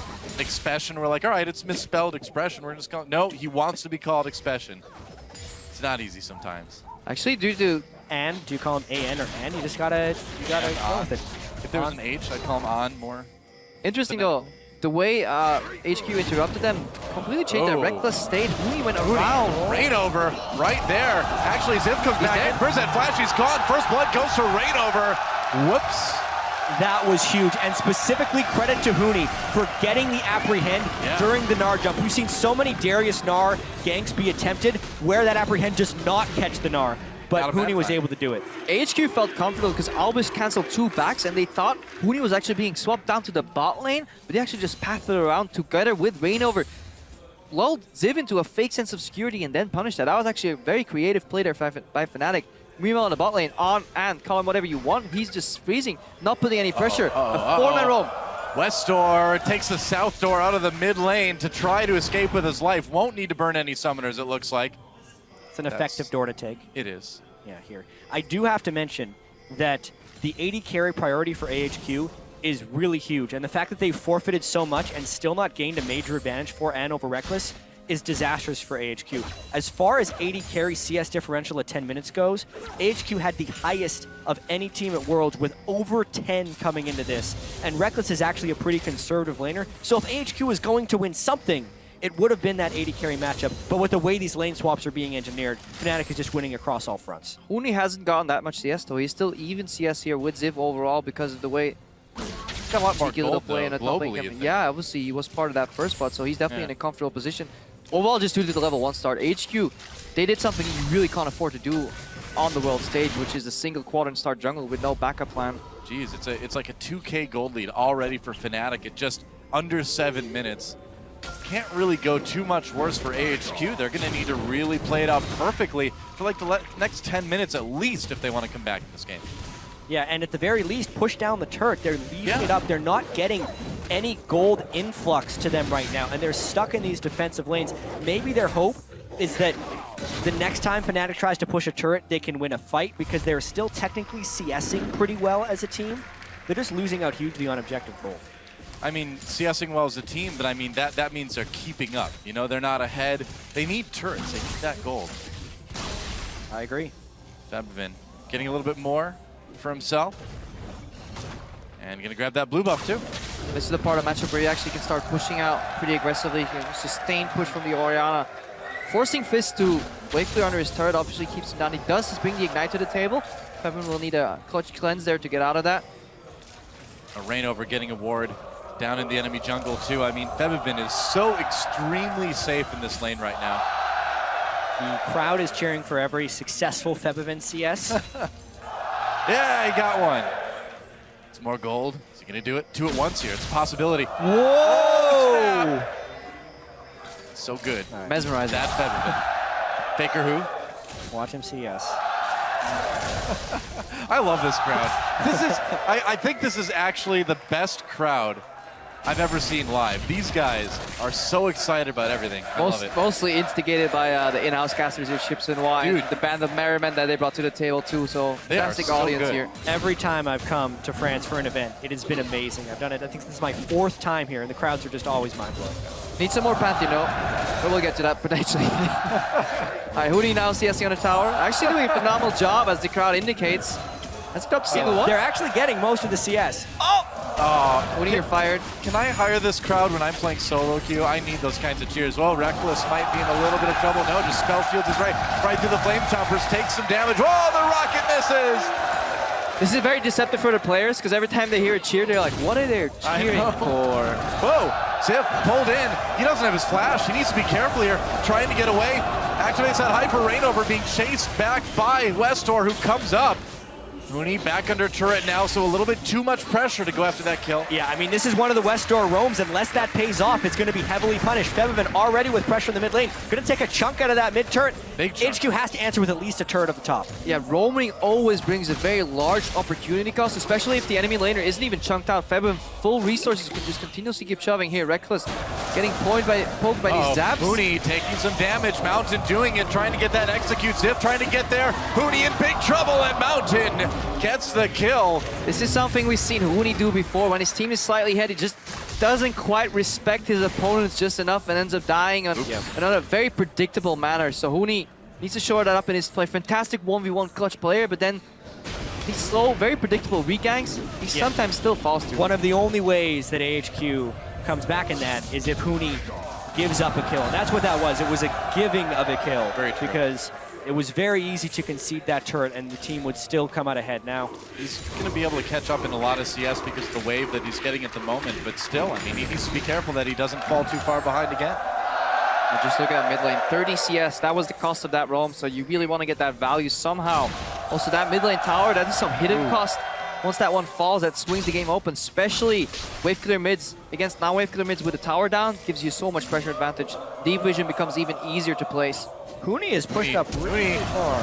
Oh, over the wall, goes for the execute, gets dodged by the rappel. He's coming back down. Oh, doesn't hit him with the E, and Huni in a little bit of trouble. Teleport coming in, Tom Kench trying to join the fray. Huni gets taken down by Mountain yet again, but it's a kill on both sides as Reignover comes in. He's in danger of getting eaten here, though. He's got the 2 blue buffs knocked against the wall, and Albus comes in to help it out, getting bloodthirsty, picks him up, spit him out. Albus getting the kill. Steals a kill. Why would Albus steal the kill? You have to. If you have the stacks, you have to press W. You even saw him hesitate. Dude, Did you know Tom Kench can eat people? Why would you not ever do that? Why would you ever not do that? Because Ziv doesn't eat kills on a top lane, clearly. Yeah, Tom Kench does. You got that right. Yeah. I will agree Tom with that Kench is technically a top laner too. Maybe they can just role swap, you know. Our support, Tom Kench top lane comes out. I think people are mistaking his name. It's Tom Kench, it's not Top Kench. He's not meant to go in the top lane. I don't care what you say. Support. We claim him. We supports claim Tom Kench.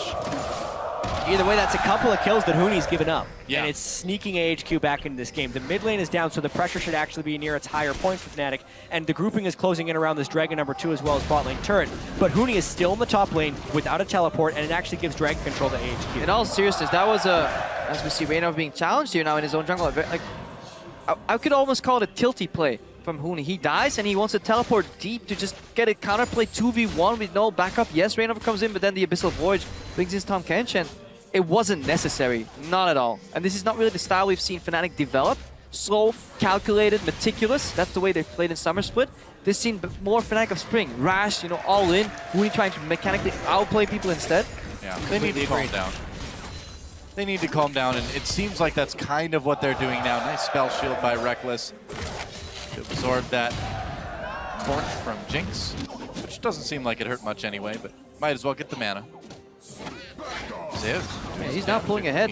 Yeah. It is a very straightforward matchup to play. Stay out of his apprehend range. Yep, that is TLDR in our Darius matchup.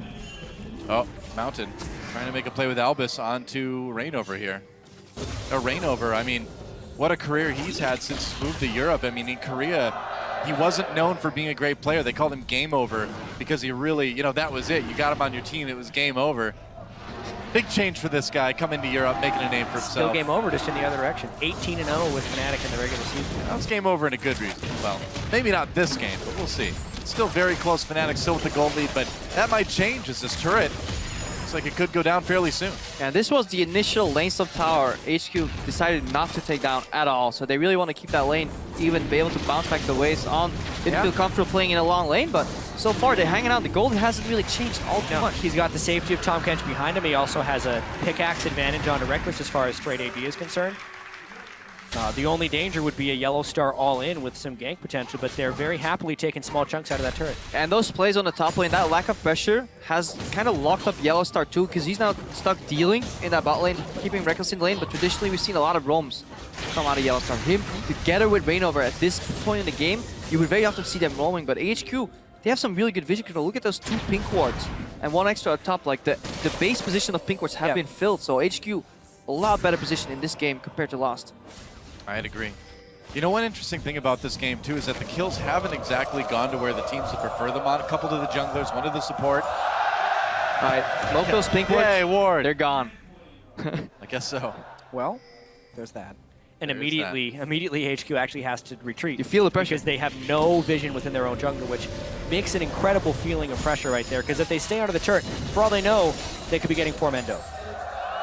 Hello, Darkness, my old friend. Get back to base, pick up some items. This does finish it very early. But even to go back and get the wards, it's still dangerous, unless they can actually see Fnatic recalling. But if Fnatic plays this right, they will recall and fall. Now looks like it's going to be a turret for Fnatic. That's actually something. 3-0 now. That is something EDG does incredibly well when you watch them play. They abuse Fog of War to their advantage so much, and I hate it when I see people base in full vision because you just give your opponent so much free information. Yeah. Top level teams, that is often the difference. You basically say, hey, you know what? If you want to come to this part of the map, you can. It's fine. You're safe for a little while. That's not something you want to do. HQ looking to respond with a turret of their own. They'll be able to take the top one, but that is their first turret of the game.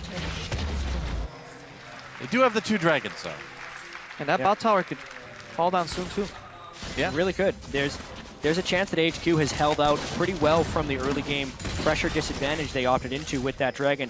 The mistakes that Huni granted can almost slingshot AHQ ahead if they are able to win a team fight of some kind. And remember, Westor is a very good assassin split push player on that Fizz. Whoa, All gets popped.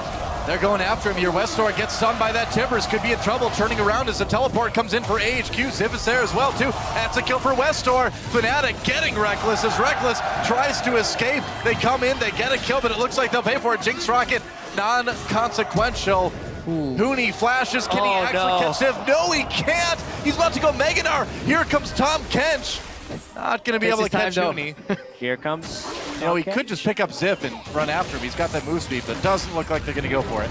The way Westor turned around there was actually incredibly smart. Like, he saw the teleports and he turned around to finish Annie, and then somehow Ziv stayed alive. 3v2 long enough. Impressive play here from AHQ. That's a turret, 2 for AHQ. Fnatic in a lot of trouble now. And this could be the slingshot. HQ fell back in the early game, and now they're flying ahead of Fnatic because of the mistakes Huni made and that nice play by Westor, as well as the globals there enacting the teleport from Ziv and the Tahm Kench just to make some safety at the end of this fight. So watch that again. Just keep your eyes on here how Westor decides. His teleport is coming behind him. Huni teleports ahead of him, so he has to turn around. They finish off Yellow Star, and then they turn to Reckless. 2 for 2 would be actually a decent trade here, considering that they fight 2v3, but actually ends up just being a 1v2 here. Kill trades, and then Ziv still survives. Yeah. Really nice jump. And forces the flash. Barely outrange. Or gets the flash, you know. Yeah. Tomato, tomato. Technically, he forced flash because it was used. We talked about Huni. Have no cooldowns, it's flash. I mean, we talked about Huni waiting, of course, to use that apprehend until the hop started. He didn't that time. He used it really early, right after he got in, and that made it easy for Ziv to escape. Especially if you look at the weaknesses of this HQ composition, we touched on it in the draft already. No wave clear at all. But because they're actually still even in the lane, they can put... Whoa, big shockwave brings in on and Albus. Albus eats his buddy, keeps him safe. I was say they can put on mid without anything to worry about. Still have to worry about that shockwave. Well, he's a bit slimier, but he's alive. That's the important thing. And these are the trade-offs that Westor makes in almost all of his games. He almost always loses CS in order to try and create kills and pressure on the other side of the map. But mid laners in the LMS are not nearly as good at punishing this as there are at Worlds. Febiven with a 70 CS advantage, only 18 minutes in. And despite the kill, 1,300 gold up. Uh-oh. Mountain gets slowed down by that undertow, trying to get away. Westor coming from the side, Mountain with the repel. Albus trying to get in there. He's going to flash over the wall, pick up his friend here. Yellow Star in a lot of trouble. Going to go down. Westor gets the kill. Gets taken out, though, as Huni comes in. It's a brawl. There's the zone. He's used by Febiven. It's another kill for Rainover. Ziv still in touch from the side. A lot of members low for Fnatic. That's kills all over for AHQ. Meanwhile, Huni still going at it with On. He gets the kill. 4 on both sides. It's a top laner battle. Huni trying to catch Ziv, and Ziv just gonna run away. Are they still gonna go in? No. So 4 for 4. Couple team fight mistakes in this fight still. Febiven flashed into a wall, and then HQ committing so hard to kill the support Yellow Star after he's already used Tibbers. Questionable move there by Westor, spending his ultimate for that, but overall a 4 for 4 trade. So, and this is not the controlled game many were expecting after Fnatic strangled out IG 2 days ago in the first game here at Worlds. This fight in particular, total chaos, really. The annoyance of Tahm Kench showing true here, flashing over the wall just to eat, and that prolongs the fight. So yes, Westor went on a bad target, but it was the target his fish landed on, and he's really just trying to get kills to start his gold lead off. The big thing here was the way the front lines were playing.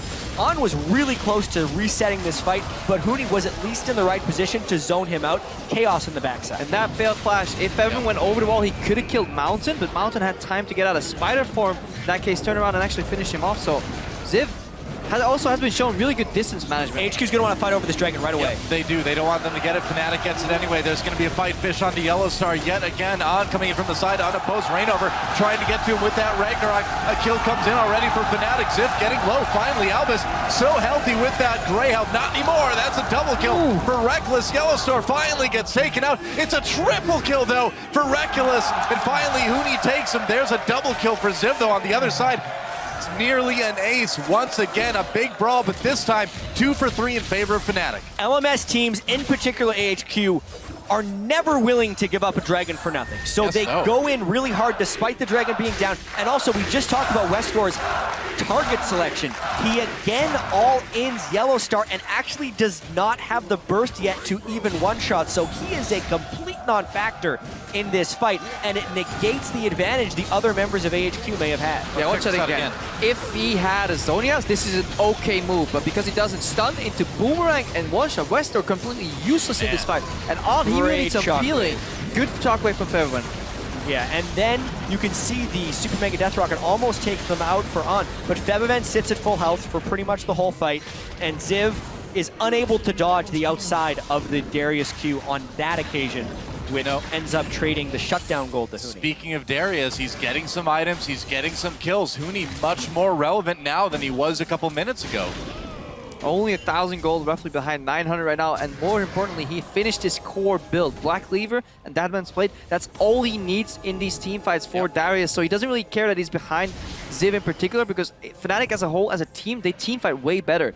So HQ need to go back to this 1-3-1 split push again and find individual skirmishes, because Fizz is one of the strongest 1v1 assassins that they have here in this game. You know, I gotta say too, Albus is not making a huge difference at the moment on this Tahm Kench. I mean, when it comes to a big 5v5 team fight, he's just kind of walking around a little bit. Particularly that last one when Fnatic had the setup. Yeah. Really evident. Tahm Kench has some nice capabilities of coming in on the backside of chaotic fights and creating a difference because of the duration in which he can make someone untargetable.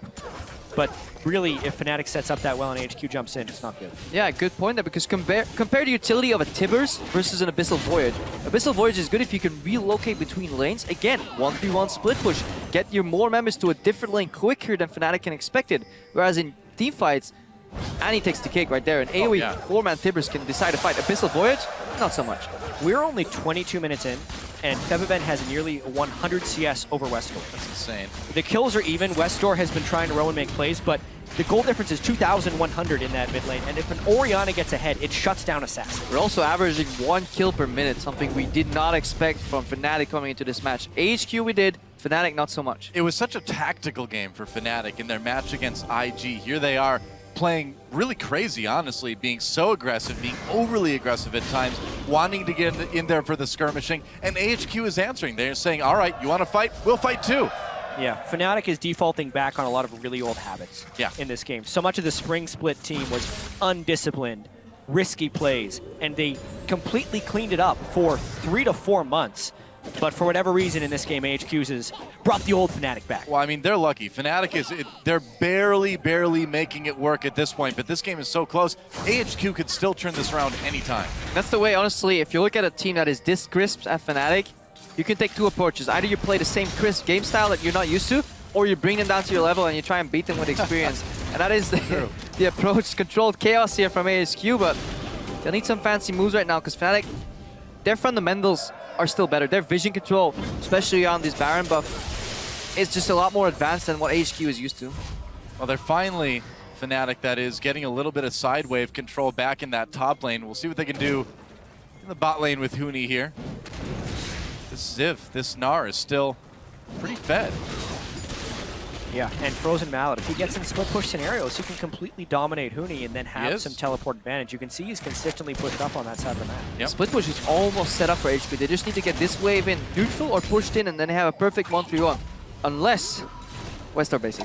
Now, Dragon is coming up in a minute 30. Just everyone base. Yeah, because Dragon's coming up in a minute 30, man. You gotta get ready to fight again. Yeah, let's team fight that Dragon because our composition is totally built around that. Oh, yeah. It's exactly the way AHQ plays, whether or not their composition is built around it or not. The Dragon is where you team fight. And if you're not ready for that team fight, you are not winning those games. It's like in that way they're 300, man. It's like, this is where we fight. This is where, well, we might die too, actually, but well, they'll die a little bit. That's how it's been going for AHQ. 11 to 11, something's got to give. Like, what is your profession? And Tahm Kench is like, cooking. No, you're supposed to say war. Sorry. Does like eating. Eating. He does have a certain amount of swagger to his walk. He does. Kench. He does. He has a jolly swagger, I would say.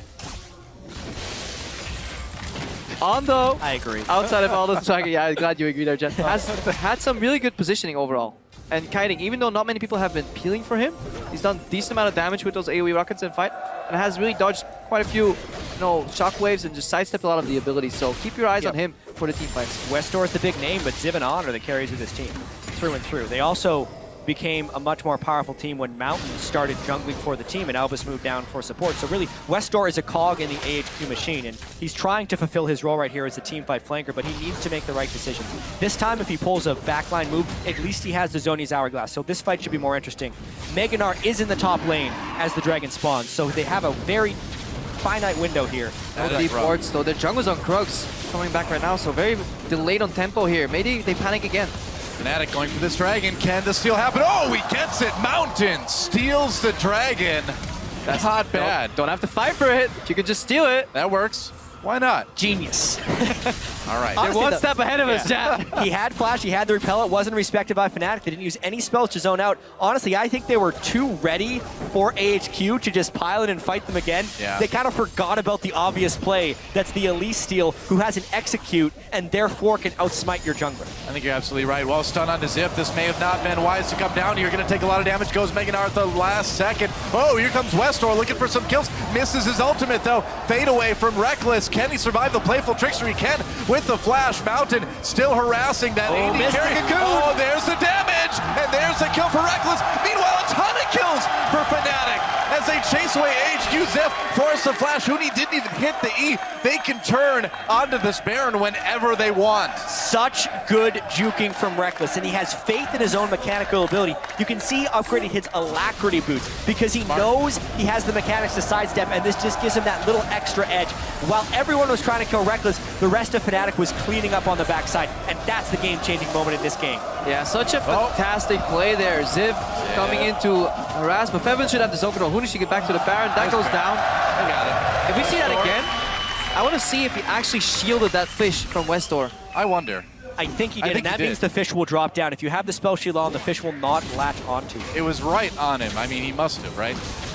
Yeah, it looks like Westdoor did the dash to him and then fish right away to kind of cancel the cast animation, which normally locks it on. But Reckless, I think, saw it coming. We'll see in the replay. And then somehow, the back end of that fight got completely slaughtered by Reynov and Huni. You can just imagine that Olaf and Darius had just had a fun time walking away. Everybody was looking at Reckless, including HQ. Boy. Okay, here we go. Brothers. Let's see what happens here. Yeah, it was a nice start by Ziv, considering how caught he was, to get the Gnar stun into the wall. And let's see Westdoor. It was point blank right on Reckless, but doesn't stick because of the spell shield. Yellow Star does get taken out here, but and again, on the bottom end of your screen, you don't see it, but On is just getting wrecked there in the fight. Good shockwave on Febiven. And again, nobody is peeling for On. The composition is built actually around a hypercarry Jinx, but nobody's helping him in these team fights. Yeah, saying good luck to Jinx and like running off is not generally the best way to keep your ADC alive. Yeah, and now Reckless has a QSS, so even if he doesn't spell shield the fish, he can QSS to drop it and still walk away. Not to mention Febiven is kind of sneakily carrying this game. The amount of pressure he's put and CS he's picked up while Westdoor is attempting shenanigans is really giving Fnatic a huge edge. He's had some great shockwaves in team fights, and Fnatic uses that Baron already to take out the tier 2 turret in mid. Febiven has just overall become a very consistent force on Fnatic, and they can just lean on him even when one of these side lanes perhaps doesn't get the win they require. You can always rely on Febiven to have at least even or ahead CS, and then he can even just shine in team fights. So Fnatic overall using that to their advantage. Pretty sure this is the largest mid lane CS discrepancy yet. Yeah, it's huge. It's massive. Just like the massive damage going down on that mid lane turret. HQ, the desperation is real, man. Are they going to fight it? Not just yet. The turret goes down. Fnatic moves in with that Baron buff to try to go for the inhibitor. Huni tried to flash play there. Didn't work out, but they get the inhibitor. There is some synergy on that basketball Darius with Oriana. There can be. The Sivir is down and the Darius flash, so HQ wouldn't mind a fight here. I wonder if they go. Oh, Yellow Star has to flash away. Huni, or Zip rather, gets a Gnar out. They pull him in anyway. There's the fish on the Reignover. Still, the carries for Fnatic are okay, and that is going to mean the damage turns around. Double kill, though, for On. That's the beginning of the resets. That's right. Westdoor getting the kill, triple kill, and that is nearly going to be an ace. It will be the ace as Febiven finally gets taken out. Kill for Tom Kench, and AHQ gets a near clean ace. I love the way On plays this fight. After his first kills, many Jinx players would just storm forward to get resets. He actually sidestepped one of the ball movements from Febiven, then went in for the play. At the end, we see how much damage that ball can do, because this could be an entirely different fight. But overall, Fnatic, they stayed a little too long. What a massive turn in this game. Yeah. That was such a huge gold swing. Not only are they getting 2 turrets off of this and an ace, those were shutdown kills on a lot of people, so that's an extra ignition of gold into that team. It's now a 1,000 gold game despite all of the punishment they'd taken early. All right, let's check this one out. How did this all end up happening? We have to remember that the flash on Darius was down as well as the Sivir, so they can't actually disengage. Then Shockwave doesn't have much impact because of the pull by Westdoor, and On is untouched since Darius can't flash to get on him, and because the Shockwave was used elsewhere. Yeah, that 4-man stun from Ziv, even though he just hit one guy with the ulti, the follow-up there hits 4 people, stuns 4 people, and then On with some good respect there for the Oriana ball from Febiven. Yeah. They just clean up that fight, and we see just how important the cooldowns are for Fnatic's lineup in these fights. You know, I feel like we've been seeing Huni all game long taking these excessively risky plays, like trying to get the flash engaged. It's flashy, but you're already killing the inhibitor. Just be happy with that. You always have to see what does that play generate in terms of objectives. Yeah. If the inhibitor's already down, why would you flash it? And then you look at the opportunity cost of that play. What can we lose if this goes wrong? Apparently a lot. they lose the Baron buff, they lose the fight, they lose some turrets, but they come right back and take this bot lane tier 2. So Fnatic, despite the game getting a little bit closer, seems to have bounced back quite nicely. They've got the waves where they want them to.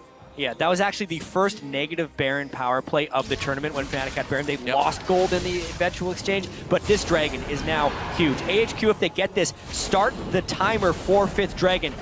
Can Westor flank? Will be a huge question in this fight. He's going to try. Oh! That's a ton of damage. That might be it right there. Okay, well, there's the answer to the question. Can they steal this Dragon, though? Mountain, I don't think he's even going to try it. It's only 2nd Dragon for Fnatic. It's a big one, but AHQ can let this go. Yeah, they needed to. Febiven took Westor to half health before the fight 600 began. ability power right now on Febiven already. Slammed that door. No more 5 Dragons, at least for another 12 minutes. AHQ wanted to wait that long. That's a long time, man. I mean, that would make this one of the longest games we've seen yet, if it goes that far. Fnatic, meanwhile, they've still got that pressure in the mid lane for the moment anyway. That inhibitor isn't going to come up for a little while yet. Probably not until after Baron comes up. Do you think that sounds right? Yeah, definitely. Yeah. Going to be a while here. It's true. Baron will be up. It's going to be a little bit hard for AHQ to defend because they have to keep the mid lane pressured, which has been so easily pressured by Febiven up until now. Yeah. Also, Febiven just in these team fights, his shields, he's about to rank it up again. They're averaging around 450 to 460 HP that he can give off. Decent amount of cooldown reduction here, so that means a lot in these repetitive, in these slow extended fights, where if Fnatic can just avoid getting caught and just kite, they're just in such a prime position to take this game, regardless of what the gold actually means here. Well, AHQ just taking care of their side of the map right now. They've cleared out most of the wards. They've gotten a little bit of vision around the Baron. What do you do if you're Fnatic? How do you make sure you secure this Baron? You ward your flanks. That is the most important part right here. You can't get into any situation where either Ziv or Westor comes from behind, because both of them are either tanky enough or have the ability to stall you long enough, whether it's a Ziv ultimate or general tankiness, or a Zonia's Hourglass from Westor, for the rest of the HQ lineup to collapse. Yeah, and waiting to teleport in. More importantly, Fnatic needs to calm down.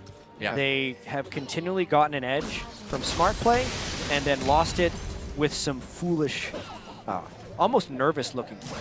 Yeah, Huni waiting for Godot there almost in the bot lane, and it's getting him upset. Seen a couple of aggressive flashes from him where it just wasn't necessary at all. Yeah, I mean, they've looked needlessly desperate in some of their plays today, needlessly frantic in some of their decisions, and I feel like this would be a much bigger lead for Fnatic if they had just played things a little bit more calmly. And Albus finds a pink ward. As well as warding their flanks. I actually think it's good for Fnatic if they commit to running at someone. Yep. Every time there's a Sivir composition with Olaf and Darius, I literally just call it a run at the team composition. Makes sense. AHQ actually doesn't have that great disengage. When he has to teleport. Oh man, has to teleport, but he takes it back up by the Baron. If they can use this to clear some wards, get some vision, they might be able to turn to their advantage. Get some vision control, find someone, Sivir ult, Oriana distortion, and just go. Yep. Oh, they are going, not even bothering to clear all those wards. Baron getting lower and AHQ a little bit out of position here. Albus thinking of coming in, takes a big chunk from Febiven. They need to turn here. Baron's not dying soon enough. Here they go. Silver ult popped already. Febiven on the outside of the fight doing the damage. Ziv trying to get back there. A kill for him already. Huni not really doing a lot. And now AHQ, they've got Fnatic on the run. Reckless has to pop that spell shield. Big shockwave though. They could maybe turn it around. No, it's a double kill for Ziv even though he is out of the fight. Fnatic, though, they fought it to a bit of a standstill, but I think AHQ still came out ahead. Yeah, AHQ may very well win this game in tremendous comeback fashion. Febiven is doing all that he can to make sure Fnatic doesn't lose this game. Specifically in that play, if you're going to just run at them, why get yourself low at Baron in the first place? By starting it, they only weakened themselves for the eventual fight, and they ran headlong into Mega Gnar. You have to be able to time it so he's not Mega. Fnatic, they start a fight right now with imperfect vision right now. They get collapsed on by Mega Gnar. Look at that ulti from Ziv here. Yeah. Even a 5-man shockwave is not going to make it because Albus did a really good job there eating his AD carry on max range damaging, and at this point, HQ have win the fight. They actually overstand a little bit into the shockwave, make it a little easy. Mountain jumps for no reason at all. They could have disengaged it, but overall, this is the very few times we see Fnatic play into their opponent's hands the way they have been doing this game. Yeah, there was perfect rage bar management by Ziv right there. And Fnatic, if they're going to be making that play, they need to be able to track the rage bar of Ziv as well as just have better overall vision control. But they are playing a little bit frantic, and now they actually don't get to make controlled, reliable plays because the game is even. They're actually needing to take some risks now if they want to actually win this game. Yeah, look at how heavy they invested in vision. Sivir ulti, Talisman of Ascension, and Righteous Glory. If you have that much itemization and picks invested in movement speed, then you really have to make it work. And by the time you start losing the fights, the movement speed becomes irrelevant because you do not want to run into your own demise. Yeah. Trying to hide in the Baron pit for the moment. They're going to start Baron, actually. No vision right there for HQ. Going for it. They need to be ready to turn again, but taking more Baron damage. I feel like we've seen this what we before. talked about. That's right. Oh, the ultimate's up. Huni tries to pull an Albus, doesn't get it. On doing some damage from the side. They back off a little bit earlier this time. Potential rotation here mid, though. Fnatic do have an incredibly quick Baron, but this is what they... It seems like a panic Baron to me, and panic Barons are very symptomatic to poor shot calling, something we haven't seen from Fnatic at all. Oh Look boy. at the mid lane. The standoff. Westdoor is pushing without teleport, so we'd have to make it down really quickly. And Fnatic, their Baron's actually not that quick, so he might make it back for this fight. Ziv does not have Mega Gnar. He's there already. Fnatic is low on 2 tanks. He's back there going in there trying to rush down Ziv and Mountain, but here comes On and Albus as well. Westdoor, Playful Tricksters doesn't get the damage. Fnatic still posturing around this Baron. The dance continues. On very confident in his support there. He gets grabbed there by the Apprehend, but Albus says, well, I'll just eat my AD carry and it'll be K. Yeah. Spits him out again. And hesitation there on Fnatic's side too. They could have engaged on, but they're so afraid of that time Kench Devour. They really don't want to commit to it. This game is so close, but Westdoor putting the pressure on the mid lane. When he comes back to clear, he doesn't have that teleport yet though, and now HQ going for that crucial 4th dragon. It's looking better and better for HQ, but this is really anyone's game. It's become so tense here at 38 minutes. Yeah. But in terms of styles, HQ is forcing Fnatic to dance to their tune. This is HQ's preferred playstyle overall. This is not what we've been used to seeing from Fnatic. Well, HQ, they've got 4 dragons now. They've got pressure on. Now you do have to get a bit frantic if you're Fnatic, you know, right? Now you do have to try to take some of those risky fights. You cannot let HQ get that 5th dragon. 6 minutes remain. Ziv has also been showing what a good top laner he can really be. Yeah, he is having a phenomenal game on Gnar, 8, 2, and 11. His spacing just in general. Rage bar management and spacing on Gnar is the 2 most important things you can do, and he does it beautifully. Every fight so far he's come in with at least a good solid Gnar ulti if he wasn't follow-up stun. And his rage has always been ready. There's fairly limited disengage for AHQ to prevent Fnatic from running at them. But pretty much every time Fnatic has tried to group in a team fight, he's landed a massive Mega Gnar against the assaulting members of Fnatic. Yeah, Ziv has gotten so big here. They're going to go in again, trying to jump onto Ziv. Rainover really fast. They're going to turn onto Albus. They've got him a bit separated, but he's still tanky with that gray health. Going to go down, though, and Rainover barely lives. This could open up a Baron, though, for AHQ. Ult popped out by Westdoor. Then pops that Zhonya. Can he live through it right in the Flame Choppers? Big shockwave, though. AHQ still with the edge as Rainover and the rest of Fnatic make a run for it. There's a double kill for Westdoor. This one looks like it could be over. Yellowsword turns for the stun. It's not enough. It's going to be another near ace. Huni wasn't even there. Fnatic, they went for fully unload on the Toad, but it wasn't enough. Look at how tanky Albus was. He stayed long enough to trade his life almost for Rainover on that jungle OF. And where was Huni through that entire fight? Yeah, not That's there. really it. So many mistakes from Huni this game, but honestly, AHQ has capitalized so after such a large deficit. They're going to look to take a surprise win over Fnatic. The death timers are very long, and Huni has to pull a miracle here if he's going to keep Fnatic in this game. Flash is available for Huni. This may be the time he actually wants to use it. Yeah, maybe. We'll see. He tries to go in. There goes the first Nexus turret.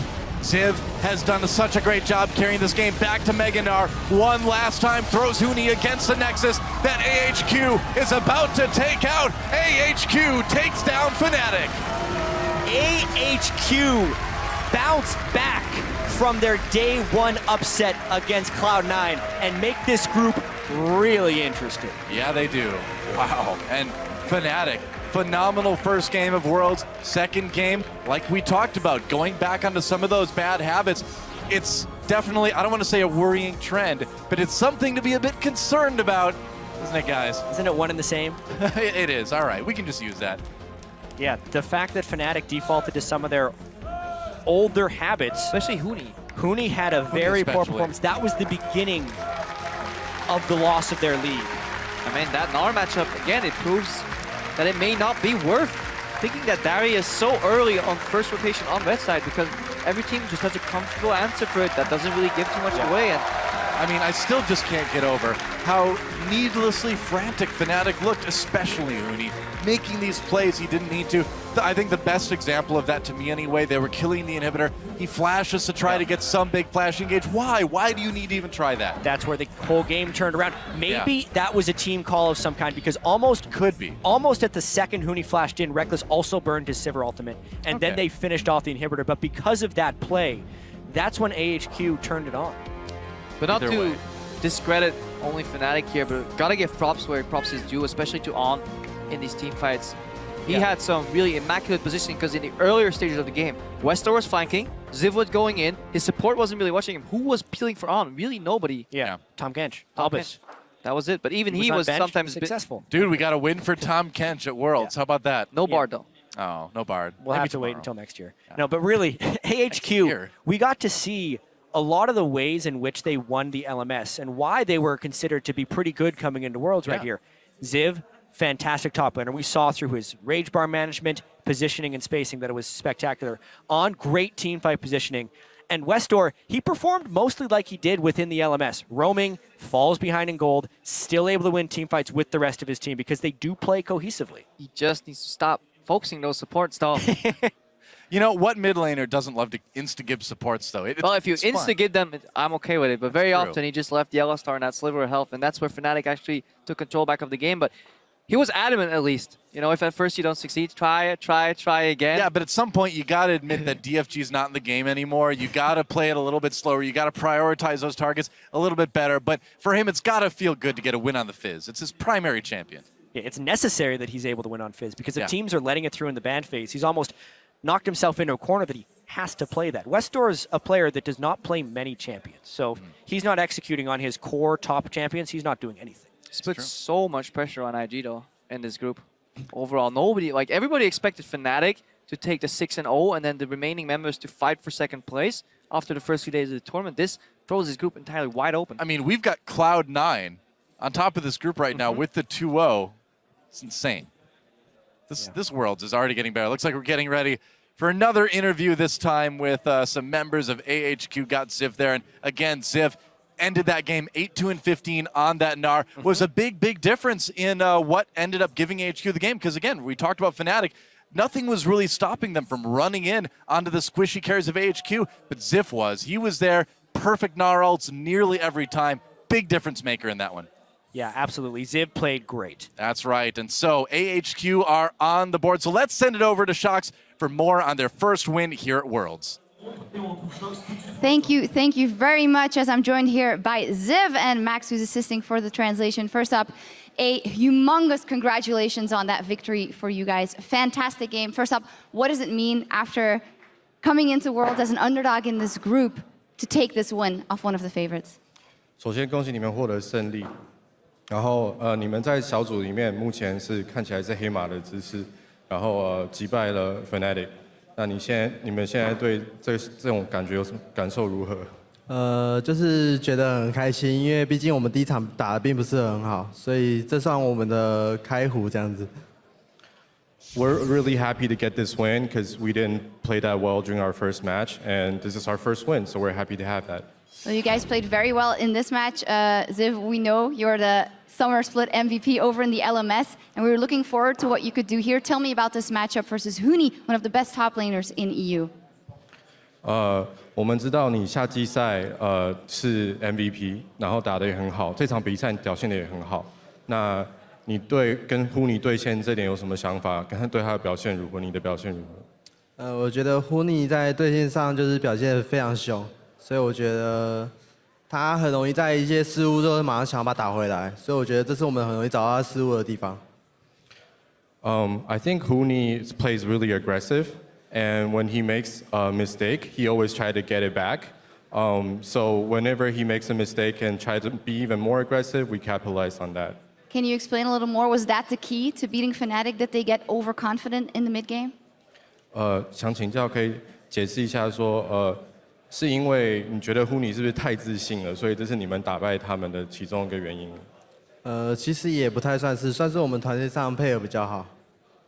Not entirely. We think we had a better team fights and better chemistry. You had incredible team fights and incredible shot calling at the end of that game, so congratulations. With this, what does this mean for you guys? How far do you think you can go in this group knowing that you just took down Fnatic?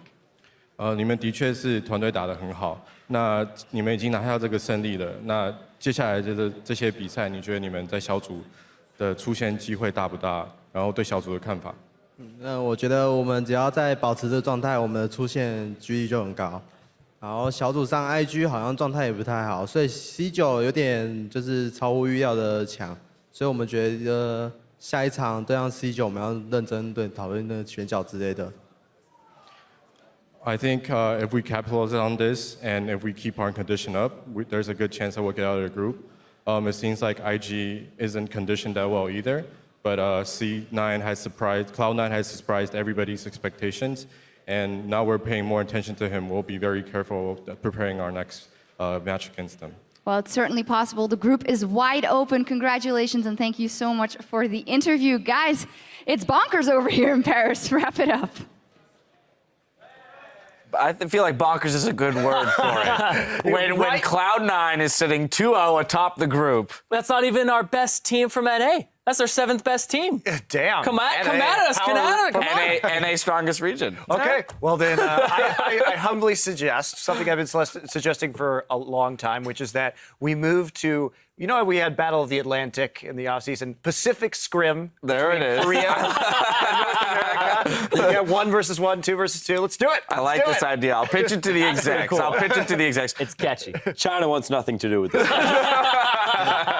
Keep us out of it. All right, but in all seriousness, this game, you know, early on, we were looking at it saying, oh, okay, Fnatic, typical Fnatic. They're building an early lead, 2K very early on. And then AHQ clawed their way back into it. Ziv, that man on the screen there, was a huge role in that as well. Why you got to do this to me? I just said Fnatic would go 6-0 and then AHQ actually shows up. No, I was really glad to see that AHQ got it together. This is much more what we were expecting from this team, not the pitiful first game that they showed us. And you know, Ziv had a great role, and I will talk about it, but Arn, they put so much into it. They refused to knock the turret down because they want to get levels and farm onto this guy. And when it gets to late game, and Arn, whatever you want to call him, he is amazing AD carry. Well, what I love about the draft here is they pick Tom Kench. Yeah. They pick Tom Kench for On. Every time On is in trouble because there's an Olaf and an Annie, they're going to run straight at him. He's like, oh my God, he's going to be there. Oh my God. And he clenches for the Kench and he gets inside the belly and then he just runs away. It was so good. I loved Albus in these fights. Yeah. The way he was picking him up and running, the direction he was running was always really good. He was never putting him in a bad position. And he even used it to bait a couple times. So the way that this Tom Kench was played out, I think was a great debut and showcase of what the champion can do. And I don't think this is the last that we've seen of him, especially in teams that love protecting their AD carry. Yeah, with these low mobility hyper carries, Tom Kench becomes incredibly relevant. And you could see that this is something they had really practiced coming into this match, that they knew exactly. Albus was so aware of cooldowns and when he could eat the Jinx and when he could spit the Jinx back out safely. And let's talk about what that does to the rest of the team fight, because all of a sudden, mid laner, top laner, no need to peel. You can just dive the heck out of the enemy backline, and that's what we saw time and time again. Westall flying in on his Fizz. You have this Meganar nailing people with a wallop. It wasn't even the Meganar half the time, and across the board, AHQ thrive in chaos, and that is exactly what those fights were. Exactly. It's so hard to go for proper target selection when there's a Gnar in the middle of your team, a 40% CDR Fizz, and that's when the breakpoint started happening, where he's able to Playful Trickster, Zhonya's Q, Playful Trickster again. And then if you go for the Jinx, Tom Kench has that person's back. And then hitting the Tom Kench doesn't seem that useful either. So really, going after this composition was extraordinarily difficult, not to mention, just to add icing on top of the cake, Elise can repel. You didn't have a really solid target to go after, except for Ziv, but he got ahead and he got to a tanky point. So AHQ has showed us some of what we're looking for here. They finally showed up, as you said, Monty, in this game. Now let's flip to the other side, because Fnatic, We were expecting them to do well. This is a team that everyone's expecting to do well, if not finish first in this group. What have we learned about them after this game? Their mid laner is really good. Like, really, really good. He was 130 CS up. He dictated the pace of the lane. He nailed some shockwaves. Sure, late game team fighting got difficult, but I think it's because of the reasons we listed. He is a very good player. He is. Now, he also had a blind pick Fizz into him, so he did have some more opportunities. I'd love to see AHQ get some more Ari in there, which is one of Westdoor's champions, a little safer in that blind pick. But man, Fnatic, I think we're seeing over the course of this tournament, no one really knew what this patch was, 518. And I think we're learning that there are a lot of options against Darius. Yes. And I think we're going to see, starting in the next few days, much lower priority on that pick. All right, well, let's pull up the standings to see how things have changed after today's games. Group A had the day off, so CLG remains at the top 2-0, followed by the Flash Wolves and Coup Tigers, tied for second. Then in Group B, it's clear skies for Cloud9, who are flying high above AHQ, Fnatic, and IG. SK Telecom controls Group C with a perfect 3-0, while EDG settles in second. Finally, in Group D, KT Rolster and Origen are undefeated, while LGD and TSM are still looking for their first win. A big part of C9's second win was one fight that got Viciter on Twitter, who writes, "Sneaky and Incarnation, that was a beautiful dragon fight by Cloud9." Let's check out your world's big play of the day. There's a kill there, Sneaky. Could start getting the kills. Kakao with one, though. Balls does go down during the middle of all of it. IG trying to turn it around, but it looks like C9 has enough. Triple kill for Sneaky. See how Incarnation and Sneaky do work here. Whoa. Gets the static shiv crit as well as the dunk here. And Incarnation actually doesn't have the perfect ult, but it still zones Kakao and Rookie off to the side a little bit. I mean, this fight to me just showcased the strength of those two players, given all the things we talked about with balls having been behind and fighting to even stay relevant in the game. They have to rely and fall back onto these two carries so much to carry them through these games. It was a great core. They had a great laning phase as well. Both of them were about 40-50 CS up between Incarnation and Sneaky, and they were able to fall back on their shoulders and allow them to win the game. I did think that team fight was a great showcase of the position that Sneaky can have on that team and how he's been a consistent threat throughout the split. Even when his team isn't doing too well, he still holds positions like that and holds his ground. Well, if you want to see more plays like that, make sure to meet us back here tomorrow for the final day of Week 1. We'll be starting the day off in Group D as TSM challenges China's LGD Gaming. Then it's on to KT Rolster versus Europe's Origen. After that, Invictus will face off against AHQ Esports. The action gets underway at 2 p.m. Central European Time, 5 a.m. Pacific, so mark your calendars. Looking at the lineup, though, gentlemen, which of these games are you keeping your eye on to close out our week?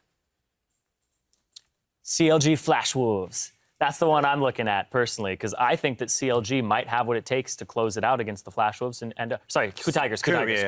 Coup. Man, Tigers, Wolves, Tigers, Wolves. They already beat Flash Wolves. Too many I want to relive that. I'm gonna go watch the replay later. But yeah, Coup Tigers versus CLG, because I think that in Coup's current state and what I've been hearing about their scrims very recently, I think that CLG is going to be the team to actually come out on top of Group A.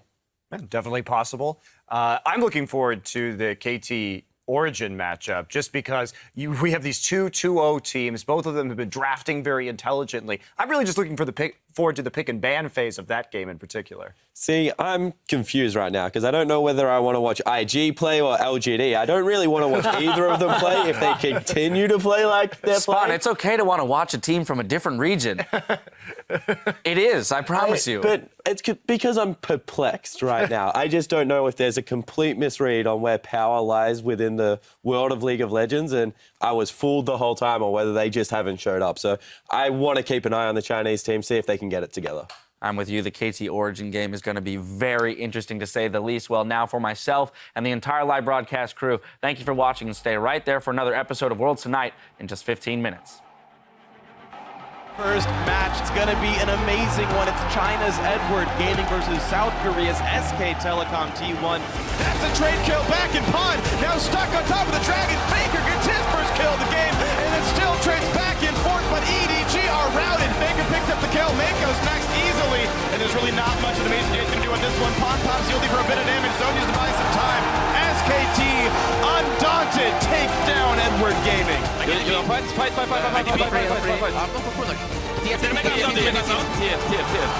H2K pick up their first win at Worlds. Custom is useful for KT. They get his ulti. Now he's going to fight Arrow. It's going to be close. Arrow! Gina Corruption comes across, but already 2 kills. Now 3 kills picked up. Acorn jumps in. Tries to pick up a little bit of something. Score will go down. KT 2-0 to start out their World Championship. It's kills on each side. So far, though, 2 for 1. Eggs bring back a great egg. Double kill for Soaz. Balls does go down during the middle of all that. IG trying to trick around, but it looks like C9 has enough. Triple kill for Sneaky. The damage from, the damage from his Seer and from Sneaky is so big. Double kill for Azir already. And they complete the 2-0 already at Worlds. A lot of trouble, gonna go down. Westdoor gets the kill, gets taken out though as Uni comes in. It's a brawl. Fnatic are okay, and that is gonna mean the damage turns around. Double kill though for all. At the beginning of the resets. That's right, Westdoor getting the kill, triple kill. AHQ still with the edge as Rain over the rest of Fnatic make a run for it. There's a double kill for Westdoor. AHQ takes down Fnatic. Edward Gaming versus SK Telecom T1. This is my finals for this tournament. These are the 2 teams I think are most likely to make it to fight for the Summoners Cup, and I am so excited. That's a trade kill back in Pond. Now stuck on top of the dragon. Faker gets his first kill of the game, and it still trades back and forth, but EDG are routed. SKT undaunted.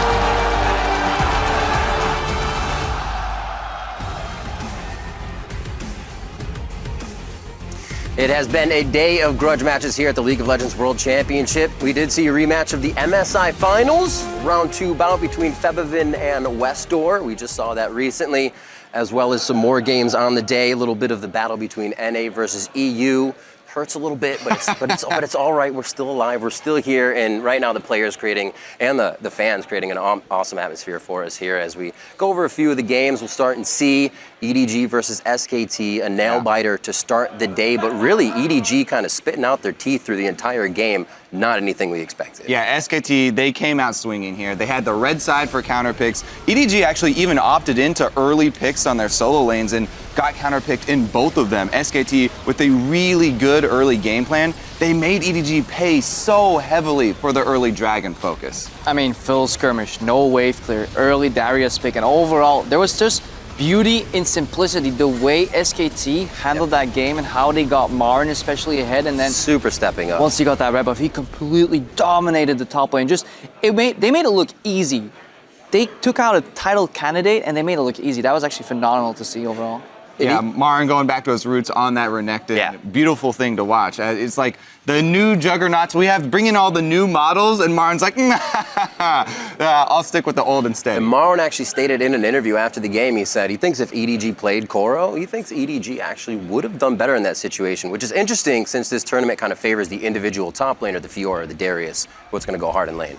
Yeah, it's also interesting to think about. So EDG, they did gain some information in this matchup because they got counterpicked in 2 lanes, and they saw what SKT would use to attack them. They also saw SKT's early game, you know, how they deprioritized the dragon and went for the early gold so that they could win the team fight afterwards. Same token though, Faker came out and said, well, last time my champion pool wasn't deep enough for Faker standards, that is. I've been working on a lot of counterpicks. He busted out the Rise mid, something we completely didn't expect. He also said he has more. He had a counter pick ready for mid lane Aurelia. Yeah. He literally, I believe that Faker does have a counter pick ready for literally any champion. And he knows how to play every single matchup.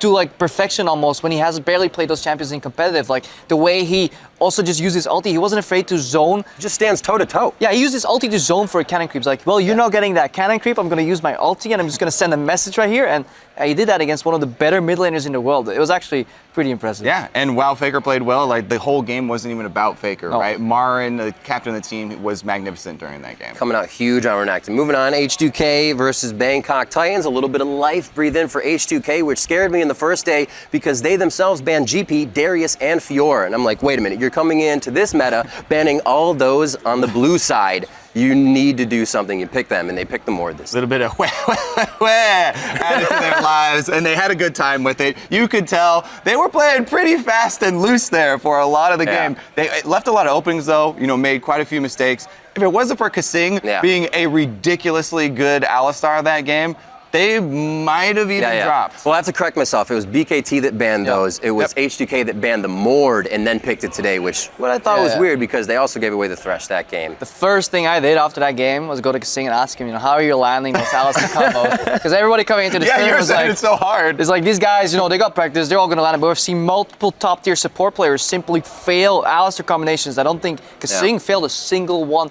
that entire match. While the rest of his team was playing full-on solo queue style, just like see him, kill him, Kasing was playing control. We've seen other supports as well really messing up that combo, putting themselves in a bad position. Lost Boy doing that quite a few times today as well. Ooh, a little early to bring up TSM. I don't want to touch on that one quite yet. Delay the pin. Yes. So looking at H2K doing well, Bangkok Titans, however, really not faring well coming into this one. And they had to have a bad taste coming in their mouth with knowing they had to ban everything on the B side.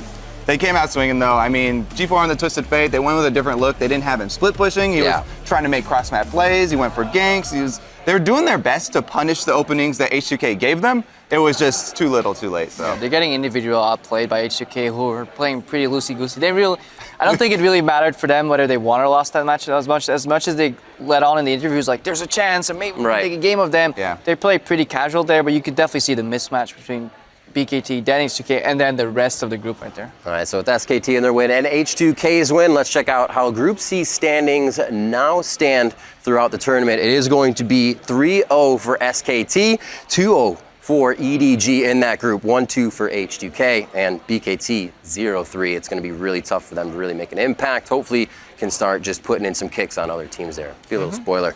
Moving on now to, we have Group D next.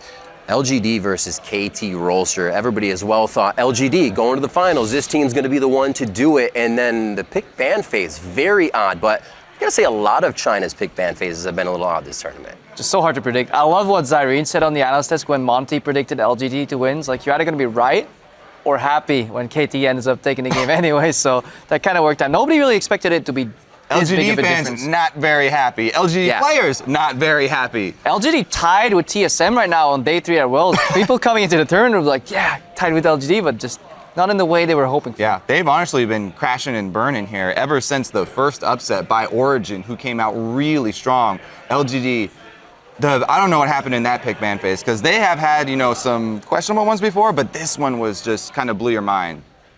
OG TSM, boys. Looking at this game, everybody was kind of thinking, is TSM taking a hit?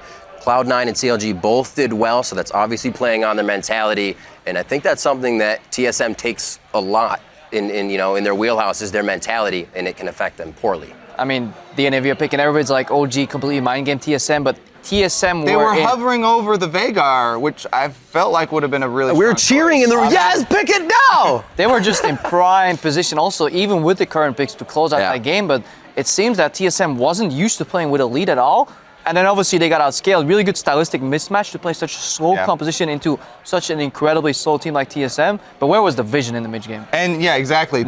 Picks aside, the play from TSM, they've shown the same problems that they've had for a long time. Coordination and communication.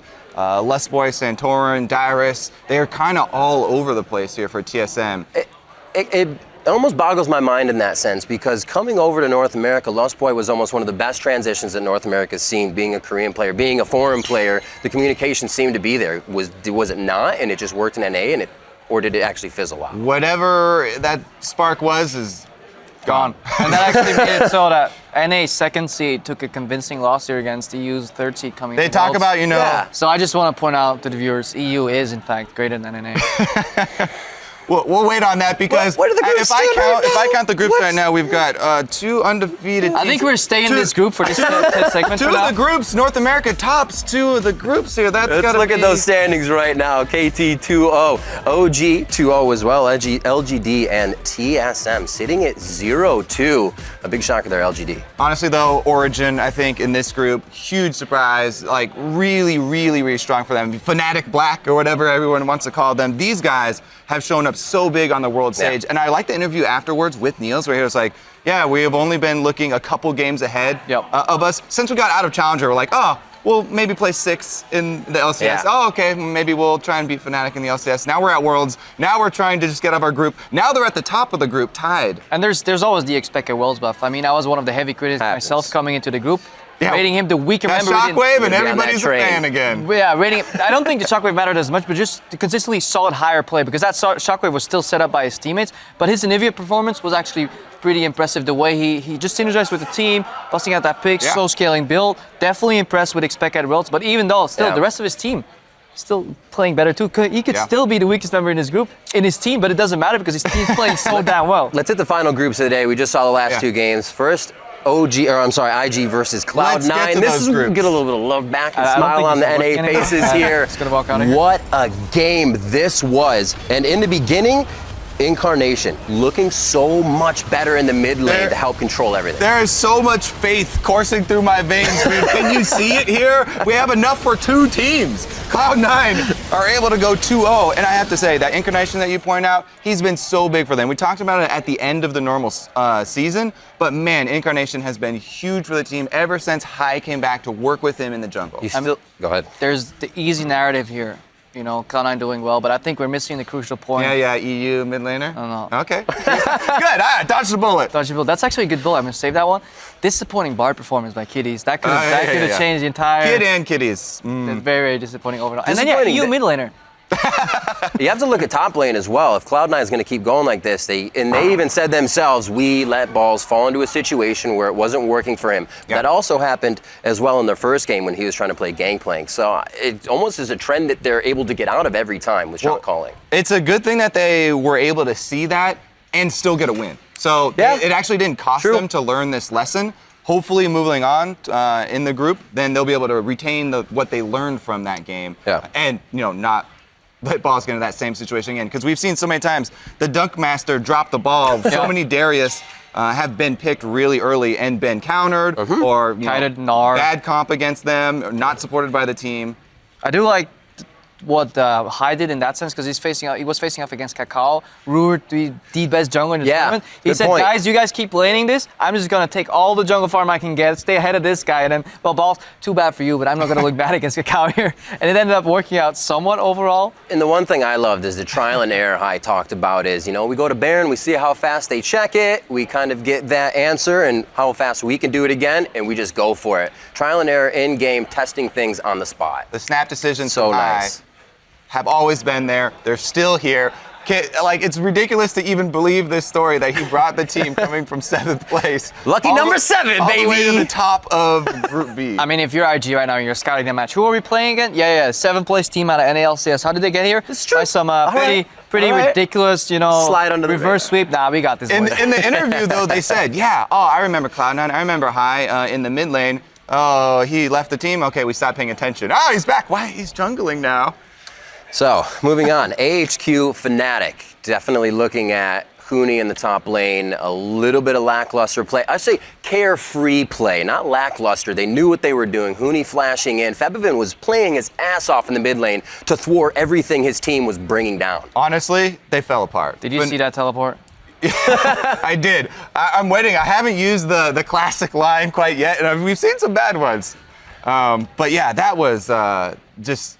All around, rough to watch. All around, really, yeah, exactly. They had It was a rematch. Westor got his Fizz again. You thought, it's just kind of the same thing. But we also have to give props for the rest of AHQ because, yes, Westor got punished really heavily in the mid lane. But Ziv and Ann, these are the 2 guys that we hyped up coming into the Worlds for AHQ, and they showed up huge for them. Both of them carrying, and in the end, on that Jinx, able to take it home for the team. Going pretty crazy. Ziv's Gnar was immaculate. His spacing, just keeping out of range of Apprehend. The only time he got into Apprehend range is when he wanted to. When he then got a Gnar into the wall or a 4-man stun, throwing some houses down on the opponents, and that set up on for that positioning and cleanup. But just fantastic play overall. And looking at how Group B played out so far. 2-0, Cloud9 on top. 1-1 for both AHQ and Fnatic. And IG, China not having the greatest start to the event, sitting at 0-2 there. on the final group of the day. These rematches will be really cool to see yeah. after the final day. Absolutely. Very excited. And you talk about loosey-goosey play or whatever. The careful. Call it what you want, Kobe. People have been, first picking this Darius and just throwing him all over the map. This is not a safe pick. He's a low mobility champion himself. Yes, he's a juggernaut. They take a while to get him moving, right? You have to pay attention. That's inertia. Once he's going fast. Exactly. You have to be going. It's got to get the train going. All right, so let's take look at a few of the matches tomorrow. Go over these guys. Figure out what could actually pan out. TSM versus LGD is going to be one we're first looking at. LGD and TSM both looking to pick themselves up. As Crebo said, these teams are tied, technically, right now. Yep. That being said, LGD are extremely angry right now. Yeah. And I don't know, TSM have been showing problems that they've had in the past, and it doesn't look very good. I think Imp might be so angry, and if he takes it out on wildcard, we may see some big issues here, especially since TSM, even if they get slightly ahead, I'm just so worried. The vision, it's not there. I mean, play some of these boards. Yeah. Just get them into the jungle. Come on, TSM, you can do it. KT Rolster versus Origen, one of these teams looking to give each other a loss as they go into the groups tomorrow, and looking at the rest of the games. It's going to be pretty crazy. Yeah, those first games, all the Group D games are going to be really exciting. We get to break some of these ties. Yep, it's going to be great. So that is going to be all from us here at day 3. Get some rest. We'll be back here tomorrow. Thank you so much for joining us for Worlds tonight. Good night and GG. First match, it's going to be an amazing one. It's China's Edward Gaming versus South Korea's SK Telecom T1. That's a trade kill back in Pond. Now stuck on top of the dragon. Faker gets his first kill of the game, and it still trades back and forth, but EDG are routed. Faker picks up the kill. Mako's next easily, and there's really not much of amazing Jason can do on this one. Pond pops yielding for a bit of damage. Sonya's to buy some time. SKT, undaunted, take down Edward Gaming. H2K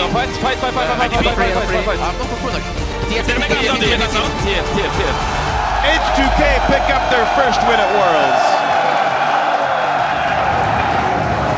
Custom is useful for KT. They get his ulti. Now he's going to fight Arrow. It's going to be close. Arrow! Chain of Corruption comes across, but already 2 kills. Now 3 kills picked up. Acorn jumps in. Tries to pick up a little bit of something. Score will go down. KT 2-0 to start out their World Championship. It's kills on each side. So far, though, 2 for 1. Expert that game, great egg. Double kill for Soaz. Balls does go down there in the middle of all that. IG trying to turn around, but it looks like C9 has enough. Triple kill for Sneaky. The damage from his Seer and from Sneaky is so big. Double kill for his already. And they complete the 2-0 already at Worlds.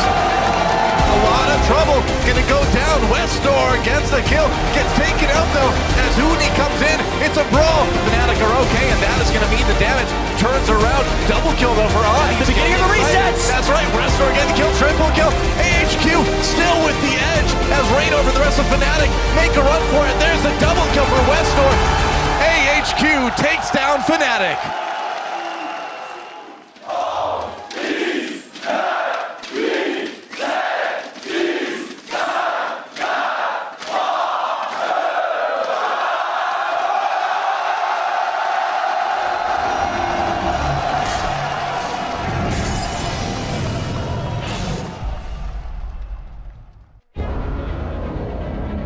There is no Samsung White this year. There's no team that you watch their play and you say, this team is so far ahead above the rest.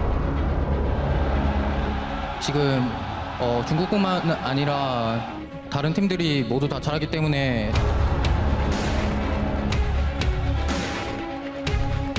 지금 여기서는 유럽 팀들도 등장하고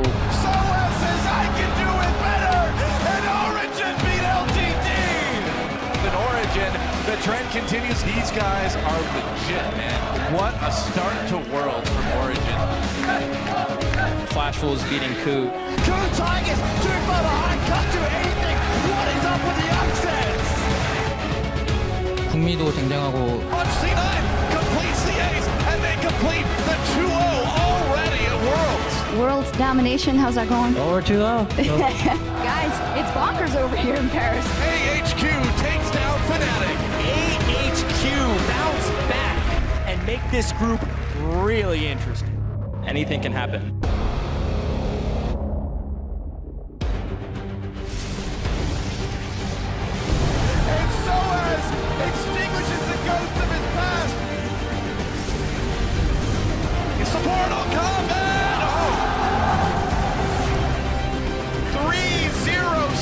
the World Championship. SKT, undaunted, take down Edward Gaming.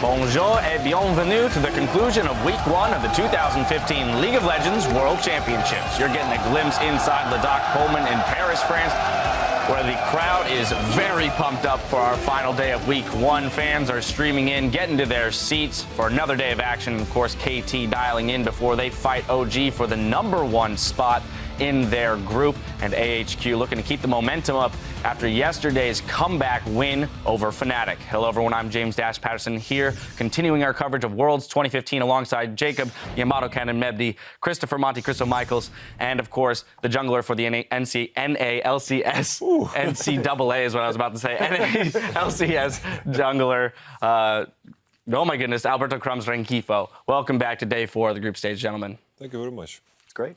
All right, well, to start the day off, let's take a look at the standings. CLG is still on top of Group A after their day off yesterday. We'll see what they can do with some rest later on. Cloud9 is alone on top of Group B, while Fnatic and AHQ are tied for the #2 spot. SKT led Group C after beating Edward Gaming yesterday. And in Group D, KT, Rolster, and Europe's Origen are tied, at least until our second game of the day. And I don't know about you, gentlemen, but my pick'em is in shambles. My pick'em is a giant dumpster inferno right now. That's don't the know. best metaphor I can give for you. Can we decipher what has happened? You know, Group C has gone relatively as expected with SKT and EDG at the top. But as soon as we move on to Group B, that's where things get all kinds of crazy. We had C9 at the top of it right now with a win over IG. We start with that. We'll start with that game. I mean, you know what IG reminds me of? It's one of those cars that you see on the street that just got out of an accident, but instead of replacing one of their tires with a real tire, they put one of those Vespa motorcycle tires on it, and it's just trucking along, and that tire is kidding kitties. I mean, these guys got to get it together because they're holding everyone back. You need to create a strategy around your strength and not on your weakness. I have to say as well, like, IG, as well as the other Chinese teams, it's quite obvious that they've only scrimmed each other because there's obvious, like, pick and ban flaws. They've been blind picking Echo, blind picking Hecker, and blind picking Malphite, which is strange to me. And then real quick, AHQ with that comeback win over Fnatic. A lot of people weren't expecting that, thinking Fnatic would be the #1 seed out of the group. Now they're fighting for the #2 spot. Well, the first game by HQ, I don't think was a particularly good indicator. We expected them to be stronger. They came in, showed a lot of weakness with that Rengar jungle and those wacky picks, but they pulled it together and showed that they could be the team we expect them to be. Now, the big question, of course, is LGD. Can they pull it together and show us why they're China's #1 seed? Because we know they're better than this. We can talk about IG. I hate to tell you, Crumbs, Kid and Kitties have never been good, so I don't really have a lot of hope there, but we know that LGD can be a much better team. So you're claiming they were never a new car. If we move on to Group D, Origen is joining KT on the top, while LGD and TSM are still looking for their first win. We'll start off with the OG TSM game, NA versus EU. I think Origen versus KT is really probably the best game of the day. Both of these teams have been spectacular. Their drafts have been very intelligent, and their play, all 10 players have really stepped up to the plate, and it's just exciting to watch these guys. There's no one player that you could say, yeah, you know what, that guy's kind of not as good as the rest of his team. They're all playing in unison, and that's why they're both 2-0. Yeah, and to your point, Monty, yesterday, TSM looking lost around the Rift with as simple as an Anivia pick coming through, not understanding how to play around it. TSM is just a very transparent team in the draft. I think that's their biggest problem, is that Origen did a lot of research. Crumbs was just talking about their great pick and ban phase. They bait out this Darius pick, then they play a kite composition. TSM is known as a team that really statistically does not very much before 20 minutes, so it was easy for the Anivia to scale. And then when it came to fighting around those dragons, there was basically compositionally very few ways that TSM could realistically win those team fights with the champions they selected. And I don't know how deep TSM's champion pools run. If I had to guess, not very deep, and they're probably not going to do very well in this group. Yamato, let's move on to the second matchup from yesterday, KT versus LGD. LGD falling another game behind KT with another very solid game here, showing why they deserve to be at the top of this group. I feel once again, draft mistakes. I feel like KT completely outdrafted LGD.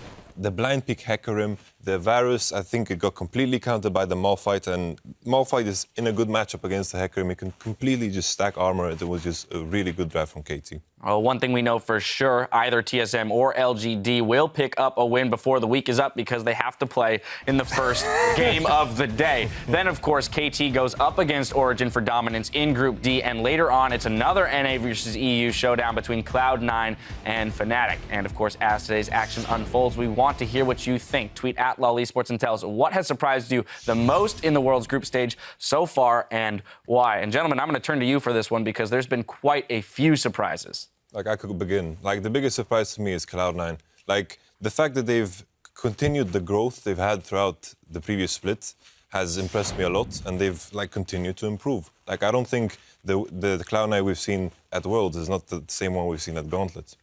Monty, how about you?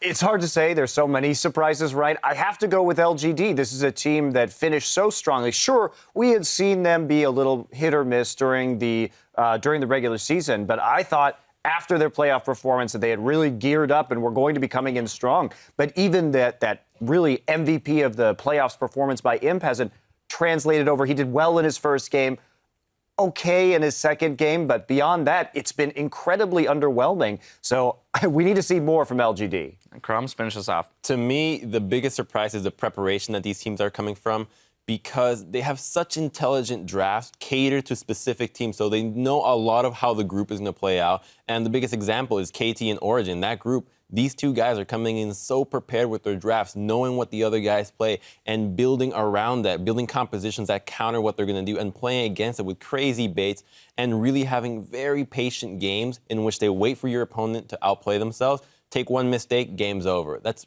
perfect league, to be honest, just waiting for that time.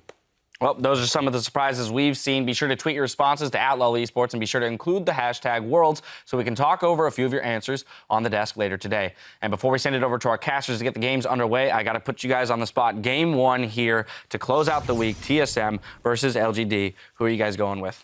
I have to say LGD. Like, I think the mismatch in the jungle, like TBQ has been a big issue for LGD, and I feel like Santorin hasn't really shown up in a long time, and I feel that's where it's going to, like, show.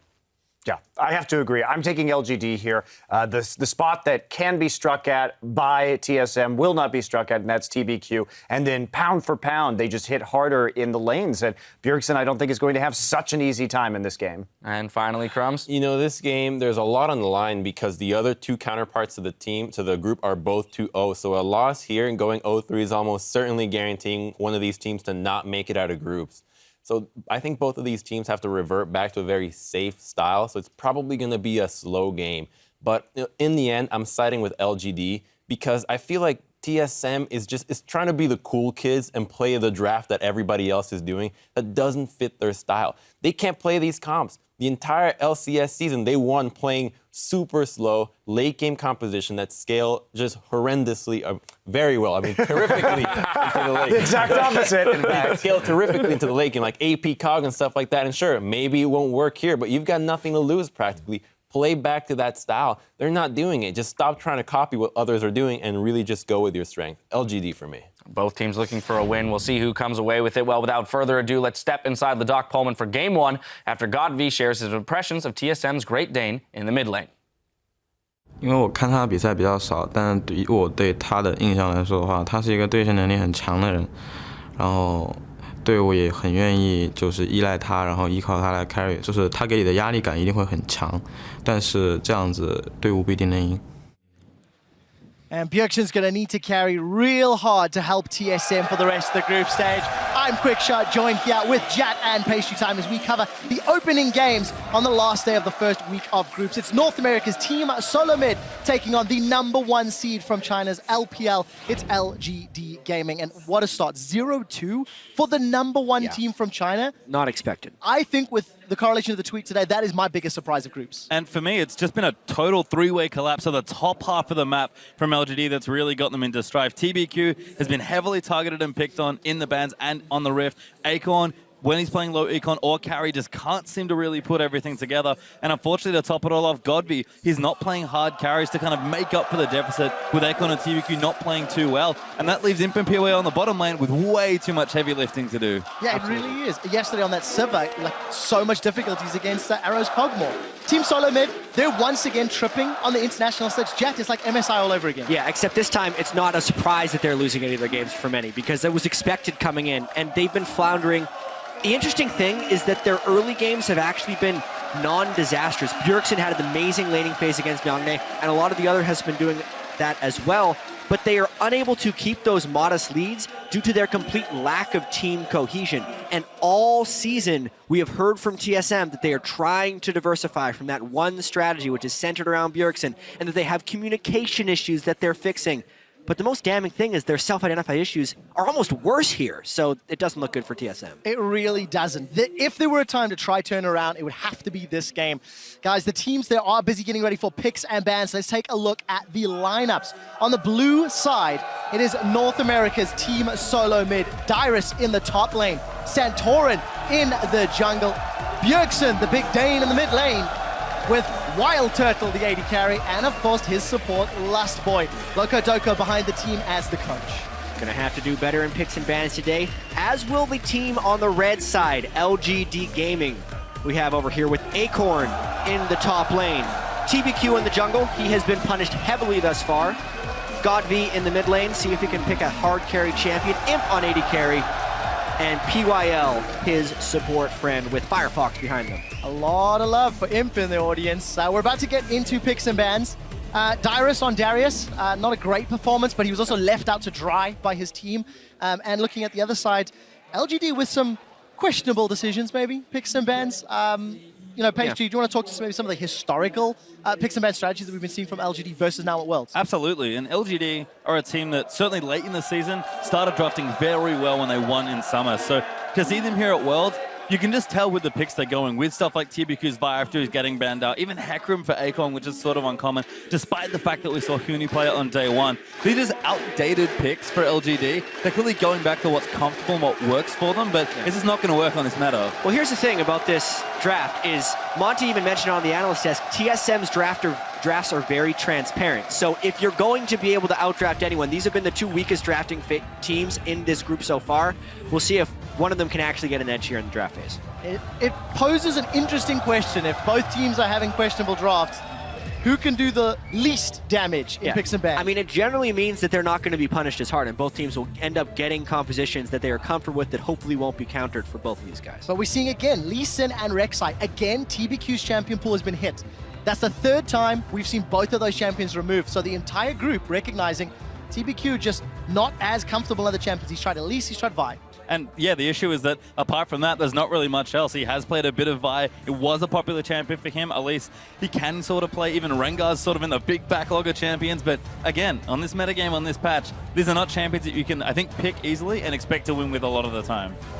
Yeah, I actually really like the Team SoloMid bans. They are targeted specifically at the strength or weakness of LGD. Strength in the fact that they're banning the Kog'Maw away from Imp, and weakness in the fact that they're banning away TBQ's two best champions. So Mordekaiser or Lulu, what will the final ban be from LGD? That is the question. I would think it would be Mordekaiser.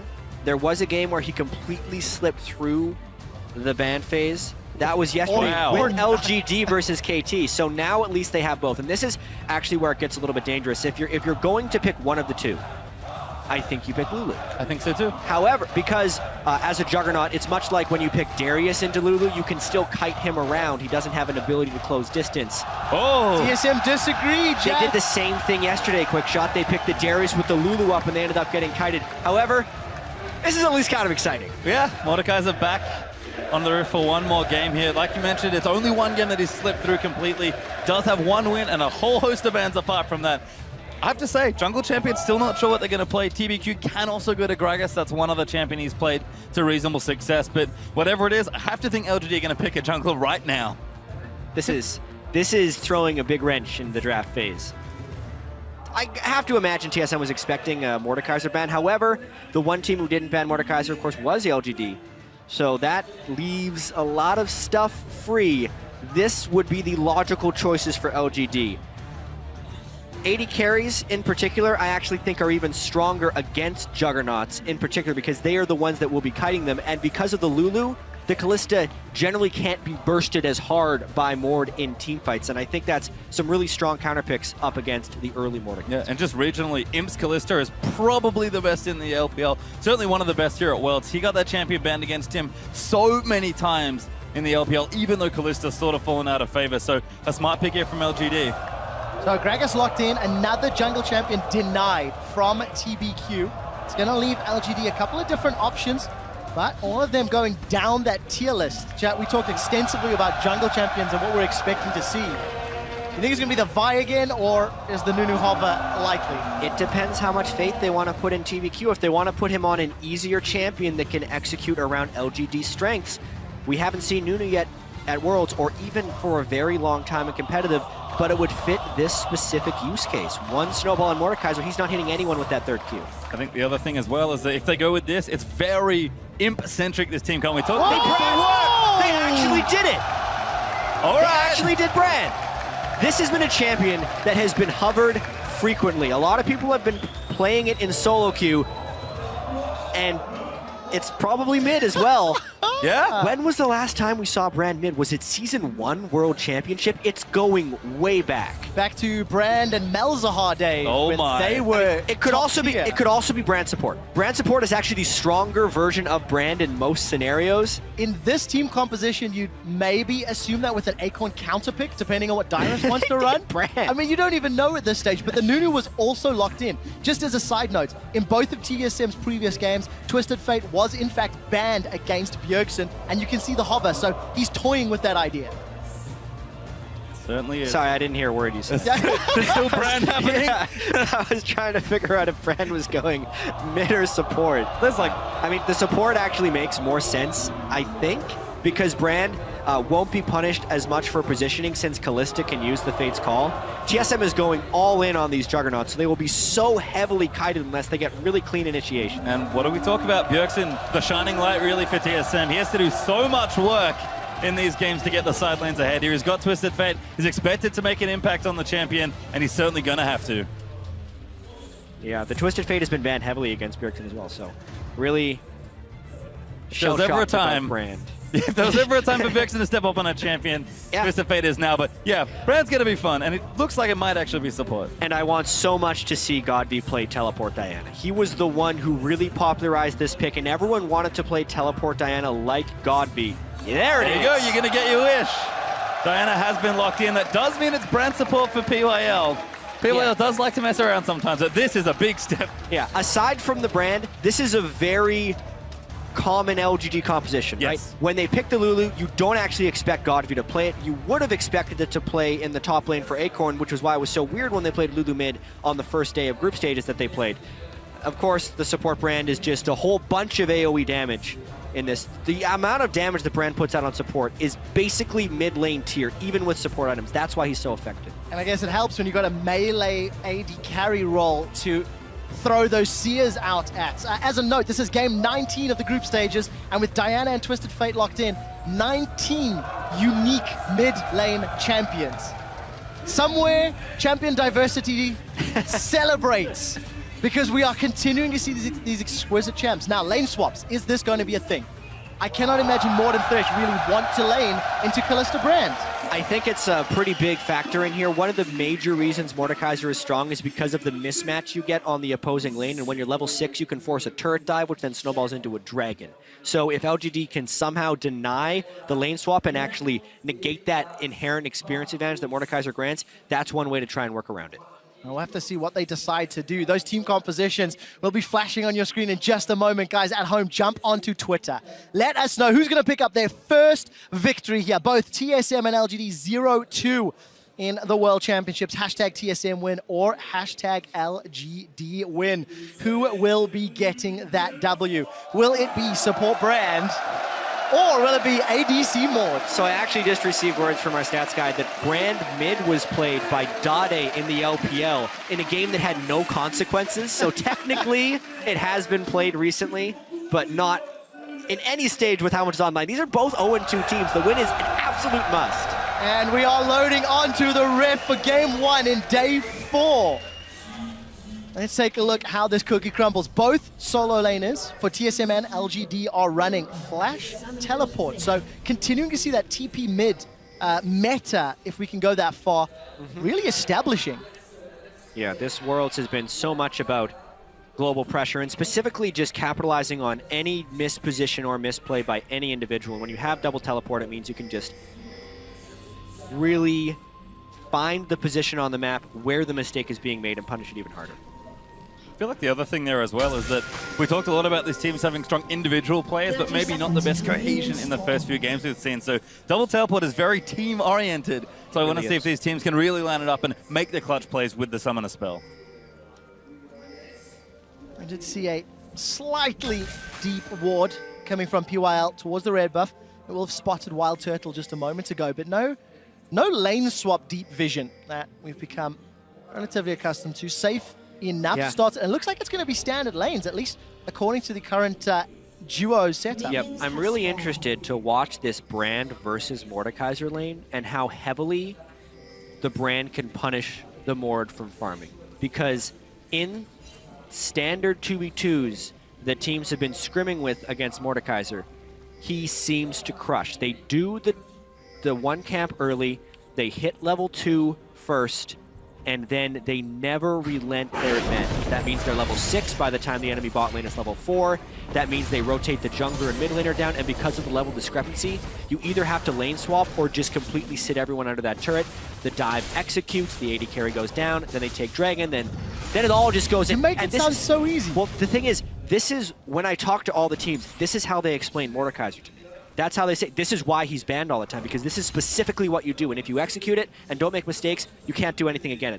But LGD clearly has other plans. Again, they don't ban Mordekaiser, and they are ready with this Brand pick, so I cannot wait to see it. Let's see whether or not it is an effective counter. At level 1, PYL did take Conflagration, and at level 2 has put a point into Sia, so that stun opportunity will be up. And in contrast to H2K, when they ran Mordekaiser in their AD carry position, they did not run double Relic Shield. So this time we are seeing it. Yeah, and just as a note with Brand, it's been so long since we've really seen him play that at level 2, he has a 2-second stun if he lands that skill shot. That is a long, long time being get CC'd so early on. So I like that we're seeing standard lanes. Imp and PYL, they've done it before. It's not very often, but they're just going to play straight up 2v2 and try and honestly just outclass TSM's bottom. A lot of respect from both Wild Turtle and Lustboy, but you can see Wild Turtle takes a chunk there from PYL.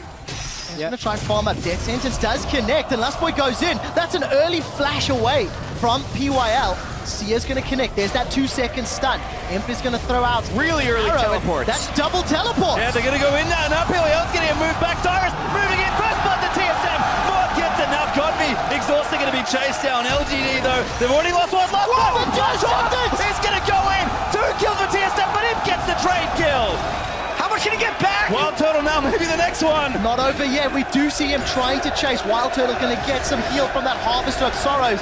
2-1 in the first fight. As far as needing an advantage on your Mordekaiser to consistently shove the lane and get work done, that's about the best possible thing that could have happened for TSM. Lustboy lands a hook, PYL flashes. I think, honestly, he didn't need to use that flash early because Mordekaiser had not yet skilled Q and he just used his cooldowns on the minion wave. So PYL actually wasn't under threat, but because the flash was used, it prompted the teleport because then they knew he had no escape and they knew they could punish the play. So a misplay by PYL is punished properly by TSM. And a second time we're seeing those duo lanes being punished. Yesterday, Imp and PYL got ran around in circles. No. Santorin's caught! Could be trouble there. Stun's landing. TBQ's going to keep slapping away. Santorin, he'll flash body slam away, but they will chase. LGD going to get a kill back.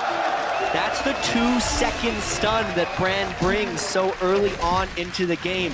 They invaded the jungle after the long and drawn-out fight, and it was just not respected by Santorin because the bottom lane was shoved as well. That's one of those team calls. You have to be heady enough to realize that the bottom lane is there. PYL will have been able to respawn. It's just a really smart play by TBQ and PYL to get into that spot and then specifically wait until Santorin went to face check. So we'll see what TBQ can do with the additional gold. Got the makings of an early sight stone.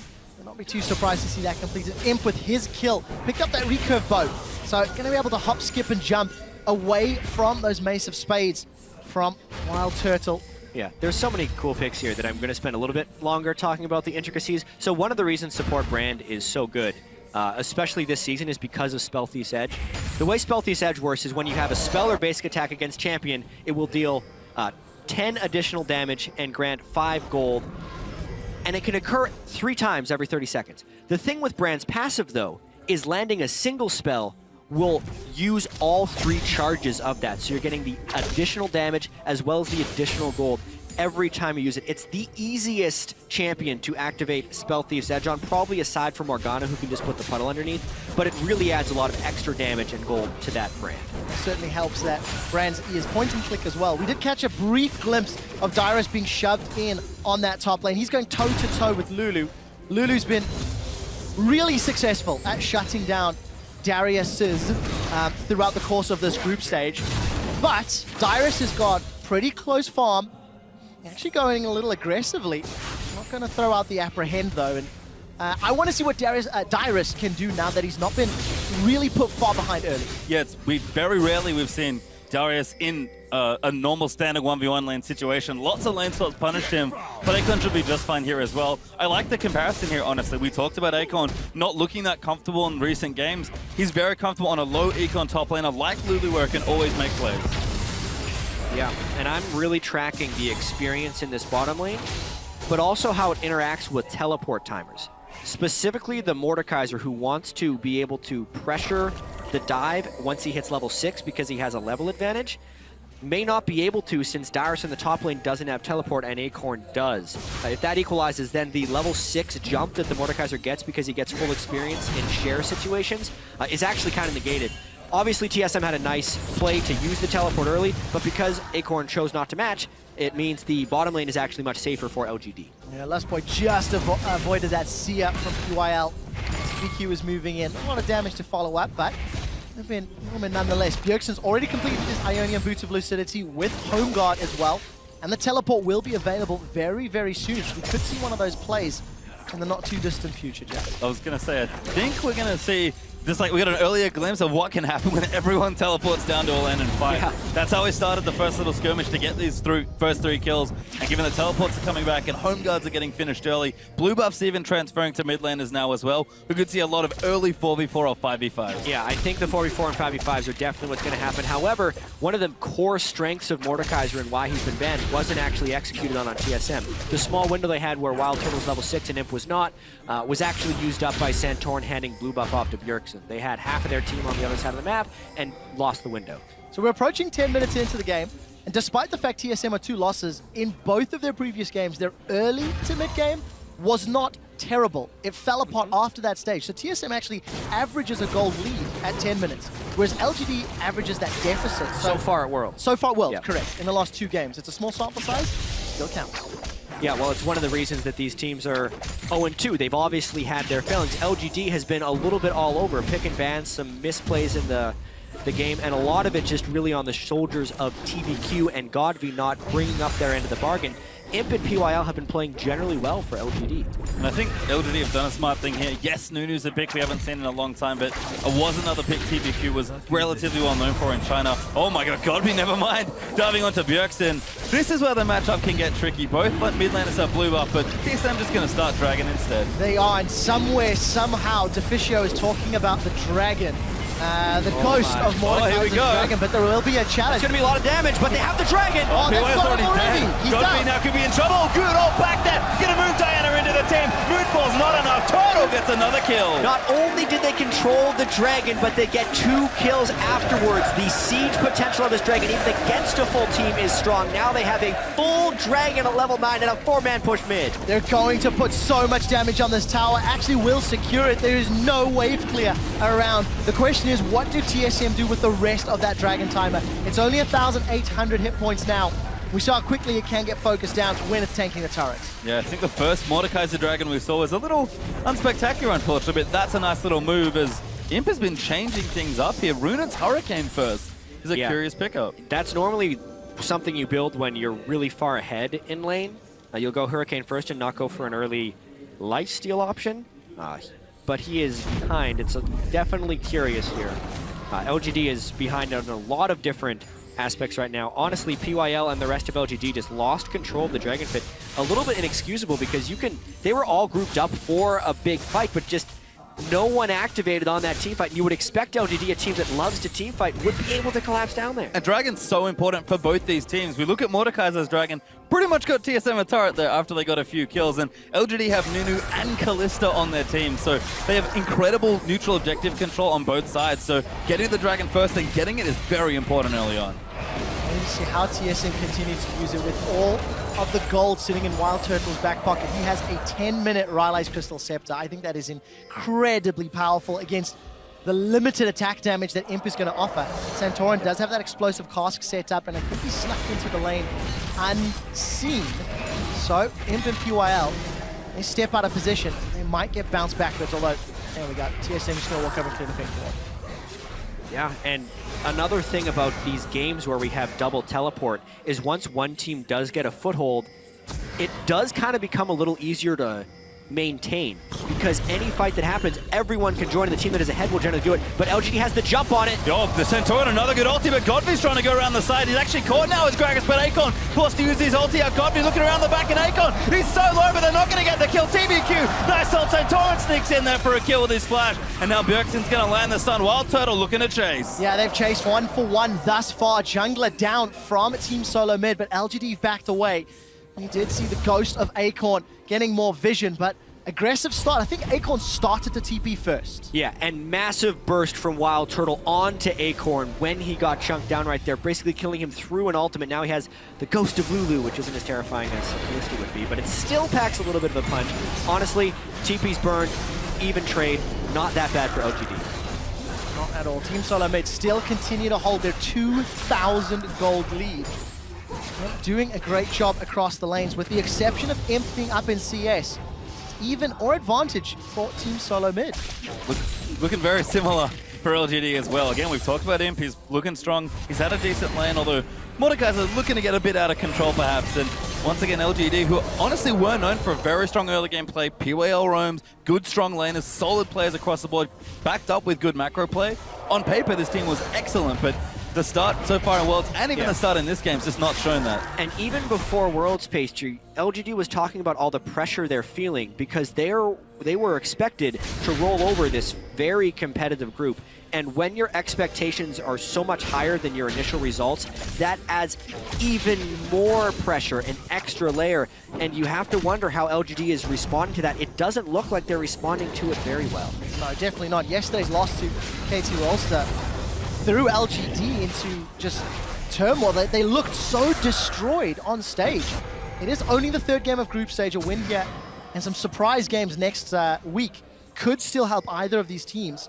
But we're a long way away from that. LGD, we touched on how they're usually down at 10 minutes. That gold lead accelerates. Their average in the last two games at 20 minutes is 3,400 gold down. So it falls apart, and it falls apart very quickly for LGD. In the small few games you've seen. On the other end of the spectrum, TSM hasn't been able to take advantage of their small gold lead. So something will give in this match, and one of these teams will obviously pick up their first win of Worlds. TSM absolutely has the team composition to try and snowball a lead. Twisted Fate with teleport. Every time the Dragon is up, they go there to force team fights, and they go take the Dragon to go and fight. The risk for TSM is if they get to late game without a big lead, and then the Nunu Lulu brand starts kiting heavily the double Juggernaut setup of TSM. I just want to see how they're going to handle all of the melee. On the side of Team SoloMid, you have to completely change how you take towers and how you pressure the map when you don't have a ranged AD carry to push towers down. Luckily, it looks like Sheen picked up for Bjergsen, so he may be able to apply some split push pressure. Yeah. But other than that, it's going to be a difficult task outside of winning convincing team fights. Well, 2,000 gold will help them. Yeah, certainly will. Right now, it seems like TSM happy to sit in their lanes. Turtle and Lost Boy don't really need to go anywhere. Double Relic's going to help turn through. Darius is happy. He's just scaling up now as well. I think 5v5, especially as they scale, LGD's comp has a lot of good tools against these melees. You look at Nunu, you look at Brand, even just all the Kai potential with Lulu in there as well. There are so many different things. Even stuff like Brand's passive being good against big health targets is actually quite good in this situation. I also want to see how Darius handles himself. He's finally been allowed to play some League of Legends. Got himself a good, healthy CS. Black Cleaver completed already. Just going to synergize with that bleed lot of damage over time. But look, both junglers in the area. TBQ stood right atop a ward, so Santorum will have information advantage. And Death Sentence going to go just a little short. This Dragon is live. So Team SoloMid showing a focus on Dragon, but double sweeping lanes in the same bush. Both teams have rotated down. The synergy between Lustboy and Santorin still not as clean as they'd like it to be. They'd love to have that sweeper now. And LGD is looking to brawl in this Dragon Pit. This could be a big game-changing fight. Certainly going to have to see what they can get done here. Lustboy, though, now looking aggressive. Posturing with those boots of mobility. Hook does not land. Godby is looking for a flank from behind. He's slow to the party, but because that hook did not land, it gives him time to catch up, and TSM has to be very careful they don't extend too far and open up their flank. There is some vision deeper down the river for Team SoloMid, but LGD, they've started the Dragon. TSM want to challenge. Pierce connects from Imp, and TBQ's left in the pit. The Pyroclasm is available, not going to get you. Zero to Wild Turtle. Good stun there, the ulti channel by TBQ as well. LGD just trying to fight Godby around the flank. Dragon will fall there as Godby's kiting away. Dyrus going to look for the dunk, but Godby moves back in over to Wild Turtle. Moonfall to buy some time. LGD needs to get back, but Bjergsen, he'll get the kill onto Godby, and now Godby's Ghost will chase down his team. Yeah, we do see the Destiny and the Gate from Bjergsen. Going to look for Imp and TBQ. They're on the wrong side of the map, but the gold card has timed out. There's another one lined up. Going to connect onto Imp. Imp's in trouble. Flashes over the wall, uses the cleanse. TBQ will get focused down by one more gold card, and the wild cards finds Imp as well. It is a rout, and TSM are wiping the floor with LGD. LGD went all in on the team fight from behind. They actually start the Dragon, and while they could secure that, they lose the fight terribly. Yeah, Akon's just going to get domed now. Bjergsen here, looking for the lock-on, gets the stun. Hook will land. Akon gets alley-ooped, and Dyrus gets the dunk. A 5,000 gold lead for TSM 17 minutes into the game. This team looks so out of sorts in their first two matches, completely lacking team cohesion. But in this specific instance, if both teams set up for a team fight brawl, they're showing they can brawl. And look, we've talked a lot about LGD's kind of failures early on in the group stage in Paris, but TSM finally back to their old place, it feels like. Yeah, and PYL actually landed a really good ultimate at the start of this fight. It bounced in multiple different directions to Turtle. I guess it actually did die on Turtle, but he landed the stun. Then TBQ had a really terrible Nunu ultimate that didn't have any zone control, and LGD reaches for this fight because Godfrey was caught on one side, and Lustboy actually takes all of the aggro and doesn't die by the end of it. So that difference of the support getting focused versus the mid lane getting focused really changes the dynamic of this chase down, since now the damage threats are gone for LGD, and at this point they're just on the wrong side of the Dragon. Yeah, just a lot of cleanup here as eventually they'll have a chase down here. But Chinese teams are known for strong fights around terrain. That's where their strong team fighting comes from. Two excellent flashes from Bjergsen and Lustboy effectively won them the back half of that fight. Absolutely. Exceptional play from Team SoloMid. They're going to take their third tower of the game, accelerate that gold lead. They've got fan support on their side, but it looks like it's going to be a tower trade. LGD on the outer turret in the bottom lane, but TSM, they're knocking on the inner turret top. Yeah. Well, we were also talking about how the teams would push the turrets, especially since TSM doesn't have a ranged AD. So as far as actually getting turrets down, trading turrets is one of the best ways for TSM to get them down, as long as they can accelerate the game and get to the next Dragon area. That's actually not that bad. They get the inner turret, LGD does not. And just trades everywhere here, but TSM are the ones with the gold lead. And it's funny, I feel like when I was watching the NALCS and watching TSM play, their mid to late game seemed very good, and their early game maybe a little shaky despite the strength of their laners. This game, after what we've seen already from them in Paris, has been a huge change for them. This is a massive lead. You know, what a disappointment from LGD. You look at those goal differences between the players, overall team goal. I mean, Wildturtle and Lustboy, they're just setting up to bonk someone on the head with that giant mace of spades. Specifically from Godby, like, what is happening with this guy? It's not like he was some bad mid laner in the LPL that was just for some reason overhyped. This guy was legitimately dominating people for the entirety of the year and earned the hype coming into this event, but he has just been completely underperforming. Here we are, will get pulled out there. Imp's gonna throw himself out as Imp's trying to secure his own red. I don't even think he can do that at this point. TSM gonna take over the top left of the map. Yeah, they will, but look at the bottom half of the map. Godv has found Dyrus. Wow. And that's just Dyrus out of position, really. Yeah. No vision and no support from his team. LG doesn't even have to burn a single teleport for that. Slick play there by Godby. He's going to split push mode now that he has Nashor's Tooth on Diana, and will look to use his teleport to at least have some type of impact. That would be the beginning of him coming back into the game, because really, if they want to win, Godby's got to pick up several more kills. It's going to take such a long time, though. You've got a scaling Rod of Ages on Lulu top from Acorn. You've got not even a completed Blade of the Rune King yet for Imp. So I think there still needs to be a lot more arsenal packed into the LGD punch if they want to look to win these team fights. Wild Turtle's almost got an hourglass completed already. I mean, it's a terrifying position to be in. As we've crashed to 20 minutes. So here's a replay, and that's just Dyrus. Yeah, out of position. He has wards behind him, but he has no wards in front of him. And this has actually been one of the Achilles heels of why TSM hasn't capitalized on some of their early game gold leads, is because their deep warding is just inadequate for what they're trying to accomplish on the map. That honestly falls heavily to Santorin and Lustboy, but it also falls to Dyrus for respecting the vision you have achieved, and he reached farther than they had achieved vision. And especially the entire team of Team SoloMid is pushing the top half of the map. They're trying to set up for a death push, trying to set up with the vision control they had, and it didn't work out. PYL support brand, needlessly large rod, has been picked up. He's trying to get something back. Well, let's Homeguard see. TF. Oh God, Bjergsen just rushing straight for it, but Akon's already away. Fizzled, that one, we could say, but he's still got Destiny available. And again, using the vision on the top half of the map to try and make a play.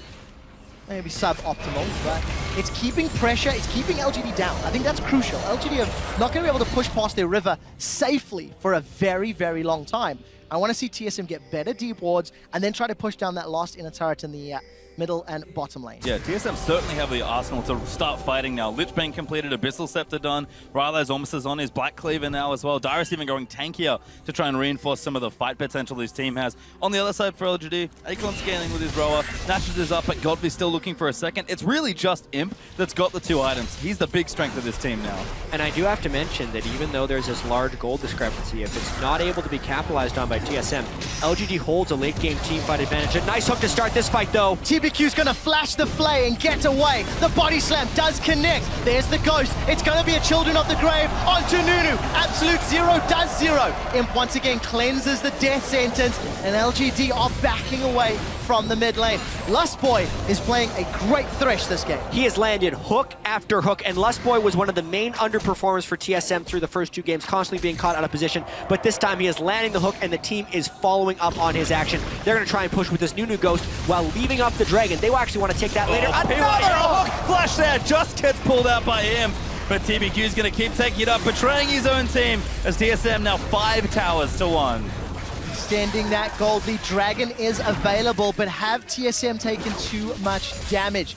We'll find out shortly. Teleport is available for Dyrus and both of them for LGD. Yeah, they burned the Gragas ultimate and the Mordekaiser ultimate as well as taking that poke from Imp. They actually, because they decided to push with the Nunu, may forfeit this Dragon. We'll see if that's a call they regret. Looks like LGD gets this one pretty uncontested. Bjergsen does have his ultimate, so if TSM want to try and fight, they can. They could teleport in, actually. Bjergsen has been healed up. Dyrus is going. They're going to try and fight this one at their 7,000 gold advantage. There's the ulti out. Lustboy looking for a hook. Finds Akon, but the Dragon's already dead. Fight's going to break out. Santorin jumps in. Might be a little too soon, though, as Imp now going to ravage through the back. The first kill has happened. Bjergsen round the flank trying to get it. Dyrus, a double there as it's absolute chaos. The dance goes down. TBQ dies. Huge from Lustboy. A triple out for Dyrus. And TSM clean up LGD. 23 minutes and Ace, a minion wave in the mid lane. What do they choose to do with this? Because they have every option open. TSM is turning this game into a rout. There is a massive minion wave in the bottom lane. It looks like Dyrus and Wild Turtle are going to push that up. The rest of TSM are pushing through the middle lane. They're knocking on multiple turrets at the same time. It's 2 dragon fights now that LGD have tried to take. They've gotten 2 dragons, well done there,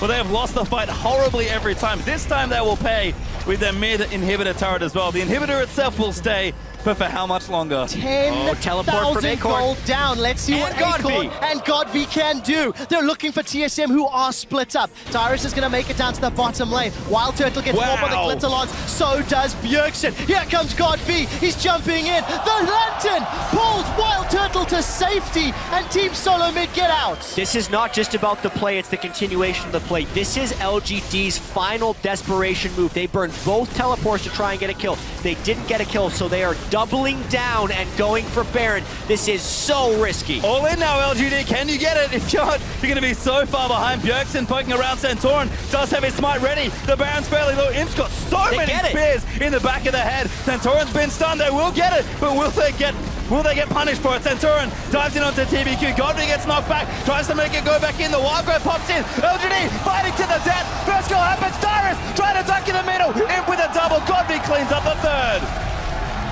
What a bold call by LGD. You have to have so much guts to go for that, down 10,000 gold, and they force a Baron after a recall play. But TSM tried to stop it, and in doing so, make LGD's play even better.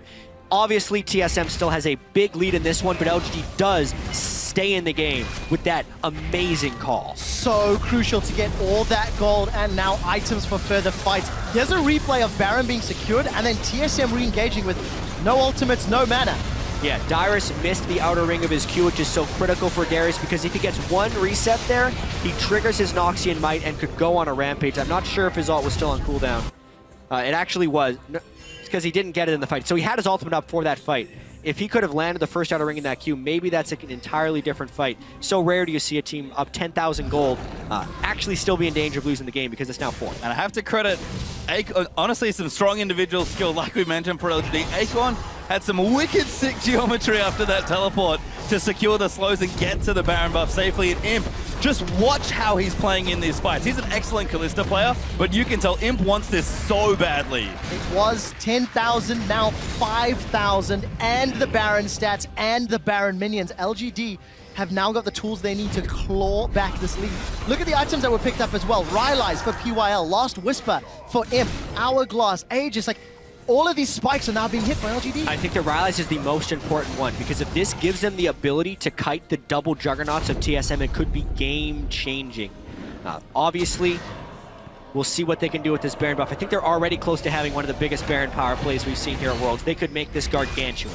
Certainly could. And TSM trying to fight off these big Baron dot minions, but LGD have had new lease on life after I think we used the word bold. That's very fitting with that Baron play. Still got plenty of ground to make up though. And what is going on with this World Championship? All the results we heard from scrims coming into this was this team's looking weak, and then you'd get a conflicting report. Oh no, they're actually really strong. I think that's because everyone was beating everyone else, and the same is holding true within this World Championship. LGD pushing up mid, another hook. TBQ gets caught, gets apprehended, but the body slam doesn't connect. Absolute Zero will zone Team SoloMid away, and LGD will be happy getting themselves another tower and a few crucial ultimates off of TSM's cooldown. Yeah, trying to close that gap here. LGD get an important tower, honestly. 3 towers is a much improved over what they had before, and they finally got a bit more space around the map. Dragon will be back in a minute 30 as well.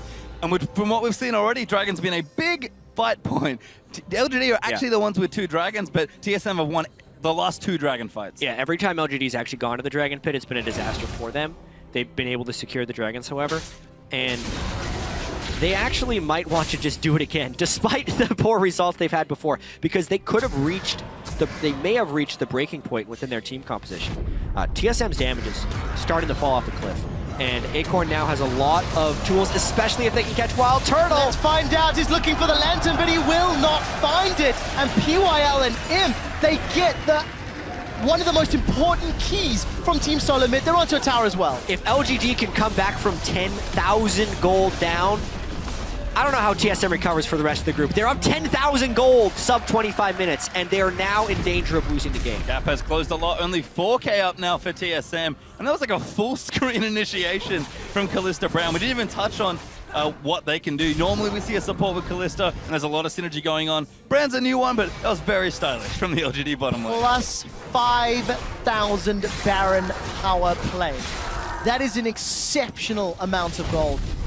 And we just hit 30 minutes. What this game was looking to be a whitewash, a stomp from TSM in favor of LGD, has now turned into a, honestly, probably preferential LGD game. Potentially, Mordekaiser's damage is going way downhill here. He's at AP damage, he doesn't have any magic penetration, he's itemized defensively. So TSM's ability to actually kill both Godby and Imp in these fights with shielding coming in from Lulu is not very high. So let's see LGD force this next fight with all 5 members. Godby's going to join in. Santorin, way around the back. Imp going to get knocked himself away as Santorin has to get out. Acorn does ult himself as TBQ's looking for the zone. Imp gets the first kill. That should be enough. They'll keep chasing through. Acorn's going to run in for support. Wild Turtle pops his zonies, but the damage is just massive. Imp tearing through the team. They really are LGD. They are losing losing 1 or 2 though. They found Wild Turtle as well as Santorin. Dyrus will survive. The bleed will give Dyrus a double kill, and I think that was a gold card to find another 3 members of LGD down. Bjergsen's not done. He's going to look for the ult. He does not commit. I think he's gone mid instead here.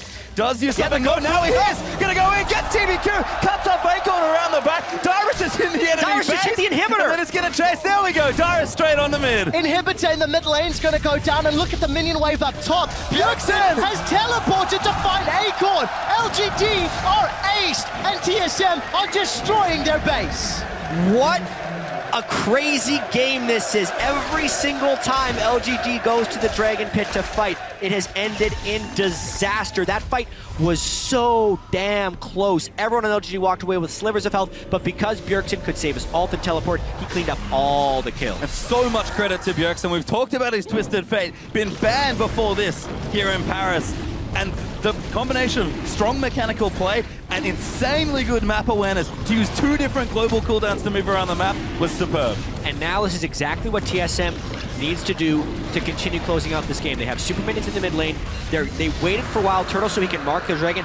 Now they have a 4,500 health dragon. They need to use that to go and take objectives. Because of the level on him, the dragon actually lasts an extended amount of time, so they can either go for a second inhibitor or save that dragon to take a Baron and then go for a push. They have their options open once again, thanks to that incredibly close dragon fight. Super minions starting to pour through that middle lane. That will give a lot of options to Team SoloMid. Destiny's available for Bjergsen once more, and that banner of command that Last Boy's been using gonna add to the sieging power. We asked how you take towers. With Maud, you take dragon. a giant dragon to do it for you. That's gonna fall in the next few autos. So clever as well from Last Boy. No cannon minion. So the next best choice, weirdly enough, is actually a caster creep. Gold cards. Trouble though for TVQ, gets himself hooked up, gonna move back into the team. The wildcard turn defensively. LGD will kite themselves away, but the dragon is just fighting them. Bjergsen will zone Acorn, and LGD will collapse. 6v5, not fair, bro. Acorn's gonna get taken out by Bjergsen as Imp throws a pierce on the back line. There's the super minions from mid as another inhibitor's going to fall. Team SoloMid got Dragon, Dragon's Ghost, and an inhib, all in one smooth play. Yeah, it's a dragon power play right there from TSM. New stat. New stat in Mordekaiser games. What is the dragon power play? Huge for TSM. They had the 10,000 gold lead 10 minutes ago. It disappeared, and now it sits at 6. But most importantly, they have managed to get the sieges. LGD, though, we know they have a never say die attitude in these games. Their desperation moves are what kept them in this game. Expect them to continue to look for fights. Well, we did see LGD moving towards the Baron pit, but there's simply not enough safe vision. So they're going hesitantly, using those sentinels of Kalista to try provide more information. Team SoloMid grouped a little more effectively. They'll need deep wards if they want to go for the Baron and then the safe close of the game. But more warding needs to be done. And TSM actually just going to start setting that up. And Baron is going to be very difficult for LG to get anywhere close to. Acorn's busy in the bottom lane cleaning side waves. Pillwheel's trying to get some vision, and you can see TBQ has the lens sweeping away looking for vision, but TSM going to move up, push the waves out, and just start a very difficult choice. You either fight us, you lose your top lane, or you lose the Baron, and they're all bad choices for LGD. Yeah, it's also been remarkable how well Bjergsen has played this game. So well. Santorin has also had really good splitting ultimates to bring targets towards the Juggernauts, because that was such a struggle for TSM. Dyrus did an absurdly low amount of damage in his last Darius game to champions. It was like 1,700 or something as low as that. This game has been much different because the setup has come from Thresh, Twisted Fate, and Gragas. And it helps when you've got TBQ sitting on the front line, eating Death Sentence after Death Sentence. It's the second game, this group stage, where TBQ's been cured tiles. They're going this for time, it. the Death Sentence not going to hit. Yeah, that's an ulti, but it knocks Acorn away. Bjergsen, massive damage! Legendary! Twisted Fate's going to clean out one. Now TBQ could be in trouble as the stuns are coming out in. He's so angry, but he gets exhausted. He's trying to leap in. They won the fight. Huge AoE combo in. Got arrows in everybody now. Now let's see Dyrus. He's in trouble. He gets taken down. Godby and him still alive. 2v3. They might clean this up. Wild Turtle gets him! Wild Turtle and Bjergsen! They may have just won the game! Pushing through the mid lane with the supers! That could be enough here. There's only 2 left. Bjergsen does unbelievable amounts of damage. And to think coming into this this World Championships. Imp, the defending world champion, could start his first week 0-3. LGD have so little time left now. That is more games lost in groups this year than Imp lost at the entire World Championship last year. TSM take down LGD. That's going to be it. LGD, another upset. And North America, one of their flagship team, picks up the most unexpected victory. Unbelievable performance. Team SoloMid again show their early game is okay. They made that fantastic this game until the poor Baron call. And the game just swung. Chance deserved for that victory. Absolutely, and you can see the strength of LGD fighting very hard in this game with an amazing turnaround to almost pull the game back. But TSM keep everything cool. That man there, Bjergsen, made some unbelievable plays, and TSM pick up their first win against the most unlikely opponent. Yeah, strengths and weaknesses being shown in this game too. Like, those team fights were so incredibly close, but LGD's willingness to take every single fight because they are so confident in their ability to out-mechanic and win those fights led to some disastrous occasions. Yeah. They died 27 times there to a team that has obviously Twisted Fate and Gragas, but with two Juggernauts, kind of needs you to walk into them to fight, and then they're in their wheelhouse. That last fight in particular, I can't wait to see it again, because I think the Kalista actually got hit by Q3 from Mordekaiser, and that's where the giant burst of damage came in. Because during the Zonias, he was trying to stay close, and he just lost count. 1, 2, 3 with all the other things going on, and that Q3 at that rank for Mordekaiser does something like 1,100 damage. It's ridiculous, and while Turtle shows up, I think Bjergsen really carried hard, involved in 24 of his team's 27 kills. He just carried ridiculously hard. Exceptional performance. Just as a note, the bloodiest game that we've had at Worlds was 41 kills between Fnatic and HQ. That was equaled by this TSM LGD game. The last two games we've had. It's mind-boggling. It's mind-boggling, but I also, you have to now question the Dragon fights from LGD. They lost so much after each and every fight. Why? Yes, you can be confident in your abilities, but you need to have some restraint. I mean, Mordekaiser, man. Like, you want it, you have to contest for Mordekaiser's Dragon. We talk about it that, hey, when teams get it, it's just a very simple play pattern to get yourself ahead. LGD had a plan. Nunu Kalista go fight a Dragon, and they got the Dragon, but that's about it. Yeah, it got the Dragon and then all of their lives. That was the cost. You know, you talk about the Nunu in the jungle. I also think you can talk a little bit about Imp's itemization. First item, Hurricane, with a Blood Boil Nunu on your team. Had there been more damage, had it been a Blade of the Ruined King, you know, how much more damage could those fights, could he have put out during a fight? I mean, it's all ifs and whens, of course, but I'm just not sure. I mean, let's talk about Brand really quickly. Yep. Final review, what do you think? Because you were so excited, Jet. If you play it better, I think it has great uses, but PYL was almost over-relying on Imp to throw him out of the fight, and they constantly had to burn that cooldown to get him to safety, because I actually want to check the actual damage dealt to champions. I feel like Brand did a lot during that game, even with how poor he was performing. He actually did more damage than Mordekaiser, but that's a different... It wasn't enough to win, so that's it. Well, Team SoloMid, they do get a win on the board. We're going to head to Shox on stage to have a chat about that victory. Thank you very much, guys. I'm joined here by Bjergsen from TSM after beating out LGD. Congratulations. What a game when it was absolutely crunch time for you guys, with some weird picks as well. Tell me first and most about the aggressiveness that you guys displayed, which is very un-TSM-like, if you allow me to say it. What spawned that?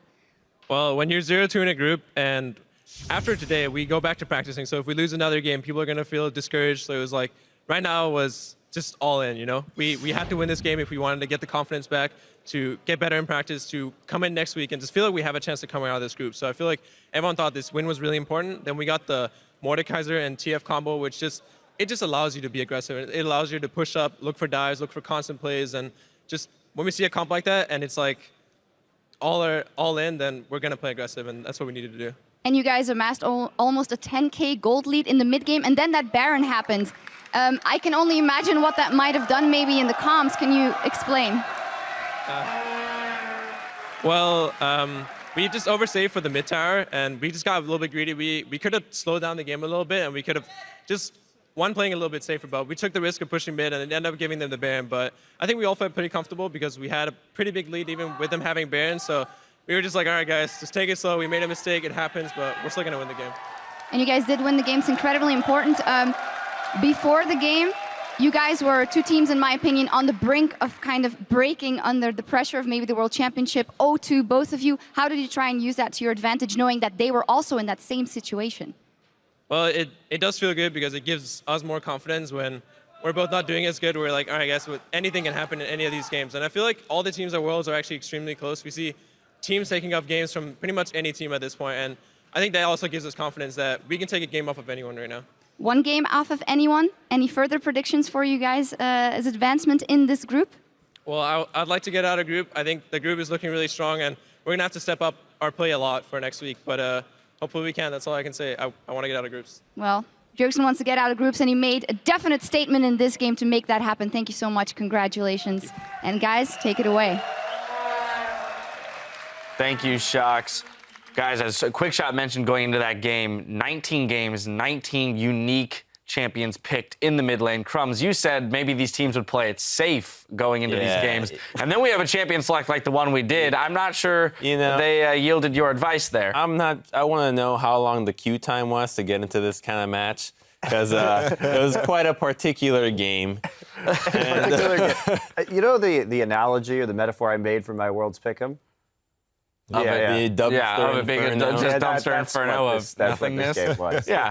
I mean, that's the thing. When you look at LGD coming into this tournament, most people would have put them in the top 3 teams. On paper, top 3 teams for the entire tournament.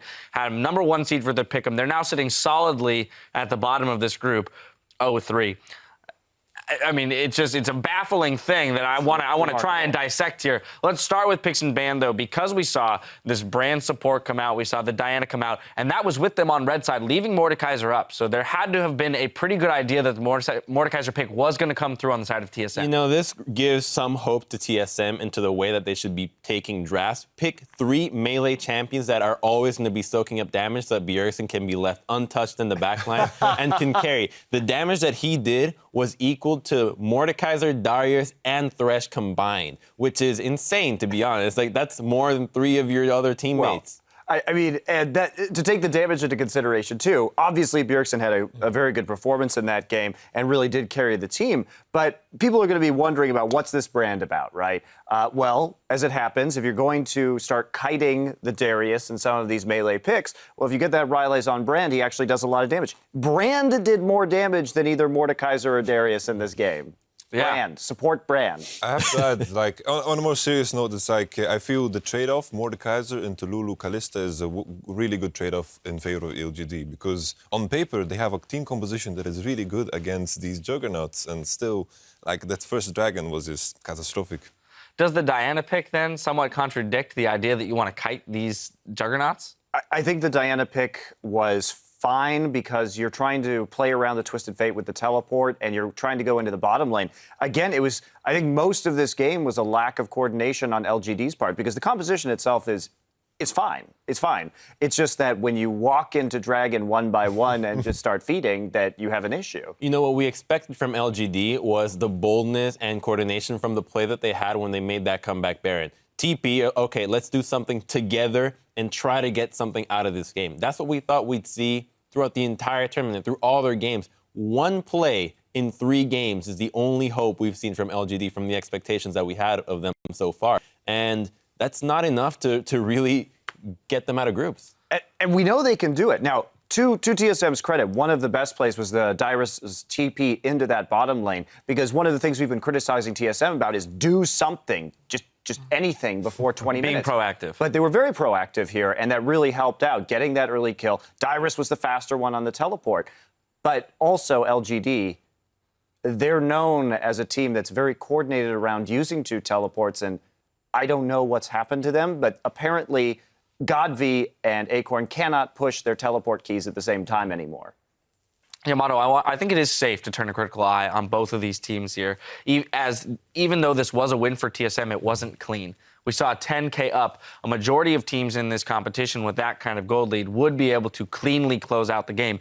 And as you mentioned, Crumbs, there was that Baron blunder where they handed 5K gold back, and it became a much closer game again. So when we look at this game and as we look going forward, TSM, what is it about their mid game there where they seem to be making some interesting errors? Well, there was that one mistake where they pushed up mid too far, but it's also like the way they draft. I thought it was very, very risky because, like, even though the draft was not really relevant in this game because it was this full clown fiesta in a way, the thing is they draft very risky. The Darius into the Kalista, and then they just overstay in the mid, turned into a Baron, and I was scared that they would have lost the game there. But then Akon got caught. Well, I disagree. I don't think the draft was necessarily risky. I think the only really big criticism about it was the Darius, and that's just something that's been built up throughout the tournament as not a very effective pick. But I think it's a great win for them because they're not playing anymore this week. It's a boost of confidence, and it's really what they needed to see how the team can operate and if they can really be aggressive in this stage, and it shows that they can.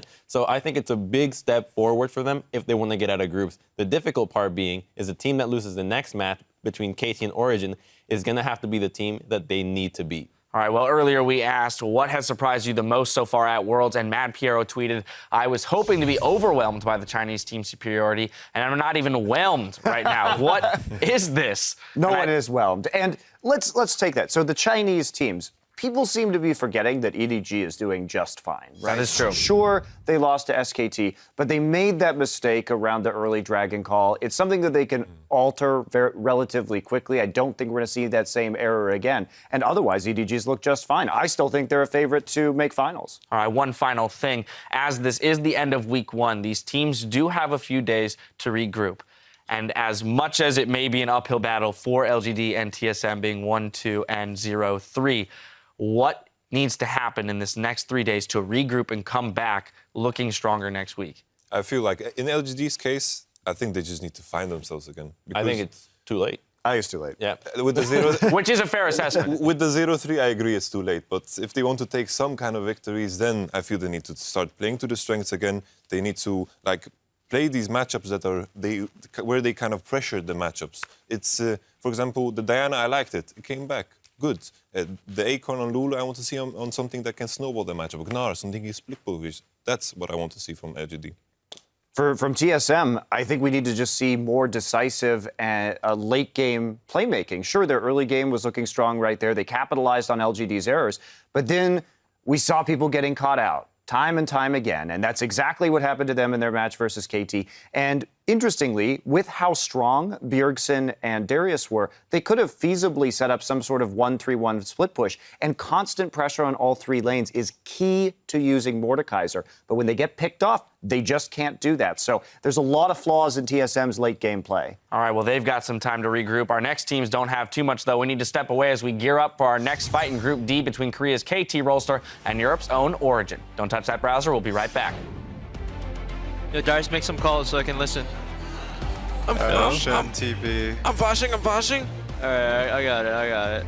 Did you hear him flashing, or? Yeah, I heard the flash. I'm dead. There will be a challenge. It's going to be a lot of damage, but they have the dragon. Oh, they've got him already. He's down. now could be in trouble. Good old back that. Gonna move Diana into the team. I'm on Diana. Kill him. Brand, Nunu. I'm coming in. Nunu. I'm on Kalista. I'm on Kalista. You can do man. LGD fighting to the death. First goal happens. Darius trying to duck in the middle. In with a double. Godby cleans up the third. They'll keep chasing through. Akon's going to run in for support. Wild Total pops his zonies, but the damage is just massive. Imp tearing through the team. Now let's see Darius. He's in trouble. He gets taken down. Godby and Imp still alive. 2v3. They might clean this up. Wild Total gets it. TSM take down LGD. Welcome back to the 2015 World Championship, coming to you live from Paris, France. Getting a quick look outside the venue. Beautiful day out there in France. As we speak, though, Europe's Origen is setting up across from the LCK's KT Rolster in a fight to take the lead in Group D. Now, both of these teams have shown very intelligent drafts so far. So what specifically are we looking for going into that pick ban phase? I feel to start off, you have to take a look at the fact that Origen is red side. That will leave them with the last pick. And I think that's going to be fundamental to SOA's success in this matchup. So what we've seen from Origen so far, with Soaz, he's been having the opportunity to get some of these counter picks in, playing that Vladimir. But with KT, the first pick may be pretty instrumental, especially if we don't see a Lulu ban from Origen, which we'll probably see. But KT has flexibility in their bans on the blue side, and Origen has gotten Kalista And obviously, Niels is very good at this champion. Niels and Mithy are playing around the Fate's Call very well. But I don't think KT leaves that pickup in this particular game. And that's going to force Origen to show something new out of their duo lane. Not only have I been impressed with Origen's play, but the draft speaks to a lot of research done by their whole staff and the team members, because even though it does have some reactionary picks, the fact that they bait your opponent into picking picks that they haven't shown yet shows that they've done a lot of research. It's a very intelligent way of going about the game, and KT has also done the same thing, and that's why this is probably going to be my game of the day, because of how fun these guys pick. So, like, they don't lose games at the draft, and at first you may think that's kind of wonky, and even SOAS was outspoken about, oh, we never practiced flat top, but we just picked it because we thought it was a good That's such a SOAS thing to say. Very much so. Very much so. I love that kind of play because you're able to adapt to any situation that way. I have to add as well, like I spoke about red side, but on blue side, it gives opportunities to actually counter ban, because you have to ban these strong OP champions like GP, like Lulu, as we talked about. But on blue side, it leaves room to ban the Varus and the Kalista, as you spoke about. And I think that will put Nagne on the Azir. Well, I think you can be a bit more creative, and some of these picks are showing that they're not so much so must bans. The only one that really appeared to be just completely unmanageable was Gangplank in all these games. Mordekaiser, even in that game that we just saw, TSM LGD, it looked like they were able to deal with it. If they played a bit better, Mordekaiser would have been dealt with effectively. Now let's move on to the gameplay, where both teams, as you mentioned, have been playing quite well, but KT particularly playing exceptionally clean League of Legends this tournament so far. Yeah, and that's my takeaway here, is that while Origen has definitely looked strong, they still have had their moments of weakness where SOAS will overcommit to a split push, die by himself. These are openings that if you give them to Someday, he will completely take over a game, and that's the big thing. Fortunately for Origen, they're going to force Someday to blind pick a top laner, most likely, which will be to their advantage, and we'll have to see exactly what Someday wants to play in that particular scenario, because he's got such an immense champion pool. But those kind of mistakes are ones that could absolutely sink Origen. So SOAS is a great player, but sometimes he can get himself killed in awkward situations. He must avoid that in this game. You know, that being said, Someday is one of the few top laners who has had success blind picking Darius. Yes. So, you know, you speak to just the strength of Someday, they might not be too afraid to blind pick that anyway. Fiora. I think Fiora should be banned this game because he will blind pick the Fiora, and that is going to be something that will be very difficult for Origen to deal with. All right, well, Crumbs, as you mentioned, it might be game of the day, so it's time to make the call. Who's going to come away with the win in this matchup? For me, I'm going to go with Origen. I've been impressed with how they've been playing, and I really enjoy seeing these guys go for a lot of aggressive trading that at first you're like, wow, are they really doing that? It's like, oh, well, they did it, and then they capitalize off it afterwards. Mithy has been very aggressive in his playstyle. Niels, even though it's been 2 games of Kalista, he has Vayne as well, which I think he can play to the same level of the Kalista. Huge pick, especially in dealing with any snowballing champion from the top lane. Monty? This is one of those games that I really wish I could pick after the draft, because we've been talking about it. I think for all of us, that's the most fun part of this game. And I would have picked KT instead of LGD had I seen the draft, obviously. I'm still going to go with KT here just because I think their execution in terms of play has been cleaner than Origen's. And when we're looking at drafting phases that are very similar, I think they've got an advantage. Alrighty, finally, Yamato. I have to say that I'm predicting that KT is going to just ban out the Varus, ban out the Kalista, and then just put Nagne on Azir, and that's going to kind of dissect Pekka's champion pool that he has played in this tournament. So I'm going to go with KT. All right, well, we got people on both sides of the coin. It's time to send it over to Quick Shot, Jat, and Pastry Time to get us into Champion Select. Thanks, Dash. And as the teams make their final adjustments, let's run down the rosters. On the blue side, the Koreans, KT Rolster. Starting things off in the top lane, it is Someday in the jungle score. In the mid, it is Nagne. Their AD carry, Arrow, support Peekaboo, and coach Oh Chang-jong. Yeah, and it's going to be such an interesting draft phase between these coaches. On Origen, the red side, we will have SOAS in the top lane with the... I mean, maybe the crowd should just intro these teams. Everyone going crazy for Origen here. Pekka mid lane, Niels on AD carry, the Kalista has been so critical for him, as well as Mithy, who was their support. That's the biggest thing that I think needs to be denied from Origen. I cannot believe that Niels has got Kalista both times. It was denied from them throughout all of the finals, all the playoffs, in the regional qualifiers as well. Niels is a rock that Origen keep leaning on because he does not crack under the pressure. He does not make many mistakes. And I just want to quickly touch on what the analyst desk said. If Origen do make positional errors, they will be punished because that is exactly how KT Rolster beat TSM. They played safe, they played reserved, and when TSM fell apart and came apart at the seams, that was when KT struck and then pushed through their advantages. Yeah, and specifically with the Kalista as well, it makes Mithy more of a playmaker because he is really the unsung hero, I think, of Origen throughout both of their wins. Peke's 4-man Shockwave, that was actually Mithy tanking a Vi ult. I say that in quotations Absorbing. because it should never have been used on him in the first place. Getting Kalista and then 4-man ulting to set up the Shockwave. Additionally, his ability to work with Amazing to get deep vision, which sets up all the team fights that Origen has been getting, has been probably the most impressive part of their play. It is, and it is the crux of their play. Throughout the entire summer split, Soaz has been able to finish games when Amazing and Mithy have been able to set him up to do so. So often we will see lane swap scenarios, and this is one of the teams that will adjust the priority and who will get the farm, who will get the bounce, who will get the wave. Often it has been Soaz, sometimes it is Niels. The draft will be very interesting. And I want to see whether they're going to pull something surprising out. They did a Nivea yesterday to take advantage of TSM's traditional passive play. What do Origen feel they can draft against KT Rolster to try and take advantage of their weaknesses? And again, both these teams have just shown an incredible amount of promise in this group. I think we look at last match and think, well, this is, the fight to not be last. And unfortunately, that honor, at least for now, goes to LGD.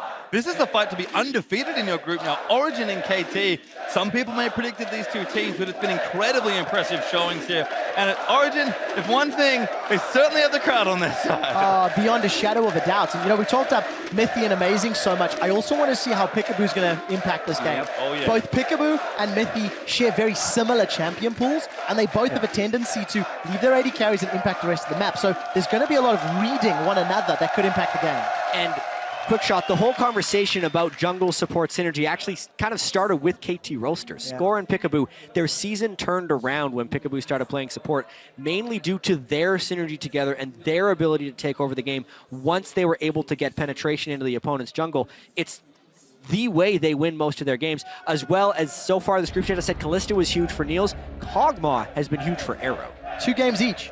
Yesterday, Arrow was a monster on Kog'Maw. Yep, it certainly was, and this draft is going to be the start to a very interesting game. We are into champ select for KT versus Origen, the battle to be undefeated for the first week of Paris. It has to be Kalista, and it is. I mean, there's no surprise there. Peke has not been an Azir player. Nagne's probably, it's my favorite champion in Nagne's hands. I think Origen should get rid of Azir. Yeah, there's a lot of different things they have to do on the red side, though, especially if they want to be able to deny Gangplank, depending if they want to play against Mordekaiser. That will already eat multiples of their bans. Azir is the first one, though, as you wanted, quick shot. Yeah. Pekka's not good in it. Sorry, Pesci. Yeah, that's fun. He showed multiple times, and against Febiven in particular, it was a major sore point. In fact, Pekka played a large amount of Vladimir into it as somewhat of a counter, or at least a farm lane, and just tried to outscale. Now the bans are getting kind of tricky. Braum ban by KT Rolster takes out arguably the best support on this patch. We still haven't seen the standard bans. Lulu, Gangplank, Mordekaiser still open. There are 3 bans left. Yeah. We'll see where they go. Lulu had been a standard ban, but it's sneaking through so much. It's banned here, which then leaves Gangplank, Mordekaiser, and if KT Rolster wants to control it, they can guarantee they get 1. And of course, Gangplank in Soaz's hands is game-changing. Which would mean it must be, if they don't ban Gangplank, you must expect someday to first pick it. Yes. Well, maybe that's the now, answer. well, it's because they've decided to board mount. This basically tells me that KT Rolster does not want to play a Mordekaiser strategy. Because either they would have gotten Gangplank or Mordekaiser, but now they're kind of opting into not playing with either one. And Origen do the expected thing, they ban away the Gangplank Soaz. Very reluctant to let the champion go, of course, but does not want to give it to KT Rolster. Elise, however, will be the first pick. It's been a top pick here, and arguably the best jungle pick so far of Worlds. The first time we'll see that in Score's hands as well. Amazing has played Elise and Rek'Sai in his previous games. We know he can play Lee Sin as well. That could default to the comfort pick for Origen. Knowing they're on red and knowing they can counter the solo lanes of KT Rolster, I'm expecting a support in jungle. It's the safest. I think so. It's also locking down their synergy, and most importantly, I think it denies Peekaboo from Thresh. Peekaboo's Thresh is awesome. Yeah, and a great pick away from Origen as a result, as they do go for support jungle. Very standard stuff on the red side, but Thresh Gragas, a little bit of extra bonus there, taking it away from Peekaboo. We've already talked about these two support players. Both Mithy and Peekaboo make a huge impact on this game. They really do, and the 2 picks that Origen have locked in can fit into any team composition. There's literally nothing that you're locked into with either of those. Amazing, again, one of his most played champions throughout the summer split and one of his most successful. But what is Neil's going to play this game?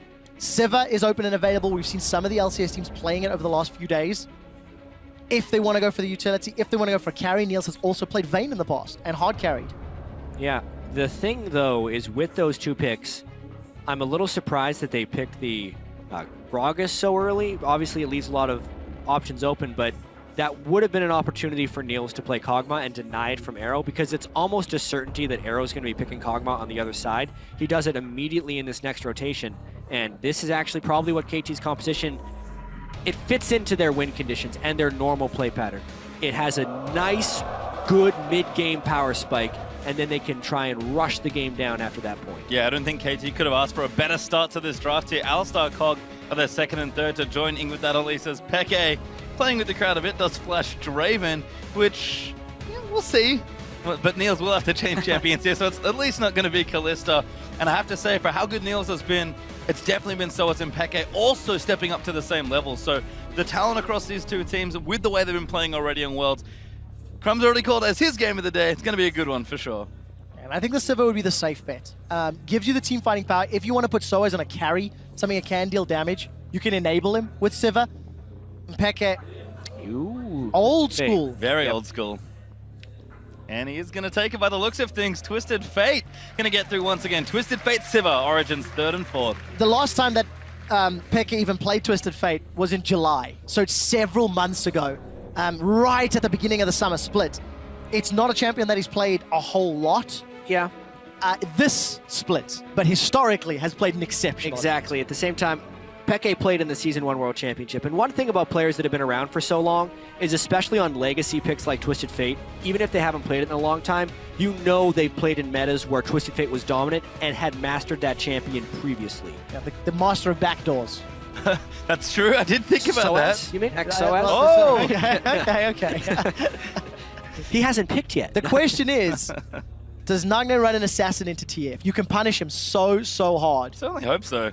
Nagne is, I think people call him like the janitor style mid laner, where he likes to clean up from the back end of fights. Be cool to see him on something a little more aggressive here with the Echo, but yeah. KT rounding things out. Looks like it will be Echo and Olaf are going to be the final picks from the Korean side. That, I mean, I'm excited to see the Olaf now blind pick. Also excited to see what Soaz has as a counter pick. They've used really aggressive counter picks for Soaz and put him on carries thus far. But honestly, Nagne, a person who typically sits back and tries to split farm and lane, now being on an aggressive assassin where he needs to aggress to shut down Peke, creates a really interesting dynamic in this matchup. It does. It is something he's done on the odd occasion, but definitely not a traditional thing. The thing that I also want to know about the KT Rolster comp, Alistar, Elise, Echo, Olaf, they all dive forward. If at any point they pick an incorrect team comp or incorrect fight, Peke is going to be able to find Arrow really easily. There's not a lot of protection if KT are starting the fights. So I really want to see their synergy, whether or not Peekaboo is just going to hold Arrow's hands and try and pulverize and headbutt away anybody that tries to get to him. And now Origen trying to line up their last pick. Yeah. I thought the Fiora was just for fun, but it might actually be the pick here for Soaz. We expected it from someday, but it is! Soaz in Paris will play Fiora! Awesome. And what a crowd for this to happen with. So obviously a little bit less tankiness on the side of Origen. Triple threat. They're going to have to position and flank well in these team fights, but also KT, while they have a tankier lineup, still have the flank assassination. It's actually, as Quickshot mentioned, a very melee-focused team composition on the side of KT, with the one long-ranged artillery in the back with Kog'Maw. This will make some incredibly interesting fights in this one, because if KT overcommits in one direction, the Twisted Fate could then rain terror onto Arrow. So much of it will be in the start of the team fight and how much KT can get done when they initiate. And the amount of pressure on both of these jungle and supports to get the correct deep vision down. It's going to be so crucial for Origen to place flanking wards to ensure that Olaf and Echo do not get in on the side lanes and wreck them. I think Origen have a small window of opportunity more because of the Destiny, the fact that that's going to give you vision at any time and allow him to get behind Arrow. But it's going to be pressure. I think Origen, a lot can be made or broken based on those flanks and side lane visions. Well, we're going to have to find out soon and find out who, in fact, will take first in Group D. So send your predictions over to @LOL Esports with the hashtag OGWin or the hashtag KTWin. We know the crowd is rooting for, but we'd love to know at home who you guys are rooting for as well. And this is the hype game. I love Group D. Honestly, Group D is just amazingly exciting. But the two 2-0 teams being 3-0 gives you such an upper hand in making out of the group. Especially after seeing Team SoloMid just pick up a win. All of a sudden, that #2 spot is going to be what's on the line for whoever loses this game. And so important in the first half of the Worlds to get things going early. But SOAS now in the top lane with that Fiora as KT and Origen take it to the Rift for their final time, I believe. At least in this part of Worlds. This week, yeah.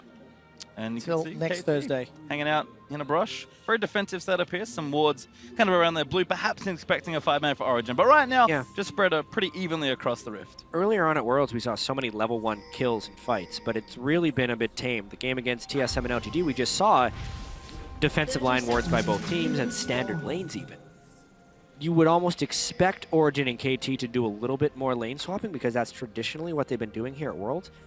But if they actually are happy with these lane setups and just want to kind of reach the mid game at a normal point, the way they're setting up right now, okay, now it has Arrow roaming up to the top lane, so it looks like we're going to be getting some creativity from KT. And once again, 4 teleports in game. So something that we'll definitely have to look at the numbers, just how many games mid laners have taken that teleport in conjunction with the flash.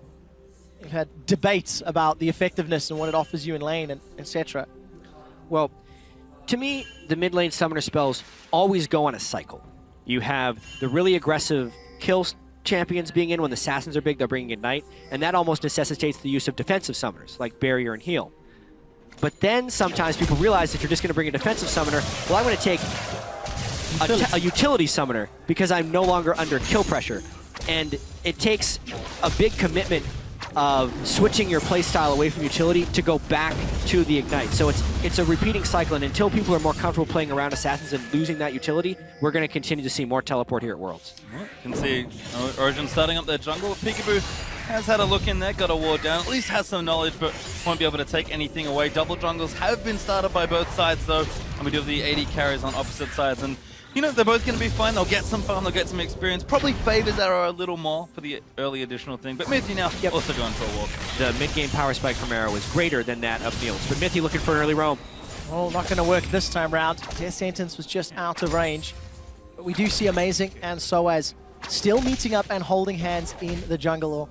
Fairly traditional double jungle start. And already 3 minutes in, both Peekaboo and Mithy have left their 80 carries alone.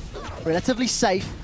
Trying to get as much information as possible. That red ward not going to give too much info to KT over the next few minutes. Yeah, and specifically KT has played this lane swap to not do the quick turret trade and dive because they quickly position their support and jungler underneath the turret as it would meet and are preventing a 3 or 4 man dive because they got the 3 people there early. So this actually makes an extended laning phase, and I think it's one that SOAS actually is not super favorable on against a Kogbot with the range advantage. It's also interesting to see because OG have traditionally been that team that has gone for the early tower and then the tower dive, the European lane swap, if you will. But SOAS early teleport up top, gonna take a couple of autos from Arrow, and we did see Amazing just do that full jungle clear. He's now got that blue sentinel secured. SOAS, we'll really have to see how things develop. Pullman traditionally pretty good here, but SOAS can, you know, smart enough player, has played a lot of different matchups in his time, both competitively and, of course, when just playing in general in solo queue. Peekaboo is going to join up in the top side, though. Arrow is going to have a bit more protection. That is going to force SOAS much further back towards that turret. Yeah, it means support has to go up top there. Right now, Mithy's actually not doing much down bottom with Niels. Someday can still see us from range with his axes, But because Peekaboo's gone and on the earlier roam, he's not being controlled or matched by Mythy as of now. It's going to be shutting down SOAS a little bit, and the rest of Origen isn't in position to dive someday for not having his support there. Amazing's on the wrong side of the map, so really nice rotations there by KT. Yep, no dives happening just now. You can see Mythy starting to zone a little more. Someday showing a lot of respect. Score, though, going to say hi to Amazing in the jungle. He's going to get the Raptor. Just walks up and takes it. Yeah, right now, KT is absolutely winning this battle. They started much earlier than Origen, and now since they have taken control of that jungle, they are then ahead on the dive timing as well. Yeah, now here it comes. SOAS smart to back away. He'll be safe, but he might lose the tower in top instead. Feels like Origen just a few steps behind KT right now. Amazing is going to make it to the bottom lane, but a few seconds late, and it looks like Arrow's going to get that minion wave up to the tower, so we may end up seeing a trade nonetheless. Yeah, pace is slightly in the advantage of KT as far as the timing of the ganks and when the top laner had to leave. But as far as who actually got the first start on the turret, the Sivir was able to shut the lane faster than Kog'Maw, so Origen catches up based on champion pick there. Yeah, big damage there by Nagne in the mid lane against Pekka. We talked about the Assassin matchups being generally good for the Assassin players against the Twisted Fate Pekka. No ulti just yet, doing just fine in CS for the both of them. Could see some early teleports for those quick Dorans, and then who knows where people are going to go. Pekka just wants to survive in the lane and then move off somewhere else. Once again, Origen's traditional. It's the side lanes that win them games. Pekka is required in the mid to late game, but with the Twisted Fate, he can get involved significantly earlier. And obviously either get SOAS ahead in this unfavorable matchup that was against both Kog'Maw, and then once Olaf gets up there, we could see some very aggressive trading, especially because SOAS has no tower to fall back to. Yeah, what SOAS is doing right now is classic SOAS, in a sense, because he's always going to be like, I wonder what would happen if I do specifically this thing. He has no turret, no wards in his own jungle. They don't have wards in the opposing jungler, so they have no way of telling where support and jungler are. He should be dead right now, but it may actually end up killing Amazing because there's a sense of security. Well, 3 members of KT moving to the top lane. We can also see it's a 5-man gank. This is terrible. This is going to be so bad for Origen. Mythy is in so much trouble. He's been pulverized up in the air. Score is going to chase him down. Cocoon connects, as does the headbutt. They turn their attention to SOAS. He gets caught out. Time Winder will be not enough to kill him. Flash over the wall. Not sure if that was worth. SOAS goes back in, hits the Vital, gets a little bit of sustain. 2 kills to KT Rolster. That was the result of a longer play. The fact that the wards had already been set up in the jungle of Origen created that really beautiful sidestep. Of course, gonna pay. Nice juke. Score actually looking to be dead. Does repel away. Now Nagne could be in trouble, but Amazing has to dodge out of the way. Gets comboed up by Peekaboo. Pekka probably can't save him from this point. Does flash out. That might be enough. Arrow still chasing, and Origen will be lucky not to lose 2 more. KT always has more people where they need to be. If Pekka didn't outplay that one, it would have been a disaster, but he actually does manage to force a flash out of score despite them being caught in a 2v4. Well, a little awkward there for Origen, and very well played by KT, and I think misplayed perhaps there by Origen in the top lane. SOAS though is going to return, already down 15 CS in that lane, and it's not going to get any easier. Yeah, specifically to talk about that play, it was a mirrored swap, aside from the fact that KT had the vision down and Origen did not have the vision down. So SOAS took an educated guess that KT wouldn't loop around and go back for the gank, but he had no certainty. That's why it was a risky play, and that's why it was a misplay. Punished really, really hard for Origen. They need to now scramble. A couple 100 gold down. Luckily, Niels has been left uncontested, so he's actually built himself up a 20 CS advantage. And the BF sword into Sheen will also give some favorable fights if Mythy can find those death sentences. And obviously will dwindle the longer this game goes. I feel like a lot of Origen's success has been strong team fighting. Certainly the side lanes are looking good so far. SOAS maybe not so much, but he's pretty comfortable right now in the top lane, all alone with that wave. Someday's actually going for a walk here. Looks like KT might be setting themselves up for a dragon. Amazing in the area though to try and get vision back and prevent that play. As Pekka does teleport back to mid lane. Yeah, Pekka's got a nice little cushion in the mid lane right there. Straight stuns. Pekka now going to get driven out. Amazing actually looking for the follow. Score repels up again. Pekka trying to get it, but a good stun comes out. Pekka will get the first kill. Now Nagne going to get chased. Mitty flash play there as Nagne's forced to Real get out there as Peke gonna keep diving forward, looks for the stun, finds it onto Nagde, ultimate out! Huge Pullman, but Mithy collects it! What an amazing outplay by Pekka right there. He pulled the red card on the timing in which Score would be descending and threw it at Nagne, and that's what killed Score with the AoE. Then he translated that on to the rest of the play, and this opens up a big window for Origen to take Dragon. Such a good Twisted Fate play. What'd you say about old champion mastery there for Peke? Certainly showing it there. He's gonna have it.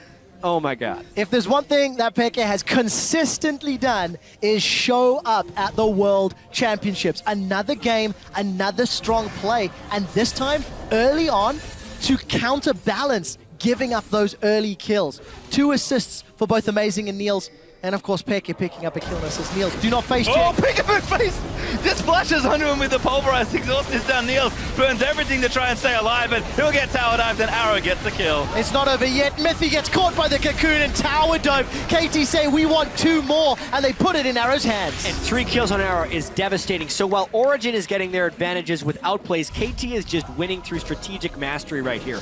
Origen's wards are lacking. KT has sufficiently better jungle control. They get all the way around, which easily sets up Peekaboo the confidence to not flash pulverize. He pulverized flashed out of the brush, so there was literally no possible way for Niels to spell shield that without vision. Gets the double kill because they had the people for the dive after the fact. And gonna be a dragon now for KT. Is Peekaboo actually the one to collect it? Dragon number 1 for this game does go over to the Koreans. And looking good so far. Gold fairly even, but you can see that first dragon could start to stack up here. It's amazing. Checking very aggressively into KT's jungle, going to try and steal these wolves. Yeah, quite confident that dragon was going down. At least get the wolf spirit, but take a look at the top lane. 4 members of Origen in this sort of northwest quadrant of the map. Gonna set up either for a tower dive or happily just for the tower itself. Yeah, they're trying to match what KT just did, except this one is much more telegraphed because you can see the vision control from KT is higher. So instead of it being a double kill, it may just be some turret pressure. They get the tower at least. But every time you look at the minimap, it's just KT have littered. Everywhere on the map where they're focusing their attention is littered with wards. And Origen are simply not replying yet. They will get a few deep wards down in the blue buff area, but the tower's fallen, the blue buff secured, so there's not a lot of reason to stick around. The impressive thing about this is, even before that turret went down, Origen had a gold lead, despite all of this, because Peke is so heavily out farming Nagne, and the wave clear from Niels is giving him a nice CS advantage on Arrow, even though the gold is down on him because of the 3 kills. But 3 kills to 2 assists, and it's an 80 gold lead amongst your 80 carries. Origen is really outplaying KT on individual levels, whereas KT is they're sacrificing some individual things for team advantages and executing on those team advantages. It's a really well-played game. Certainly is here, and we'll see which style does prevail as we move further through this game. So the average first dragon time's actually pretty long there for KT, at least so far in the group stage, but KT did get a nice early one there, so that'll bring the average down just a bit. Significantly lower. It's a little early to start talking about 20-minute gold leads, but Origen have actually been a team that don't play very well from behind. In the 14 games they've been behind at 20, they've only won 4 of them. Yeah, and that's in the European That's in the European LCS Summer Split. So as a team, these next 8 minutes are going to be crucial for Origen because at least from the last few times we saw them, they did not play very well from behind. There has been a full boot camp. They have gone to Korea, so that can of course, have changed. But let's see what KT can do, because at 20 minutes in World Championships, they average 3,500 gold lead.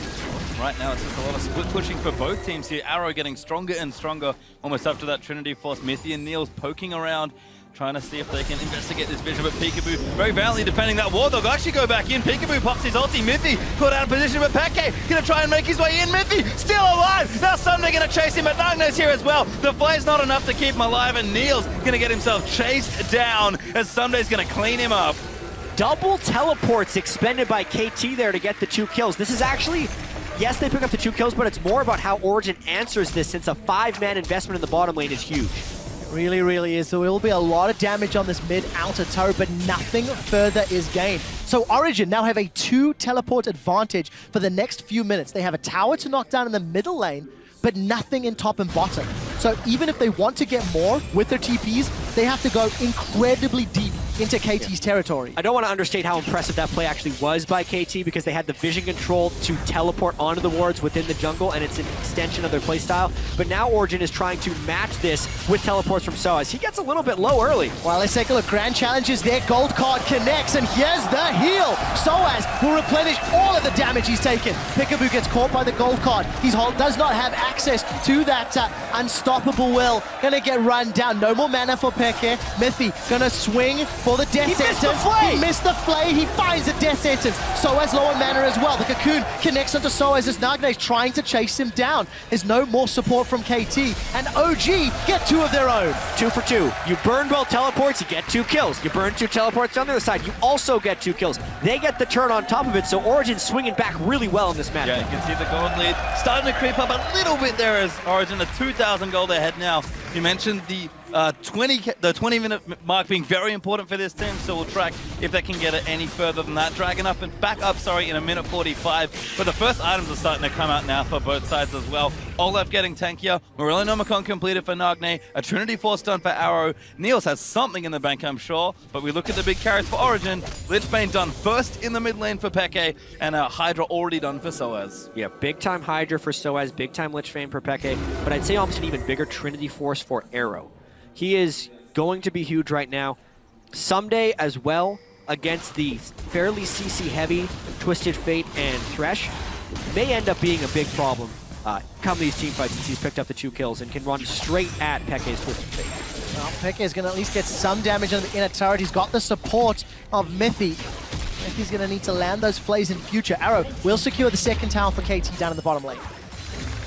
That's going to move that gold lead much closer back to even now, only 1,500 up for Origen or so. As we do wait around for that next dragon. I like the pressure that Peke is applying to Origen, trying to be proactive, make sure KT can't get a second dragon, but we'll clear out some vision here. KT, though, they will be ready when the objective rolls around. Peke actually has 1,800 more gold than Nagne here.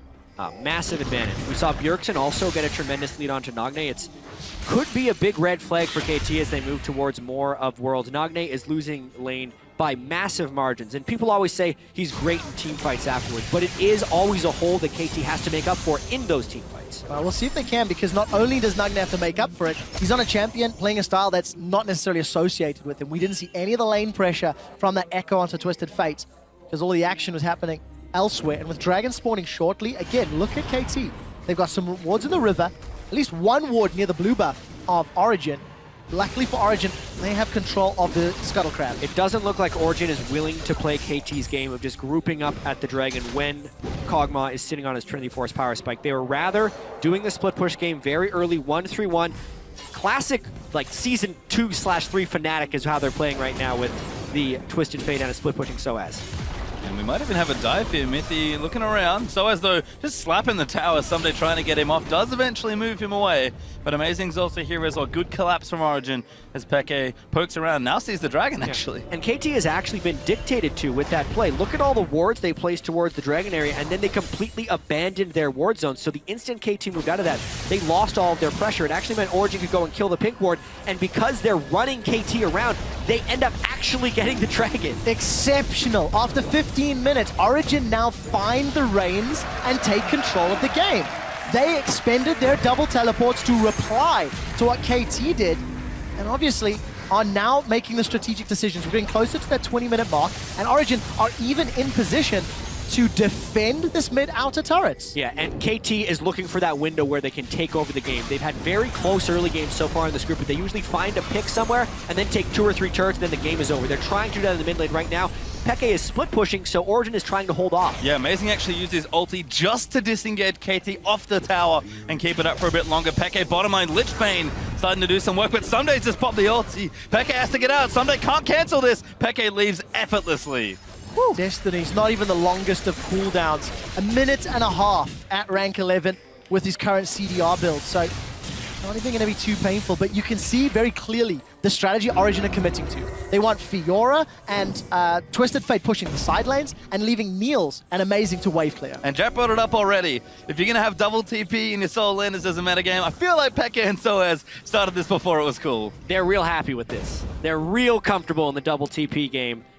All the way back Season 1 or Season 3 World Championship. Peke and SOAS obviously weren't on the same team during the Season 1 World Championship, but honestly, KT's continue to hammer this mid lane looking for a play. Peke's actually a little low. Oh, Peke's dead! Cocoon connects as well, and Score sinks the fangs in. Amazing! Body slams forwards, yells nope, and flashes away. Parallel Convergence has gone to the wrong direction, but Nagne may still find Amazing. There is some slow from the barrel. Soaz was able to get a tower though, so they're trading a kill for a tower. Grand Challenge is not going to be able to heal Soaz, and Amazing will get dropped as Score grabs another. That's that near 20-minute explosion the KT is waiting for. They play the mid lane game, they get the dive, and then on the other side of the map, Someday just outstats Soaz. He's like, do you know who Olaf is, bro? He just, nothing Soaz could do in that 1v1. And we're pretty much back to even now. We talked about Origen's leads being important, but game is practically the same as far as gold goes now. Niels and Mithy will get themselves a Scudder Crab, and Niels is actually starting to pump out damage as well. This is going to set us up for a very exciting mid-game phase with both teams having teleports,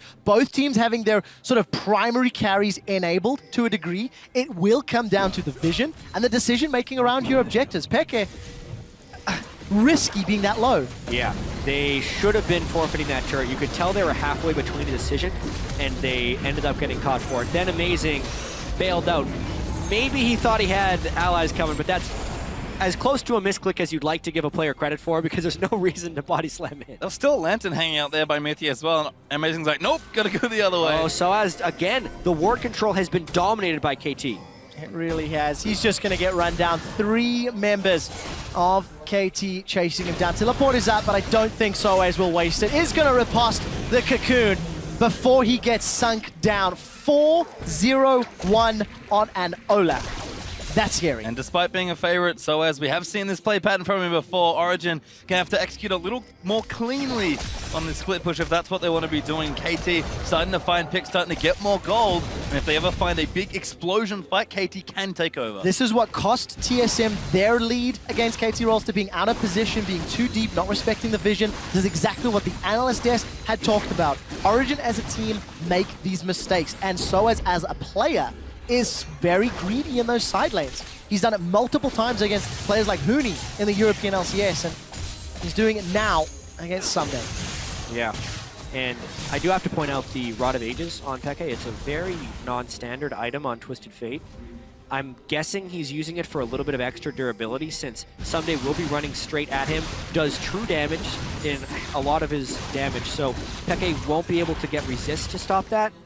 I honestly expected a Zhonya's with his next item, because that's more of the thing you would use if you're going into the back of a team fight. But maybe he just doesn't expect his ability to actually dodge the CC with Zhonya's. He just wants to tank it up. I mean, probably the next item is he does go back and get himself a Need to See Large Rod. Someday will get spotted, but he's rather tanky at this point of the game. Black Cleaver and then possibly Frozen Mallet? No, not too sure, but could do just about anything there. Got plenty of health at least built up early.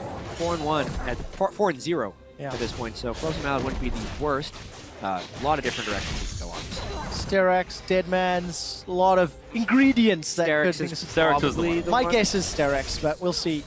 Niels, don't make the same mistake. He's got the support of Mithy, but Someday not going to look for an engage. And the pace of the game has slowed down. Again, all of the outer turrets being down.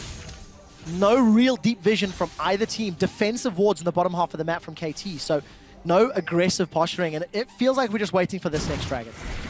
I would have swapped it up as well, moving Soaz to his Arrow's side lane now, instead of up against Sunday's Olaf. Peke is still holding the fort in the mid lane here, because of the blue buff, and able to wave clear nicely. But Nagne, also second item, Abyssal Scepter actually for a nice cost-efficient little build, and Score does get the crab. He'll be able to provide a lot of threat in teamfights with that pretty low-cost build.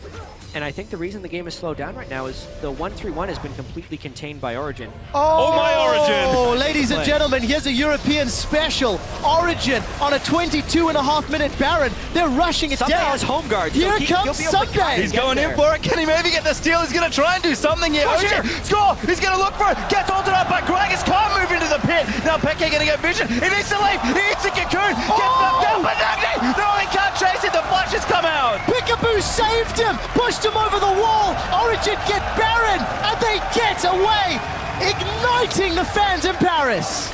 That is a European special there, not Crep. I'll go with Creppo. I'll take it. Because specifically, right as the dragon is going to be taken there, no KT. It's so clever to play on KT's tendencies in that specific way. They know their dragon is going to be littered with wards. KT is just like, all right, this is how we win the game. We do the dragon, we just wait for it. But they absolutely counter it. They get the teleport, they burn down the Baron, and then Peekaboo whiffs on his headbutt combo. The slowdown on the speed of that headbutt pulverize, Peekaboo did not time it properly. When you are at the World Championships, you need to make big, brave plays. Origen showed that they can read KT Rolster, and they make the perfectly executed Baron call. The crazy thing is, actually, Arrow was so far behind, Origen probably could have won this fight. But they were expecting a full collapse down, so they decided to run. Beautiful cocoon from Score. Opa. And a whoopsie. Easy escape for Peke. Easiest escape. Yeah, totally calculated there from the mid lane up. As they do actually move down. I mean, getting Baron's nice, but what can they do with it? That's the next big question. KT have shown plenty of strength and resilience here in this game already, but now a big moment for Origen. They can make huge leaps and bounds with this Baron buff. And look in the bottom lane, but haven't struck down any structures just yet. And it's interesting because Origen as a team are not traditionally ones that go for those really early, really intelligent Barons. It's actually H2K and Fnatic that have built up a tendency. We'll talk about that in a second. As Amazing has found Someday. They're trying to fight, but Someday's super low. He's got no ulti. Nails. Gonna pop a secret spots. Becky gonna dive in onto Nagna, but the chrono breaks out. Just gonna get himself killed. Origen find the pick. Yeah, that's a large amount of the wave clear from KT now out of the fight, and they might continue.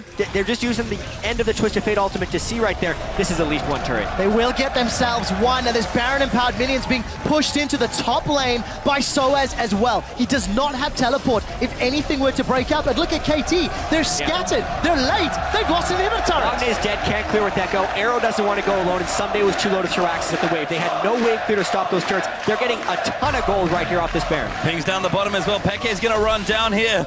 See, Twisted Fate does so much damage to turrets. Peke gonna do a good job taking this out. Niels, he's hanging out in mid lane, just doing it on his own. Gonna go in onto Score. First crit's good. Spell shield's not quite there, but he does get pulled away to safety. Gets a lot of damage onto the inhibitor, and Origen now have a 3,000 gold lead. Baron's still a couple seconds before timing out, but what a great play.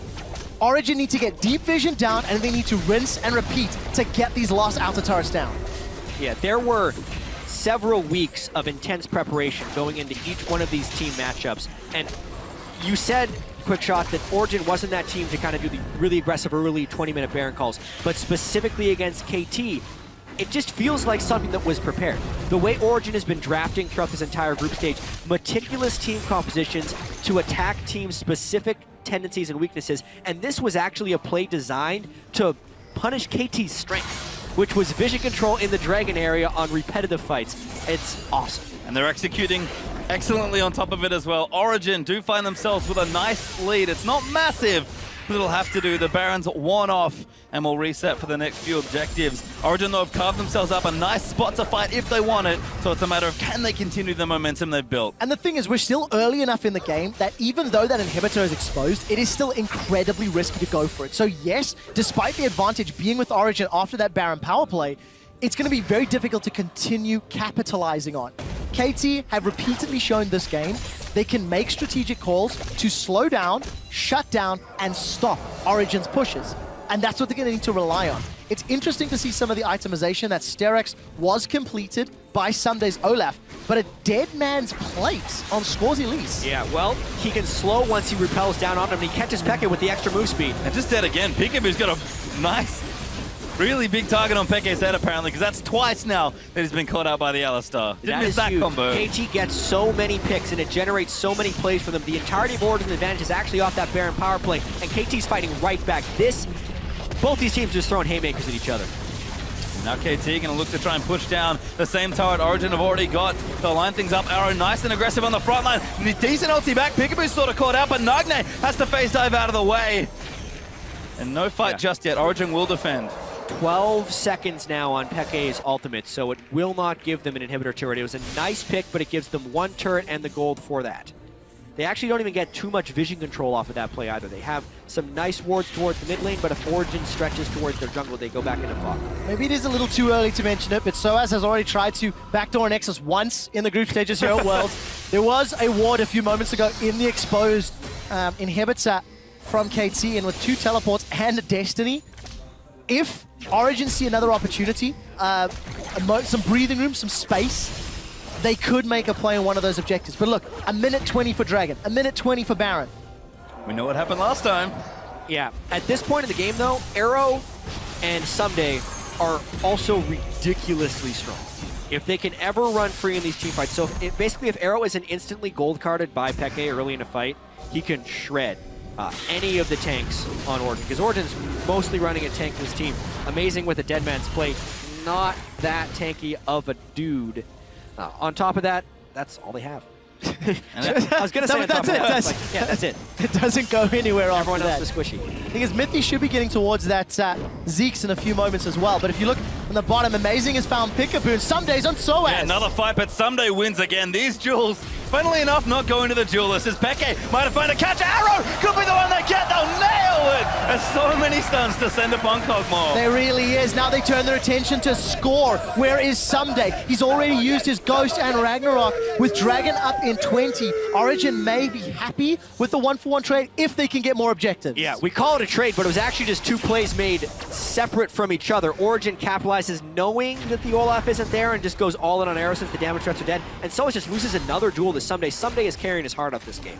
Let's just see if Someday can get KT back into the game. Dragon has been started. Nobody from KT is around to challenge this one, but they are maybe trying to clear some vision, at least set up some vision around Baron to prevent the double Baron Dragon play. I've seen this play before, but it's KT this time that find themselves around the Baron. So it's going to go back to bottom lane. Does have his TP, so can make a play and move into the Baron if a fight breaks out. Origen can also just try and shove up mid. Mythy and Niels are already there.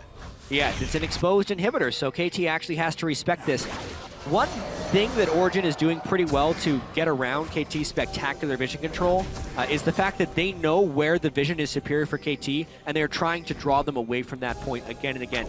Obviously, Origen is still getting pretty heavily punished by KT's amazing ability to find picks, as we can see by the large kill lead that KT has. It's just a great game to watch. Next big mistake can determine the entire outcome of this match.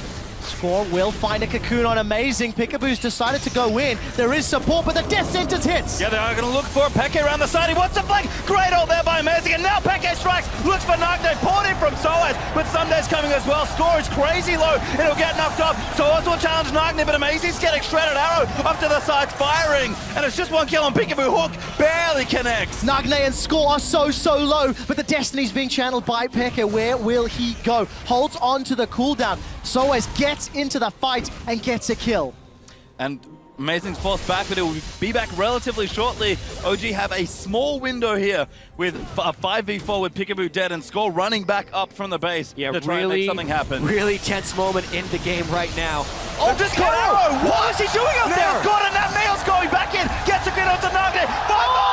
What is so near? Pops a spell shield and just collects it anyway. That has to be Inhibitor and then Baron for Origen. A massive misplay from KT.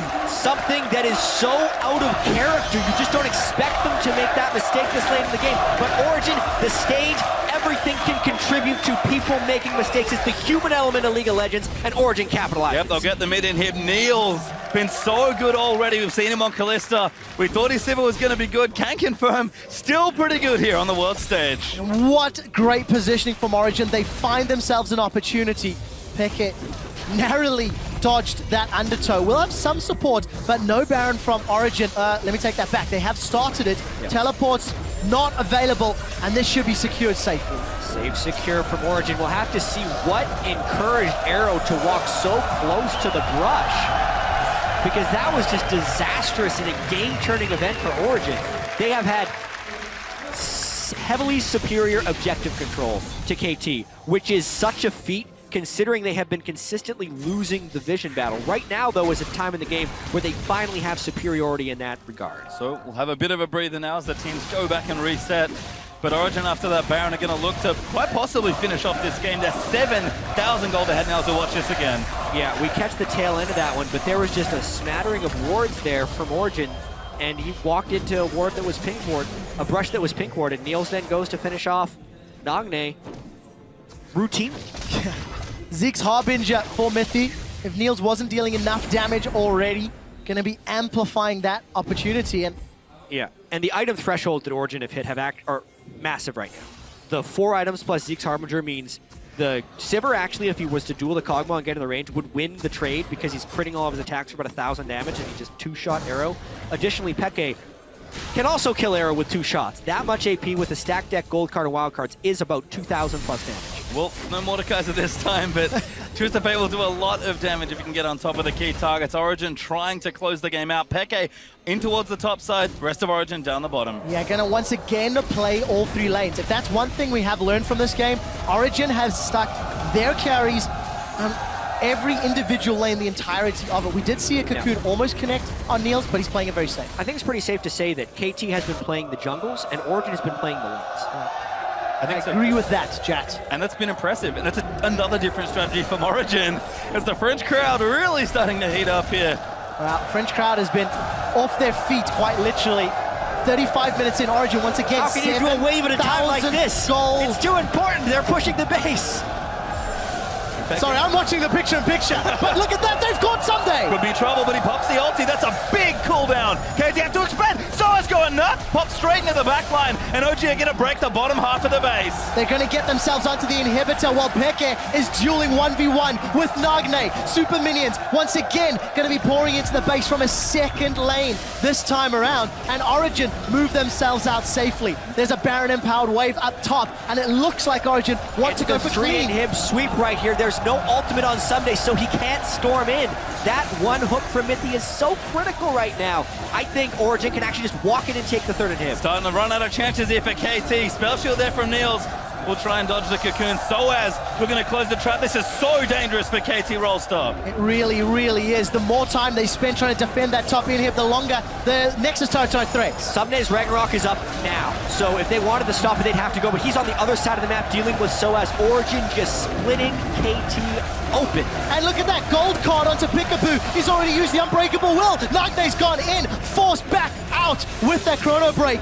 We do see Origen, supers in 3 lanes. Will they back out and play it safe? The answer seems to be yes. They've accrued a lot of gold, over 1,500 on multiple members. And with supers in 3 lanes, it is just a patience game. Work with the map, work with the minions, and then take down those last turrets. Yep, Dragon even coming back up soon as well. Origen can take a 4th and threaten the 5th if they need it to try and close out this game. At this point, it is Origen's game to lose. They have every bit of the map under control. This has been a thrilling game, I have to say, and Peke has played out of his mind. Twisted Fate is an excellent champion to pick a snowball when you're against Nagne, who has never been able to pressure his lane so far at World.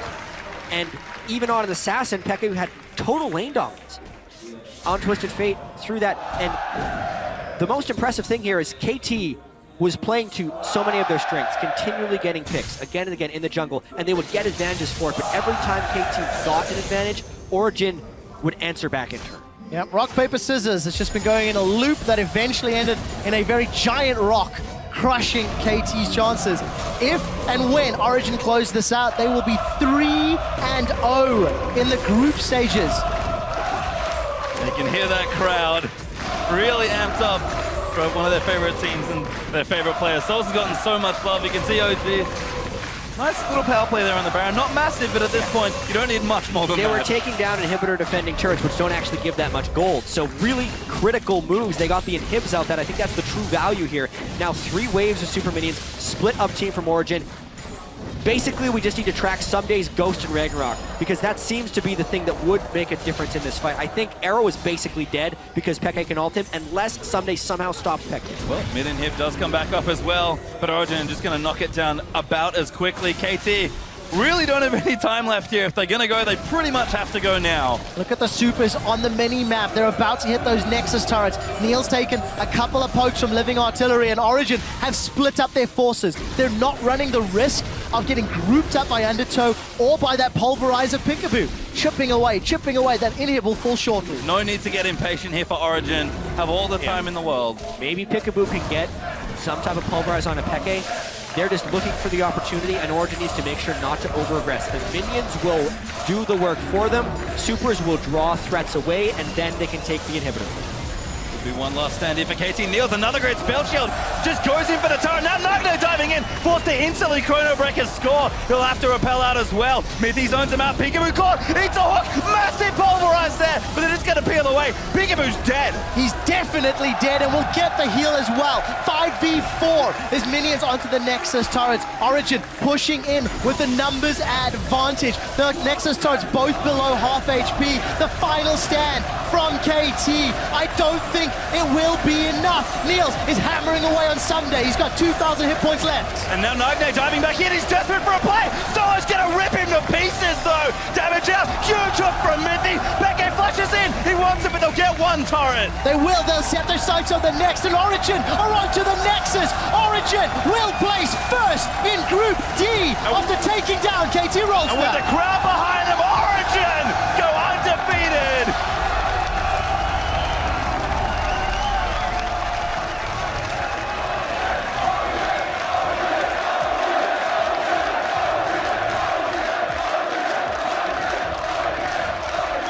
And just hear that crowd roar for some of their hometown favorites. SOES on Fiora in France. Started as a joke and it ends with an undefeated start to Worlds. Halfway through the group, Origen stands on top. The question will be whether they can maintain this through, because this was not expected. Against LGD, huge favorites LGD was against Origen. They win the team fights later, they take them down. Against TSM, EU versus NA, okay, that was fine. But now to take down the other 2-0 team by specifically punishing KT for their own strengths shows the versatility as well as strength of this Origen team. Origen are showing they have the individual plays and player skill to match the best in their group. They're also showing an understanding of the strategic decision-making their opponents make. Punishing TSM's slow start, punishing KT's preference and penchant to focus around objectives. And they're showing they're prepared. When you look at Origen, despite some mistakes in positioning, despite maybe some over-eager lane pushing, there are very few things that we can look at to say there are glaring weaknesses and massive smiles on the faces of all the players. Their preparation has been exquisite. Yeah. And Niels, who we saw right at the end on our screen, has played really well. Like, this is a team that obviously they have a lot of experienced players, but it was a challenger team in the spring. Yeah. And even after they won challenger, most people were like, yeah, maybe they're not going to be that good. I didn't think so. Then they ended up doing extremely well, took Fnatic to 5 games, which most people attributed to Fnatic underperforming. Maybe there were just 2 really good teams playing against each other in the final. It looks like it. I've been spending too much time with Doa because seeing SOES playing Fiora in France, I was thinking to myself, if hypothetically he were to have a skin, it would have to be a baguette. Yeah. Sorry. I just, on the shot, SOES is standing waving to the crowd and there's some guys holding baguettes in the air. I gotta do it. And I have to what say, a great performance. Excellent game there from both teams, but Origen come out on top. And for, all the questions in Challenger, then through, the finals now in summer, Origen, great players across the board, and that's been the thing for me. Origen are winning as a team, individually very strong. But the world's buff on Peke really showing up in these first 3 games. The level at which the European and North American teams have shown up in the first week of the group stage exceeded pretty much anyone's expectations. I'd almost say it's defying expectations. Yep. China has been the weakest major region at Worlds by far, if we look at the records. Europe and North America are winning a large amount of their games, and it's right competitive with Korea. Obviously, it's strange because we have EDG and SKT, probably the 2 strongest teams in the same group, not playing the heavy hitters from the other regions, but this is just going to make the rest of Worlds so fascinating to me. Yeah, you can't deny that. You can see Mithy getting set up with Sharks for an interview shortly, but for Origen, as well as the European fan base and support, it's great to see how much of a real deal they are. Coming into the World Championship, everybody ranked Origen as the 2nd strongest team despite having the 3rd seed. Drawn into the group of death, and they come out of the first week looking fantastic. Great play, great prep. There is still room to improve. There are still mistakes that can be punished, that can be exploited. Maybe teams like SKT and EDG won't make the same mistake around Baron. Maybe they will punish those misplays even harder, and that's what we're going to have to find out if Origen can qualify for the playoffs. And one thing I'm seeing at this World Championship is how heavily the true mistakes are actually punished. Arrow checking that brush that had a pink ward in it, ended the game effectively for KT, because after that it was just execution for Origen. Most games used to be decided on those types of mistakes, but so much at Worlds here has been about the strategy of teams outthinking each other and taking the minor misplays and turning them into advantages. It's really cool to watch. And on the other side as well for KT, like, yes, those mistakes cost them the game. Origen had some very creative ways to sort of get themselves into the game, get the lead, and then close it out. But KT played very clean. Like, when you're making little mistakes and that's what's costing you the game, that's pretty impressive. Yeah. Well, we'll have to see now. I was going to send it down to Shox for looking at Origen's perfect week 1. Thank you, as we're just fixing Mithy's in-ear because the crowd is loud. This is gonna fall. It's always with you and the in-ear. This is gonna fall for sure. Let's blame it on the excitement.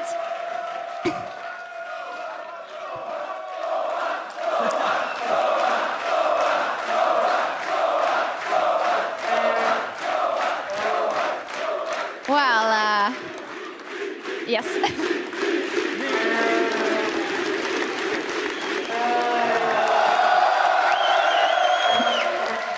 Fantastic cheers here for both Soaz and Mithy.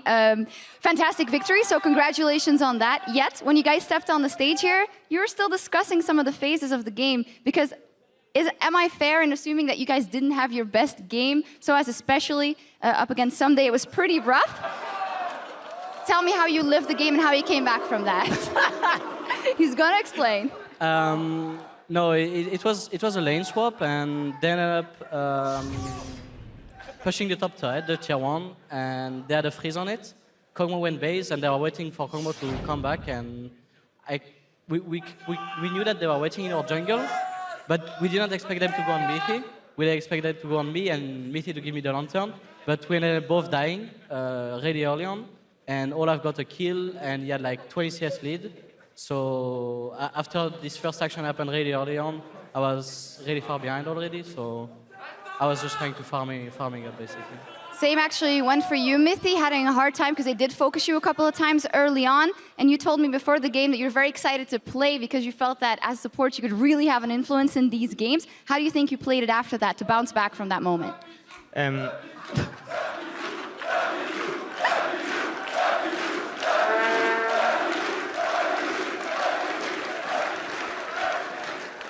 Okay, so my role this game was to be a lantern bot and to split push.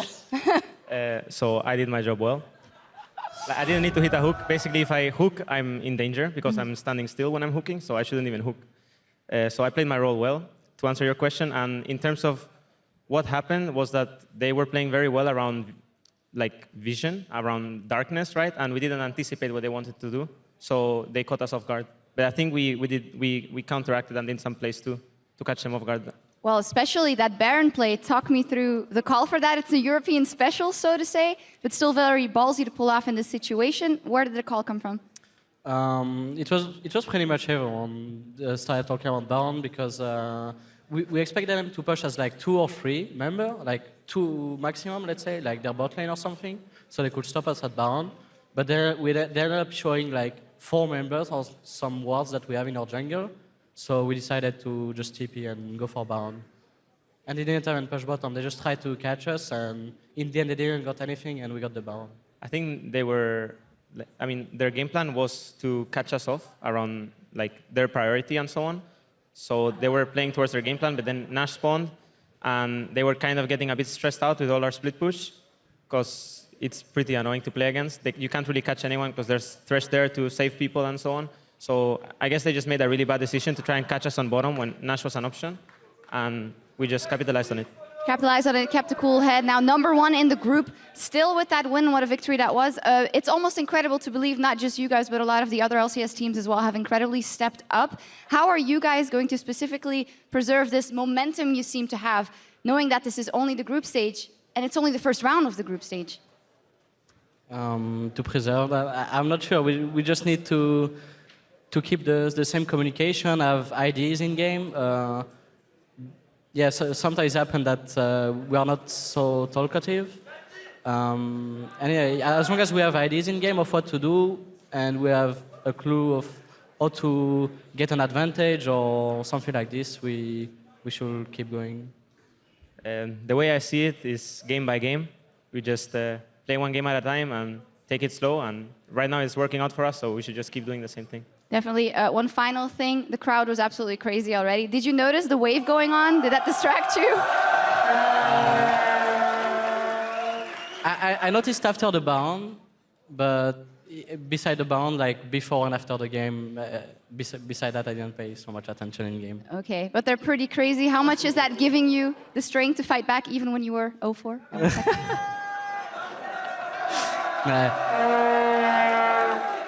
Just top laner are never lucky, you know. So. Never lucky. I think, I honestly think it's good for us because I felt at least, I didn't see the wave because I can't really look at the crowd at that point, but I could hear them cheering for us a lot. And I guess, especially when we are ahead and the other team is behind, after being ahead, I guess that tilts them a bit. So I think being in Europe quite helps us a bit. Well, you heard it, guys. Keep doing what you're doing, you guys. Congratulations, #1 in the group, OG, and I'd love to hear Odess break that down. Thank you, Shocks. OG 3-0, undefeated. West is best. Halfway through the group stage. Calm down there, buddy. That was my favorite game so far. It was a pretty stellar game. What a great game. Now, we spent a lot of time talking about the picks bans. I don't want to spend too much time talking on it here, but how do you gentlemen feel it played out since we thought there would be a lot of emphasis placed on it? I feel like in a scenario where both teams have good drafts, usually it comes out even. I don't think the draft was what had the biggest impact in this matchup.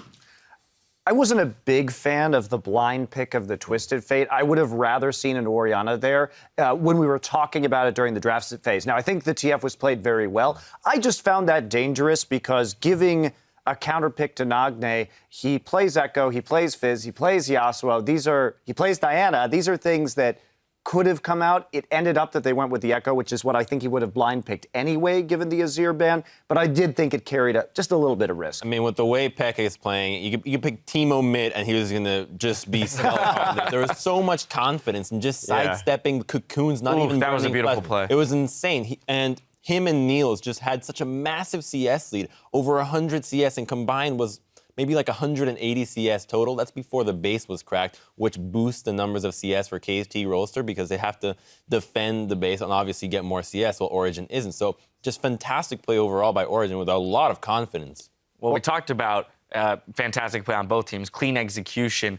Throughout the early game, we saw both teams recognizing openings, presenting themselves to the team, taking advantage of those things, using the double TPs on both sides. It was a lot about the trading of leads and trading of cooldowns for kills. Yeah, and that's what's so great. I mean, when you see this game, you're looking at not only the blow for blow, and just look at the timing on both of those teleports coming in from KT. In terms of using the double TP, we saw this blow for blow action going on that was very exciting and very well executed by both teams. But what I like too is that KT, they were playing for kills, they were playing for picks.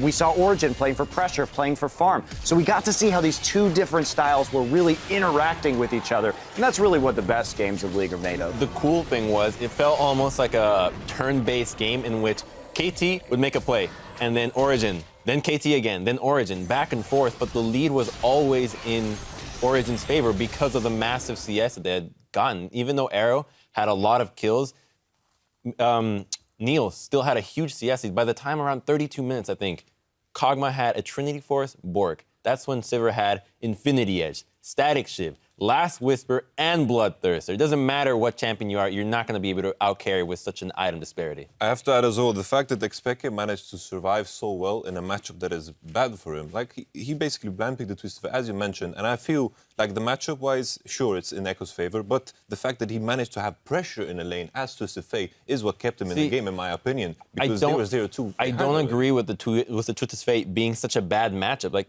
with Home Guard's Rush, with Teleport, he's so easy to lane with and just farm safely. Wild cards, red card the wave, it's really easy to actually have good CS, good lane pressure, and always keep the other guy pushed in. It's such a good champion that is hard to punish even if you're an assassin. And it helps when you play him as well as Xpeke did. Two, I want to point out, Niels, I feel like the two of them are playing tremendously as carries for this team. But now I want to move us ahead to where the even game was won for Origen, the first Baron call that they made. Well, it really wasn't an even game. Sure, the gold lead was even, but I think what was so great about Origen's call right there was they kind of had to make that because playing around objectives with KT scaling out of control, they had the superior scaling in the late game, and Someday was kind of getting a big lead over SOAS. So I think a bold call like that was necessary to hold them in it. If they didn't do it right then, KT should have probably won that game.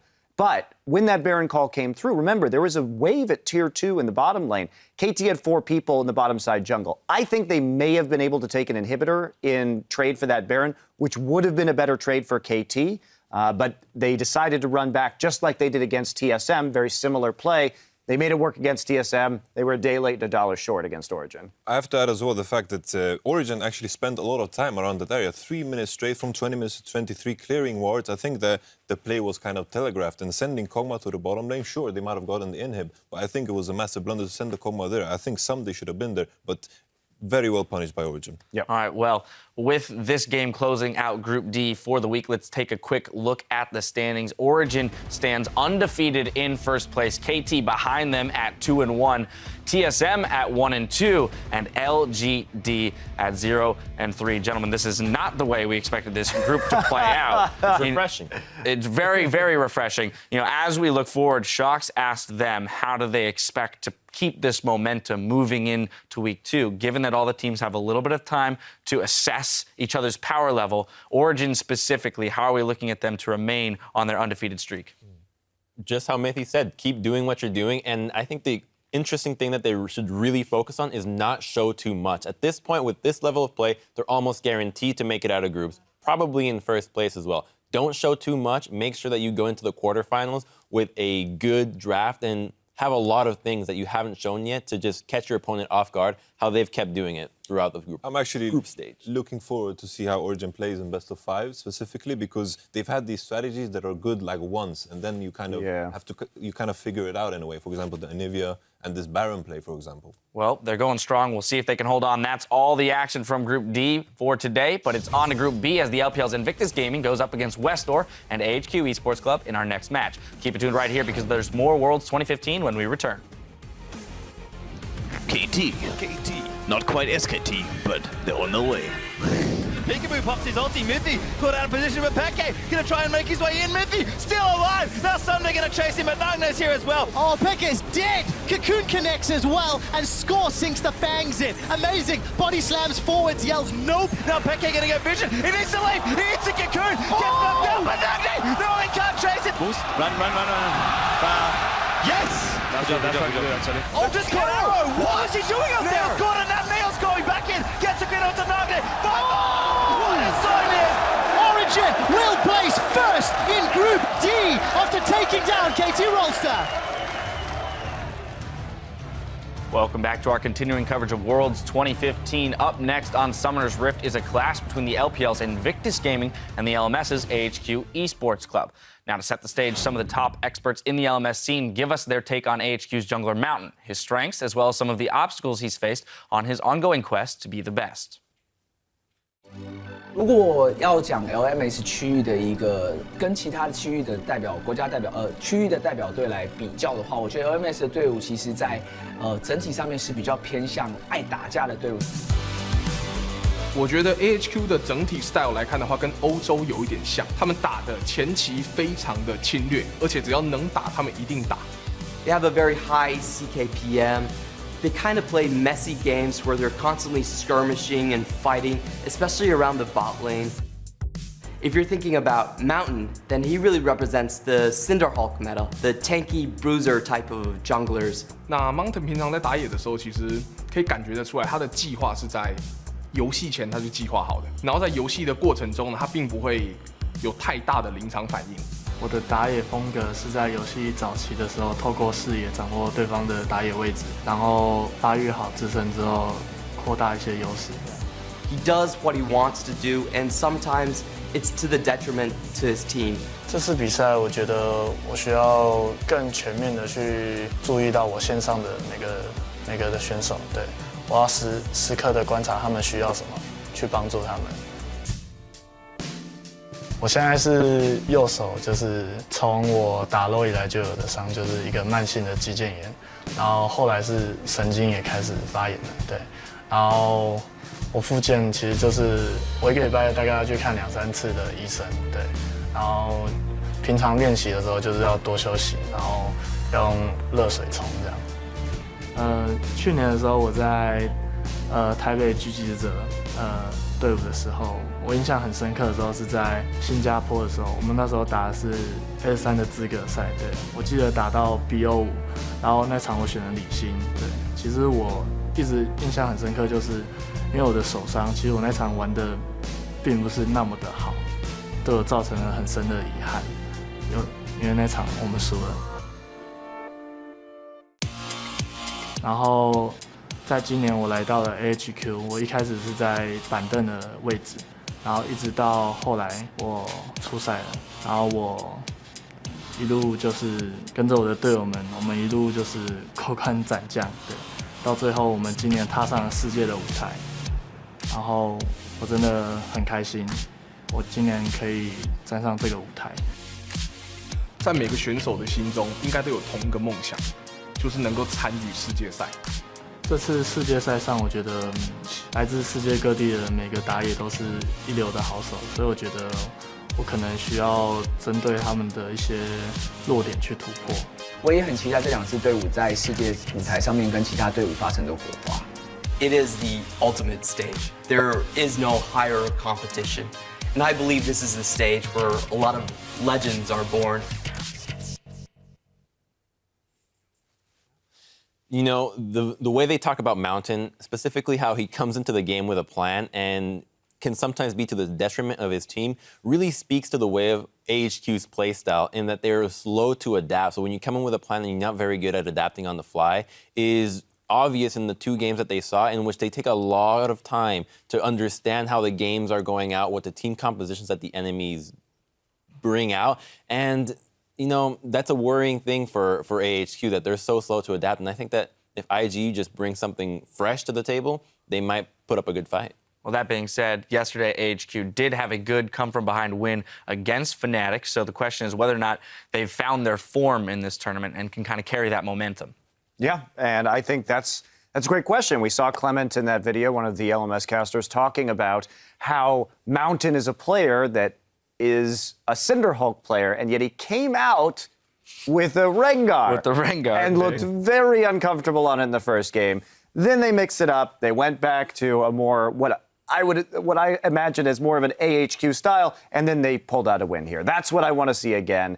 I think that this is where AHQ is strong. Don't try and be something you're not. And of course, Ziv has been performing very well for the team. I have to say as well, like in terms for IG, I've been complaining a lot about their draft, but I think in this particular matchup, their draft is kind of clashes because Rookie has been blind picking these melee assassins in mid, and I think that is the matchup we have to watch: Wester versus Rookie, pretty much. Well, let's pop over to IG then. Yesterday, again, a blunder for them. 0-2 now starting off the tournament, but there's still a ways to go. They still have time.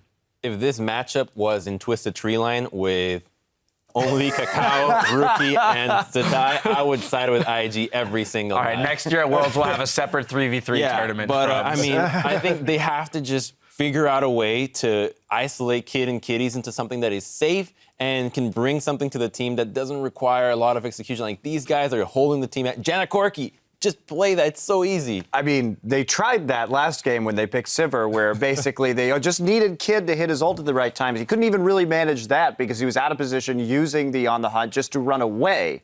So in this matchup, when we compare these duo lanes, Kid and Kitties, Ann and Albus, look how well Ann and Albus played on that Jinx Tom Kench played in their last match versus Fnatic. This is something that no one else has shown yet. This is the AHQ special right now, and I want to see it again. Yamato, real quick.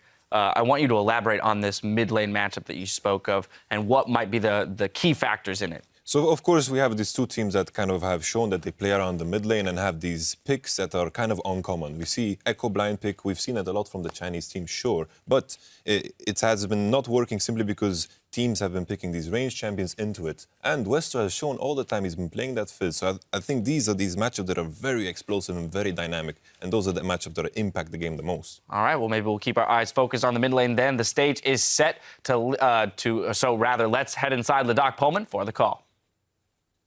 My eyes are definitely going to be on that mid lane and whether or not Westor gets Fizz once again. Before we get into game, we do need to check out the starting lineups. On the blue side, it is Invictus Gaming from China with Zitai, Kakao, Rookie in that mid lane. And of course, the two players that everyone's talking about, Kid and Kitties, with their coach, Sung Young Won. And maybe not for the right reasons, unfortunately, for the bottom lane there. But on the side of AHQ Esports Club, the team that's not looking too bad here, moving to the end of the day. Ziv there in the top lane. We heard from Mountain earlier there in the feature. We'll see how he can play. Westor, the big player for this team out of the mid lane, on the AD carry with a great game yesterday. And there's, of course, Albus in support and their coach backstairs. Those are some great names. Yeah, and we mentioned how Westor is the big player for AHQ, but really, I don't think that's necessarily true. He's a big name, but as far as the way they play, it just is totally around others. Like Ziv in their game yesterday, Ziv hard carried that game on Gnar. Yeah. As Gnar top lane, he did more damage than Westor's Fizz, 2 champions, even though all Westor seemed to be doing is try to do damage to Annie, like the whole game. And I really think this AHQ team is, almost Westor is the smallest player within the team. And I'm extremely excited to see Ziv and Zitai do battle. They're 1 and 3 when it comes to CSD at 10. Their teams really enable them, really lean on them for victories, and we can see the Fizz and the Tahm Kench. The fishy business is not happening today, gents. Let's get them away. I mean, we've got AHQ to win yesterday. We see more standard stuff from AHQ with Gangplank and Azir both banned away. This could leave certain picks open, so I wonder what IG have for their third ban. A third target ban would really send a message here, and IG certainly need a win now. Well, AHQ has banned Azir in 29 of their last 30 games. Up. No, he's banned. Lulu is up. See him. Lulu's up. Lulu is up. We got you. We got you. Oh my goodness, how are they not talking about this? Because he's banned, yeah. Well, at least actually the first pick from Invictus Gaming, so Lulu open for AHQ if they want to take it up. IG certainly can play Lulu as far as Chinese teams go. It's probably not Rookie or Zatai's favorite champion because it's not very aggressive. They're very aggressive players, but certainly an option here for IG. Yeah, it's interesting. I liked how IG is so heavily just target banning things that did well for AHQ yesterday. And Westor's not the type of player to play the Lulu, as well as Ziv wants to carry the game, and he's not going to be able to do that on Lulu. Therefore, it does let IG do the same thing. Maybe we see a carry top from Zatai and a Lulu in the mid lane from Rookie. That could be the strongest thing for them to do. All right, we'll see if Invictus agree. For AHQ, taking a look at the Tristana, it was the Tristana that actually helped beat Invictus when it was in the hands of Sneaky. Invictus Gaming got pushed around by Sneaky and Lemon, and that Tristana got so big. They will swap away. Oh! So it will be the Tristana, and that will be in Anne's hands. Maybe they actually couldn't decide, and they said just cycle them until it locks in one of them, man. Because that was the latest switch back to a champion that I'd ever seen, really, at Worlds for sure. But they go for Trist. I'd like to not see Bod again from Kitties. I think yesterday it did not offer a whole lot. Yeah, we didn't see him yesterday either. And nowhere to be found on that. There we go. That's basically what it felt like. And it was frustrating, especially talking to Crepo after the game regarding all the possibilities, the things that could have happened. So for Kitties, maybe taking that Thresh will also deny from Albus, as we've seen, already shown and already played. I think in general, IG just want to play around Rookie and Kakao. That's back to basics, really, for this team. They need to try and pick up a win. They haven't got one yet here. Chinese teams in the first half of groups really not doing very well. They're going to go with Shen and Kalista, though, so very safe for Zatai, sticking to tanks again. Yeah, unless it's another support Shen, that's a possibility. It's definitely still a flex pick. So IG really keeping their options open. I like the Kalista for now, but unfortunately that is on what has been a weakness for IG so far, Worlds. There are so few flex picks left. It's nice to have that, but with Braum still up and available, you have to think somebody's going to grab that, or at least think about it. Such a powerful support pick on this patch. Important to note as well that Lulu might actually drop through this draft with the way these players like to play. I feel like Westor, like you mentioned, Jack, isn't going to be a player to pick it up here.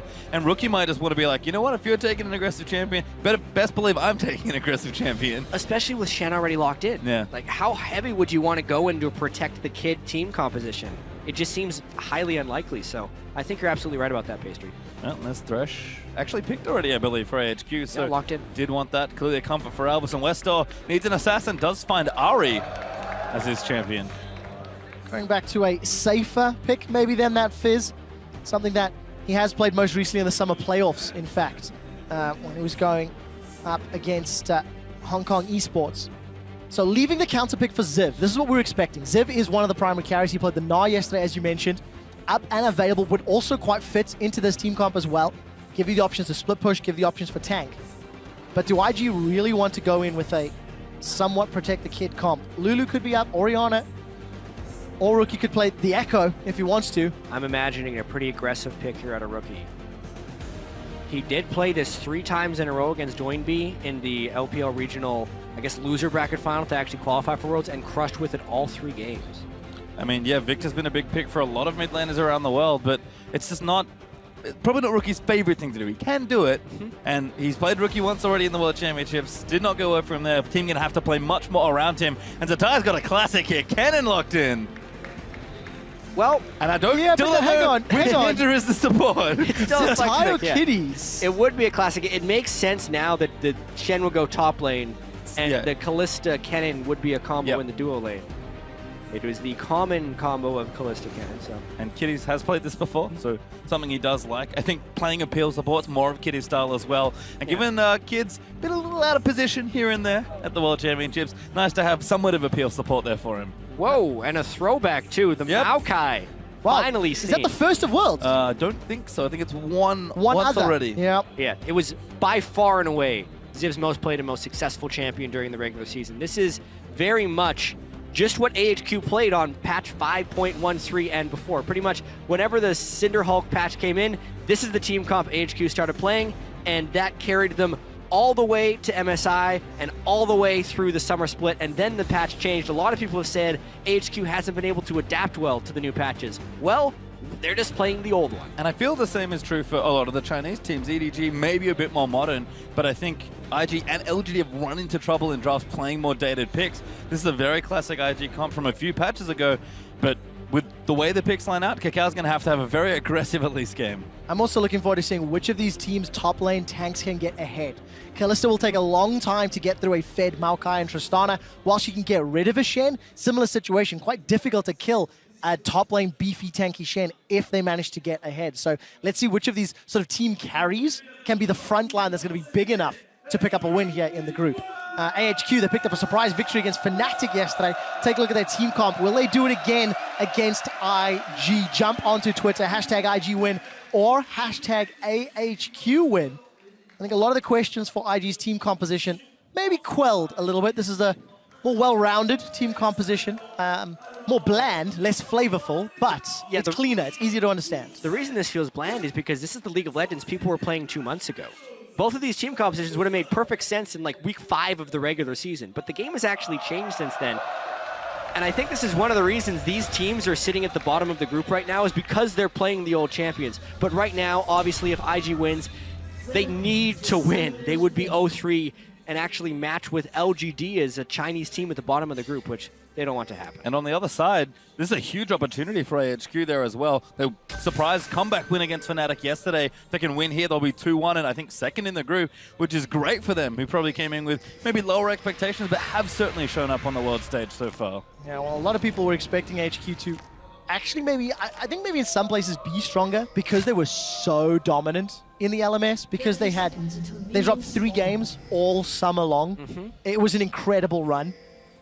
And now we need to see a slightly different flavor. Westdoor not on Fizz for the first time at Worlds, but on, again, a stylistic preferred champion. And the big question I think AHQ has to answer is that are they a one-patch team? Because as long as the Cinderhulk meta happened, there were many patches in between, but I don't think large sweeping changes really ever affected AHQ. And now all the small changes throughout the regular season, as well as the large changes that happened between 5-13 and Worlds, ends up in a big change. And AHQ now has to play in this world. Well, we do start things off with a lane swap, as we do see Arn and Albus going up towards the top. Double jungles will happen as well, as a Westar and a Rookie will face off. You can see Rookie already playing aggressively. He's certainly played this matchup countless times. He's been a big, strong player coming into the tournament. We'll see if he can have a breakout game here. It's going to be a little difficult for Victor to find opportunities later in the game with the front line of Rek'Sai, Maokai, as well as that Thresh. Flash cleanse for Rookie, Flash Ignite for Westdoor. There are no teleports this game. It's the first one of the day. believe the 14 mid laners have taken flash teleport mid. It's a pretty good win-loss. Yesterday, Westar brought Ignite as well. Yeah. Very singular play style when he wants to play here. Ahri, though, is one of the most mage-like assassins. It's a very flexible pick, I would say, because it's not just good at picks. It can also have some strong success in team fights. So even though Westar does have a small champion pool, the champions he does pick end up being relatively versatile. And he's certainly used to getting banned out back home as well, so had to extend it by at least a bit as Kid and Kitties. Sweeping some minions out here in the bottom lane. Ziv looking to come down now. Oh, yeah. The tie, though. Well, that's 4 people, so unless he leaves now... Yep. You did it. Woo. Very reminiscent of what we've seen in the European LCS a lot. Early tower pressure.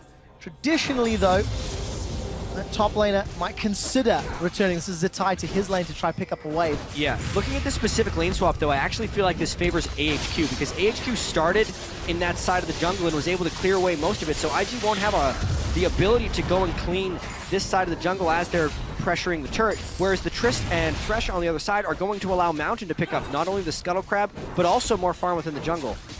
I could be wrong about the actual start of this game, but that's the way I see it right now as far as what they can pick up. Well, we do see Kid and Kitties hammering away on that tower. Ziv is being starved of resources, but as is Zitai.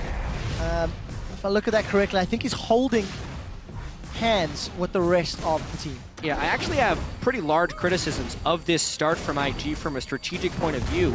If they're going to do the 4-person turret dive, they need to take control early of the 2 quadrants of the jungle that hug the bottom lane. If their play is to be bottom, because they allowed AHQ to start specifically in their jungle, clean out the blue buff and all the assigned things, and now you're seeing Kakao level 2 just now picking up level 3 like 4+ minutes in. Mountain gaining a large experience advantage because of this start.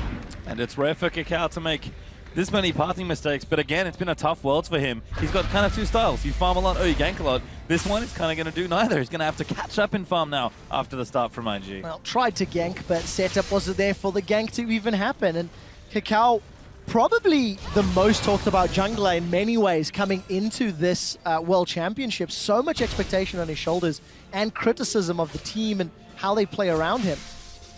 Really enabling him from the LPL, but this time around, the strategy didn't pay off. So it does mean the tower trade has been even 1-to-1. It looks like we're seeing a bunch of recalls, so I want to see how the lanes sort of settle down, but as it stands, advantages for HQ in terms of farm. Certainly is. This Mountain getting quite low, but continuing to hard farm out his jungle.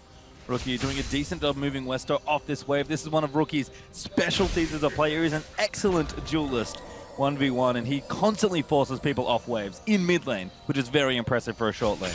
And you can see it hasn't even really cost him many resources. He's sitting on 2 biscuits still, has nearly full mana, whereas he's burned Westar through all of his potions already with a 13 CS lead, as well as the lane is frozen. Rookie is destroying this lane. And this is what we expected from Rookie coming into the tournament, so a good start for him, but can he continue it here as we move through the rest of the game? Like we said, he is going to have a big game here. Yeah, my eyes are also going to be on when Ann and Kid eventually go toe-to-toe. Because of the early trade and the fact that Ann wasn't able to pick up a lot of CS, he's got that pickaxe. So the power curve for Kid on Kalista picking up the Cutlass and then eventually recurve bow is actually more favorable. It'll be a long time before Ann can pick up that BF sword. So if they do trade, can play out. Kakao Mountain wants to have a party, but the Cocoon doesn't connect. Yeah, got to recalibrate that one there for Kakao. His vision will go down. Kitty's actually doing a lot of walking and going back up to the top lane as AHQ looking to descend on the bottom lane because he's a Ty wants assistance. He'll leave the area, but Tristana very good at taking early turrets as well. Yeah, I think Shen and Maokai are 2 of the hardest champions to dive in lane swaps, but also IG has sent assistance right now. But they're going to attempt the dive anyway. Teleport comes in from Ziv. This is a 4v3. Kid is a mile away. The flay comes out. Zitai manages to get a 2-man taunt. Kitties has backed away. Rocket jump forward from Ann. He gets himself first blood, and AHQ pull off a beautiful dive. Albus is going to die. I take back. It was not beautiful. It was messy at the end. 1-for-1. I love Arn's play there, just going straight in on the rocket jump for the dunk. Does hit a tower hit on the back end as well. I was with you, Quick Shot. That dive was so well executed until he overtanked the turret. It's the strategy that AHQ and the style that AHQ plays through most of the year. Just pile down bottom lane and get on the kill. So everything was working out great until Albus gave one back. Risky here for Arn to stay as well, but doing good damage to the turret. Zatai and Kakao going to clear out what they can. But Arn having a good start to this game. He could see Westo, though, forced back all the way to his turret as Kid, busy taking this turret, might get it on this wave, might have to wait for the next one as it arrives. Yeah, big advantage for IG, though. At least they'll get this additional tower, some additional gold. And his Kid has been left uncontested, sitting on 1,300 gold, as he will now get the support of Kitties. And down in the bottom lane, Arn and Albus now, they're going in. The taunt actually connects. The death sentence finds Kakao. Tower is still alive. Rappel goes up, and Kakao goes out. And that could have gone way, way worse for Arn and Albus, but they get away unscathed. Yeah, the Cocoon hit the cannon minion from Kakao, and they were trying to chain the CC with the Shen taunt. Otherwise, that actually may have granted a kill for them onto Arn. Either way, it gets both summoner spells, and now, because the kill was not converted, they will get the turn. Yep, Arn is going to pick that up, so we'll have trades here. Kid still working on the top lane tower, but looks to be going down relatively soon as, yep, there's a couple hit points left. So trading tower for tower, we heard Mountain use the Void Rush, and they've now set up around Dragon. So AHQ, no waves to really push out. We'll get an early Drake on the board. Yeah, I have to say, AHQ, strategically and in the side lanes, is winning this game. And the thing that's keeping IG in this one is Rookie's dominance of the mid lane without any jungle assistance, just winning the matchup substantially. And it's funny, because we used to look at Rookie and Kakao, even when they were back in Korea on the KT team, and think, oh, their synergy is so good, they just punish mid lane and jungle synergy. I already mentioned, Rookie is an excellent 1v1 laner as well, so all this swapping is isolating him here in this lane and letting him shine. This is what we expected from Rookie coming into the world, and he's finally showing it here against Westo. He's going to have to show a whole lot more to help bring up some of the pressure from the alternative lanes. But truthfully, it's not really yielded a lot. 6 gold, 6 CS difference between top laners, nothing between 80 carries, with the exception of that kill for Ann. So still a very, very close, very even game. And quite a slow tempo in contrast to the previous game that we just saw from Origen and KT. I expected this game, honestly, to be much more aggressive. So the fact that we've gone to a very long lane swap with lots of tower trades is interesting. Yeah. I wonder how much experience do the teams have in this spot, and what else can they do? Is AHQ looking for Zatai, but he's already backed off. Yeah, I expect AHQ to continue to push the tempo. They will want to get some roams off from the mid lane, and every time Ziv's teleport is up, I think they're going to be going for a play that centers around On. So I think we're just kind of waiting for these things to come up to get the bloodiness factor back in this game. I also like them using Tristana to take the tower where Shen currently is. Go to the source of the global, remove the possibility of a counterplay, remove or reduce the likelihood of all of a sudden a Stand United gank coming into play. The problem is Kid and Kitties are pushing all the way to the inner turret. Kakao's there for support, so you're going to most likely trade inner turret for inner turret, it looks like, as Ziv's going forward. He's stunned! Oh, good stun there. Great Cocoon to follow up. Ziv, he's in trouble. Kid's going to get himself a kill. It just looked too easy. It was. There were no vision control within their own jungle. The deep wards were there by IG, so they knew it was a relatively safe dive. And they also had a Shen ultimate if anything were to go a little bit wrong with the dive. Nice move there by IG. Now this is something I've actually seen before when the teams trade inner turrets so early on. It actually ends up stagnating the next few minutes because the risk of pushing further just continues to grow. We may see the next action maybe around the next Dragon, because you can assume IG will have a rough timer after they lost their tower, and they may be willing to commit to a fight, which is something that both IG and AHQ have shown a penchant for during the regular seasons. Certainly have. As Mountain gets out of the way, Kitty's going to collapse the tunnel. As Mountain goes back to his jungle to farm things up, taking a quick look at that gold lead. Still real even. As Rookie, the only one doing exceptionally in these lanes. Morello Nomicon versus Mark II Hexcore right now. Yep, and I do kind of want to mention Mountain's play so far in this game. It's pretty much exactly what he said in the future. He will pre-plan his jungle route, use his knowledge of the opponent jungler to outfarm and get strong from farming. And that's... And build Cinderhulk. 16 CS up. You'll have Cinderhulk, and he has a 400 gold advantage on Kakao, despite Kakao being up a kill. And Kakao again, he's also going Cinderhawk, needs to be more of a frontliner for his team. This is not the same aggressive Kakao. It's actually caught Albus. Could be trouble there as the Flay also comes in. Now Stand United's going to follow. The flash is good. Box was good as well, and he will get to safety. Does manage to get out alive. There's still some pressure in the jungle. Actually, it's pressure in mid. Rookie's going to chase forward, throws down the Chaos Storm, but Westor forced a Spirit Rush away and burns Flash as well. There's now an open mid lane turret. The mid lane pressure is what IG is trying to work off of. Rookie's advantage. Let's see if they can get anything here. Well, they're going to start things off here under the tower. Hookie's good on the Kid. Gravity Field's going to follow in, try and zone them out. Mountain does get stung. Kid's forced to flash out. Well, there goes their pressure right away. Manages to get away alive at least, but does burn his Flash. Yeah, so unfortunate move there by Kid, kind of negating the advantage that Rookie had acquired in the lane. And I do kind of want to talk about this group a little bit because the results of this game could just throw this group into total chaos. Obviously, we have Fnatic and Cloud9 next, which is two 2-0 teams. One team, it's a 2-0 team versus a 1-1 team, correct. So there's a lot of, Zatai's going teleporting. Looking for a big play. On, gets away, nice buster shot right in the air. And Zatai's like, okay, I'm done. Hashtag not worth. Yeah, so depending on the scenarios, like if Fnatic actually beats Cloud9 and AHQ can win this, we would have 3 2-1 teams within the same group and an 0-3 IG. But if IG also wins this one, there's a potential they're only one game out of first. So anything can really happen still in this group matchup. And IG, it makes this game even more important because they're the ones in danger of falling really far behind. There's possibilities of multiple 2-1 teams, and there's possibility of multiple 1 and 2 teams. Yeah. Cloud9 could realistically go 3-0 if they keep up this miracle magic run. But before we get there, Invictus Gaming is still holding very, very even with AHQ. And for IG, that's not a terrible thing. They've been really, really poor in their 2 previous games. Down 500 gold at 10 minutes average across their 2 last ones, down 3,000 gold average at 20 minutes. We're now set up for a much more even, much more competitive match against AHQ. Well, mid lane is going to collect their blues. Westor just barely missing that charm out onto Rookie. Is Dragon back in about 30 seconds. We'll see if the teams convert onto it and try and look for a fight. Just bopping down quickly. Thanks, they're getting somewhat tankier. And a Blade of the Ruin King up for Kid could also give them initiative on the next team fight if there was to be one. Yeah, Dragon in 20 seconds. If we're going to see a team fight, it's going to be there. Stand United is up on Zatai and Teleport is up on Ziv. The concerning thing for AHQ is how far behind Ziv is. 25 CS behind, has yet to even complete his initiation item in a Righteous Glory that he's going for.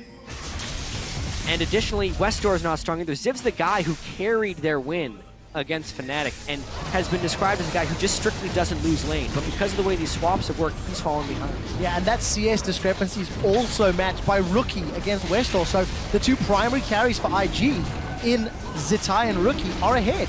Uncontested Dragon here as IG will even it to 1-1. AHQ show face, but they're simply too late to contest. That's and good. some golf claps from the audience. Yeah, good news there for IG, as they will equalize those Dragons. 1 apiece now. They might even look for a fight here. A pick could give them a tower here as they do shove out mid lane, but again, a very much slower game than maybe we expected. And with the way teams have picked, a little outdated, sure, but certainly very safe in how they've approached the game as well. And of course, because of all the pressure on those inner turrets from 5 minutes ago, the teams are still trying to find a safe lane to farm in. You keep seeing Zatai pushing up the top wave to about the tri-bush, and then he has to back away and let Ziv catch it. You can see in the bottom lane now, An has just gone to catch the bot lane. So we're going to keep seeing these lanes being challenged and pressured. But for AHQ, a small misstep, maybe, no, take it back. IG not going to commit to get tower damage down. Ari has spectacular wave clear, as does Victor. It's really hard for either one of these teams to get actual turret pressure. And despite the early advantage that Rookie had, Westor is clawing his way back, now even with Morel and Omicron on Ari. So he will be a threat to Kid in team fights as well. This game is very much going to be decided by probably Dragon fights. And Ziv's also caught up as well, so AHQ all of a sudden back in and actually have 1,000 gold up right now after all those last few movements. Arn does have an item also coming through his Mountain. Gonna take away the Raptor camp. 900 of that gold lead is concentrated on Mountain though. Over Kakao. Rek'Sai not necessarily known for his scaling. So I would say as far as gold distribution goes, the fact that there's mid lane gold on Rookie is slightly more advantageous. Luckily for AHQ, Mountain's getting a little beefier. Got that Cinderhawk, got 2 Ruby Crystals. Also got the fan support behind him. Yeah. Very close vote there between the two.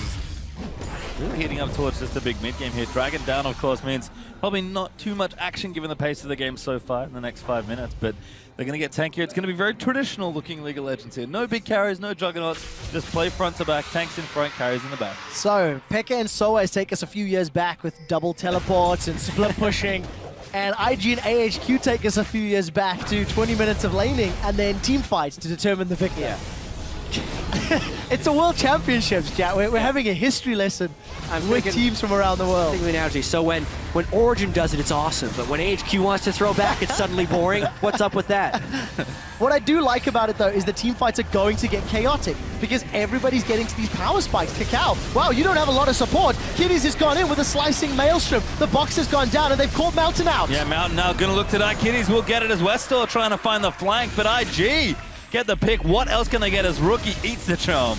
Yes, that's the whole gold advantage just gone. He gets evaporated because of the wave started, and a brawl in the top lane as Ziv interrupted the stand united. Wow, the flash taunt does connect, or taunt flash rather. Ziv is now running back to lane, just gonna get the siege minion and some sustain. He's even gonna dash forward, but I do think Zatai will run him down. Oh my god! The taunt hits the wall! That's a face plant of note. Ziv's gonna look for some more sustain. If a Vorpal Blade goes out, there's more regen from the passive. W again! This is fantastic! Snap Magic is not enough. Maybe could have run further away, but Kid was there to close.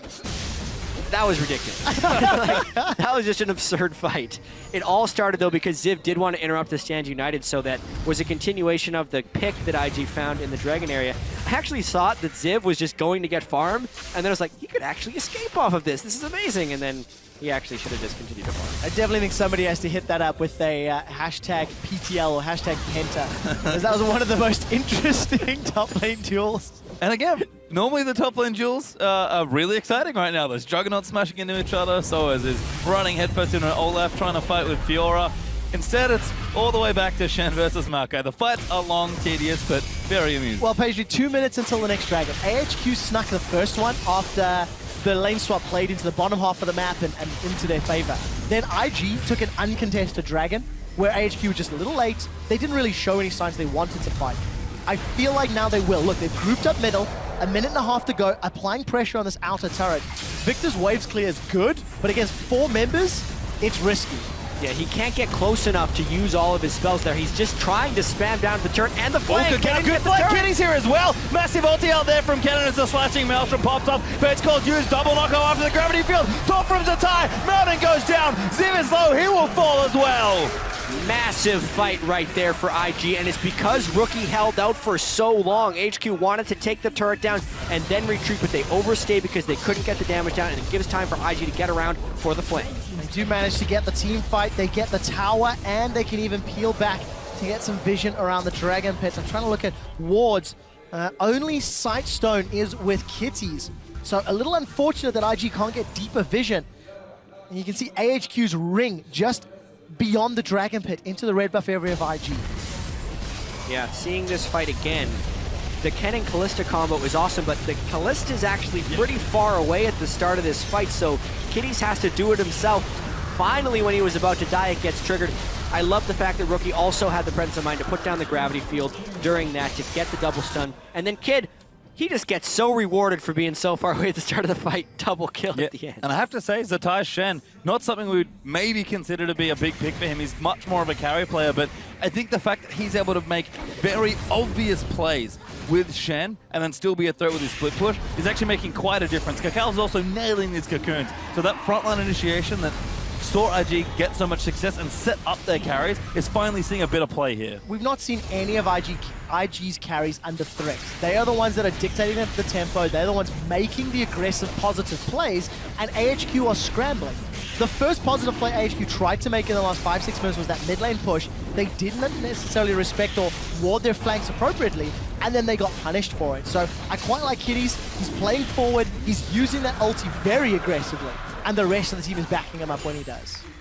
Dragon does go over to IG now, Masol. That's 2 of 3 here in this game. Maybe that's something they can look forward to as far as win conditions go, but items are really in IG's favor right now. They can just look to fight, although Westor on the other side, certainly not too far behind. The Luden's Echo Very common Aria. He's really caught up in CS on the Ahri. The person who hasn't caught up though is Ziv, and I think that's so core to AHQ's strategies. When they're trying to get ongoing, they really need a big tank to jump in the backline and kind of buy time for Westdoor to find kills and On to have strong positioning in the backline. As long as Ziv is behind in this game, I don't think AHQ is actually comfortable making aggressive moves. It's significantly harder for Westdoor and Ahri to get behind and blow Kid up than it would be on a champion like Fizz or even a champion like Twisted Fate. So positioning is going to be so key. We're still even in gold. You know, we've crested 22 minutes. IG in their last 2 games were down 3,000 gold on average. This is a much better performance. It is, and it's such a deliberate game from both the teams. Never mind, Rookie may be caught. Trap lands! Hook! Oh my god, that cleanse! And the max charged explosive charge isn't enough to kill, thanks to Zatai making that nice ultimate in right as Rookie needed it most. Jeez. Certainly did. As they'll now clear out the lane, since they're in mid, and actually Kid's in the top lane. Hopping away, going to clear some things and try and get initiative for IG. So a little bit of freedom and respite here from AHQ. They know Stand United is down, but they need to try and funnel some farm and some experience to Ziv. There's a 3-level difference between Ziv's Maokai and Zitai's Shen. It's 30-something CS, and look at this, 23 minutes in, taking a page out of Origen's book maybe, knowing that, you know, the Void Rush is down, knowing Spirit Rush is down, they're in the dark, and this looks so safe with the Rex side. Well, this is just Kalista. This is much different in my opinion because it's a lack of vision control. They finally figured it out, and this could be a post-Baron fight if they want it, but Ziv does not have the tankiness to engage. Zitai's sort of on the wrong side now, but they actually are chasing Ziv, I believe, who's trying to get out of things. Kitty's has found him, needs the stun. Doesn't quite get the last Q, but and very strong call from IG, much different again from what we've seen. That was an excellent Baron. Well, this group is getting more and more interesting as IG are finding some stride, and AHQ, can they do it again? They were behind Fnatic yesterday, a little bit earlier in the game, and they managed to claw it back in. And they're going to need a lot of time to get this Maokai to be more relevant and then buy enough time for An to actually get kills. He's going to need to get a Last Whisper. There's already a Randuin's completed here for Zatai. Yeah, HQ normally such a bloody team when they play 1 kill in 24.5 minutes is really uncharacteristic. You'd expect them to either be snowballing ahead or taking the fights and losing the game because they're taking the fights when behind. But this is kind of just a completely different feel for them in this match. Really strange watching this game after knowing a lot about HQ. Yeah, and especially for AHQ's team composition, it's going to be so difficult to deal with these Baron minions. Ahri's wave clear is great, but so much less effective against the Baron-empowered minions. We do see Arnis moved around to this top lane. Charm connects onto Cacao, but no further follow-up. And finally, 5 members of AHQ were in the top half of the map, but Zatai, with Stand United, with TP, he's pushing the bottom lane. Yep, he's ready in reserve here as IG will go back. They need to make some ground here with the Baron, try and see if they can knock down some towers and get some additional gold. But again, it's really been back to basics here for IG. Pick a very safe, very standard team comp, take your lanes, navigate through the swap, and just play calm League of Legends. It's still a very close game, but IG are keeping the tempo very deliberate. They really are. And you can see Mountain on your screen. He's got himself a 40 CS lead over his opposite number, Cacao, but that CS is somewhat hurting Ziv. No major item completed outside of that Cinderhulk, so even Mountain's build path is still yet a little while away from getting some of those additional auras or Randuins or etc. added in. There'll be a big power spike when Albus gets to his Aegis because of the Spectres that went on to Mountain, really trying to make him a super tanky Rek'Sai. I do want to talk about Kid though. He's been the beneficiary of some kills in the late parts of this fight, and beyond even at Worlds, Kid takes more criticism in the community than pretty much anyone. Like, if we think the North American and European communities are bad, Kid had a 443 total damage game during the regular season, and the 443 game comes up every single time Kid has a bad performance. So now that he's been able to get 3 kills and IG is down 0-2 in this group, he needs to be able to perform in this game just to fight back at some of that stuff. QSS has a 3rd item to allow him to deal more than 443 damage in the next team fight. I think that's safe to say. He's been in the right place, and because AHQ have been in trouble. It's going to work out. Mountain's going to get stunned up as he actually takes the Lantern to safety. Teleports have come in as Kitties will get pulled back by Fate's Call. Fate's Call's good, but the tower needs to go down. Kitties pops back out. Tower will fall. Now IG will rush in Ziv. Tank it up at the front line. The Chaos Storm will zone them away. Rookie going to get the kill. Yeah, really nice job there by Kitties, flying in and out of the fight, and the rest of IG, because they took AHQ so low, now they all have to back.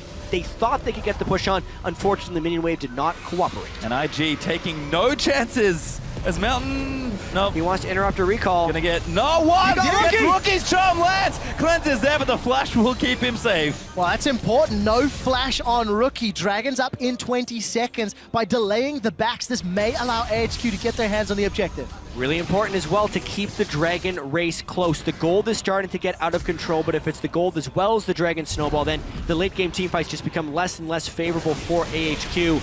Mountain, though, was maybe trying to get a res deal, probably just some vision control. Yeah, we'll see. Now all of a sudden, IG have got enough numbers nearby, and AHQ, they've dilly-dallied. They did not rush the Dragon instantaneously and pushed out that bottom lane. They have started it now, but this is close. It becomes so dangerous as well because Ziv is also not in position. IG actually has superior positioning for this team fight. AHQ's got to run. And now IG is going to try and fight them. They'll take the Dragon first. AHQ forced completely off as the tie looking for something, but he's got no team.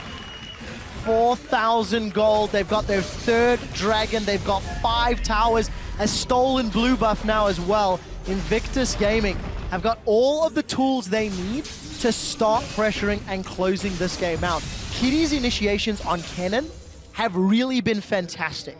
Every single time he has gone in, despite it looking a little risky or a little brave, it has always been net gain, net positive for IG. Specifically that last fight under the turret. Takes a bunch of turret aggro, Kalista pulls him back when he's at a sliver, and then has the confidence to chain CC with the rest of his team, and because he connected with players, bounced back to auto attack range, which put him into safety and he could just escape. So really nice heady play by Kid and Kitties, who have taken so much criticism thus far. Yeah, I mean, Kalista has been very popular actually at the World Championship, so I'm hoping, especially if Kalista still gets it, we'll see more of this lane. It was kind of a thing for a while, I felt like, and then dropped off, but Kitties and Kids showing that, hey, we can still do this. It's still quite strong. Yeah, approaching 30 minutes on the clock, and that gold lead staying quite comfy at 4K. We do see the makings of that Randon's Omen for Mountain, and Arn is a little brave. That's the third time I've seen him rocket jump forward onto Zatai, and I just panic because that's a long cooldown. There's the risk of being caught if you're not fully aware. We do see Mountain getting pulled to safety as AHQ have got their entire team in the top of the map.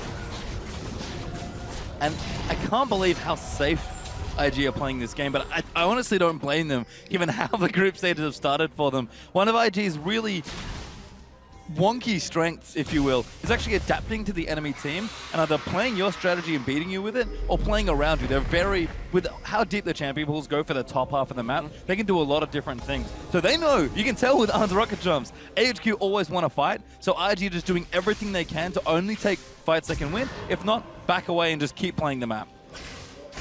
Now they're getting vision control of the Baron area, knowing it's spawning in 26 seconds, as well as setting up the split push. So they are really just executing this classic Shen strategy that we really haven't seen much of at Worlds, and using it to strangle out AHQ, who is falling further and further behind. Strong items there for AHQ. Aegis was picked up, Randons was completed, Last Whisper for Iron as well. So their ability to fight is continuing to grow. My one concern for IG, the slower tempo of this game, the slower pace, is allowing Ziv to get tankier, is allowing Mountain to get tankier. So any mistakes on an IG engage or being caught out of position could and might actually get punished.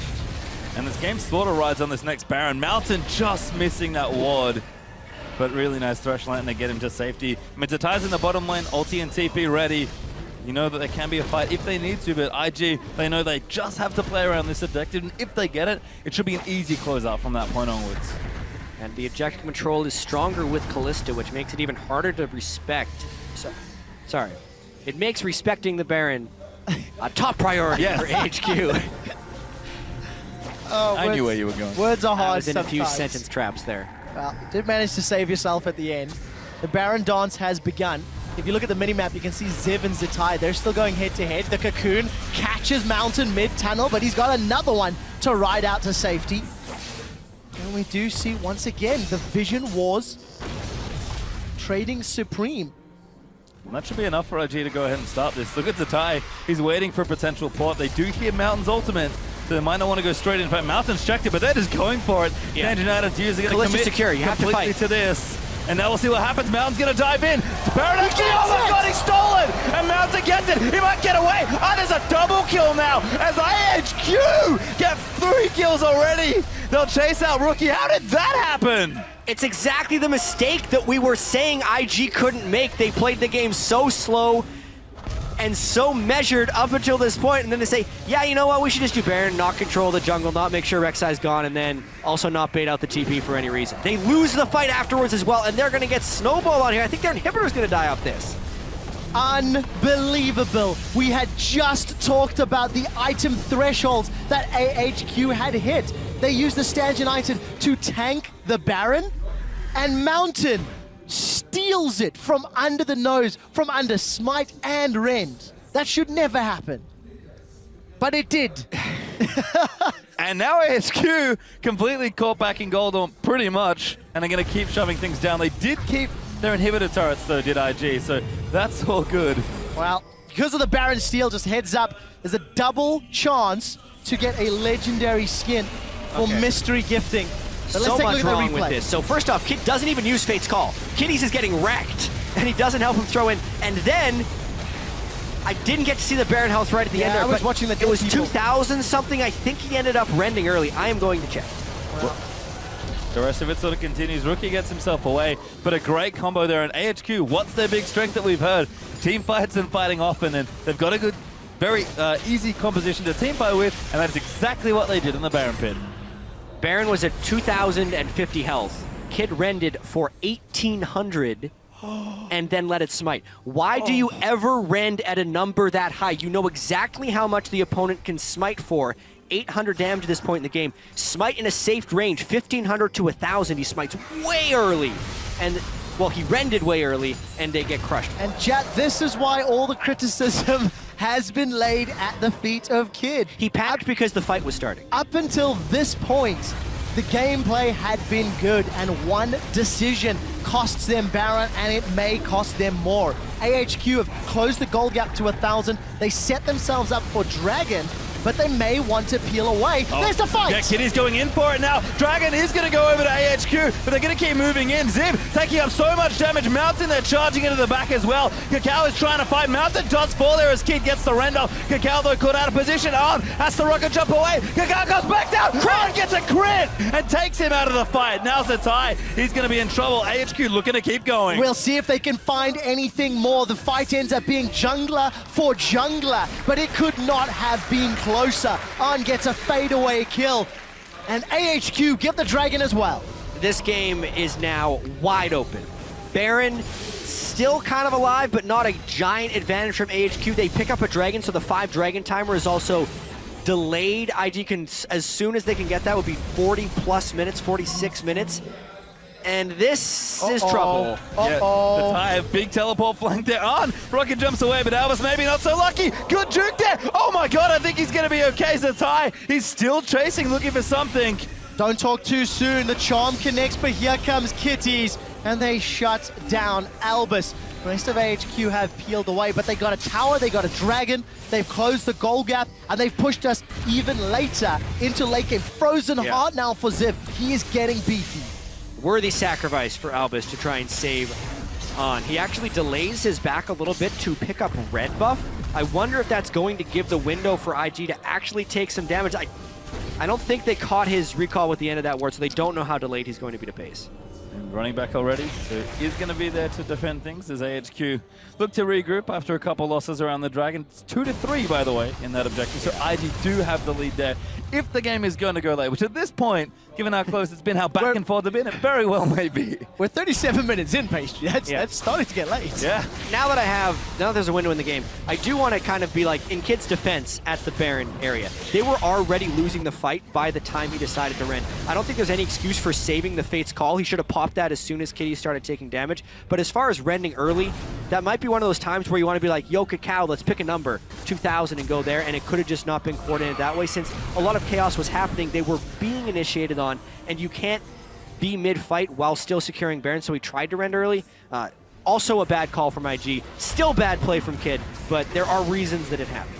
Yeah, a little more justifiable, and we can see AHQ putting pressure on the bottom half of the map, getting some wards into IG's jungle, and now they are the ones that are somewhat dictating the tempo of the game. We've seen them push multiple waves for the last few minutes, and it's going to be up to IG to reply. Yeah, and now their split push is not as threatening unless they can get a major force with the 4 main members.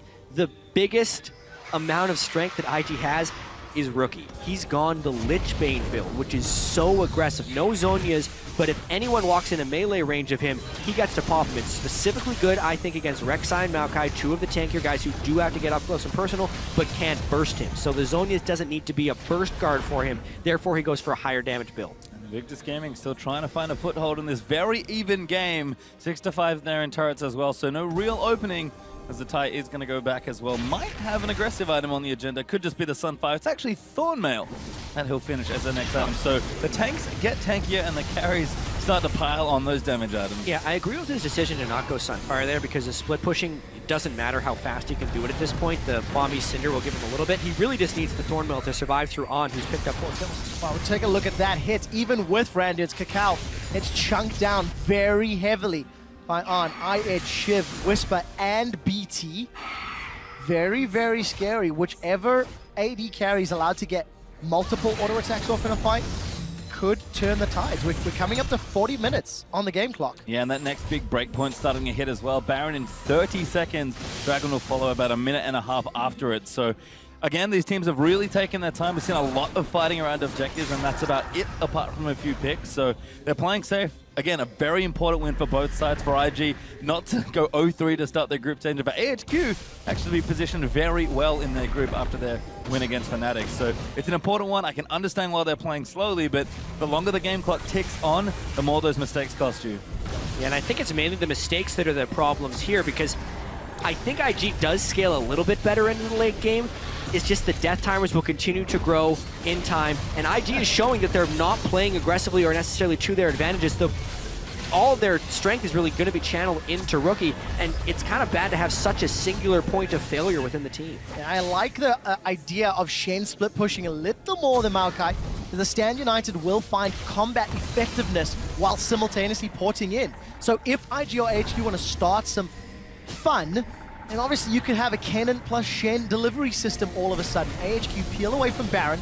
It is live. Dragon will be up in 50 seconds. And there are no more inner lane turrets to knock down for AHQ. So they have to push all the way up to the inhibitor turrets if they want to be pressuring IG's base. An example of how close this game is we don't even have an exposed inhibitor. 40 minutes in. First day of Worlds here, games are about 30 minutes long. This is a throwback in a lot of different ways. It's an older patch, also it's a slower game. Well, Mountain's going to go back. He's going to continue being tanky. The Cinderhawk Rek'Sai pretty massive. Ziv actually, I think, just got Spirit Visage as well, so 3 tank items now there. I mean, Rookie's also getting stronger on the other side. Perfect Hexgog being added in with a Void Staff on the way. Full damage for the IG mid laner. Yeah, and I'm glad you mentioned that, because if West or On get caught by a Cocoon, by a Kennen stun, by a Taunt, Chaos Storm and Death Ray will disintegrate them. There is simply nothing that will remain. So for Rookie, the amount of damage is built up, sitting on a ludicrous amount of AP, 795 versus the 458 of Westall. Yeah. He just needs to have somebody in place for half a second to a second, and that's it, they'll be done. Yep, Rookie's also gone cooldown per level on his runes, so he's very, very close to 40% CDR with just the Morellonomicon. It begins. Another Baron. Well, let's take a look. This one looks scarier. The Death Sentence connects, but it's on Zitai. Slicing Maelstrom is out, the box goes down, as does the Gravity Field. If it's an AoE, it's for me. That's it, it's down. Kitties is the one that secures the kill. AHQ are in full retreat. They managed to take down Ziv. Albus follows shortly thereafter. It's only Westor and Mountain left, and Mountain will get run down. 4 members of AHQ killed by IG. And Rookie's damage was absurd. You mentioned it right before it happened. He blew up on who couldn't get out of that. Zatai and MaRin gonna have a battle. Also, Zatai needs to do is buy some time as I have a flare off there. Zatai, very colorful player, and gonna buy time because IG just shoving down mid. Yeah, this looks like IG actually wins the game off that one fight. Some mistakes in that fight on QSS before the taunt. It's so crucial. 20-second death timers. Invictus Gaming 0-2 before this game. They will pick up their first victory against AHQ and keep their playoff hopes alive. And Rookie, the man we wanted to watch for all world's longest, Kakao chucks a trademark grin up on the screen. He did so much damage. We've seen carries drop very swiftly today between Mordekaiser Qs and really big Victor ultis. It was a very long game. They only needed one fight, but they got it. Invictus Gaming, keep the dream alive. I'm just a little bit in shock because On had played so well for the majority of this game, and then as a taunt is traveling towards him, it's much like what Kami did in day one. He's preemptively trying to cleanse the CC, and he used his QSS before the taunt, which then, obviously the full damage Victor can completely wreck him. He had flashed up, so he could have QSS flashed aside, and actually, HQ would have been in position to have a great fight. But those are the tiny mistakes that can cost you a chance here at Worlds. Because of that, IG takes this incredibly close game and snowballs it through to kill the Nexus. That's what we talked about. It was the mistakes that the individual players, the decision-making, that cost major swings in this game.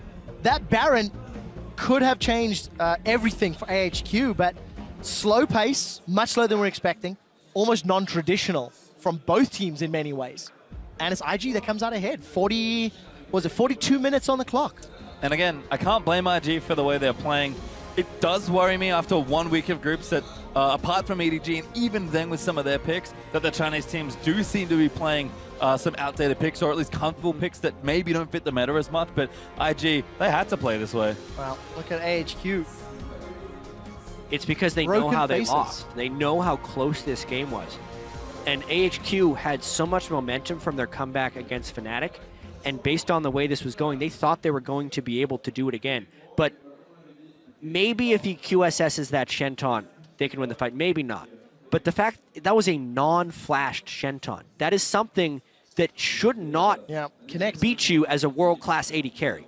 A, it shouldn't connect, and B, you should QSS it afterwards. But the fact that he QSS'd it preemptively, it's thrown the whole team into disarray, you can see. Yeah, nobody, they're still sitting, only just starting to leave the stage now, moments ago, and heartbreaking for AHQ. After getting honestly embarrassed by Cloud9 on day one, then pulling off a massive win against the favorites Fnatic yesterday, to lose, it's such a heartbreaking loss. It does mean IG do get a win though, so this is very positive for IG. It's 1 and 2 in the group. massive win for IG because this group is wide open right now. Initially, the thought in this group was like, oh, it's a 3-horse race for first place, and Cloud9 is going to finish 4th. But Cloud9 is atop the group. Anyone can still do anything If here. Cloud9 beats Fnatic in the very next game, they are 3-0, and the other teams are 1 and 2. It then becomes a 3-horse race for 2nd place, which is something nobody expected coming into this. There is so much riding on the old very next switcheroo. game. It's mind-boggling. And if you step even further back, LGD are now 0-3 in groups. IG rather 1 and 2, and then EDG 2 and 1. Not really what we were expecting. No, not at all. No. So anyways, on that note, we're going to head to the interview lounge. We can take a look at Invictus Gaming's very first win. Thank you very much, guys. I'm joined here by IG Kakao after finally a victory for Invictus Gaming. Congratulations. Thanks. Tell me about this game. You guys came in 0-2, and this was a very decisive game, yet it was so incredibly close, rather. What are your thoughts on the way you guys ended up playing? 이번 경기 이제 2패를 아는 상태에서 매우 중요한 경기인데 유리하게 시작했음에도 불구하고 바론 스틸로 좀 살짝 어렵게 경기를 풀어봤습니다. 이번 경기에 대해서 간단히 평가해 주세요.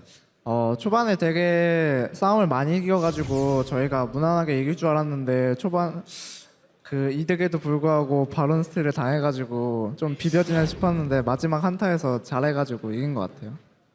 We thought this game would be pretty easy because we were pretty ahead in a lot of small fights, but the Baron steal it hurt a lot. But we managed to win the last team fight and close the game. I hear you mentioning that you thought the game would be pretty easy once you were into it. Did you have any of those thoughts as well when you were facing Fnatic on day one and then Cloud9? And how did that match up to what you were expecting of those games? 그럼 그 이전 경기 프나틱과 이제 신년 경기할 때도 좀 어떤 기대치를 갖고 경기를 했고 그 뒤의 결과에 대해서 어떻게 생각하는지 말씀해 주세요. 유럽이나 C9이랑 경기할 때는 저희가 싸움을 걸라고 했는데 그쪽에서 되게 싸움을 안 걸고 타워 위주의 운영을 하시더라고요. 그래가지고 저희가 오늘은 좀 저희가 걸고 싶을 때 걸 수 있는 조합을 들고 나와가지고 저희 스타일대로 하니까 이긴 것 같아요. So for the two previous games, we were trying to keep on picking fights, but they kept on like avoiding those fights and win the game through like game management and based on the towers. So for this game, we tried to base on our composition, so we can actually make the fights when we wanted to, and that's how we were able to win the game. I also noticed that you were very, very aggressive this game, something you weren't as much in the previous ones, when in Korea you were known as being one of the best and super aggressive junglers. How come you haven't always been able to play that game? 카카오 선수 이전에 한국에서 활동할 때부터 이제 최고의 공격형 정글러라고 평가를 받았었는데 이번 대회에서는 되게 소극적인 챔피언이랑 플레이를 많이 보여줬습니다. 그 이유에 대해서 간단히 좀 생각을 말씀해 주세요. 저희 팀 자체가 초반에 무난하게 넘기고 좀 한타를 보는 성향이 짙은데 그래가지고 저희가 스카너나 그라가스 같은 챔피언을 좋아하거든요. 저희 중국 선수들이. 그래가지고 팀에 맞춰주면서 그런 챔피언을 뽑은 거고요. 이번에는 좀 제가 공격적으로 하고 싶다 해가지고 앨리스를 뽑게 됐어요. Our team likes to focus on the late game, just like farm early, mid game, and then focus on the late team game. So that's why I try to pick like champions like Skarner and other like very solid champions. But for this game, I just told my team that I want to pick my old like aggressive play style, and that's how I picked Elise. And that worked super well for you guys. Finally, from 0-2 to 1-2, that means you guys still have a future in this group. And you, Kakao, you finally made it to the World Championship. What are your thoughts on how this group is going to progress in your chances? 2패를 안고 시작했음에도 불구하고 1승 함으로써 이제 8강에 이제 살짝 희망이 보이기 시작했는데 되게 어렵게 진출한 월드 챔피언십 만큼 좀 앞으로에 대해서 어떻게 이제 진행할 예정인지 말씀해 주세요. 어제 푸나틱을 AHQ가 잡아줬잖아요. 그래가지고 저희가 AHQ를 이기고 푸나틱이랑 한 번 더 해서 이기면 저희가 올라갈 수 있다는 희망을 가지고 AHQ 턴을 임했거든요. 그래가지고 저희가 오늘 이겨가지고 다음 경기에도 꼭 이겨서 8강 올라갈 수 있을 것 같아요. So since HQ beat Fnatic yesterday, I thought if we beat Fnatic today, there would be a little bit of hope for us to go to the quarterfinals. So since we won today, we're going to try hard to win our remaining games. Well, you won one here already. Thank you very much, Kakao, and congratulations. As for us, we're going to go back over to our guys and our dudes over at the desk. Thank you, Shocks. A necessary win there for IG in order to keep their quarterfinal hopes alive. Coming to you first, Yamato. Let's take a look at the steps they took to ensure a victory here in this game. I feel like what I thought they would do was play around Rookie, play around Zetai, but they took the different approach to kind of cover up their weakness in the bot lane. Pick one of the strongest bot lanes in the game, and the Shen and the Lees kind of set them up for success. Well, that said, they didn't fully cover their weaknesses, right? Because at that crucial Baron steal, there's really not an excuse to lose a Baron when you have the Ren stacks on there from the Kalista. He seemed to not know the right calculation, allowed Mountain to sneak that smite in there, and that's what nearly lost them that game. Not to mention he just team fought very poorly in the ensuing fight afterward. He didn't even ult. Yeah, he didn't even ult. He didn't ult. So still mechanical misplays there on the side of IG. We saw some as well, though, for AHQ. One crucial one being the early QSS on the Shen taunt, which wasn't even flash crumbs. I know you have a bone to pick there. I mean, that's the kind of stuff that you're not allowed to happen. Like, you cannot make those mistakes when you are playing a hyper carry. Like, you are the sole damage of your team when you are built around you. You have Maokai, Rexa who are building tank. You know, you're eventually going to get a Zeke's Herald. When you put so much to one specific person, maybe the pressure gets to you and you're unable to perform at the level that you have to. I mean, a play like that, it's actually better. Instead of flashing out of the taunt, you get taunted, QSS, flash out, all of a sudden, Shen's in a really poor position. you mow him down, and then you win the fight because of that. But that just didn't happen at all. And even during the laning phase, I really didn't enjoy watching AHQ just lose lanes kind of passively. All right, well, so with this game, we have multiple teams at 1 and 2 now, both AHQ and IG. We'll see what happens in the Cloud9 versus Fnatic game, but it makes this group very interesting. And so given the fact that these two teams that just played might be in a race against each other to move up that ladder and fight for the second spot in the game, what do they learn from this game looking into their rematch that'll come next week? Well, I think that next week, actually, all that we've learned this week is going to be useless. I think it's going to be even wilder, and trying to predict what's going to happen, I think they're going to even come up with new metas to the whole thing, because I think the interview was very telling as to the mentality that IG had. I mean, we're sitting here criticizing Kid and Kitties, all right, ignore them, like play around your other strengths. They're doing the opposite. They don't even see it that way. They just see it as, let's help them even further. And obviously, it's a nice approach, but we were wrong in that, and it's cool to see it come to fruition like that. And coming into this, no one really knew what 518 was, right? We've seen all these teams sort of suss out the patch, suss out each other's strengths on this patch. But now, going into the second round robin, you've got several days to actually buckle down, really look at the film, and start preparing new picks and counter picks. So I'm not sure it's going to make a big difference, what we saw this last week. I feel as well, speaking of AHQ, in this particular game, they didn't really give Ziv that much responsibility. I think they should have given him more responsibility. The Maokai, it's a very generic pick. You can't really do bad or good. It's like, Maokai does what Maokai always does. Especially given his past performances so far in Worlds, you would expect him to be able to perform on a slightly more diverse champion. Well, in just a few minutes, Cloud9 will go up against Europe's #1 squad, Fnatic. So, again, the question is, EU got the better of NA last time, OG versus TSM, but this time around, who's greater, EU or NA? Crumbs, we're starting with you. I'm going with Cloud9, and that's not because pride or whatever. I actually looked at it, and in the first 2 games that Fnatic had, there was a key trait that was they're really good at punishing the strength of a team. So in the game against IG, they shut down Zitai with the Shen, with the counter pick in the top lane. Then the game that they had against was it AHQ? Yes, they were very good at shutting down their strengths again. So with Forbidden really snowballing off the mid lane, it was very impressive. But they're not that good at punishing the weaknesses of a team. So when Cloud9 played against AHQ, they shut down Mountain with the bans, put him on Rengar, bam, game's over. When Cloud9 played against IG, at 13 minutes, they had the tower and a 30 CS lead in the bot lane. At 13 minutes with Fnatic versus IG, they didn't even have first blood. CS was even, and they only got the kill with a TP play at 14. Like, they really need to step up their game in punishing the weakness and really being able to take an advantage off the weakness of Cloud9, which at the moment is balls. But Huni, in the 2 victories from Fnatic, didn't really have a big impact. 1 victory, by the way. All right, moving on. Monte Cristo. I agree with some of what Crum said, but I think this is the game where we see the problems with Cloud9's group push, fast push strategy.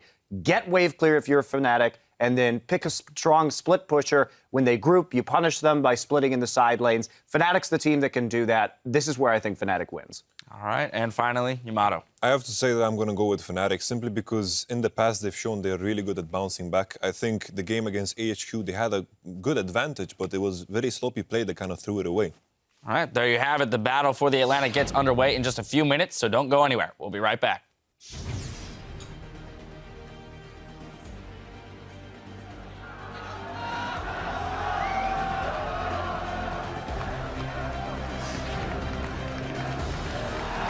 But right now, obviously, if IG wins, they need to win. They would be 0-3.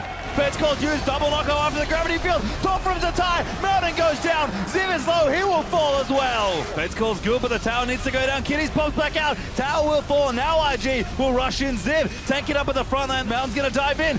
Paradox is getting stolen. And Mountain against it. He might get away. And there's a double kill now. Kitties is the one that secures the kill. AHQ are in full retreat. They managed to take down Ziv. Albus follows shortly thereafter. Invictus Gaming, they will pick up their first victory against AHQ.